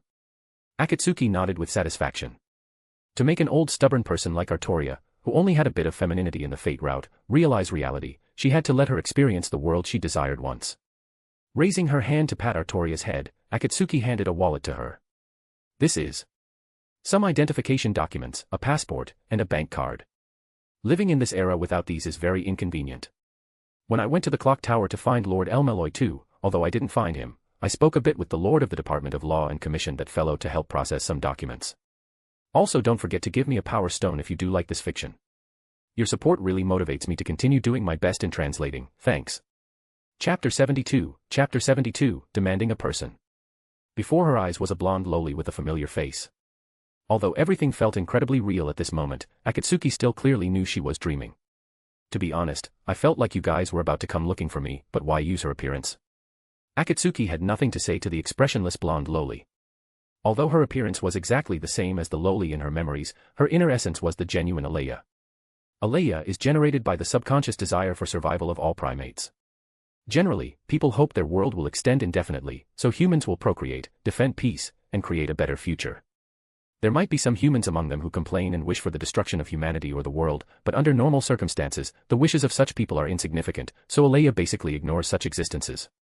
However, someone like Akatsuki, who successfully became the Earth UO after devouring Arcuade's power, the most powerful living being on this planet, an existence capable of destroying the world at any time, and also a member of the True Ancestors created by Gaia, Alaya had to personally step onto the field to communicate with her.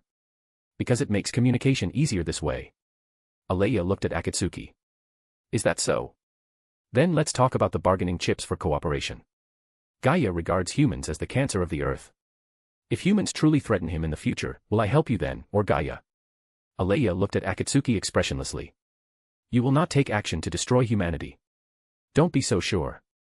If one day humanity truly pushes this planet to the brink of death because of their own insatiable desires, then even if I don't want to kill, I'll have to. After all, I'm too lazy to go to other planets and fight for territory with other UOs. I can promise to do my best to guide humanity and avoid extinction before such an extreme situation occurs. Alaya said calmly. Akatsuki laughed. You can't do it. After all, you are just a collective of primate consciousness. When almost all primate consciousnesses reach the same goal, the range within which you can restrain them also shrinks. That is where I need your help, Akatsuki. You are the Earth UO, the most powerful living being on this planet. I need you to assist me in finding a way to balance the Earth and humanity together. Alaya gazed at Akatsuki. Are you commanding me? Akatsuki's gaze darkened. She considered whether to infect Alaya with a virus, but after just a few seconds, she dismissed the idea. Forget it, I won't talk to you about the trivial details. I just want to know what I can get. That depends on what you want. Akatsuki thought for a moment, and finally, she nodded slowly. I want your subordinate, Amiya, as well as the ability to observe human history anytime and anywhere, and the ability to prove all things to the world. I can give you the corresponding authority for the first two abilities, but the last one belongs to Gaia's scope of power. You shouldn't ask me for it. Alaya replied. As a true ancestor, I naturally know that's Gaia's ability, but what I need is your recognition. As the planet's counter-device against humanity, I can naturally obtain Gaia's permission. Of course, Gaia had no choice. If he didn't agree, Akatsuki would most likely just blow up the Earth and then use her authority from the real world, self-proclaimed, to recreate a planet. Fine.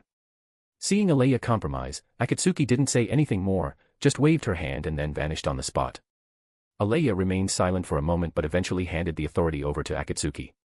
However, just as he intended to dissolve the image of the blonde loli, he suddenly discovered he could no longer control that image.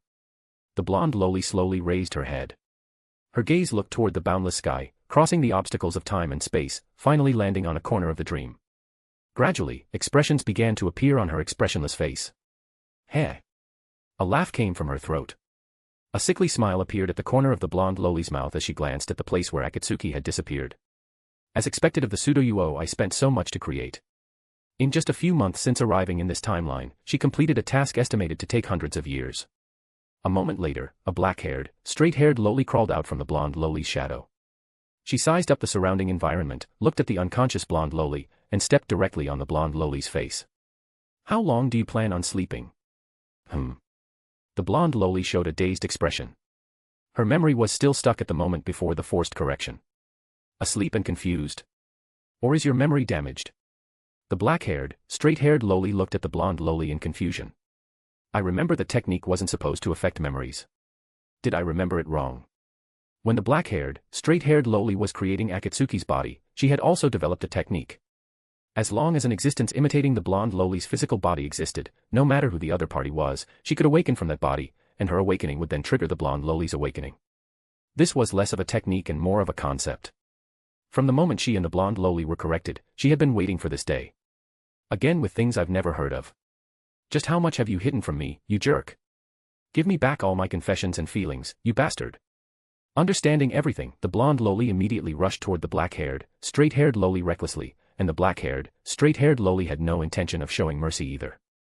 The two little lolas immediately started flailing their fists at each other. The two of them were locked in a fierce struggle, trading punches and kicks. Suddenly, the black-haired, straight-haired loli caught a flaw in the blonde loli's defense and kicked her flying. The blonde loli hit a transparent wall and slid to the ground. But she quickly stood up, wiped the blood from the corner of her mouth, and stared at the black-haired, straight-haired loli with even more ferocious eyes. You actually dared to kick me, the blonde loli said through gritted teeth. If I didn't lie to you, how would I have known you've liked me all along? The black-haired, straight-haired loli smugly groomed her nails, her eyes showing the distinct pride of a victor as she looked at the blonde loli. The blonde loli let out a roar and lunged at the black-haired, straight-haired loli again. However, this time the black-haired, straight-haired loli was prepared. She easily sidestepped the attack and gave her a slap in passing. It hurts. You actually slapped me. The blonde loli clutched her cheek, tears welling up in her eyes. Heh, let's solve the important business first. Wait. The blonde loli grabbed the black-haired, straight-haired loli's sleeve. About this. What is it? The black-haired, straight-haired loli looked at the blonde loli with some confusion. That, the reply. Want to know? A smug smile curled on the black-haired, straight-haired loli's lips.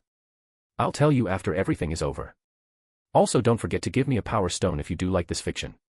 Your support really motivates me to continue doing my best in translating, thanks.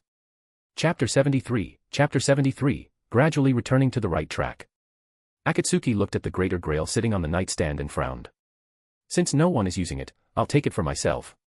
Akatsuki compared the size of the Greater Grail to her mouth, then opened wide and swallowed it whole. Oh.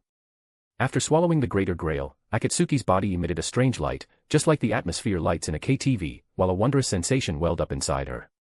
So this is the third magic. Third magic, materialization of the soul. In other words, it is a magic that achieves complete immortality. Upon its completion, one will obtain an infinite source of magical energy as the soul becomes a perpetual motion machine. Although the immortality part overlaps a bit with my own settings, the more magical energy, the better. It'll be convenient for doing big things in the future. And so, the Holy Grail War in Fuyuki City officially came to a close. Akatsuki, who had barged in halfway, became the victor of the Fifth Holy Grail War and successfully obtained the Greater Grail. Lord Elmeloi II and Tosaka Rin worked together in the great underground cavern of Mount Enza to set up a large-scale magecraft to prevent the Holy Grail War from ever being reopened. Although it was a bit redundant for a Fuyuki city that had already lost its Greater Grail, having some security was better than none. Shiro Amiya continued to strive toward becoming a hero of justice, frequently being mocked by Archer for it. Even though Akatsuki had erased the fact of Archer being a counter-guardian, mocking Shiro Amiya's ideals seemed to have become Archer's hobby. After the Fifth Holy Grail War, the news of Akatsuki obtaining the Grail was suppressed. Consequently, the head of the Ainsburn family believed they had failed to obtain the Grail once again and shut down their main power supply. Ilya also stayed in Fuyuki City, temporarily living at Raiga Fujimura's home. She often got into heated arguments with Taiga Fujimura over trivial matters, with Shiro Amiya frequently caught in the crossfire. Seal returned to the burial agency, reportedly dissolving her partnership with her junior, Noelle. Noelle, in turn, got her wish and secured a job that didn't involve running around the front lines against dead apostles, protecting the new overseer of the Fuyuki City area at the Fuyuki Church, Colin Hortensia. Colin Hortensia, Kirii Kotomine's daughter and the new overseer of the Fuyuki City area, took over Kirii Kotomine's position in Fuyuki. For some reason, Ryder had a soft spot for Ayako Misuzu and always looked for chances to get close to her. After the Fifth Holy Grail War, the abundant magical energy within Matou Sakura was enough to allow Ryder to remain in the world. As for the magical energy for Archer and Saber to remain in the world, it was jointly provided by Akatsuki and Tosaka Rin. Although it would have been easy for Akatsuki to sustain them both alone, she always found excuses for mana transfer with Tosaka Rin. The Matou family was completely ruined. The Mages Association formally seized most of the Matou family's spiritual pulses around the world through legitimate means, while Matou Sakura inherited the remaining small portion. Matou Sakura had no interest in this, so at Akatsuki's suggestion, Lord Elmeloi II took temporary charge of these spiritual pulses. Furthermore, the profits from Matou Zouken's magecraft patents within the Mages Association were deposited directly into Matou Sakura's account every month. Matou Sakura also officially began exploring her own magecraft. Although the imaginary element is a very rare magical attribute, it is not unique. Through her hard work, she successfully fused Matou Zouken's butterfly magecraft to create her own imaginary butterflies. Under the guidance of Lord Elmeloy II, Matou Sakura gradually refined this magecraft. The imaginary butterflies she created could serve as reconnaissance familiars as well as suicide attack familiars. They utilized the characteristics of the imaginary element to travel back and forth within the imaginary space. Because they were constructed entirely of imaginary numbers, touching skin would cause imaginary number erosion. This made Tosaka Rin quite envious. Although Tosaka Tokiomi had left her a considerable inheritance and magecraft patents, they were managed by Kirii Kotomine before she came of age. The destitute priest was not good at managing such things, and most of them were snatched away by other magicians in the meantime. What remained could no longer keep up with the times, nor could it provide effective financial support for Rin. To support her training in jewel sorcery, Tosaka Rin had no choice but to don her shrine maiden outfit once again. As days passed, Fuyuki City gradually became peaceful. Privately run Hamurahara Academy successfully resumed classes at the appropriate time. It was said that they had even strengthened their countermeasures against gas leaks, even holding unscheduled emergency drills for such incidents. Sometimes, people would see a nun from the Fuyuki Church in the infirmary of privately run Hamurahara Academy. As for the infirmary itself, students would have a complicated expression whenever it was mentioned. After going through hardships, everyone looks like they've found salvation. This kind of scene is just wonderful, meow. Akatsuki looked at Nico Arc, who was wearing a waitress outfit, and her mouth twitched. Why did she, a gag character, keep appearing in world lines where she didn't belong? Young lady, would you like to order? Inside a cafe named Ananerb, a voice full of amusement rang out. Nico Arc Chaos, who was puffing on a cigar, looked toward Akatsuki. Akatsuki had walked into the cafe with a skeptical attitude, but now she was certain, she had definitely stumbled into the wrong world line. It must be some official work where the creators went off the deep end.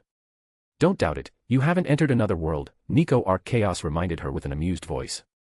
This cafe was built with the involvement of the second Magus, so it always exists in the cracks between worlds. At his reminder, Akatsuki finally recalled the relevant setting. Just then, the phone in the shop rang. Nico Arc spiraled up from behind the counter, holding a cocktail shaker for some reason. Setting the shaker down, she picked up the phone. This is Ananerb. Huh. We don't sell mapo tofu here, meow. How annoying, meow. An irritated Nico Arc tossed the phone back and spiraled back down behind the counter. Then, the phone rang again. Unable to take it anymore, Nico Arc grabbed the phone. How many times do I have to say it? This shop sells curry. The next moment, she froze. That's not it. The festival is about to begin. The time of the wild banquet. A wild banquet. Akatsuki. I'm going back. Wait. Nico Arc hurriedly grabbed Akatsuki. Someone as beautiful as you, to me, it's like looking in a mirror. Then I'll just smash the mirror. Also don't forget to give me a power stone if you do like this fiction. Your support really motivates me to continue doing my best in translating, thanks. Chapter 74.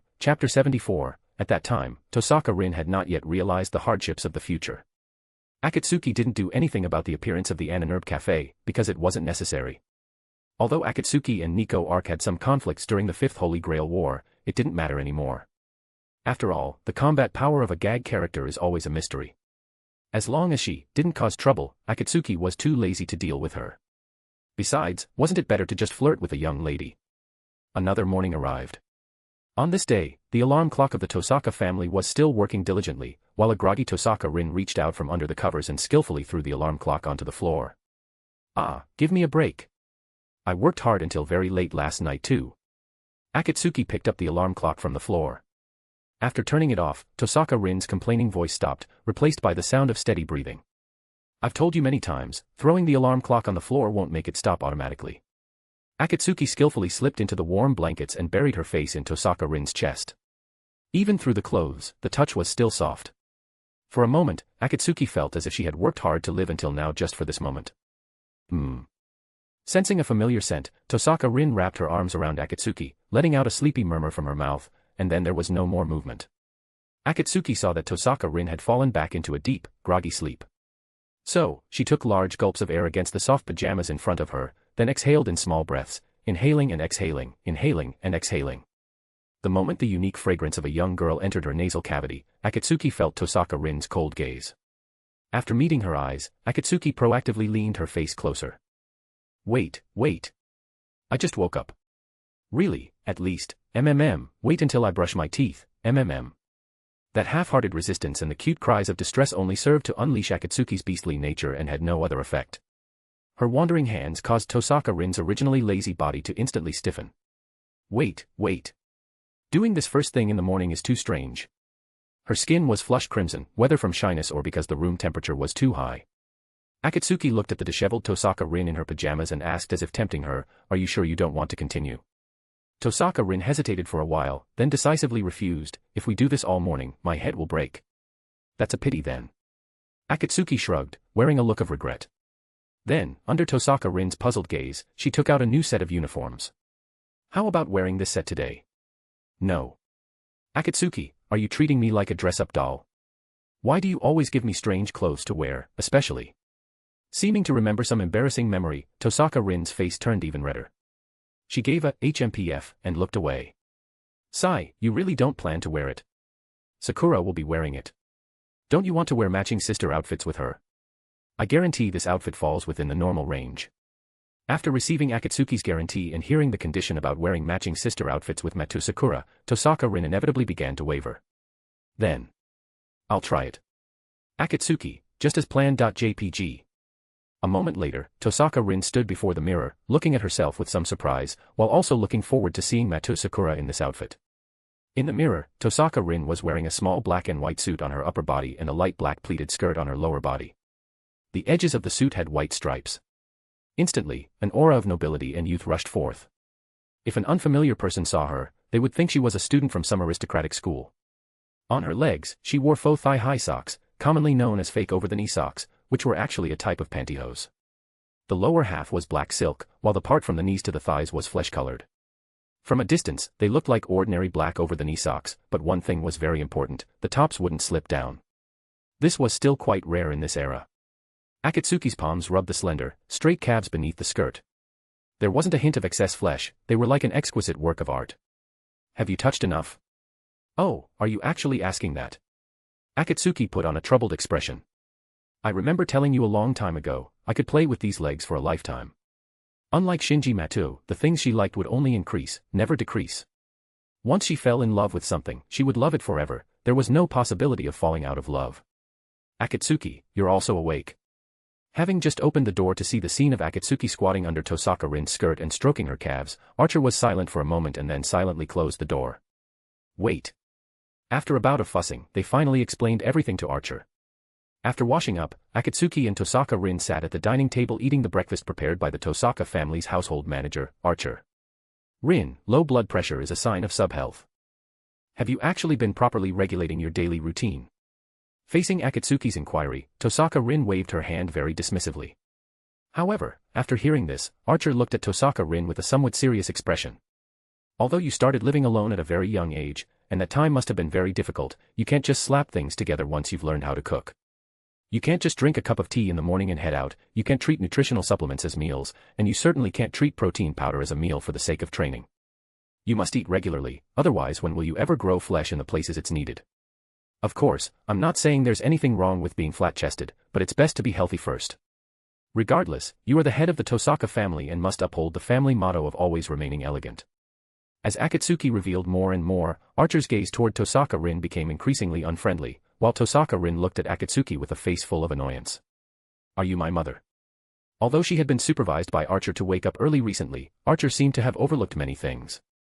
It was only after Akatsuki's reminder that Archer realized the severity of the problem. Archer, wearing an apron, secretly made up his mind.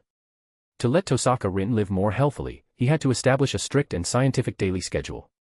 Poor Tosaka Rin hadn't yet realized that Archer, beside her, had already calculated the daily schedule down to the minute. "I'm full," Tosaka Rin interrupted Akatsuki's words. She didn't want to continue listening to Akatsuki nag like an old woman. Although it was for her own good, she couldn't stand such constant nagging. "Don't we have other arrangements today? If we don't hurry, we'll be late, right?" At this, Akatsuki nodded. "That's right. Then we'll head out first.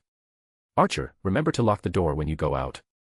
Also don't forget to give me a power stone if you do like this fiction. Your support really motivates me to continue doing my best in translating, thanks." Chapter 75, Date. Once upon a time, Akatsuki was also someone who looked at couples showing affection on the street with envy. Regarding those normies, she would shout things like, "Explode, normies," while feeling jealous.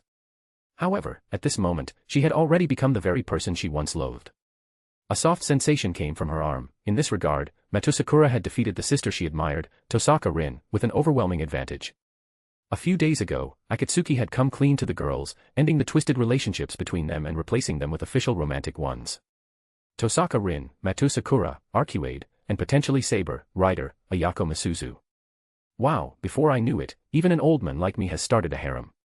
After a silent sigh of admiration, Akatsuki and Tosaka Rin arrived at the front of the station. Matou Sakura seemed to have been waiting there for a long time, and she was just then politely turning down several young men who had come over to hit on her. Just like Tosaka Rin, she wore a small blazer on her upper body and a pleated skirt on her lower body. Even the white stripes on the edges of the blazer were identical. However, the most important thing was the heavy weight of sin on her chest. It was on a completely different level than Tosaka Rin's. Wait. Isn't this outfit a bit too good at accentuating the bust? There's no gap without comparison. When Tosaka Rin wore this outfit, it leaned more towards a noble temperament, while Matou Sakura's version exuded more of an adult's allure. After a quick quip, Tosaka Rin ran toward Matou Sakura, while Akatsuki watched the two of them with a smile. At that moment, the young men who had originally approached Matou Sakura saw Tosaka Rin, and their eyes lit up. They were already stunned by Matou Sakura, but now another young lady with a completely different style had arrived. "Are you two sisters? Do you want to go hang out together later?" Before Tosaka Rin could speak, Akatsuki answered for her with a smile, "I'm sorry, but these sisters have already given their time today to me." With that, Akatsuki stepped forward and naturally put her arms around the shoulders of Tosaka Rin and Matou Sakura. Seeing this, the young men were stunned for a moment. Once they got a clear look at Akatsuki's face, their eyes lit up again. They didn't expect to encounter three young ladies with such distinct styles today, and all of them were incredibly beautiful. Today is really lucky. I didn't expect to meet three such beautiful ladies. Akatsuki. One of the young men said with a smile, his eyes constantly wandering over the three of them. Hearing this, Akatsuki's mouth twitched slightly. Hadn't she just said their time was hers today? Is that so? Then your luck really is quite good. After saying that, Akatsuki intended to leave with Tosaka Rin and Matou Sakura. However, the young man blocked their path and said with a smile, "Beautiful ladies, why don't we go play together? We have a few guys here too. If you get tired from shopping, we can carry your things for you." Akatsuki's brow furrowed. He was trying to pick up her women right in front of her. "Sorry, I think I made myself very clear. They are mine." Before Tosaka Rin and Matou Sakura could react, Akatsuki pulled them both in and gave each a kiss, staring deathly at the young man blocking the way. "We are a couple, understand?" Akatsuki's sudden move startled Tosaka Rin and Matou Sakura. Although they had kissed many times before, it was the first time they had done so openly in front of strangers. Both of their faces turned beet red instantly. The young men stared at Akatsuki in a daze, clearly not expecting her to do such a thing. After Akatsuki left with Tosaka Rin and Matou Sakura, one of the young men looked at their leader. "You really dared to stop them. Looking at their clothes, they must be rich or influential. If they hold a grudge, we're finished. What's there to be afraid of?" The leader smiled disdainfully. "How can you make money if you're timid? You have to be bold with women. As long as those rich young ladies fall in love, they're as stupid as pigs. But then again, rich people really know how to play." Looking at the backs of Akatsuki and the others, the leader couldn't help but imagine a scene where the three girls served him together. Then, in the next moment, he felt a chill in his crotch, followed by a surge of intense pain. Before he could figure out what was happening, he blacked out. The last thing he heard was the sound of his lackeys frantically calling for an ambulance. Akatsuki didn't pay much more attention to those young men. She had simply confiscated his tools of the trade after peering into the leader's memories. Their original plans had been disrupted, but Akatsuki wasn't angry. She just took Tosaka Rin and Matou Sakura for a stroll in downtown Fuyuki City. Although it was said Akatsuki was taking them, it was actually the two locals leading her. "By the way, I heard that Lord from the clock tower has already gone back with Gray." "Yes. The part of the Fuyuki City ley line that contained the Holy Grail war has been dismantled by you all, so there was no need for him to stay in this place of sorrow.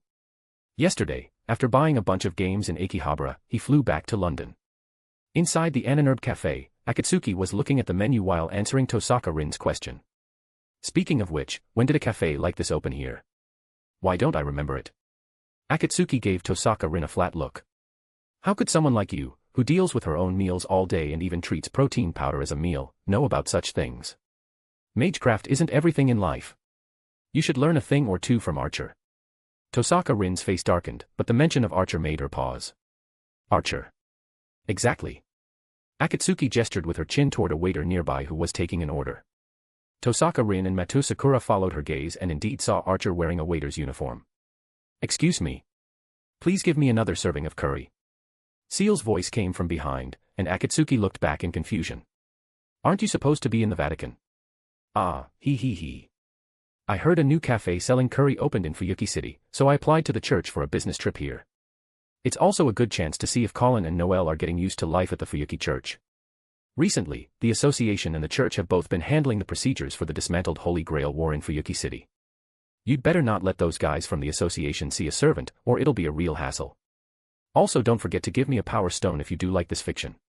Your support really motivates me to continue doing my best in translating, thanks. Chapter 76, The Big Cleanup. Tosaka Family Residence. Because Akatsuki, Tosaka Rin, and Matou Sakura had made too much of a ruckus in Tosaka Rin's bedroom after their date yesterday, the room was now full of traces left by last night's battle. Early this morning, when Archer came to wake Akatsuki and the others, he was completely shocked. As the Tosaka family's head of housekeeping, he saw the entire bedroom in disarray and a strange smell lingering in the air, so he immediately pulled Akatsuki, Tosaka Rin, and Matou Sakura aside and reprimanded them. Ah, I knew I shouldn't have listened to your incitement last night. Tosaka Rin complained to Akatsuki while wiping the floor, while Matou Sakura, her face flushed, dealt with the traces left by last night's battle. Their behavior was different from last night, perhaps due to the change in atmosphere. You had such a wanting expression last night, but now that your pants are on, you don't recognize me. Woo-woo. Akatsuki, in full dramatic mode, directly hugged Matou Sakura, who was wiping the window nearby. While wiping away non-existent tears, she took the opportunity to roam up and down Matou Sakura's body. Wait, Akatsuki, don't do strange things on purpose. Matou Sakura let out a cute whimper, but the next moment, Tosaka Rin directly grabbed Akatsuki's ear, pulling her away from Matou Sakura. You demon of desire. What are you two arguing about? Hearing the commotion, Archer walked in, wearing an apron and a mask. When he saw Akatsuki and Tosaka Rin bickering, Archer sighed helplessly. If this continued, the room might not be clean even by nightfall. Akatsuki, be a bit more serious. How about this, Akatsuki, you go clean the basement first, and I'll come help you after I've cleaned the other areas. Alright, fine. After breaking free from Tosaka Rin's grasp, Akatsuki rushed directly into the basement. Rin, you two, don't just go through the motions anymore. Huh? Me. Tosaka Rin looked at Archer in disbelief, which eye of yours saw me going through the motions. Archer, haven't you been a bit too complacent lately? Humph. Watching Tosaka Rin argue with Archer, Matou Sakura couldn't help but laugh. Feeling Tosaka Rin and Archer's gazes, Matou Sakura quickly waved her hands. I'm not laughing at big sister, it just feels like these past few months have been like a dream. Tosaka Rin smiled and placed her hand on Matou Sakura's shoulder. This isn't a dream, this is reality, Sakura. You already have power, and scary things won't happen anymore. If, by any chance, something scary does happen, Akatsuki and I will definitely protect you well. Tosaka Rin said with a smile, looking at the hair ribbon on Matou Sakura's head. Big sister. Archer didn't interrupt them, just smiled at the scene. Inside the basement. Hiss. Akatsuki couldn't help but gasp at the dust-filled basement corner. Although Tosaka Rin often practiced her magic and exercised here, the environment was only acceptable at best. The dust in the corners was almost as thick as her fingernail. If Akatsuki hadn't done similar work before, it would probably take even her a considerable amount of effort to completely clean the basement. Books scattered in the corners, the magic circle in the center of the basement used to summon servants, a moved table next to the magic circle, and various gem residues on the table. Akatsuki rolled up her sleeves and began to organize the basement. Thanks to Earth Uo's excellent physical fitness, the entire basement was thoroughly cleaned by Akatsuki in no time. Whether it was the corners or the ecosystem that had formed inside the basement, everything was completely cleared out. What is just writing a letter? Akatsuki held an old envelope that she had found while organizing the basement's collection of books. It seemed to have been there for a very long time. Tosaka Tokiomi's relic. Father's relic. Tosaka Rin, who was resting on the sofa, looked at the envelope Akatsuki handed her with some surprise. Matou Sakura, resting nearby, also looked at the envelope in Akatsuki's hand with curiosity. I don't know, I found it in the basement. It should be your father's relic, a letter he didn't have time to send. Tosaka Rin took the envelope from Akatsuki's hand and looked at it with some curiosity. Although it's impolite to open father's letter without permission, this is the only way now. She opened the envelope. Inside the envelope was a slightly yellowed letter. Sakura, were you treated well in that family? You looked quite spirited when you left, which is truly good. The Tosaka family actually has a distant relative in a Finnish mage family, but there have always been some misunderstandings between the two families. Rather than sending you far away to Finland to live a dependent life, I chose the Matou family, who are also one of the 3 founding families of the Holy Grail War. I hope you can also be happy in that family. Rin, your mother was a lady who looked very good in long dresses, and you, who are very similar to your mother, must also look good in long dresses now. If you can read this letter, it means I have failed in the Holy Grail War, and you must have inherited the Tosaka family by now. Although you always mess up at critical moments, I believe you will definitely uphold the Tosaka family's motto and always maintain elegance. Although I have many more thoughts, I can only say so much. Both of you, please take care of your health. Silence. Akatsuki and Archer discreetly walked out of the Tosaka family's living room. In the Tosaka family's courtyard, Archer asked the question that had been in his mind all along. Akatsuki, what kind of work did you do before? This question had puzzled Archer for a long time. When they first met, Akatsuki claimed to be a true ancestor who had only recently been born and was looking for a place to stay in Fuyuki City. However, during these past few months of interaction, the skills Akatsuki displayed did not seem like something someone who had only recently been born could master, especially in combat and housework. Well, that's a long story.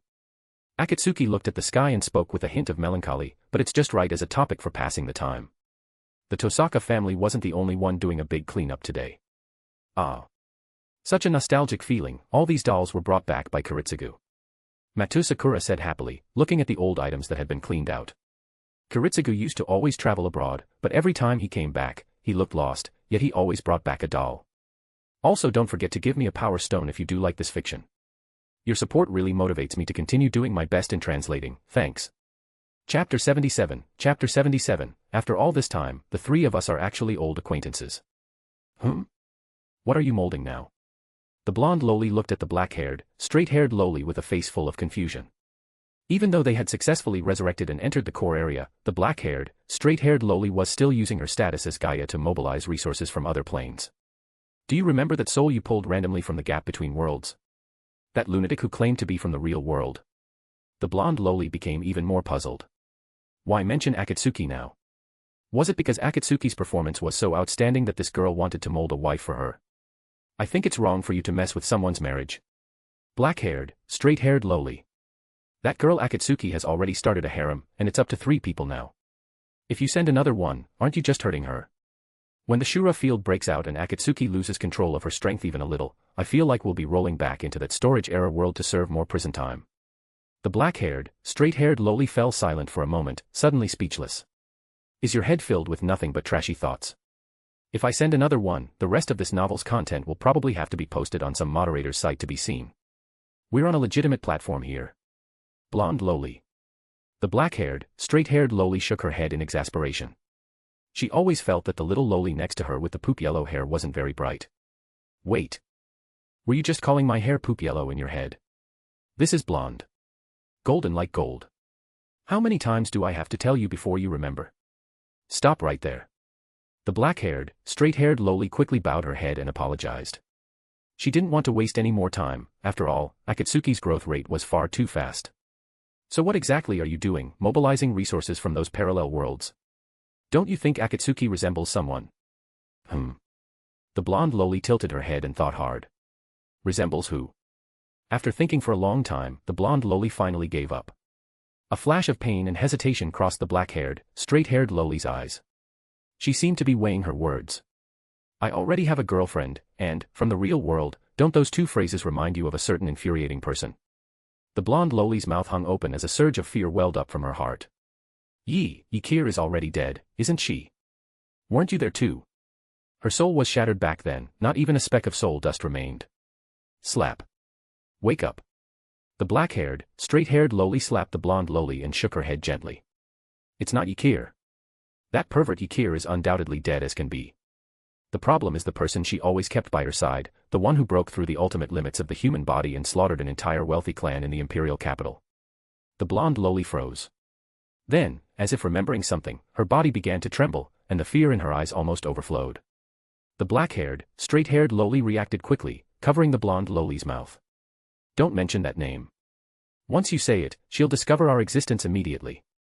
The black-haired, straight-haired loli looked around warily. After confirming there was nothing unusual, she removed her hand from the blonde loli's mouth. Let's run. We have no chance. Back when Ykir was alive, even with her 3 souls and 7 spirits incomplete, she could kill dozens of Dr. Ye's top-tier experimental subjects all by herself. Now that Ykir is dead and her souls and spirits are whole, what do we have to fight her with? Tears welled up in the blonde loli's eyes. What are you afraid of? She killed us by mistake in our last life. In this life, we haven't provoked her at all, and she hasn't recognized us. Oh, I see. You scared me to death. The blonde loli breathed a sigh of relief. I thought I was going to be killed by her all over again. Don't let your guard down yet. The black-haired, straight-haired loli looked serious. Our current identity is the counter-force. No one knows what will happen in the future, so we must have a means of self-defense. Huh. The blonde loli was dumbfounded. Don't even think about going head-to-head with her. People will die, no, the counter-force will die. Heh, the only one who can defeat her is himself.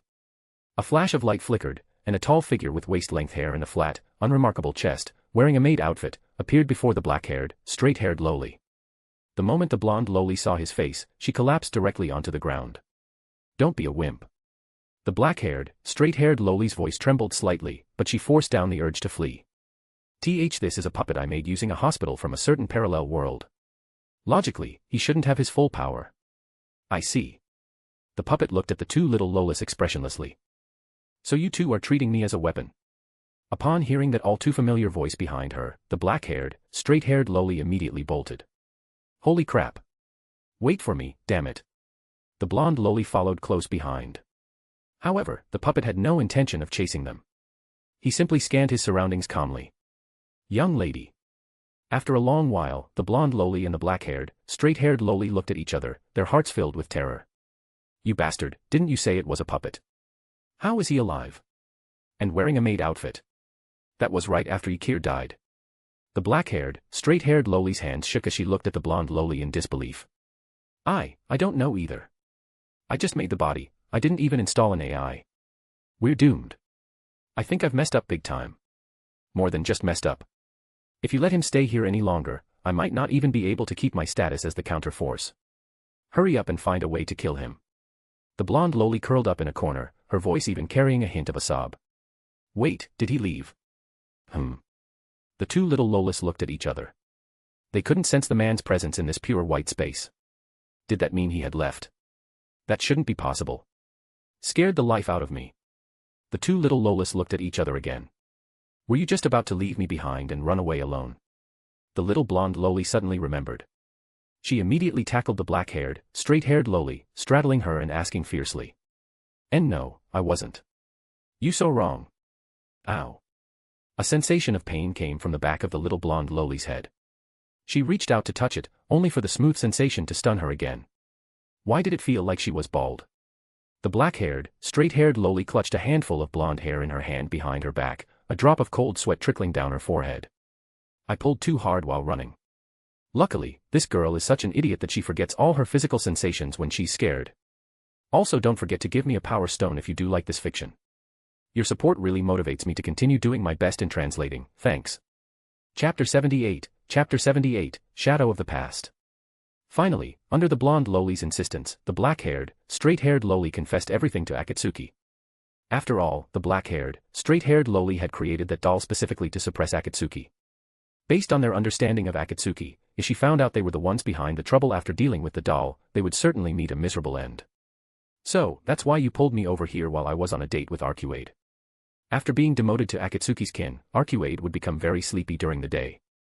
Although this sleepiness could be suppressed like bloodlust impulse, Akatsuki didn't want to see Arcuade forcing herself, so she always kept their dates as night outings. TCH, if you hadn't always bullied me before we crossed over, I wouldn't have thought of making a doll to suppress you. Besides, for you, killing a version of yourself from yesterday should be quite simple, right? If it were me from any time other than that period. Akatsuki thought for a moment. Her strength could roughly be divided into 4 stages: childhood, before the eldest miss died, after the eldest miss died, and after her own death. The most unstable period was after the eldest miss died. Although she was still just a normal person, her methods were extremely radical. Exterminating entire families was a routine operation. Even these 2 incarnations of the counter-force before her were accidentally killed by her before they crossed over. However, since you want me to do some work, shouldn't you offer some compensation?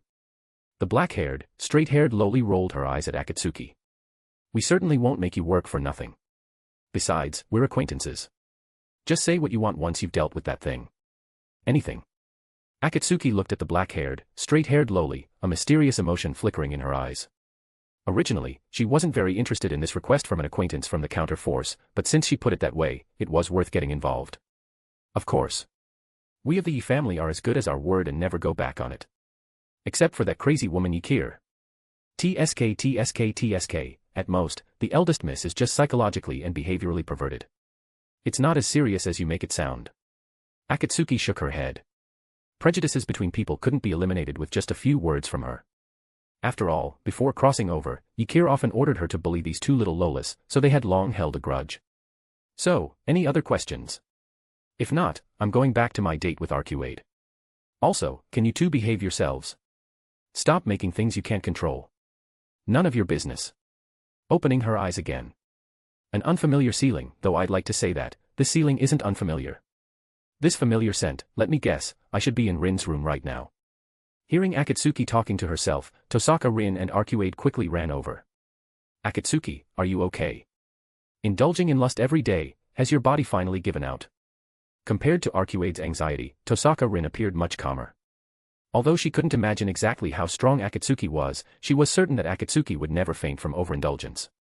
Sorry, I fainted suddenly. First, she apologized to Arcuade.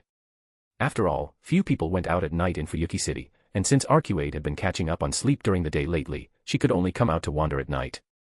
Akatsuki's fainting spell had ruined the date they had both been looking forward to. As long as you're okay. Arcuade was still smiling happily. Rin, sorry for the trouble too, disturbing your rest so late. My, why are you suddenly so straightforward? Tosaka Rin looked at Akatsuki in confusion, but the latter just smiled without responding, saying instead, notify your acquaintances to stay indoors lately. Go straight home after school. What exactly happened? Akatsuki laughed. The classic Type Moon trope of fighting oneself is about to happen. Tosaka Rin. For Akatsuki, it wasn't hard to kill that fake version of herself. However, there were some things she wanted to confirm. Would her past self have chosen a different path? She was very curious about this question now. Although Tosaka Rin didn't understand what Akatsuki was talking about, she still prepared to do as Akatsuki said. After all, the usually intentionally nonchalant Akatsuki actually knew a great deal. Meanwhile, Akatsuki looked toward the new city civic hall in Fuyuki City. Can't wait that long. In the end, a fake is just a fake, but even if only a part of it was restored, it's worth playing with. As the Earth UO, it was easy for Akatsuki to find someone, let alone someone who was a fake of her former self. Don't go out tonight. After instructing Tosaka Rin and Arcuade, Akatsuki got out of bed, moved around a bit, performed a set of radio calisthenics, and then walked toward the new city civic hall. Fuyuki City New City Civic Hall. The total investment for this building facility was as high as 8 billion yen. Along with the station front central building, it was known as one of the two major symbols of the Fuyuki New City Development Plan. Covering an area of 6,600 square meters with a building area of 4,700 square meters, it was a reinforced concrete building with 4 floors above ground and 1 basement level. The double-layered concert hall could accommodate over 1,300 people. The innovative design by a famous architect gave it an architectural style more akin to an ancient temple than a modern civic hall. From its magnificent scale, one could see how much effort Fuyuki City had put into developing the new city. It was this very building that became the final battlefield of the Fourth Holy Grail War. Kirai Kotomine and Kiritsugu Amiya decided the winner of the Fourth Holy Grail War here. However, the Fourth Holy Grail War ultimately ended in disaster when Saber destroyed the Holy Grail, causing part of the contents of the hole to spill out and trigger the Great Fuyuki New City Fire. The investments of the past had mostly turned to ashes under the Fourth Holy Grail War.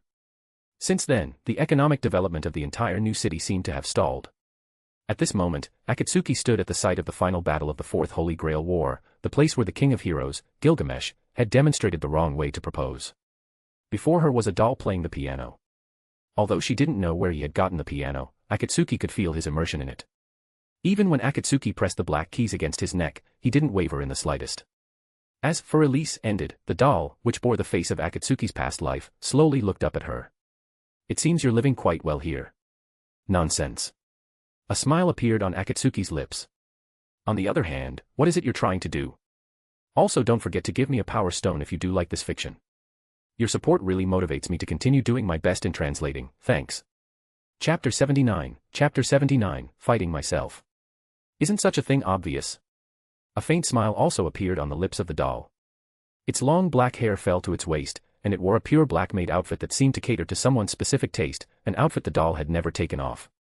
It seems there's no need for me to say anything more. Yeah, as fellow people from the real world. Clang. Before the words even finished, the black key in Akatsuki's hand slashed directly toward the doll's neck. The doll swiftly pulled a black key from within its maid outfit to parry the blow, yet even with full strength, the doll was sent flying backward. The new city civic center, which once cost over 8 billion yen and had been painstakingly repaired at great expense after the Holy Grail War 10 years ago, was once again subjected to devastation today. In the end, it's just the limit of an ordinary human. Akatsuki knew exactly how much weight she carried in her past life. At most, she could dodge a few bullets. It was impossible for her past self to be a match for her current self as the Earth UO. Heh, this power. Clang. Two black keys collided. Dragging its heavily injured body, the doll used the walls of the civic center to dive directly at Akatsuki. The black key it originally held had shattered. This was a new one. During her adolescence, Yukir had become greatly interested in the black keys used by Kirai Kotomine after watching Fate. Consequently, she spent a large sum of money to commission a famous domestic blacksmith to forge 100 black keys for Akatsuki. Of all the weapons that girl could have fashioned for you, she just had to give you black keys. With a flick of her wrist, the black key in Akatsuki's hand severed the doll's arm in a bizarre movement. The doll's arm fell heavily to the ground, and Akatsuki took the chance to kick the doll in the chest. Unable to react, the doll felt as if it had been run over by a truck, crashing into the wall and becoming embedded in it. As expected of a doll made by that Gaia by draining another world, it didn't fall apart even after taking 2 of my hits. Akatsuki slowly walked toward the doll, preparing to deliver the final blow. However, as Akatsuki drew closer, she realized the doll had already stopped breathing. Reaching out to examine the doll's body, Akatsuki found its internal organs had been shaken into a pulp. That's it. What on earth were those 2 little Lolas afraid of? With this question in mind, Akatsuki lifted the doll from the ground and carefully examined its physical structure. TSK.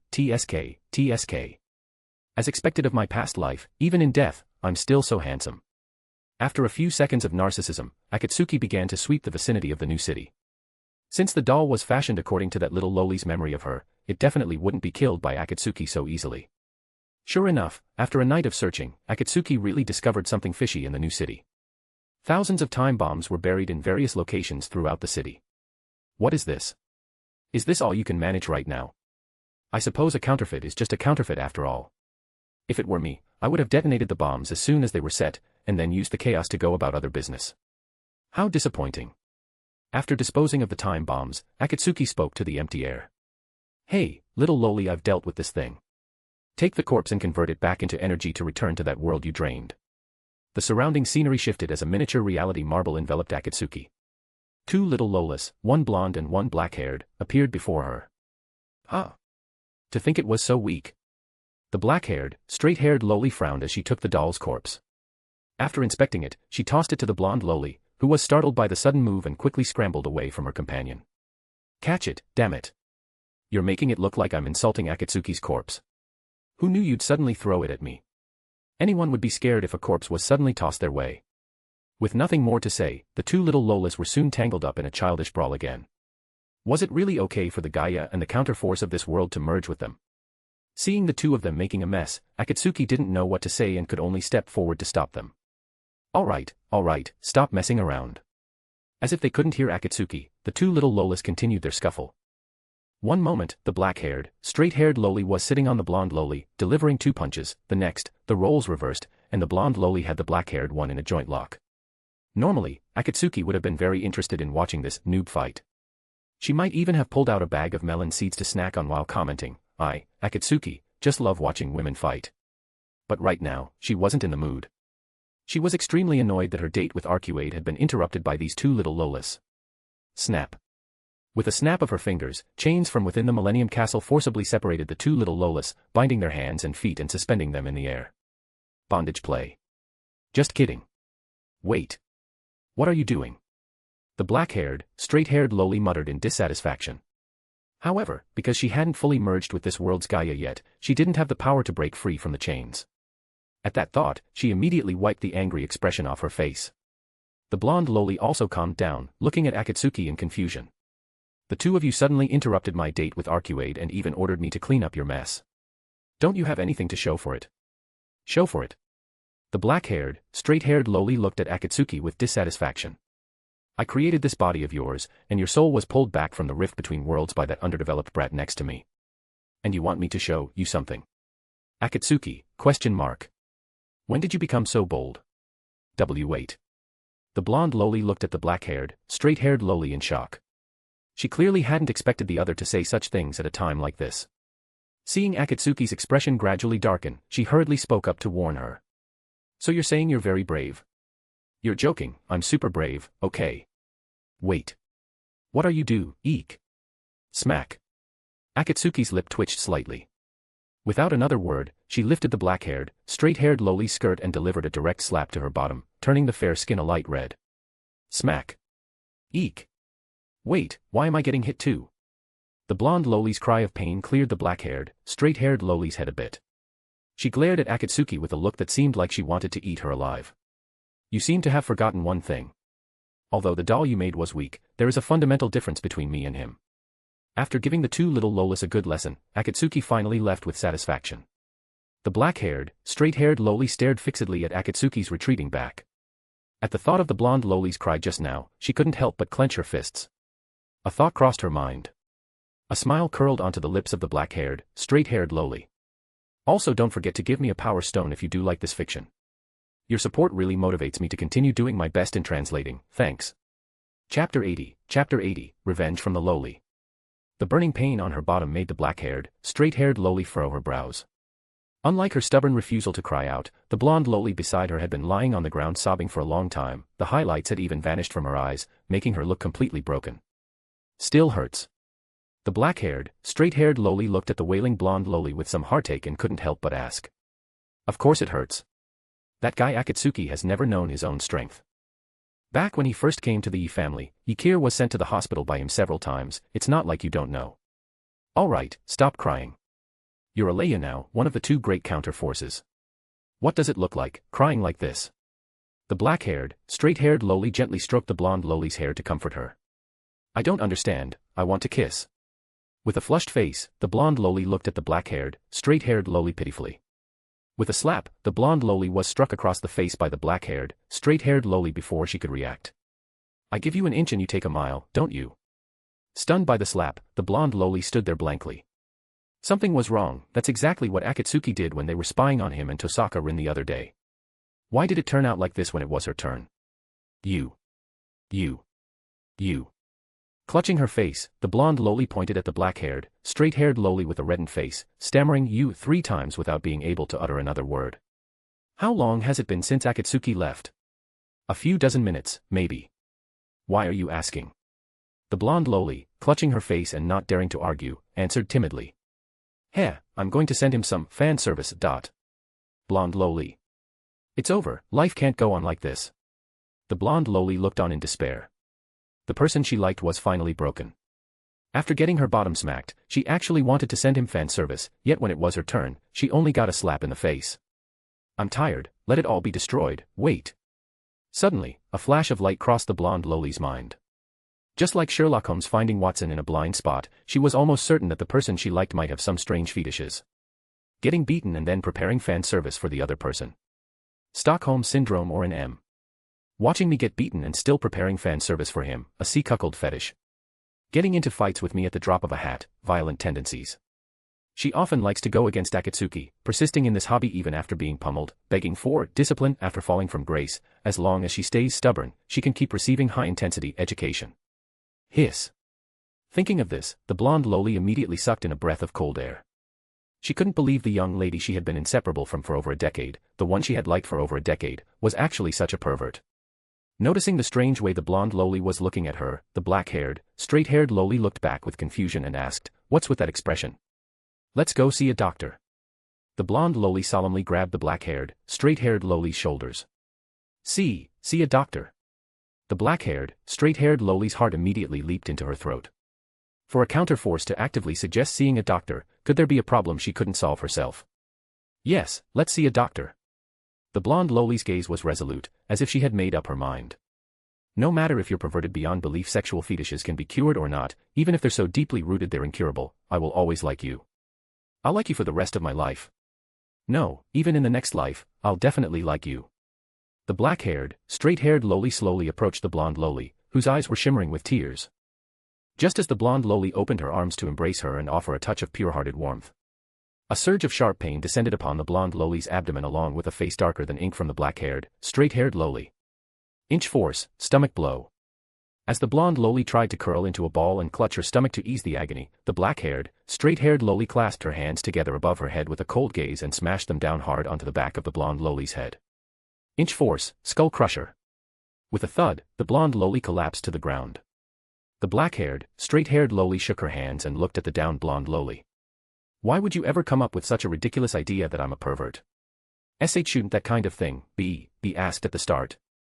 The blonde loli's eyes rolled back. At this moment, a hint of regret actually sprouted in her heart. If she had known the black-haired, straight-haired loli's combat prowess was this high, she should have studied properly with the martial arts teacher her mother hired. Otherwise, she wouldn't be constantly thrashed like this, unable to even win by force. After hearing the explanation, the black-haired, straight-haired loli's mouth twitched. I told you long ago not to keep spying on Akatsuki and Tosaka Rin discussing the origin of biology. Look at you now, your head is full of nothing but lewd trash. Humph, none of your business. Even if my head is full of lewd trash, I'm proud of it. I'm honored. At least I can be honest with my own heart, unlike a certain black-haired girl who is nothing but son and no dear. The black-haired, straight-haired loli rubbed her temples, which didn't actually hurt. When I said I'd send Akatsuki fan service, I meant sending him to a different timeline, not the kind of lewd trash you're thinking of. Eh? Why would you do something so meaningless? That's why I say you're an idiot. The black-haired, straight-haired loli sighed, a rare blush appearing on her usually expressionless face. It's one thing for him to bully me, but he did that to you right in front of me. I can't just not get a little revenge. The blonde loli was stunned. So here was the dear in tsundere. I don't want to see you being bullied by others. I don't understand, I want to kiss. The blonde loli felt her non-existent heartbeat accelerate uncontrollably. She gazed blankly at the black-haired, straight-haired loli, her face gradually turning red. Feeling uncomfortable under her gaze, the black-haired, straight-haired loli turned her head away and said, kissing and stuff, no. The blonde loli was bracing for a slap, but the pain never came. When she realized what was happening, she couldn't help but giggle foolishly. Hee, you're shy. I am not. The black-haired, straight-haired loli glared at her, but a hint of joy flickered in her eyes. You really are shy. Eek. The blonde loli took the black-haired, straight-haired loli's hand. Oh well, I guess I'm just more mature, let's just hold hands until you get used to it. The black-haired, straight-haired loli didn't argue, but instead gripped the blonde loli's hand back. Are you gripping a bit too hard? Only then did the blonde loli remember that she was merely using her cold exterior to mask her clumsiness. Also, don't forget to give me a power stone if you do like this fiction.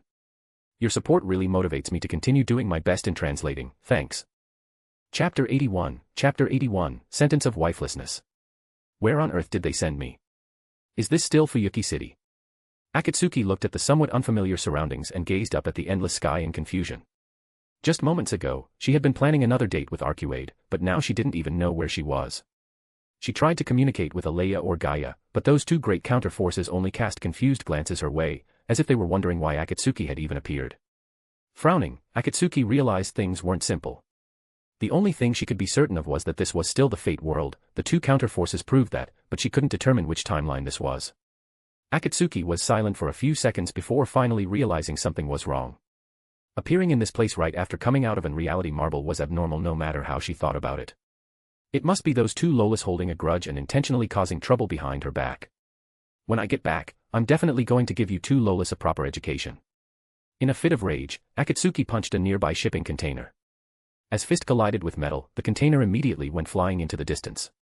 As the container sank into the sea, Akatsuki finally noticed that she was currently at the docks, surrounded by countless shipping containers. Well met. I've been wandering through this city all day with no disguise, but unfortunately, not a single hero responded to my invitation. Only you, brave hero, have answered me. Akatsuki, Sigma, surprised face, winky face. Hearing that familiar voice, Akatsuki froze. She had considered that those two little Lolas might throw her back to her home country, or to the neighboring Tsukiheim set, or even to the Garden of Sinners, but she never imagined they would dump her straight into the beginning of the Fourth Holy Grail War 10 years ago. How dare they? Akatsuki gritted her teeth. Those two little Lolas sending her here was equivalent to sentencing her to 10 years of wifelessness. After all, if Akatsuki wanted to keep the future unchanged, she had to avoid altering the plot as much as possible. This is a high-purity elemental. To think someone in the Holy Grail War could summon a being of this level. Irisveal. Get back. Those should be my lines, King of Swords. Could you please go back to Avalon and stay there quietly? You want to sentence me to wifelessness? I'll do exactly as I please. How could the dignified Earth UO be threatened by you two counter forces? When I get back, I'll definitely give you a lesson. I won't let you go even if you cry for mercy. You know my true name. Saber immediately became fully alert. She warily watched Akatsuki and another servant. Judging by the twin spears he held, he was likely a lancer. Silently deducing the current situation, Saber held her invisible sword across her front. I'm not interested in the current you two, so you understand, right? Disappear from my sight immediately. Akatsuki waved her hand impatiently. She didn't have much interest in these two servants who were obsessed with chivalry. Even Saber was the same. The Saber in the Fourth Holy Grail War truly left one speechless. Are you looking down on me? You certainly talk big. Seeing that the two servants had no intention of moving, Akatsuki could only give them a taste of suffering. Saber and Lancer only saw a flash before their eyes, and then a massive sense of crisis instantly filled their hearts. Saber, who possessed the instinct skill, felt this sensation particularly keenly. She blocked with her sword almost subconsciously. However, it was useless. Saber and Lancer were sent flying backward almost simultaneously. To the various people observing this place, it likely looked as if Saber and Lancer had been blown back for no reason. Even Irisveal, who was closest, couldn't see Akatsuki's movements clearly. As the first battle of the Holy Grail War, the performance of Saber and Lancer made many people's eyes widen. Observing the entire battlefield through his sniper rifle scope, Kiritsugu Amiya frowned at this sudden turn of events. There was no trace of that servant in the intelligence he had gathered. What should we do? Saber seems to have been defeated. Miyahizo's voice came through the communicator. Kiritsugu Amiya forced himself to remain calm and issued new orders to Miyahizo. Stand by. Tonight's battle seems to have encountered an unexpected variable. Is that Caster? No, it's not. Caster should primarily rely on magecraft as a means of attack. Even with reinforcement magecraft, they shouldn't have that kind of speed and power. Then is it Berserker? That's not right either, they don't look like a mindless mad warrior. Kiritsugu Amiya aimed his sniper scope at Akatsuki and murmured, "Don't disappoint me, lovely king of knights." Meanwhile, in the basement of the Tosaka family. Is that Caster? No, that's not right. Tosaka Tokiomi's brow furrowed immediately upon receiving intelligence about Akatsuki. Although he had summoned the strongest servant, he wasn't sure if his archer would be effective against a servant who could so easily incapacitate Saber and Lancer. This is troublesome. On the Fuyuki bridge. Our rider. Let's go back. Weber, lying flat on the top of the bridge, suggested to his servant while trembling. However, Ryder acted as if he hadn't heard and continued to observe the Fuyuki docks with binoculars. Not good, this is very bad. Ryder. What is it? Ryder looked at his master strangely. He had been analyzing that blonde woman's strength and was somewhat dissatisfied with Weber interrupting his train of thought. Weber was just about to say he wanted to go back when Ryder frowned and picked up the binoculars again. That fellow is actually provoking other servants so openly. Rather than finding them one by one, why not just wipe them all out here? That fits my way of thinking perfectly. Under Weber's astonished gaze, Ryder took out the sword at his waist and directly summoned his chariot. What's with the Don't tell me you don't want to go. Then I shall go alone. I'm going. You big idiot, take me with you. Ryder. Good, that's more like my master. Ryder laughed heartily, then used his massive fingers to lift Weber by the collar and sat him down beside him. Gallop. Gordia's wheel. Also don't forget to give me a power stone if you do like this fiction. Your support really motivates me to continue doing my best in translating, thanks. Chapter 82, Akatsuki, do you have a problem with my height? How boring. Looking at Saber and Lancer lying on the ground, Akatsuki's eyes were filled with boredom. Ever since becoming the Earth UO, she hadn't encountered an opponent who was her equal in battle. If it weren't for the fact that waking up that giant spider and fighting it might destroy the Earth, Akatsuki would have fought it long ago. Nowadays, only Tosaka Rin and the others could soothe the boredom in Akatsuki's heart. As the saying goes, even the dullest game can pass an entire afternoon when played in front of the person you love. Now. At this very moment. All you servants who have been summoned to this land but are hiding in fear, gather here. Searching for you one by one is too much trouble. If you come forward and offer your necks for slaughter, it will save me a lot of effort. If there is any coward who dares not show their face, then you should just crawl back to the throne of heroes. Kirai Kotomine was currently in the Fuyuki church, far from the Fuyuki docks, monitoring everyone's movements with the help of Assassin, who was hidden atop a gantry crane at the Fuyuki docks. Like Kiritsugu Amiya and Miyahizo at the edge of the battlefield, he could see and hear every word and action of Akatsuki. Kirai Kotomine briefly described everything Akatsuki was doing at the scene into the jewel communicator beside him. Hearing this in the basement of the Tosaka family home, Tosaka Tokiomi rubbed his forehead in distress. This is bad. Tosaka Tokiomi's voice came through the brass speaker. Unlike Kiritsugu Amiya, who was skilled at using technology, Tosaka Tokiomi, as a pure magician, had a natural aversion to such things. His tone held a hint of bitterness. Hearing Tosaka Tokiomi's words, Kirai couldn't help but frown and nod. Indeed, it is very bad. Kiritsugu Amiya scoffed at Akatsuki's speech. After all, who among those who could become servants wasn't a famous figure in human history? How could they not know that Akatsuki's behavior was a provocation? However, Tosaka Tokiomi and Kirai Kotomine could not be like Kiritsugu Amiya, because they knew there was one servant who would definitely not let such a provocation go unheard. After Irisveil and Lancer's master applied healing magecraft, Saber and Lancer finally regained their ability to move. As they pushed themselves up, a golden light appeared in everyone's sight. The light, somewhat blinding in the dark night, finally landed atop a lamppost over 10 meters above the ground, transforming into a figure clad in golden armor. Mongrel, the time for barking is over. Just as Archer spoke, a sudden loud noise drowned out his voice, so much so that no one heard what he said. Everyone except Akatsuki turned their heads at the same time to look at the southeastern sky. The source of the loud noise was as obvious as the noise itself. A chariot. While Saber and Lancer were surprised, Rider's chariot was already very close to Akatsuki, and in the next moment, it was about to run right over her. However, Akatsuki stood still. Akatsuki, the source of the provocation to the many servants, could not possibly be stunned into inaction by this sudden chariot. The only possibility was that she had no intention of dodging at all.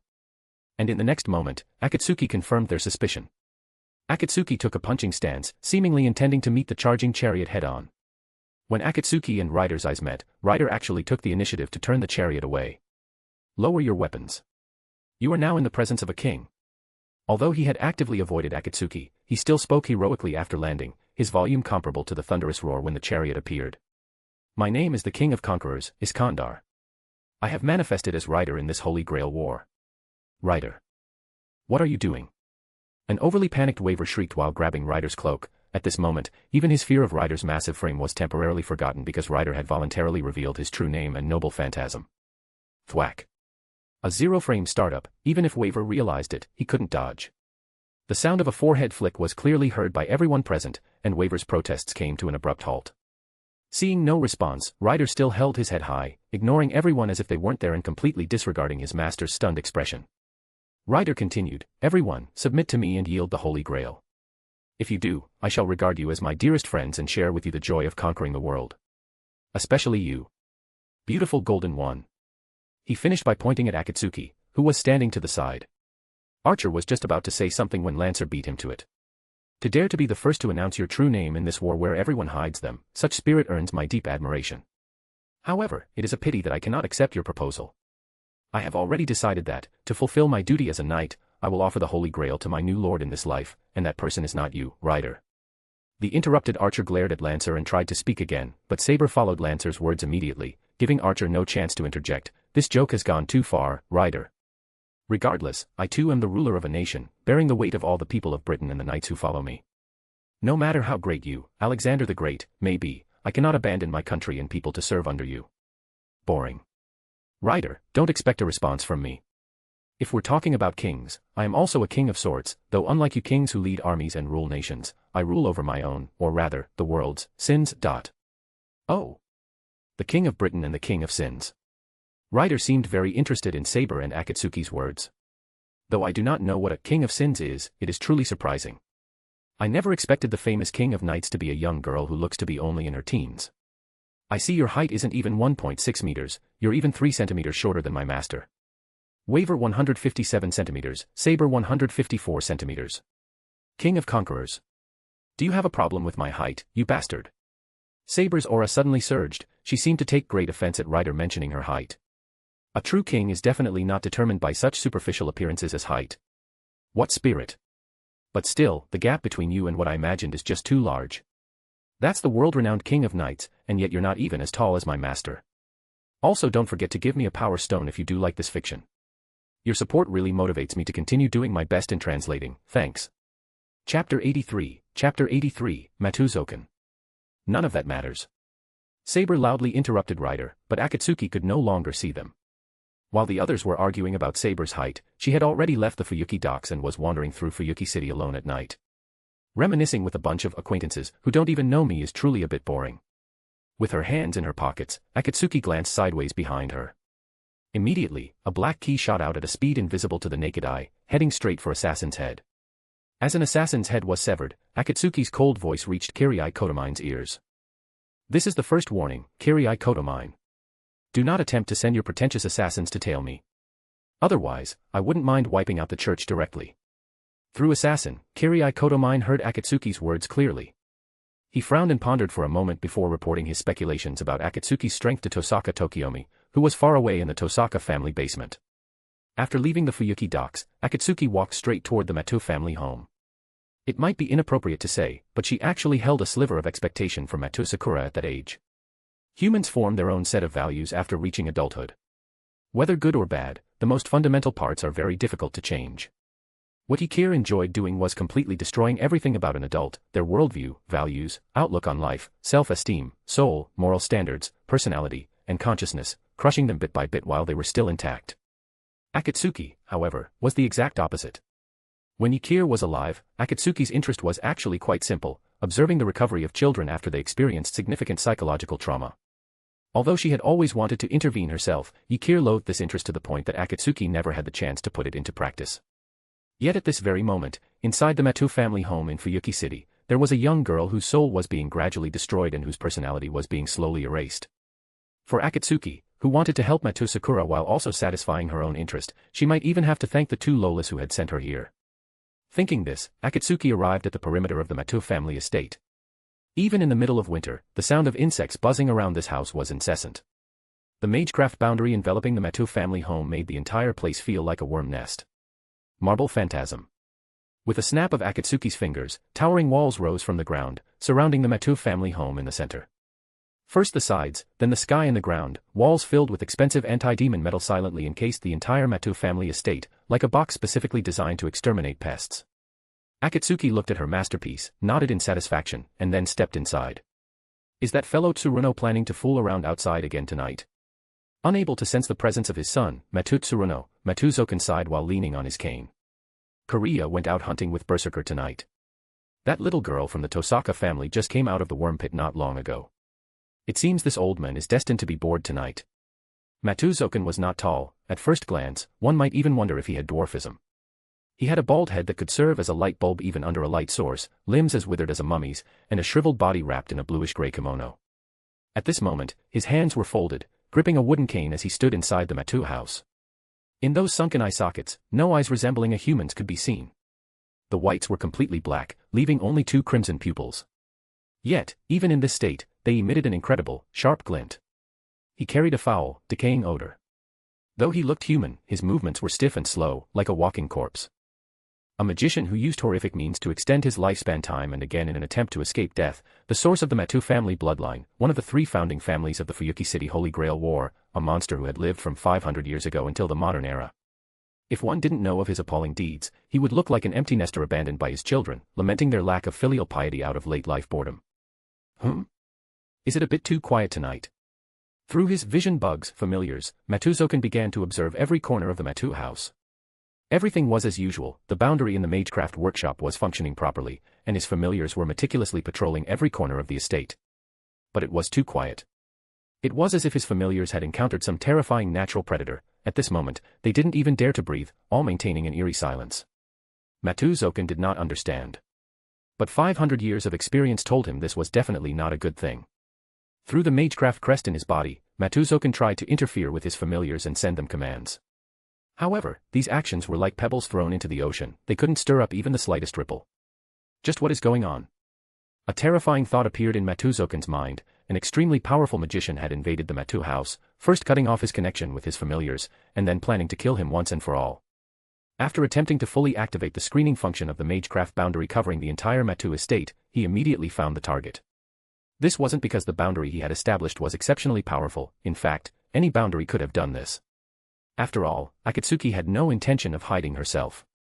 Instead, she had grandly opened the Matou family's liquor cabinet and was choosing from his collection of fine wines while smoking, as if she were in her own home. She seemed to have noticed Matou Zouken's prying, but Akatsuki didn't care, continuing to smoke and drink on her own. In Akatsuki's eyes, Matou Zouken was already a dead man, no, a dead bug. She wasn't in a hurry to kill him, what mattered most was how Matou Zouken would die. During the Fifth Holy Grail War, because Akatsuki had just obtained this body and didn't know much about magecraft, and because she had raided the Matou house directly in broad daylight, she hadn't had time to properly torture Matou Zouken before killing him. That was truly a pity. A dead apostle. Upon approaching Akatsuki, Matou Zouken immediately noticed something wrong. This blonde girl before him was actually an extremely powerful vampire. Is even a dead apostle going to get involved in Fuyuki City's Holy Grail War? Also, don't forget to give me a power stone if you do like this fiction. Your support really motivates me to continue doing my best in translating, thanks. Chapter 84, The End of the Maggot. Speaking of dead apostles, Matou Zouken was very familiar with them. After all, among the many ways to extend his life, he had considered turning into a dead apostle.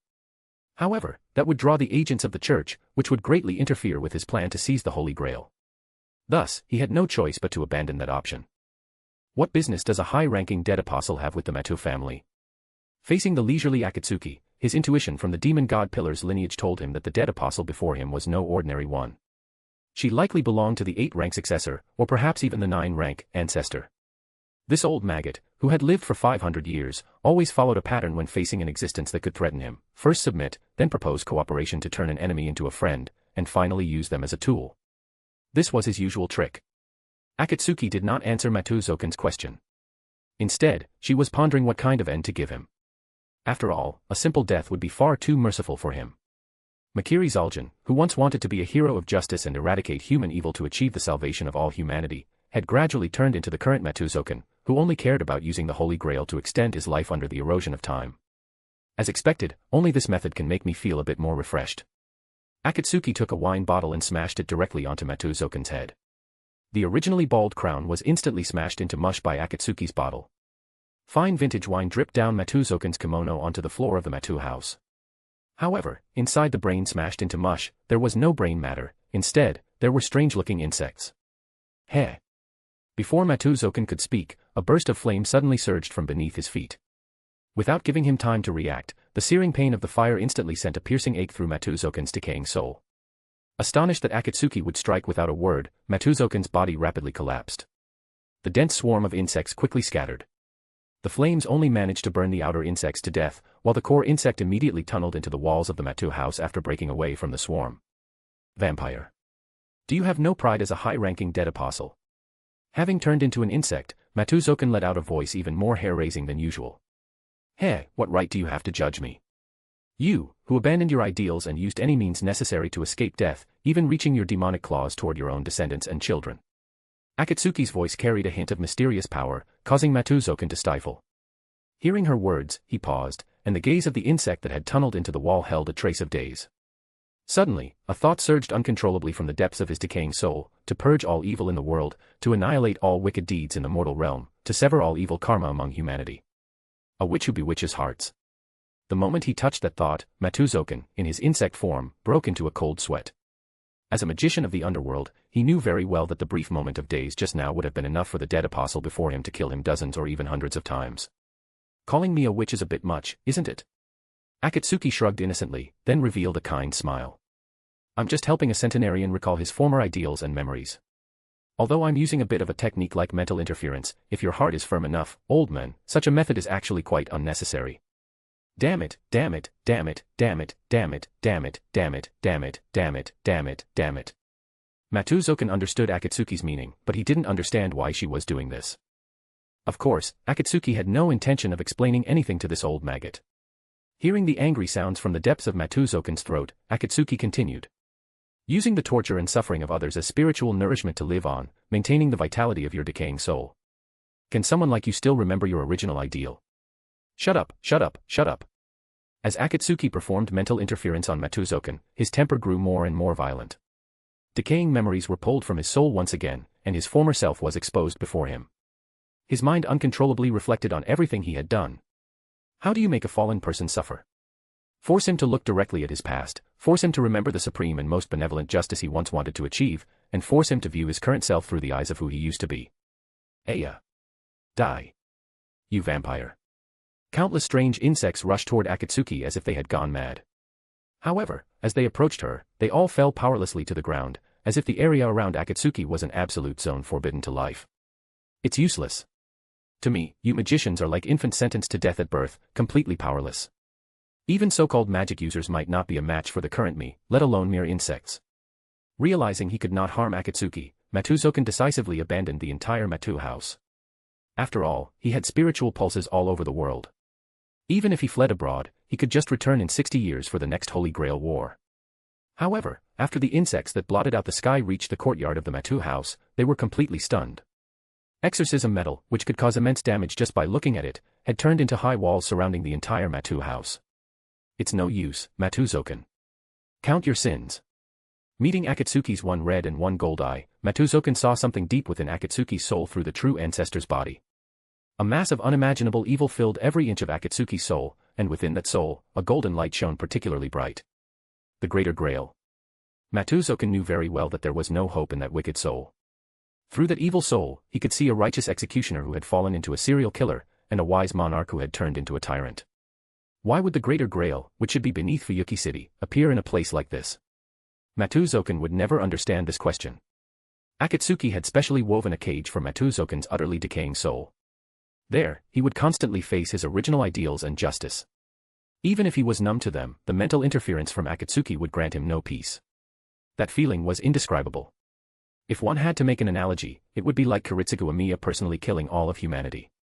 For a hero of justice, this was a torture more painful than death. Also, don't forget to give me a power stone if you do like this fiction. Your support really motivates me to continue doing my best in translating, thanks. Chapter 85, Command Spells. Moonlight flooded the entire Matou family courtyard. After removing the Matou family's walls, Akatsuki re-examined the residence. As one of the 3 founding families of the Fuyuki City Holy Grail War, the Matou family occupied quite a large area. Although the architectural style did not suit Akatsuki's aesthetic taste, it was not a major issue. Hearing a very faint sound from inside the Matou residence, Akatsuki smiled. It seemed her actions had been a bit too disruptive, waking up the little loli. Thinking of Matou Sakura, a trace of anticipation arose in Akatsuki's heart. Whether the girl was the same as she imagined, capable of allowing Akatsuki to practice her long-held interest. Suddenly, a burning sensation on the back of her hand made her pause. All 7 servants had already been summoned, yet the Greater Grail beneath Fuyuki City had still granted her command spells. 3 bright crimson command spells appeared over the ones that should have originally contracted with Saber. The patterns of crosses and angel wings surprised Akatsuki somewhat. Hey, did the Greater Grail beneath Fuyuki City notice the trace of aura I just leaked? You want me to help you be born, then don't blame me for smashing the womb that's birthing you. A smile played on her lips, and Akatsuki strode boldly through the main gate of the Matou residence. Just as she reached Matou Sakura's door, the door clattered open by itself. Standing before Akatsuki was a petite girl wearing a purple frock, short white lace socks, and black round-toed leather shoes. Purple hair that reached her ears, fair skin, a well-formed face, deep purple eyes, and thin lips. Who else could this be but Matou Sakura? She was still very young now, looking malnourished from not having enough to eat or wear in the Matou residence, but even so, she was already an undeniable future beauty. Matou Sakura slightly tilted her delicate face. Her eyes, devoid of any emotion, possessed pupils that looked utterly vacant as she quietly watched Akatsuki. Even with a blank expression and empty gaze, she gave Akatsuki a pitiful feeling at this moment, like a young beast afraid of being hurt. Yet, those eyes resembled those of a doll that could not perceive any emotion. So cute. In that instant, Akatsuki understood, she had absolutely no resistance to this kind of quiet loli. The desire to completely make the girl her own possession rushed straight to the top of her head. Akatsuki took a deep breath, restraining the impulse to pull her into an embrace. Sister, are you Grandpa's guest? Seeing Akatsuki remain silent for a long time, Matou Sakura gathered her courage and asked timidly. If Akatsuki was Matou Zouken's guest, Matou Sakura had to immediately entertain her properly, otherwise she would be thrown into the insectarium again. Sakura, do you want to go back to the Tosaka family? Ignoring Matou Sakura's question, Akatsuki asked her own. Without a doubt, Matou Sakura was the person she had been searching for. Although the Matou Sakura 10 years later was still perfect, Akatsuki was not satisfied. How should she put it? If she were simply handed the 10 years later Matou Sakura, having already seen the young Matou Sakura, Akatsuki would probably share the same sentiment Kirii Kotomine expressed after the end of the Fourth Holy Grail War. Simply throwing a result at her would not satisfy her. Akatsuki wanted to interfere and gradually mold Matou Sakura into someone who completely belonged to her. Matou Sakura showed no dissatisfaction at having her question ignored, on the contrary, she was already used to it. In the Matou residence, the only time she wasn't treated like air was when she was thrown into the insectarium. Matou Sakura tilted her head slightly, seemingly pondering Akatsuki's question. However, after a short while, she shook her head, indicating she did not want to return to the Tosaka family.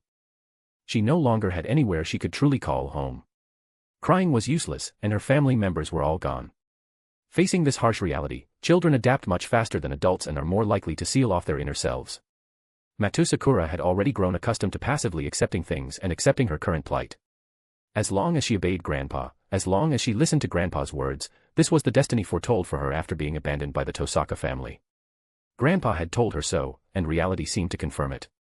Is that so? Akatsuki gently lifted Matou Sakura's chin, her eyes carrying a strange emotion. Sakura, you don't need to listen to that old maggot anymore. You just need to become mine, obeying me wholeheartedly. Matou Sakura looked at Akatsuki with some surprise. I just arrived in this world earlier, just obtained this body, and I'm unfamiliar with magecraft and such. But it's different now. Akatsuki's voice was filled with incoherent confidence, as if she were the master of this world at this moment. Become mine, and I will make everything terrifying stay away from you. Matou Sakura looked at Akatsuki with vacant eyes. But Grandpa won't allow it. Ah, Matou Zouken, he's already dead. Akatsuki said it as if discussing a trivial matter. Sakura, tell me, are you willing to become something exclusively mine? Matou Sakura stared blankly at Akatsuki, showing no change in reaction to what Akatsuki had said. Although biological instinct told her that the older sister before her was very dangerous, her experiences after being sent to the Matou family had completely shattered the values instilled in her by the Tosaka family. Matou Zouken had infused her with many abnormal ideas, and in desperation, Matou Sakura was forced to accept them all. As a human being, she was already broken. But unfortunately for the world, Akatsuki was exactly that kind of person. She liked breaking things, but she liked even more slowly repairing broken things according to her own preferences. Seeing Matou Sakura shake her head in refusal and even take a step back to distance herself from Akatsuki, she had woken up because she sensed the vibration of the mansion. She probably couldn't comprehend what Akatsuki was saying yet. The shadow left by Matou Zouken could not be dispelled in just a few words, but Akatsuki was not in a hurry. After all, she had nothing more abundant than time right now. Maintaining a benevolent smile, Akatsuki's tone became exceptionally domineering as she reached out her hand to stroke Matou Sakura's head. Sakura, you have no other choice. Akatsuki needs Matou Sakura, it's that simple. Even if you want to choose another path, I will mercifully remove those other options for you. Whether it's the older sister, father, or mother you admire, none of them can help you. Come to my side, and from then on, you will suffer no more pain. As she spoke, Akatsuki tossed Matou Zouken's shriveled corpse out with her other hand. The lifeless body shattered into pieces the moment it touched the ground. Also, don't forget to give me a power stone if you do like this fiction. Your support really motivates me to continue doing my best in translating, thanks. Chapter 86, Sakura. No more pain. For Matou Sakura, these were words of incomparable temptation. During the period when she first arrived at the Matou family and still harbored hope in her heart, she had fantasized countless times that perhaps her parents had indeed abandoned her, but that omnipotent sister she had always admired would absolutely never abandon her. To Matou Sakura, she was the most important person. Before coming to the Matou family, Tosaka Rin had given her own hair ribbon to Matou Sakura. This was the only parting gift Matou Sakura had received. In the terrifying Matou household, she had fantasized more than once that her sister would save her like a hero, taking her away from the Matou family. That was why she wore Tosaka Rin's hair ribbon on her head like a precious treasure. Even in a certain future route where she fell into darkness, she still never took that hair ribbon off. The Tosaka family and the Matou family, as ancient allies, have a non-aggression pact. Sakura, now that you have gone to the Matou family, you must cut off all contact with Rin. This may be difficult for you, but I hope you do not forget that you were once a daughter of the Tosaka family. Confronted by Akatsuki's words, the words Tosaka Tokiomi had spoken echoed in Matou Sakura's mind. She desperately suppressed the fluttering in her heart, her small hands tightly clutching the hem of her skirt. Matou Sakura lowered her head, not daring to look at Akatsuki. Even though she was already deep within a vortex of despair, and even though she knew that accepting Akatsuki's invitation wouldn't lead to treatment worse than what she had now, Matou Sakura was still suppressing her inner heart. What bound Matou Sakura were the requirements from her former parents and the shackles of Matou Zouken. And now Matou Zouken was dead, leaving only the requirements from her parents. Seeing that Matou Sakura had no reaction for a long time, Akatsuki smiled. She knew she had to give Matou Sakura some strong medicine. Matou Zouken is dead, which means the Matou family now belongs to me. Since you don't intend to become something that belongs to me, then congratulations, you are free. Every word from Akatsuki was like a sharp steel blade, piercing Matou Sakura's heart, causing the emotions that were clearly about to be unsealed to be tossed back and forth. However, freedom comes with a price. Sakura, you've been abandoned again. The Matou family doesn't need you anymore either. Akatsuki spoke softly to Matou Sakura, her voice calm and elegant, yet carrying a hint of lament and temptation. Of course, even if you returned to the Tosaka family, Tosaka Tokiomi would probably only feel troubled. He would just send you to another Magus family. The feeling of being pushed around isn't pleasant. Sakura, you never had any room for choice from the start. You only have, and can only choose, me. Akatsuki lifted Matou Sakura's chin once more, but this time Matou Sakura did not resist. Akatsuki also stepped forward a few paces, emerging from the darkness into the moonlight, where Matou Sakura finally saw Akatsuki's face clearly. Akatsuki smiled, and then, without any sense of guilt, she spoke words to the still tender young girl that sounded like those of a perverted scumbag. There is no need to think or worry. From now on, you only need to follow my will. Akatsuki needs Matou Sakura, you only need to remember this one point. I wish to become your everything. Your meaning is to exist for my sake, and you can only belong to me. Immediately, a sensation of weightlessness came over her. By the time Matou Sakura snapped back to her senses, she was already in the air above the Matou estate. Akatsuki reached out her hand and pressed down toward the Matou estate. In the next moment, the entire Matou estate was directly destroyed. Accompanied by a massive roar, the Matou family home that had stood in Fuyuki City for hundreds of years was now completely demolished. While Matou Sakura was in shock, a Chinese-style ancient residence far surpassing the Matou estate rose from the ground. Akatsuki, modeling it after the style of the Yi family ancestral home in her memories, used marble phantasm to recreate this ancient residence. Little Sakura. Hearing Akatsuki call her, Matou Sakura immediately looked at Akatsuki. Akatsuki reached out and stroked Matou Sakura's cheek, following it until she touched the hair ribbon Tosaka Rin had given her. After thinking for a moment, Akatsuki withdrew her hand. After all, this was the only gift Tosaka Rin had left for Matou Sakura, and destroying it felt a bit like doing Rin a disservice. So, Akatsuki turned her hand over, and magical energy gathered in her palm.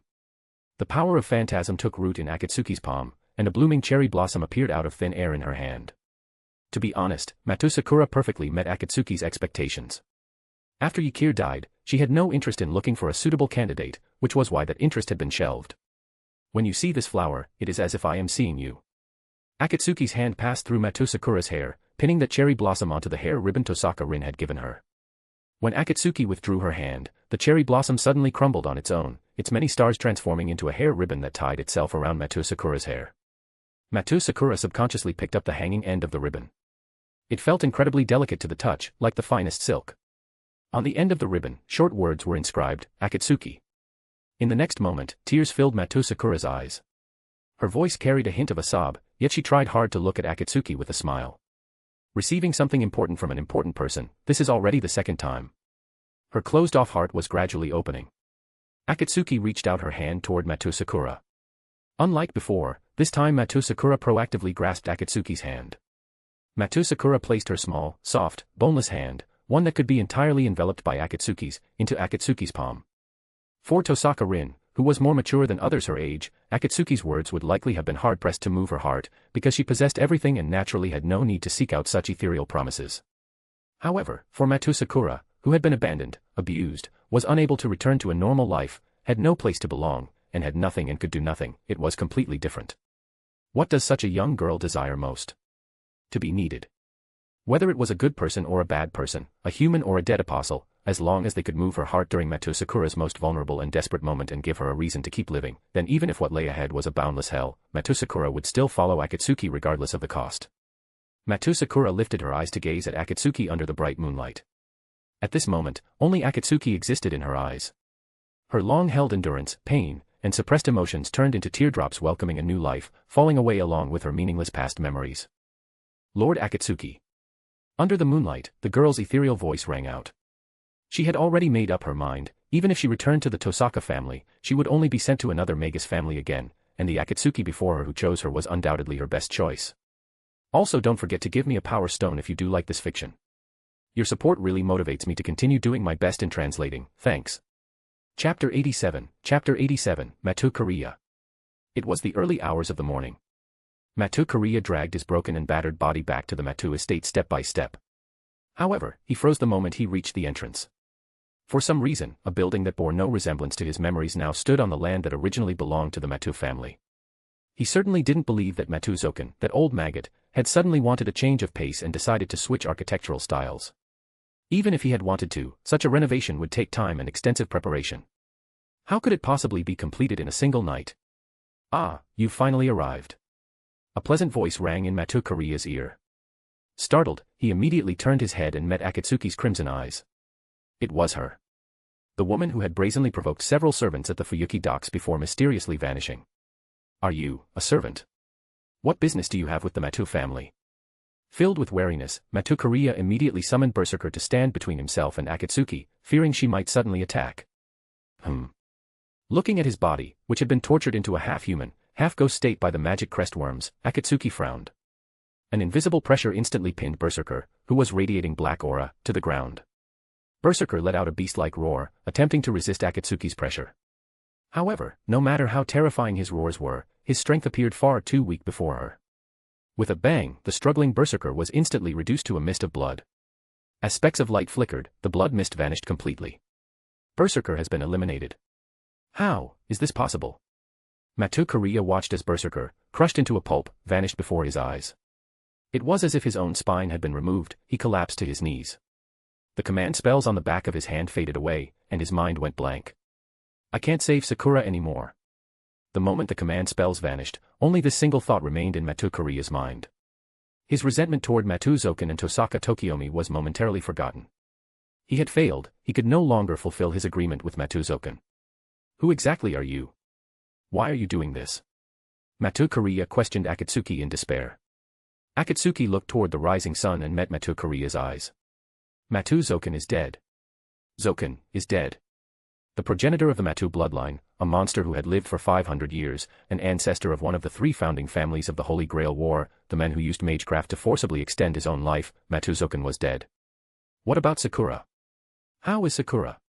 Did you see a little girl about this tall? She should have been in the Matou household too.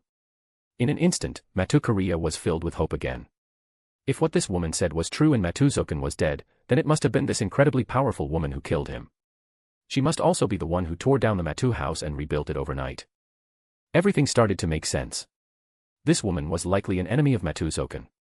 After all, it would be strange if someone like him hadn't made enemies in 500 years. Matou Korea didn't want to get involved in the feuds between magicians. He only prayed that Akatsuki wouldn't take her anger out on a child only a few years old. Akatsuki watched Matou Korea quietly. Only after he had completely calmed down did she speak slowly. Sakura belongs to me. Even if Matou Zouken is dead, it doesn't mean you can save her. The heart Matou Korea had just let down tightened once more. Why? She's just an ordinary little girl. Why won't Matou Zouken or even you just let her go? Is it just because she was born into the Tosaka family? Agitated, Matou Korea roared at Akatsuki, ignoring the magic crest worms that were beginning to spiral out of control inside his body. Her aptitude is too great. Even without me or the Matou family, and even if Tosaka Tokiomi hadn't sent her away, she could never have been an ordinary child.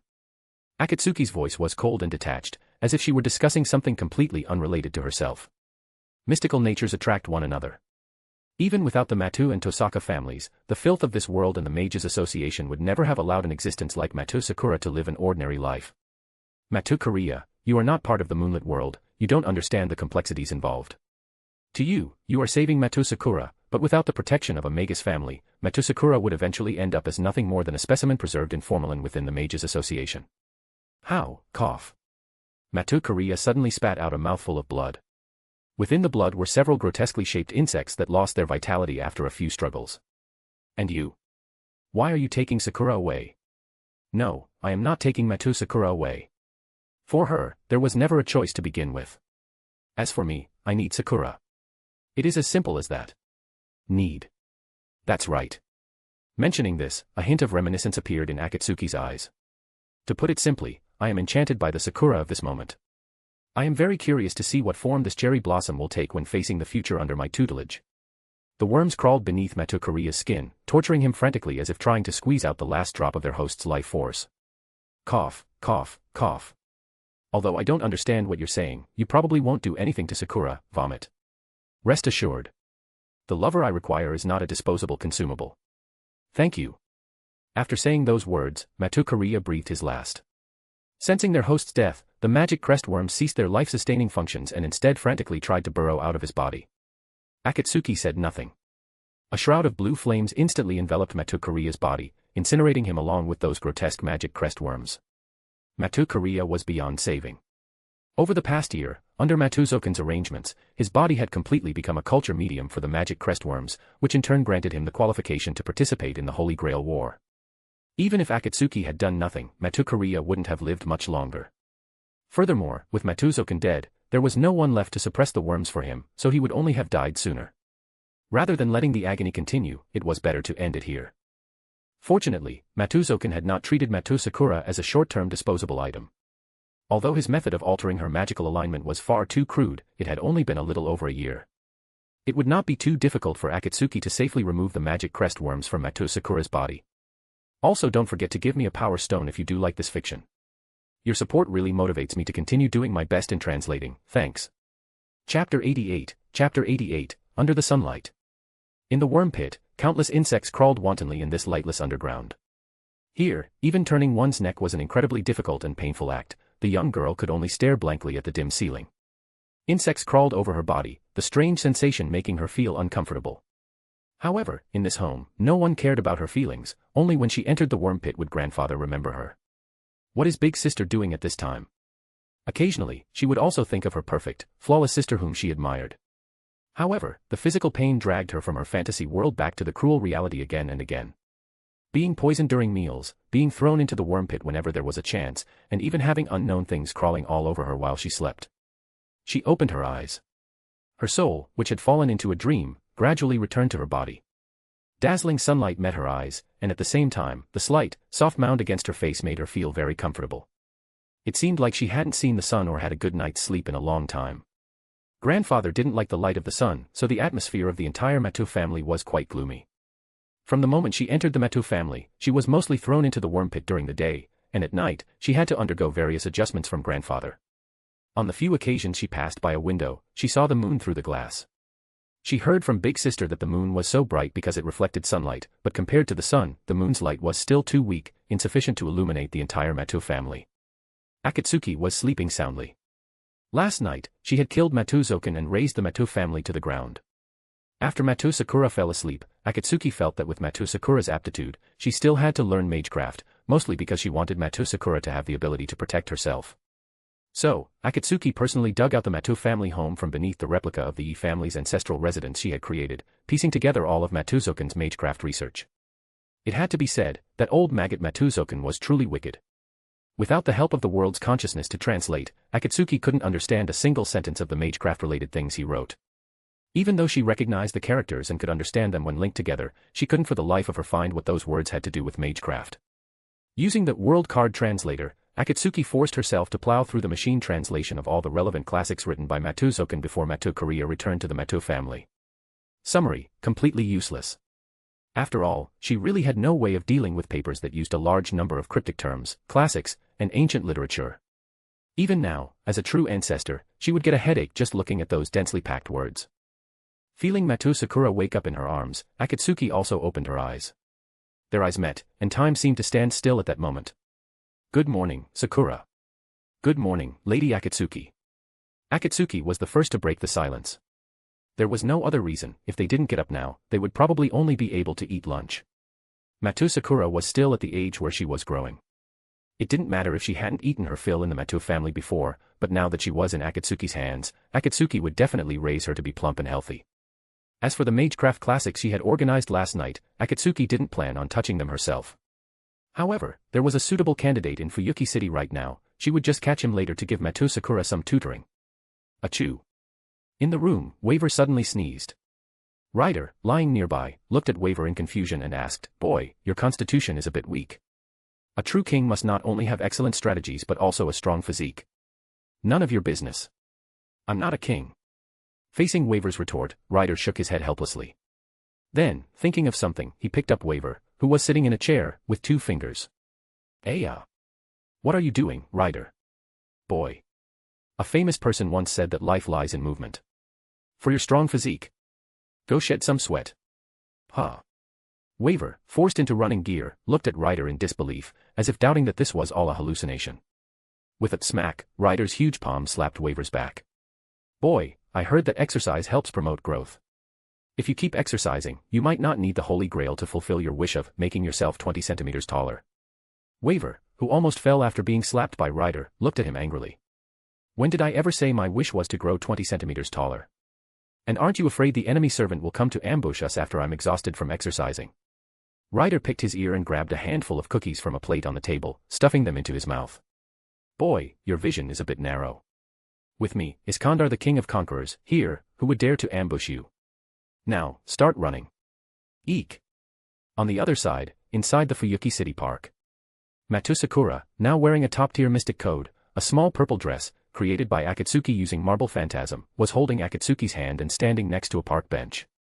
The lush green grass, white marble floors and stone steps, laughing children chasing each other in games, and housewives sitting on benches chatting about daily life. This warm scene formed a sharp contrast with the nights in Fuyuki City. "Sakura-chan." At this moment, a roly child nearby seemed to recognize Matou Sakura, who hadn't appeared for a long time, and waved at her excitedly. Hearing her name, Matou Sakura subconsciously glanced in that direction and then moved a bit closer to Akatsuki. "Go ahead." Akatsuki patted Matou Sakura's head. The hair she had meticulously cared for felt great to the touch. In her memory, she had only been this attentive to Ykir. A child's main task is to play lightheartedly. Just play to your heart's content before becoming an adult, otherwise, you'll regret it when you look back and find your childhood had no color. "Sakura, hold out your hands." Matou Sakura obediently held out both hands, and Akatsuki placed a wooden key into her palm. "This is the key to our home. When you are lost, it will show you the way forward. Don't go to dangerous places, and remember to come home early. Lady Akatsuki." Matou Sakura tightly gripped the key and walked toward her former companions under Akatsuki's gaze. This was a sign of her closed emotions gradually opening up, though it was only directed toward Akatsuki. "Vampire, my teacher requests your presence." A voice so filled with pleasure it was unsettling sounded from behind. Kirii Kotomine had come to find Akatsuki alone, without bringing assassin. "Also don't forget to give me a power stone if you do like this fiction. Your support really motivates me to continue doing my best in translating, thanks." Chapter 89, A Chance Encounter. "I can't leave." Akatsuki sat on a park bench, leisurely watching Matou Sakura play with her former companions, looking just like a retired elder out for a walk with her granddaughter. However, she had forgotten that theoretically, her body was younger than anyone else present. After all, it had only been a few months at most since she was created. After being rejected by Akatsuki, Kirii Kotomine followed her gaze toward Matou Sakura, who was playing on the grass. "Is this your reason for destroying the Matou family? What, has your hollow self taken a liking to your teacher's second daughter now? I won't allow that." Akatsuki's lips curled into a mocking smile as she looked at Kirii Kotomine beside her. The latter, as if he hadn't heard her mockery, stared straight at Akatsuki and asked, "Why are you so certain that my heart is hollow? Isn't it obvious?" Akatsuki didn't answer Kirii Kotomine's question directly. After all, she couldn't exactly say she was a transmigrator or someone thrown back 10 years by the counter-force. In any case, if Tosaka Tokiomi wants to find me, whether to talk about cooperation or anything else, tell him to come in person. Staying in the Tosaka family basement all the time isn't a good decision. After saying that, Akatsuki ignored Kirii Kotomine. After staring at her for a while, he frowned and left. As for cooperation, Akatsuki hadn't considered such a thing at all. She hadn't managed to chop off Gilgamesh's arm last time, and she didn't intend to let anyone beat her to it this time. The warm sunlight spilled over Akatsuki, feeling cozy and pleasant. "Ryder. Let's go rest for a bit." Wearing sneakers and sportswear, Waver looked panting at Ryder, who was strolling leisurely beside him, and couldn't help but suggest it. Boy, we've barely gone any distance." Looking at Waver, who looked like he might drop dead on the spot any second, Ryder sighed and shrugged helplessly. "Fine, even during a march, one must rest at the appropriate time." Boy, let's go rest over there. As if sensing something, Ryder smiled and pointed toward a nearby park. Waver, feeling like his entire body was about to collapse, nodded weakly. He no longer wanted to think about anything. How much longer do you intend to keep watching? Opening her eyes, Akatsuki looked somewhat impatiently at Ryder, who was sitting on the ground nearby. Although she didn't mind being in the same park as a servant, Ryder's gaze was truly becoming a bit much for her. Ah, I didn't expect to run into you here. Ryder grinned and greeted Akatsuki. Ryder, what are you planning now?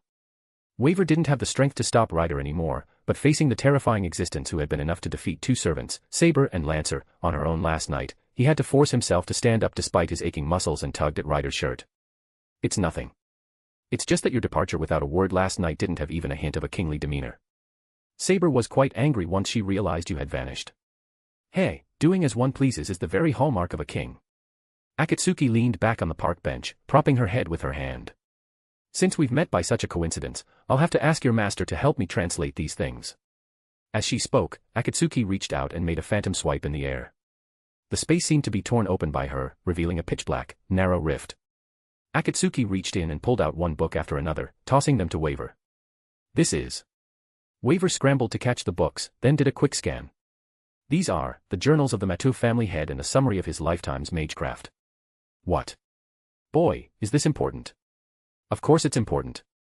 The head of the Matou family was that Zouken Makiri, one of the founders of the Fuyuki City Holy Grail War. The worm user of Kiev.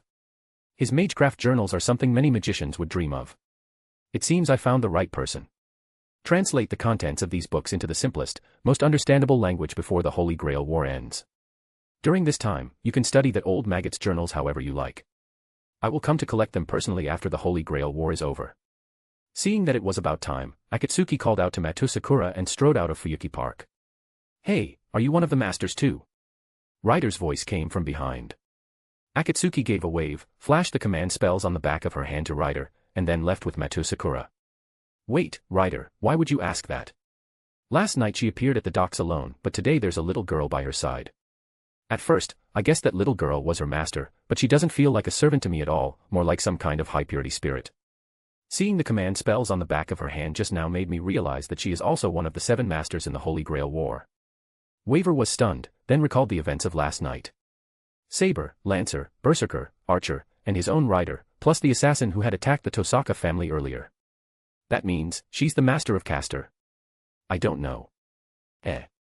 Seeing his master's surprised expression, Ryder scratched the back of his head and said awkwardly, there's too little information. Besides, that woman's power might be such that she doesn't even need a servant to win the Holy Grail War. Idiot. How can you boost others' morale while crushing your own? Oh. Boy, that sentence finally had some spirit to it.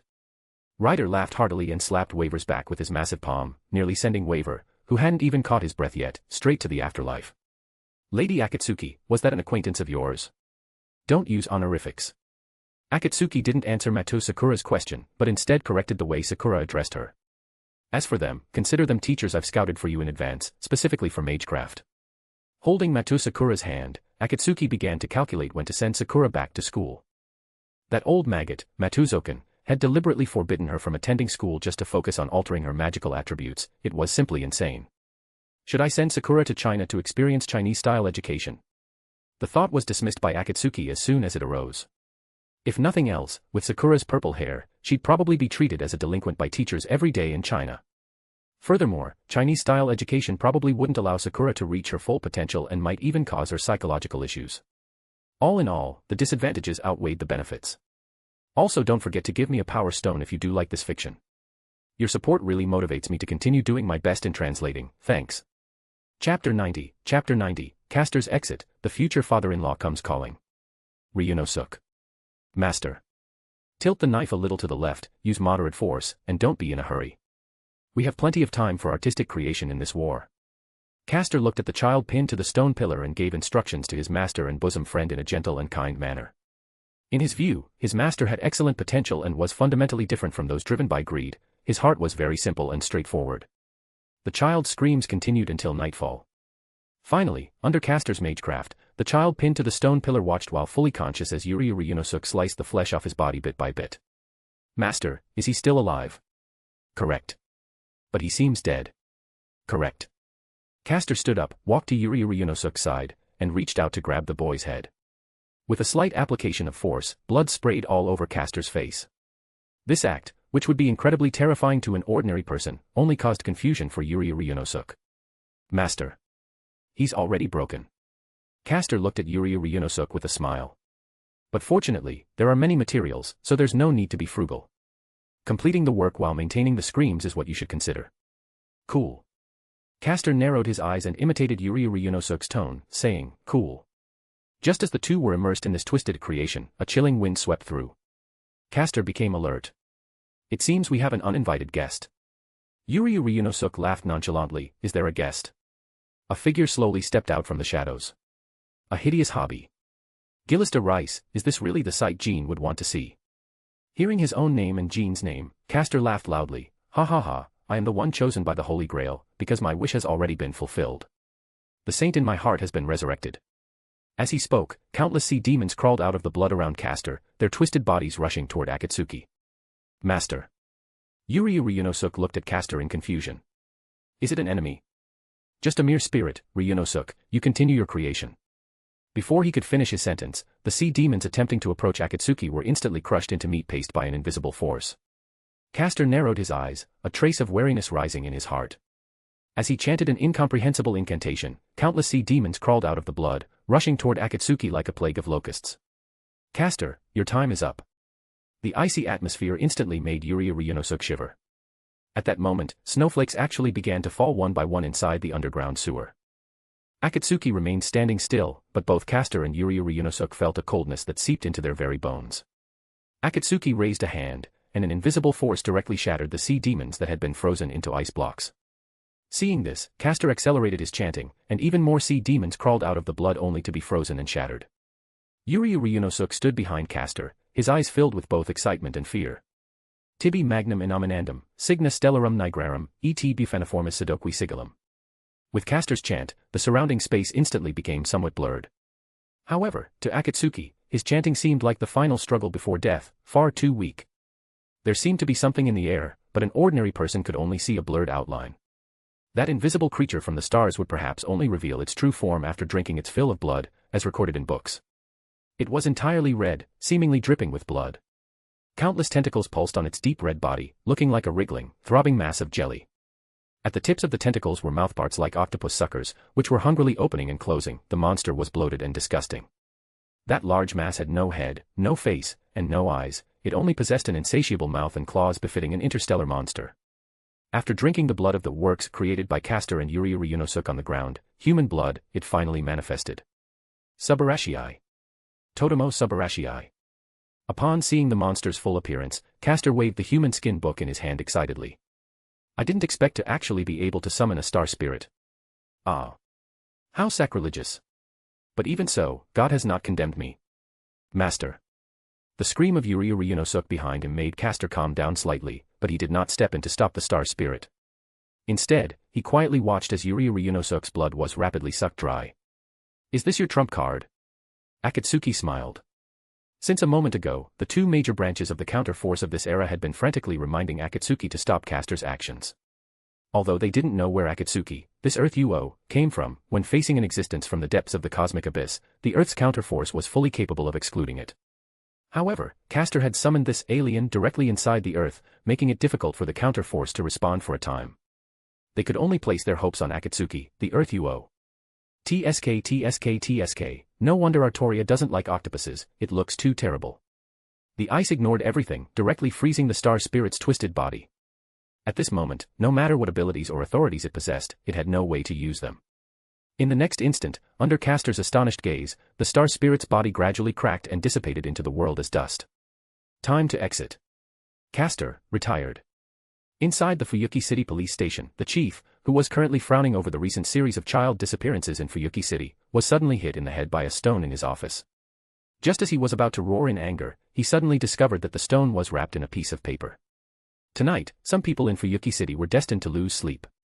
When Akatsuki returned to her residence, she saw a middle-aged man standing not far away, seemingly waiting for something. When Akatsuki opened the door, he walked over slowly. Tosaka Tokiomi. Akatsuki's future father-in-law. Also don't forget to give me a power stone if you do like this fiction. Your support really motivates me to continue doing my best in translating, thanks. Chapter 91, Tosaka Tokiomi. Wait, why did you actually come here yourself?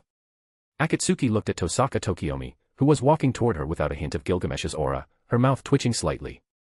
As the father of Tosaka Rin and Matou Sakura, although Tosaka Tokiomi had failed in some aspects, he was one of the few magicians who leaned toward being a normal person. Akatsuki couldn't even remember how many times she had enjoyed the sister sandwich 10 years in the future, so being suddenly confronted with meeting the parent like this, she really wasn't prepared. Are you the true ancestor from last night? I am Tosaka Tokiomi, the administrator of the land of Fuyuki City, and also the master of Archer in the Holy Grail War. I've heard a lot about you. Although the streetlights in the area hadn't been rebuilt yet, it didn't matter to Akatsuki whether there were streetlights or not. Sizing up the men before her, who had regular features, a dignified appearance, and a steady temperament, Akatsuki always felt like the darkness behind him where the streetlights were missing looked like a giant black pot of blame being carried on Tosaka Tokiomi's back. Everything is Tokiomi's fault. As for just how much blame time has shouldered for Tokiomi. Akatsuki's ears seemed to ring with the voices of meme players and the voices of some bystanders who didn't know the truth. Oh. For a noble true ancestor to have actually heard of my name, I am truly honored. His deep blue eyes looked at Akatsuki with utmost sincerity, which made Akatsuki, who had enjoyed the sister sandwich countless times, unable to help but look away. She then opened the barrier shrouding her house and invited Tosaka Tokiomi inside for a talk. Inside the reception room, a stone doll that looked similar to a human poured a cup of black tea for both Akatsuki and Tosaka Tokiomi, then stood quietly in the corner of the room. The stone doll was something Akatsuki had found time to make during the day. Although she couldn't compare to a certain crown-rank puppeteer, as the Earth UO, she could still manage to bestow things with something like a pseudo-personality. What can I do for you? Akatsuki leaned back on the sofa and looked at Tosaka Tokiomi calmly. That's right, she had enjoyed the sister sandwich, but she and the sisters, Tosaka Rin and Matou Sakura, were completely in a relationship of free love. Tosaka Tokiomi had no business interfering. Moreover, it wasn't like she was sleeping with Tosaka Tokiomi's wife. Why the hell should she be nervous? The Matou family. Akatsuki frowned. Bringing this up as soon as you arrive is a bit inappropriate, isn't it? She glanced at Tosaka Tokiomi but ultimately listened patiently to his question. The Matou family has been wiped out by me. Both Matou Zouken and Matou Korea are dead. By the way, Berserker is already out of the game. Since last night, the entire older generation of the Matou family is gone, except for that Matou Tsuruno, who has nothing to do with magecraft. Hearing the news that his ally had been destroyed, Tosaka Tokiomi's inner suspicions were further confirmed, so he hurriedly asked, I wonder if you have seen a child in the Matou family. As he spoke, he handed a photograph to Akatsuki. Akatsuki took the photo and looked. It was a picture of Matou Sakura when she was still Tosaka Sakura. At that time, she was standing beside her older sister, Tosaka Rin. Akatsuki frowned. This child is a child of the Tosaka family who was adopted into the Matou family. If possible, I would like to ask you to return her to me. Of course, we can negotiate for whatever you want. Looking at Tosaka Tokiomi, who appeared full of confidence, elegant, and easygoing, Akatsuki's mouth twitched once again. Impossible. After hearing Kirai Kotomine's report, Tosaka Tokiomi hadn't originally intended to come to the site of the Matou family home, but when Kirai mentioned that Akatsuki was playing in the park with the second daughter of the Tosaka family, Tosaka Tokiomi realized his daughter was still with Akatsuki. Combined with the detailed knowledge about the true ancestor he had obtained from the church's supervisor, Risei Kotomine, Tosaka Tokiomi decided he had to make the trip.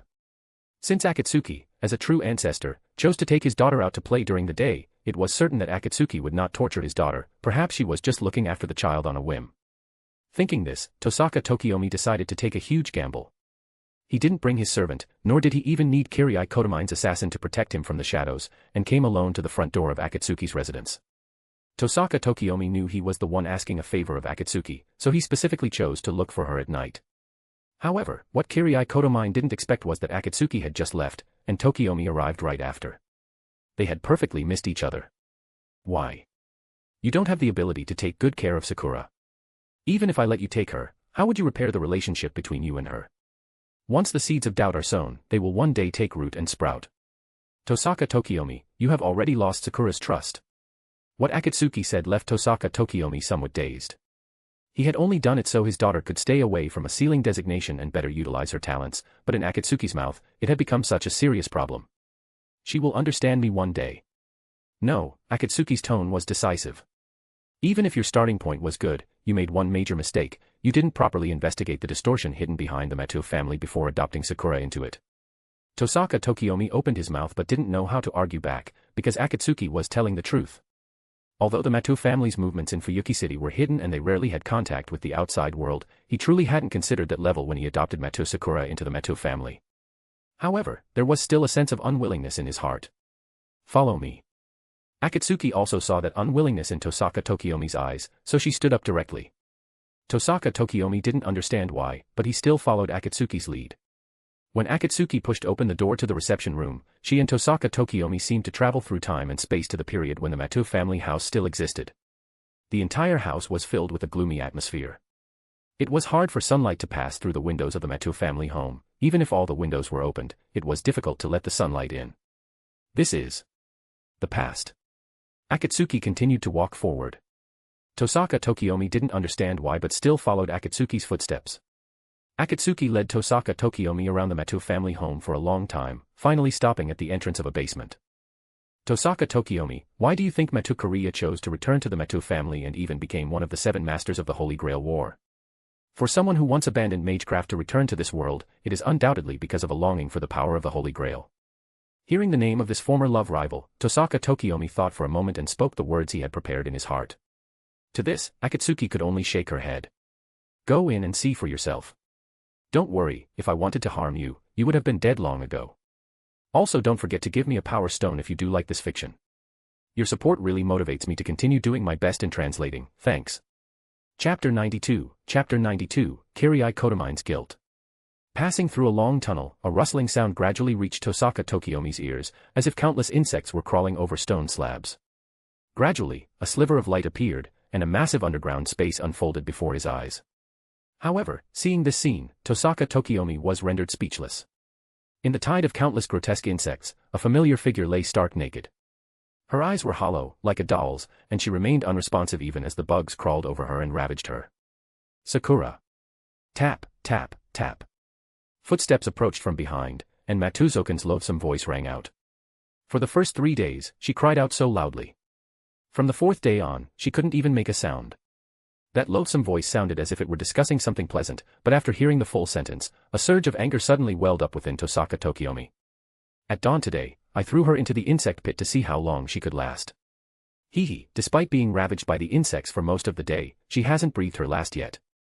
The aptitude of the Tosaka family's second daughter is truly hard to part with. Even after seeing this, do you still want to save the Tosaka family's second daughter? Accompanied by anger were even greater feelings of regret and hatred. When regret reaches a certain point, it produces despair. When hatred becomes intense enough, it sublimates into killing intent. Although Tosaka Tokiomi believed Tosaka Rin was more suited to inherit the Tosaka family's magecraft, he would never abuse Tosaka Sakura because of it. In his view, Tosaka Sakura had been adopted into the Matou family as the successor to their magecraft, yet that fellow Matou Zouken treated her like this. Is there even a need to ask?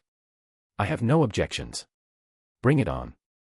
Matou Korea's voice came from beside Matou Zouken. Everything before him distorted instantly. Tosaka Tokiomi opened his eyes to find himself standing outside Akatsuki's residence. The tightly closed door already signaled Akatsuki's attitude. Tosaka Tokiomi opened his mouth but ultimately said nothing.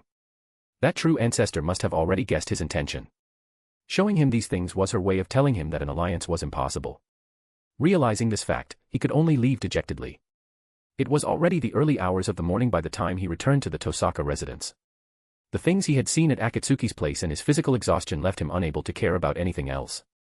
He changed his shoes at the entrance and went straight to the living room to lie on the sofa. If that true ancestor hadn't come to Fuyuki City, or if she hadn't gone to cause trouble for the Matou family, just what kind of abuse would his daughter Sakura have suffered at the Matou house? He knew well that what Akatsuki had shown him was only the tip of the iceberg. Such things might happen every few days or even every day at the Matou house, yet he had known nothing about it. When his father had him choose his path, Tosaka Tokiomi thought he had long since prepared himself. He had thought so until tonight, but only just now did he realize that he might not be a qualified father. Of course, such things would not make Tosaka Tokiomi doubt the path he had chosen. On the contrary, he became even more determined in his goal to obtain the Holy Grail. Whether it was the foreign magicians or the Einsburns, he would crush them all, not a single one would remain. To him, if anything could compensate for his failings as a father, it could only be that legendary omnipotent wish-granting machine. As the current head of the Tosaka family, he would always uphold the Tosaka family motto, be prepared at all times, and remain elegant and composed. In short, elegance. This motto had a profound influence on every member of the Tosaka family, especially the head, Tosaka Tokiomi. Through his own refinement and effort, he had successfully changed the Tosaka family's image in the eyes of other magicians from country bumpkins to a family of cultivation. But tonight, and only tonight, Tosaka Tokiomi just wanted some peace and quiet. Perhaps because he fell asleep on the sofa, or perhaps because the matter of Matou Sakura had given him too great a shock, Tosaka Tokiomi's brow furrowed shortly after he lay down tonight. Nightmares seemed to have turned his dreams into their nest. No matter how many times he went back to sleep, Matou Sakura's hollow gaze would appear in his dreams. As dawn approached, Tosaka Tokiomi felt as if someone had grasped his hand. Only then did he escape the clutches of the nightmare and peacefully enter a deep sleep. The next day. The first thing Tosaka Tokiomi saw when he opened his eyes was his wife, Aoi, the biological mother of Tosaka Rin and Matou Sakura, and the person he loved most in this life. Seemingly sensing that Tosaka Tokiomi was awake, Tosaka Aoi rubbed her eyes. Thinking of the Matou family, which had been wiped out by Akatsuki, Tosaka Tokiomi looked at his wife and made a decision. Before Tosaka Aoi could speak, he preemptively said, "Aoi, you and Rin should move to the house in Zenju during the Holy Grail War." Tosaka Aoi was taken aback. Has it already come to this? Tosaka Tokiomi took Tosaka Aoi's hand. The Matou family has been destroyed. They will likely be struck from the records of the magecraft world, and their magical lineage has probably been severed. Tosaka Tokiomi could feel Tosaka Aoi tremble upon hearing this news, but she quickly regained control of her emotions. What about Sakura? This name, which was once considered a taboo in the Tosaka household, was mentioned once again, and by Tosaka Aoi herself. But she could no longer care about that. As a mother, it was only natural to worry about her daughter at a time like this. Don't worry, Sakura is fine. She seems to have been adopted by someone else and will likely live a life far removed from magecraft. Hearing this, Tosaka Aoi breathed a sigh of relief. Tosaka Aoi fully understood Tosaka Tokiomi's inhuman values, yet she still loved him blindly. To be honest, she thought she had already steeled her resolve when she married into the Tosaka family. In fact, it was true, her way of handling things was always centered on the Tosaka family, never changing her mind due to personal feelings. This was evident when she agreed to let her second daughter, Tosaka Sakura, be adopted by the Matou family. However, when she heard the news that her daughter Sakura might be in danger, she realized that all of that was just what she had assumed. When things actually happened, she wasn't sure what she would do. Elsewhere. Inside the Fuyuki church. Castor and Berserker are already dead. Kirii Kotomine looked at his father, Risei Kotomine, in surprise. Only a few days had passed since the battle at the Fuyuki docks, and 2 servants had already retired. This speed was, by any measure, a bit too fast. That's correct. Risei Kotomine nodded. The Matou family has been wiped out by that true ancestor, and Castor's death seems to be related to her as well. However, Castor's death can be considered well-deserved. He treated the rules of the Holy Grail War as a joke and wantonly slaughtered the children of Fuyuki City. Even if that true ancestor hadn't killed him, he would have been subjugated by other servants sooner or later. Also, don't forget to give me a power stone if you do like this fiction. Your support really motivates me to continue doing my best in translating, thanks. Chapter 93, The World's Divergence Point. A massive roar echoed from the familiar station at the Hyatt Hotel. Akatsuki set down her glass of red wine and leaned back on the sofa, looking up at the person before her who had caught her somewhat by surprise. I knew you'd come sooner or later, but isn't this a bit too early?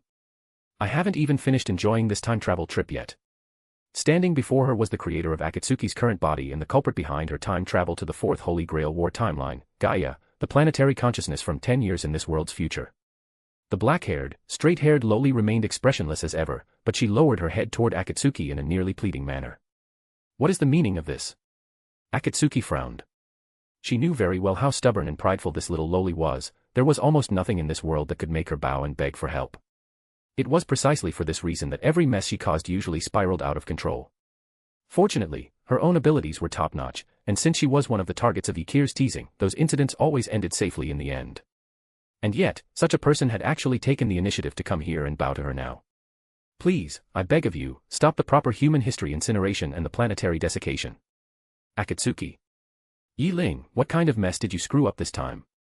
No matter how refined Akatsuki tried to be, she couldn't keep her composure now. Earth Uo had already been successfully born on Earth, and you and Alaya were already acquaintances, practically at the point where you just needed to accept their confession, so how could you still warp the world line into FGO? Hearing Akatsuki call her name, the black-haired, straight-haired Loli bit her lip. I didn't expect things to turn out like this. Yi Ling looked up, her eyes filled with panic and pain. In the future, because you came to the Fourth Holy Grail War, all the world's evil inside Fuyuki City's Greater Grail was purged. This led to the Fifth Holy Grail War, where the old director directly brought Solomon and completely crushed the Fuyuki City Holy Grail War. The future me wouldn't possibly allow the world line to fully enter FGO, at least not let the proper human history incineration happen. But what if you died 10 years from now? Akatsuki's frown deepened. I, the Grand Earth Uo, the King of Earth, a soul from the real world, self-proclaimed, am I that easy to kill? Even if another land of steel came, I wouldn't die. Now you're telling me I'm dead in 10 years. Nothing is impossible. At least, 10 years from now, after I sent you into the root, you never came back. Akatsuki fell silent. Once the little loli mentioned the root, the nature of the situation changed. After all, no one knew what the situation inside the root was like. Although she had the ability to enter the root, she wasn't certain she could come out safely. Wait, why did you send me into the root? The black-haired, straight-haired loli looked away, seemingly recalling something she felt guilty about, and her voice grew much quieter.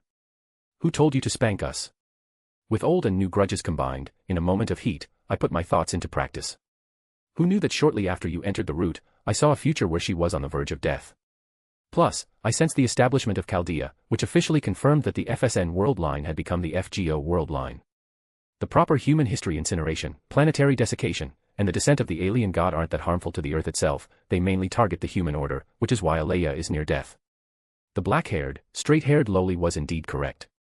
After all, Alaya is the counterforce of primates, born from the subconscious collective desire of all primates to survive. Since the primary members of primates are humans, and in the FGO world line humans are nearly extinct, it's no wonder Alaya is dying. Helping you is very simple for me, and avoiding the FGO world line is also easy, but... Akatsuki's tone shifted.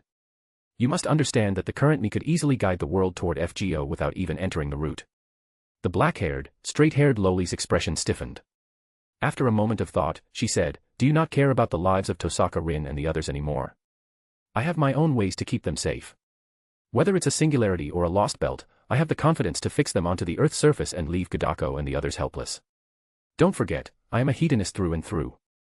Akatsuki leaned in, her eyes fixed on the little loli. Right now, your actions don't make me happy, so let's talk about this 10 years from now. The black-haired, straight-haired loli's face darkened. No. Once she falls into a near-death state, there's a high probability she'll be overwritten by this world's original Alaya. At that point, everything will be over. Even if the final ending of FGO is a happy one, she won't come back. Akatsuki smiled, plopped back onto the sofa, and shrugged nonchalantly. What will it take for you to help? Looking at Akatsuki's mocking gaze, the black-haired, straight-haired loli suddenly felt a bit of fear in her heart. Ever since she first laid eyes on that person, her sixth sense had been warning her that this person wasn't like a real human. Whether it was completing tasks assigned by Ykir or being ordered by Ykir to wear a maid outfit all the time, that person never blinked. They would even observe every move of the people around them at all times and imitate them, just like a skinwalker. And now, this skinwalker had completely understood humans and integrated into human society. I don't understand, I want to kiss. The corners of Akatsuki's mouth curled up slightly as she looked at the little loli with great interest. The black-haired, straight-haired loli's eyes widened. After her brain briefly short-circuited, a wave of fury rushed to her head. What kind of unreasonable request is that? Akatsuki maintained her indifferent look. You wouldn't want the other little loli to be replaced by this world's original human order, would you? The black-haired, straight-haired loli looked at this body she had created, feeling very conflicted. But when she remembered that gold-haired idiot in her memories, she forced herself to calm down and steeled her heart. First, promise you'll keep your word. Of course, I always do what I say. You've seen that for yourself. The black-haired, straight-haired loli took a deep breath and slowly approached Akatsuki. Just as she was about to touch her lips, Akatsuki suddenly pulled her into her arms. An image of the blonde loli holding her hand flashed before her eyes, and tears flowed uncontrollably from her eyes. She wanted to struggle but was held tightly by Akatsuki. I'm sorry. She knew an apology was useless, after all, she had already done such a shameful thing. Even with an apology, the fact could not be changed. A few minutes later, a satisfied Akatsuki released the black-haired, straight-haired loli from her embrace. Having lost her support, the loli slumped onto the sofa, her cheeks flushed and her eyes brimming with tears. You'll take responsibility for me and the child, right? Akatsuki. I'll certainly take responsibility, but where is a child coming from? I don't even have the tools for the job, so where would a child come from? The black-haired, straight-haired loli curled into a ball on the sofa. Mama said that kissing makes babies. Also, don't forget to give me a power stone if you do like this fiction. Your support really motivates me to continue doing my best in translating, thanks. Chapter 94, The First Step of Khalid Liner. From the moment the long-haired black little loli appeared until now, she had directly heart-controlled Akatsuki for over 10 seconds. What kind of innocent tsundere speech was that? She could hardly imagine that such a pure legal loli actually existed in this world. The long-haired black little loli had already left. Akatsuki touched the slap mark on her face and sighed helplessly. As the saying goes, one is indebted to those they've taken from. Since she had already taken her liberties, it was time to get to work. The familiar she had placed at the Hyatt Hotel just sent word that the hotel had been demolished. This meant Kenneth must have already taken Lancer to the Einsburn family castle to seek revenge on Kiritsugu Amiya. Calculating the time, Akatsuki took a glance at the sleeping Matou Sakura and then ran toward the outskirts of Fuyuki City. Inside the Einsburn family stronghold in Japan. Kiritsugu Amiya held Irisfield tightly, his immense strength causing her pain. His hoarse, weak voice whispered in her ear, asking a question that seemed directed at himself as much as her. If I decided to abandon everything and run away right now, would you be willing to go with me? What about Ilya, the child in the castle? Kiritsugu Amiya had asked the most unlikely question Irisfield could have imagined, but facing her lover's inquiry, she managed to speak despite her surprise. I will go back and bring her out of the Einsburn family. I'll kill anyone who dares to get in the way. Kiritsugu Amiya replied. His tone was urgent, brief, and resolute, as if he would regret it if he delayed even for a second. But because of this, his words were undoubtedly sincere. For the rest of my days, I will invest everything I have into Ilya and you. I will dedicate my entire life to you and Ilya. Irisfield looked at Kiritsugu Amiya with heartache. Her lover was suffering such pain, yet she had no way to save him. Now, she could only ask a meaningless question. Can we escape? You can escape. It's not too late yet. The one who answered Irisfield wasn't Kiritsugu Amiya, but Akatsuki. At this moment, she was sitting on the railing of the Einsburn family castle, looking at the moon in the sky. Almost at the same time, Kiritsugu Amiya shielded Irisfield behind him, pulled out his mystic code from his clothes, and looked at Akatsuki with a vigilant gaze. The servant who suddenly appeared at the docks. You've got one thing wrong. I'm not a servant, but a true ancestor.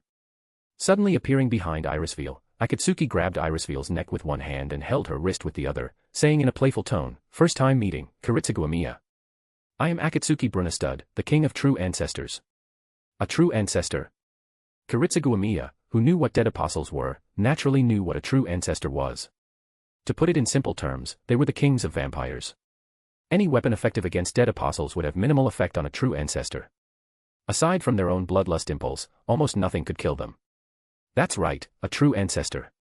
Holding Irisfield hostage, Akatsuki smiled and said to Kiritsugu Amiya, the holy grail you seek cannot grant your wish. Its power was corrupted by the Einsburn family servant in the Third Holy Grail War. Even if you make a wish upon it, you will only receive a destructive end. Hearing Akatsuki say this, Kiritsugu Amiya frowned. What exactly are you trying to say? Give up on the Greater Grail in Fuyuki City. Use your own strength to realize your dream and give Ilya a happy world. It's that simple. Akatsuki let go of Irisfield. Only in this way will the world not be destroyed because of it. Using her authority, Akatsuki projected memories from the future into Kiritsugu Amiya's mind. Not all of them, of course. The memories ended with the scene of black mud gushing from the hole and devouring the lives in Fuyuki Shinto after Saber destroyed the Holy Grail. The memories in his mind were like a heavy blow to Kiritsugu Amiya. Was the salvation he sought really this kind of destructive end? He naturally suspected this was a trick of Akatsuki's, but she had no reason to do this. The Greater Grail could not change the inherent flaw of a true ancestor's bloodlust impulse. Even if she obtained the Greater Grail, it wouldn't be of much use to Akatsuki. Combined with those overly realistic scenes, Kiritsugu Amiya believed the true ancestor named Akatsuki. Kiritsugu. Irisfield worriedly supported Kiritsugu Amiya to prevent him from falling. However, in the next moment, the gates of the Einsburn family were instantly destroyed. The loud noise forced Kiritsugu Amiya to force himself to stay alert. Enemy attack. Miyahizo and Saber rushed over. After finding Akatsuki present, both were full of vigilance. Swatting away the mercury rising from the ground with a slap, Akatsuki smiled. Don't be nervous. I've already reached an agreement with Kiritsugu Amiya. There will be no winner in this Holy Grail war. I'll be taking over the Greater Grail. Saber frowned. Nonsense. Just as Saber was about to attack Akatsuki, Lancer and Kenneth appeared in midair. Volumen Hydradrum lifted Lancer and Kenneth, allowing them to stand on the same level as Akatsuki's group. The 9th-generation head of the Archibald family, Kenneth Elmeloy Archibald, has come to visit. Kenneth loudly announced his name, pride and disdain written all over his face. Magicians of the Einsburn family. Stake your life and dignity on the Holy Grail you seek, and let's have a fair and honorable duel right now. Kenneth declared, but Kiritsugu Amiya only glanced at him before looking away. Sorry, I'm no longer pursuing the Holy Grail. Please go back. Silence. A deathly silence. Except for Akatsuki, almost everyone stared blankly at Kiritsugu Amiya, not understanding why he would say such a thing. The most agitated was Saber. She was waiting to obtain the Holy Grail to save her country. Yet her master, the Coldman who yearned to use the Holy Grail to realize his dream, had actually given up on it at this moment. Master. What on earth is going on? Humph, the magicians of the Einsburn family have truly fallen. After using such despicable tactics that lack any dignity as a magician, you actually have the nerve to brazenly say you don't desire the Holy Grail.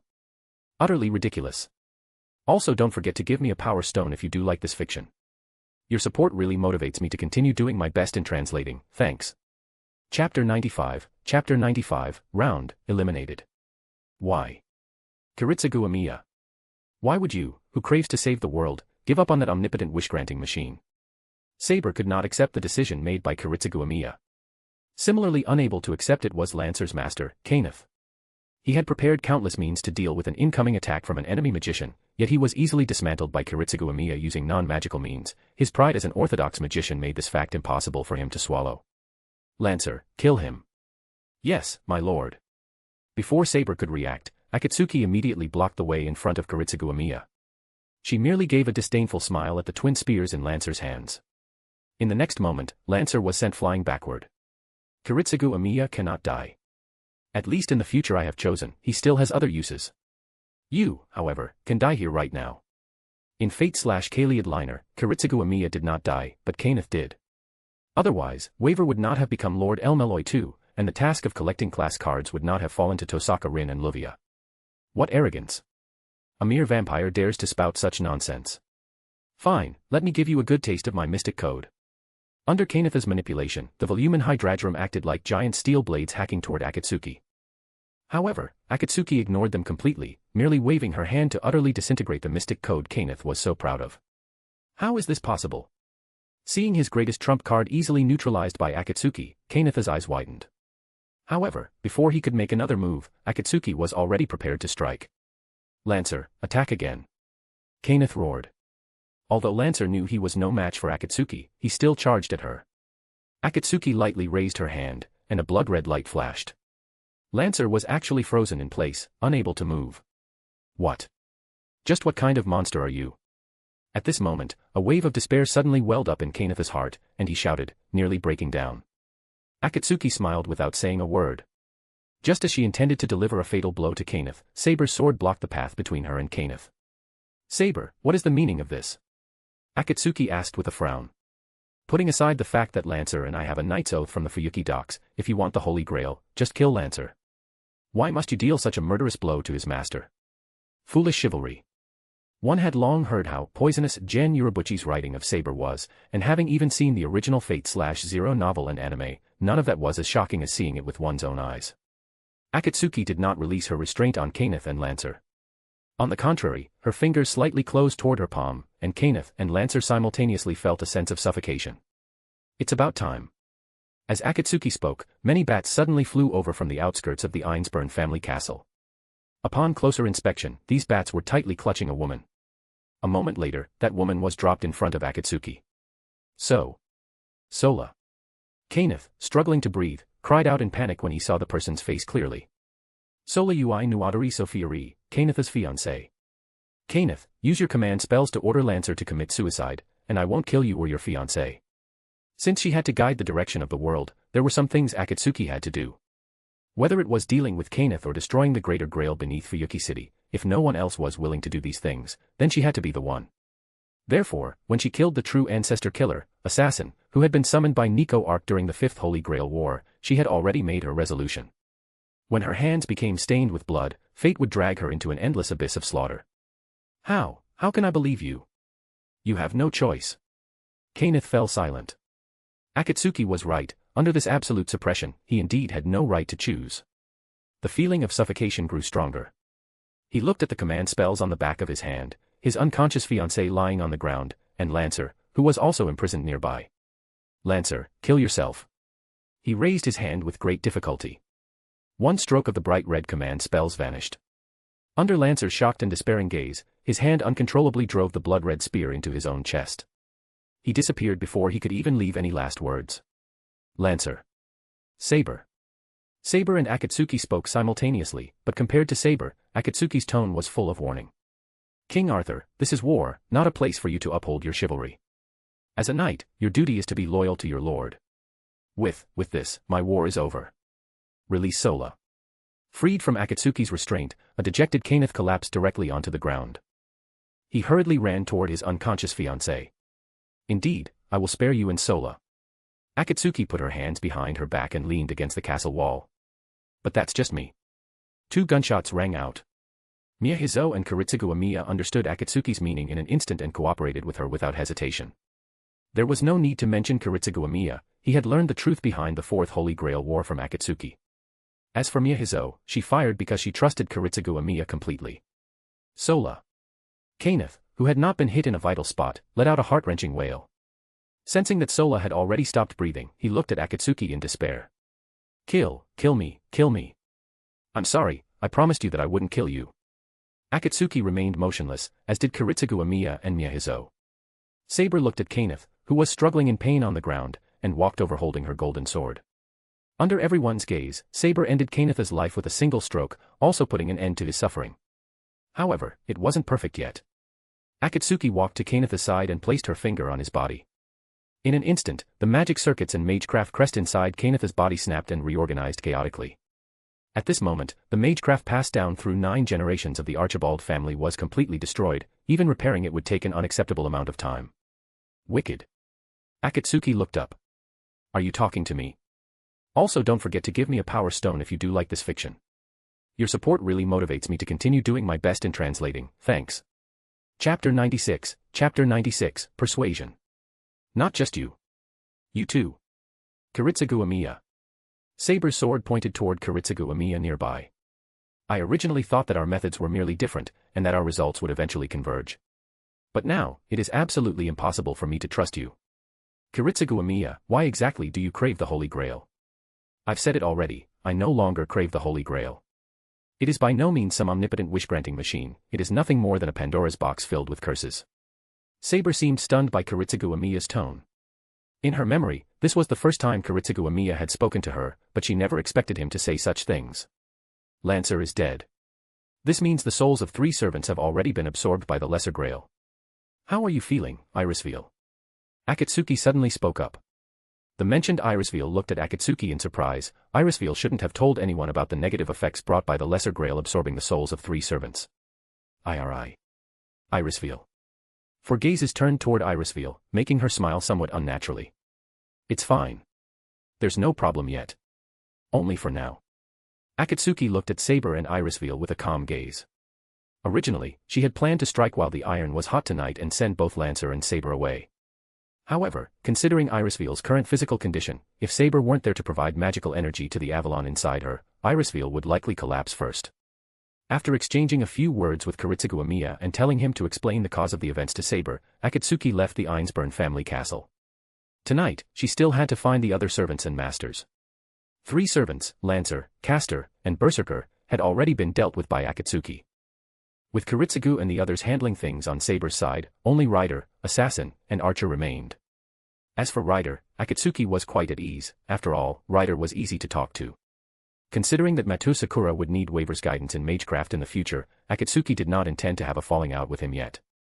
In any case, let's try to persuade him first. Late at night. Inside the residence of Glenn Mackenzie within Fuyuki City. Hey, kid, wake up. ? Drowsily, Waver seemed to hear Rider calling him. Opening his eyes, he found Rider standing by his bed, fully armed. Kid, we have a situation. Those words instantly chased away Waver's sleepiness. He immediately scrambled out of bed. An enemy servant? No, it's that little girl. Waver followed Rider's gaze toward the window, only to see Akatsuki leaning against the window frame, looking at him with a smile. What exactly do you want?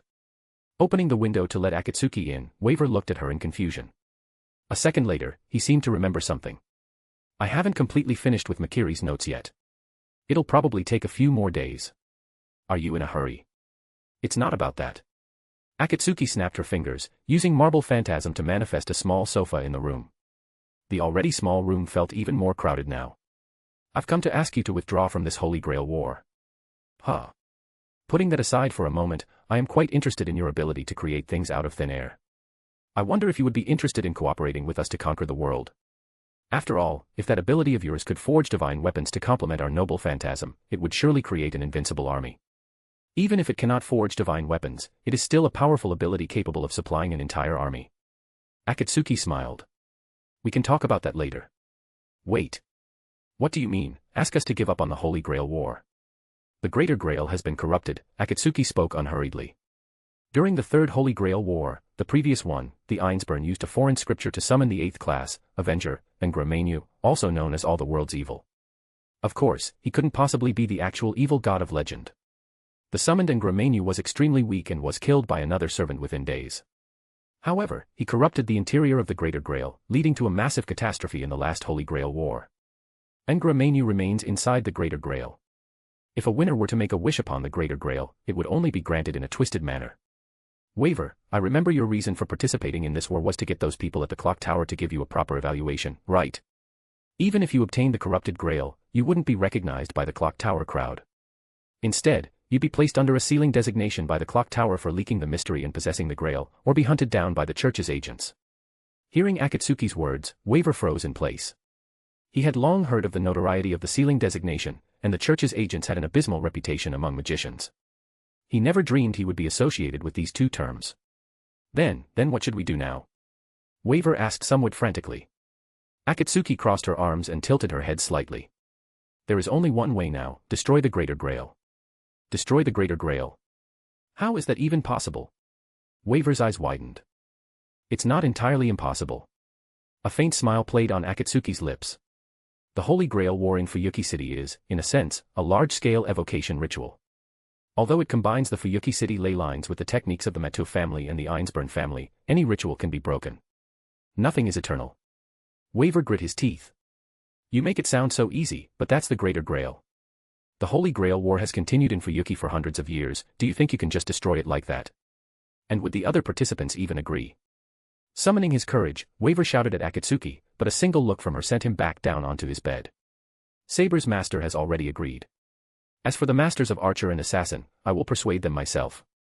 What exactly are you trying to say? What I'm saying is, do not let any more servants be eliminated until I give the signal. The vessel for the Lesser Grail is nearing its limit, in 2 more servants, the shell of the Lesser Grail will collapse. Also don't forget to give me a power stone if you do like this fiction. Your support really motivates me to continue doing my best in translating, thanks. Chapter 97, Hogsmeade Falls, but it wasn't the Death Eater's doing. Adelaide, whose progress had been too smooth, had already forgotten her initial caution and concerns. Her mind was filled with only one thought, since it was all an experiment anyway and she had already successfully completed the test of the first rune, why not take the momentum to try the second rune Professor Bubbling had given her a few days ago as well. So, she crouched down and extended her wand, sketching a complex and mysterious symbol on the hard ground with extreme speed. The lines of the symbol interlaced and flickered with a faint light, it was the ancient runes for reproduction. As the final stroke fell, Adelaide took a deep breath, focused her mind, and gathered her magic. She murmured incantations, directing the newly drawn symbol like a nimble sprite to quickly attach itself to the thick vine in front of her. The moment the symbol touched the vine, an amazing scene occurred. The vine, which had been baring its fangs and claws and constantly launching attacks, suddenly froze as if a body-bind curse had been cast on it.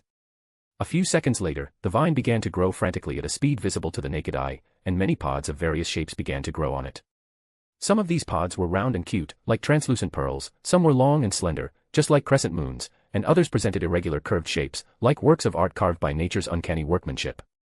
As time passed, these pods split open one after another, bursting with full seeds.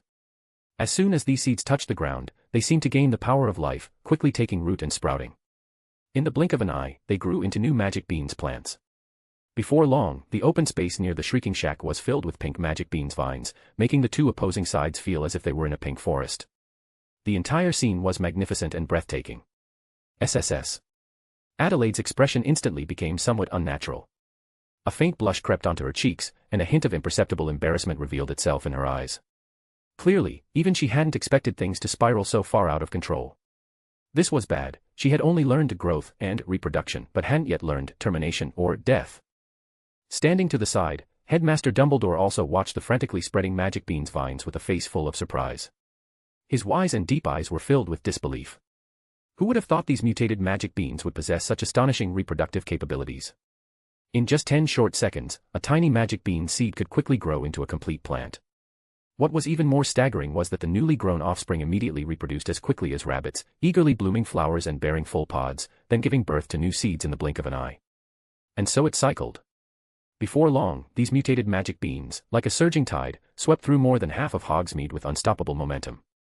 Fortunately, once these magic beans vines were activated with the ancient runes representing reproduction, they automatically shifted their focus to defense and no longer actively launched attacks on the living creatures around them. But even so, the densely interwoven magic beans vines, covered in sharp thorns and objects resembling venomous tentacula, still plunged all of Hogsmeade into a state of panic. "My God, what on earth is this?" A terrified scream came from the crowd. "Don't touch those vines. The spikes on them are exactly like venomous tentacula, they might be highly poisonous." Another voice warned with a tremble. For a moment, people fled in panic.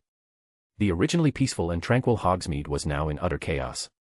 Hogsmeade had fallen, but it wasn't the Death Eaters' doing. Those 21 Death Eaters who were tightly bound by the magic beans vines and had fainted from the poison had now become insignificant. At the moment, the primary task facing Dumbledore and the others had shifted from the fierce confrontation with the Death Eaters to exercising effective control over the out-of-control mutated magic beans. Around them, the Wisengamot members, under Amandine's unified command, worked together to cast the spell, Finite Incantatem, but this seemingly powerful counterspell had no effect on the magic beans in their state of frantic proliferation. The way magic operated in ancient runes was completely different from ordinary spells, so the counterspell lost its efficacy. In this atmosphere of chaos and tension, only Dumbledore remained calm. He quickly crouched down and used his wand to write a passage of ancient runes characters on the ground. Then, with a sudden wave of his wand, a brilliant and dazzling golden light began to expand rapidly along the strokes of the characters. In the blink of an eye, these characters had expanded to cover the entire ground of Hogsmeade. Any magic beans vines that touched these golden characters withered and died rapidly from the roots without exception, eventually turning directly into wisps of fine dust and dissipating into the air. The development of events before her eyes was so fast that before Adelaide could make any reaction, the magic beans vines that had been spreading everywhere vanished without a trace, leaving only those 21 Death Eaters, still deep in coma, lying scattered across the ground. The crisis was finally resolved. Dumbledore's wise and deep gaze swept over the crowd as he nodded slightly, his mind already beginning to conceive a new strategic layout. The effects produced by the mutated magic beans vines Adelaide had created were simply beyond imagination, so powerful they were staggering, and because of this, Dumbledore worried they might alert the Death Eaters, leading to a passive situation in subsequent actions. After a moment of thought, Dumbledore spoke steadily, "Miss Rosier, you and Adelaide will stay here for the time being. You are responsible for guarding these captives we have subdued. Make sure they do not escape or send any messages out." Then he turned his gaze to a young Wisengamot member and continued, "Mr. Green, please perform apparition immediately to St. Mungo's Hospital and inform the medical staff there that at least 21 patients poisoned by an unknown plant toxin have appeared in Hogsmeade and need urgent treatment." After arranging the tasks for these two, Dumbledore looked around at the others, waved his hand, and ordered loudly, "The rest of you, act according to the original plan. Follow me to the location of the Vanishing Cabinet and wipe out that secret stronghold of the Death Eaters in one fell swoop." Adelaide, who had caused the trouble, didn't dare to argue with Dumbledore about anything. She could only choose to obey the assignment, walking aggressively to the unconscious Death Eaters to confiscate their wands. "Also, don't forget to give me a power stone if you do like this fiction. Your support really motivates me to continue doing my best in translating, thanks." Chapter 98, the conclusion is set. Tosaka Tokiomi, the fifth head of the Tosaka family, manager of the ley lines in Fuyuki City, and the master of Archer Gilgamesh in the Fourth Holy Grail War, he was also the person most likely to obtain the Holy Grail if his plans had gone smoothly. However, all of this went down the drain tonight. His servant, Archer, had just been killed, and the command spells serving as their contract had just vanished. Everything he had meticulously prepared turned into a pipe dream at this moment. If one were to point blame, it all came down to the True Ancestor before him. "True Ancestor, didn't you say you weren't interested in the Holy Grail War?" Akatsuki frowned. She seemed to have indeed said that, but circumstances had changed. "The situation has changed.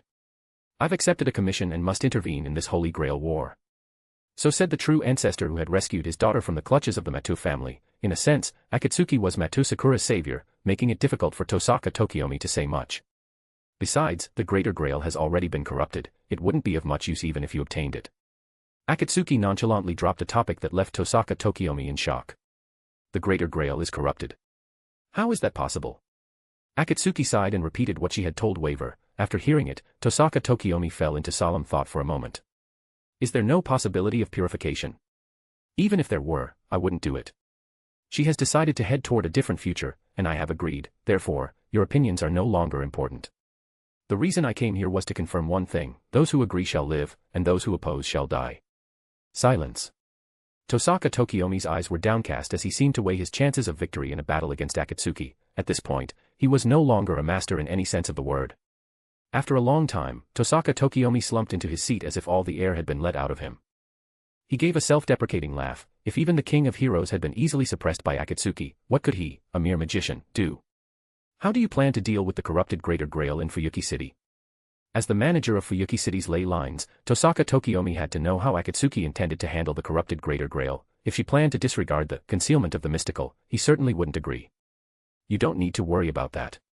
I've already secured the support of a future Lord of the Clock Tower. Is that so? Then I wish you luck. Sakura, how is she? Akatsuki paused for a moment, then turned to look at Tosaka Tokiomi. Don't worry, Sakura is doing very well now. In the hallway of the Tosaka residence, Akatsuki encountered a late-arriving Kirai Kotomine. True Ancestor. Hello, Master of Assassin. Kirai Kotomine frowned slightly. Did you kill Archer? Akatsuki crossed her arms and looked at him calmly. Yes and no. But more importantly, Kirai, if you don't want to die, you'd better give up on that thing inside the Greater Grail as soon as possible. Kirai Kotomine's eyes flickered. He felt Akatsuki was speaking with hidden meaning, but he didn't know exactly what she was referring to. However, that feeling of being seen through made him very uncomfortable. I don't know what you're talking about. In fact, you found the answer long ago, but your education doesn't permit you to accept it. Kirai, deriving pleasure from the suffering of others isn't an unpardonable sin. What matters is the method. As long as you don't take it too far, no one will say anything. Kirai Kotomine clenched his fists, but when he turned back, he found that Akatsuki had already disappeared. Kirai Kotomine stood there for a long time, turning Akatsuki's words over in his mind. Since she knew about his inner turmoil, she likely wasn't just speaking nonsense. Don't take it too far. Kirai Kotomine pondered the meaning of those words. On the other side, Akatsuki, who had been busy all night, finally returned to her base. Looking at the sleeping Matou Sakura, Akatsuki smiled. The feeling of witnessing her own little girl gradually becoming unable to leave her side and completely relying on her was truly not bad. Pleasure. It was truly pleasurable. Akatsuki gently stroked Matou Sakura's hair. Sakura seemed to be dreaming of something and unconsciously snuggled closer to Akatsuki. Early the next morning. Big sister, are you going out today too? Yes, I have an appointment to discuss important matters today. Sakura, do you want to come along? Can I? Akatsuki smiled, picked up Matou Sakura, and headed toward a certain hotel in Fuyuki City. After arriving, Akatsuki led Matou Sakura into the reserved room. The room was already packed with people. Kiritsugu Amiya, Tosaka Tokiomi, Waver, Kirai Kotomine, Irisveal, Miyahizo, Rider, Saber, and a group of assassins. Everyone remaining in the Fourth Holy Grail War was gathered in one room. Theoretically, such a situation should be impossible, yet Akatsuki had single-handedly brought this scene about. Of course, those who didn't come had been killed by Akatsuki. Sakura. Tosaka Tokiomi immediately spotted Matou Sakura sitting on Akatsuki's arm. However, after seeing Tosaka Tokiomi, a hint of surprise flashed in Sakura's eyes, but she didn't respond to him, only clinging tightly to Akatsuki. Ignoring Tosaka Tokiomi, Akatsuki walked straight into the middle of the group, and a throne of unknown material gradually appeared out of thin air in their midst. Akatsuki sat upon the throne, her gaze sweeping across everyone present. Does anyone object to my proposal? The room was deathly silent, no one spoke. Everyone present had more or less learned from Akatsuki that the Greater Grail was corrupted. Under such circumstances, continuing the Holy Grail War was clearly unwise. After a long time, Tosaka Tokiomi spoke. Is there really no other way? If the Greater Grail is corrupted, it just needs to be purified. Why destroy the Holy Grail War itself? I have the same question as Tosaka Tokiomi. After all, that is an omnipotent wish-granting machine. While handing some snacks from the table to Matou Sakura, Akatsuki said, I can tell you all clearly that even using the Greater Grail to reach the root would be futile, as he would most likely be erased immediately. After all, that has basically been the fate of everyone who has reached the root. Furthermore, Kiritsugu Amiya, as I've said before, the Holy Grail cannot grant your wish. Conflict is human nature. As long as there are people, there will be conflict. If your wish were granted, the possibilities for humanity's future would be reduced to zero. Humans without desire and humans full of desire will both ultimately head toward extinction. How do you plan to destroy the Holy Grail War? Saber asked. Also, don't forget to give me a power stone if you do like this fiction. Your support really motivates me to continue doing my best in translating. Thanks.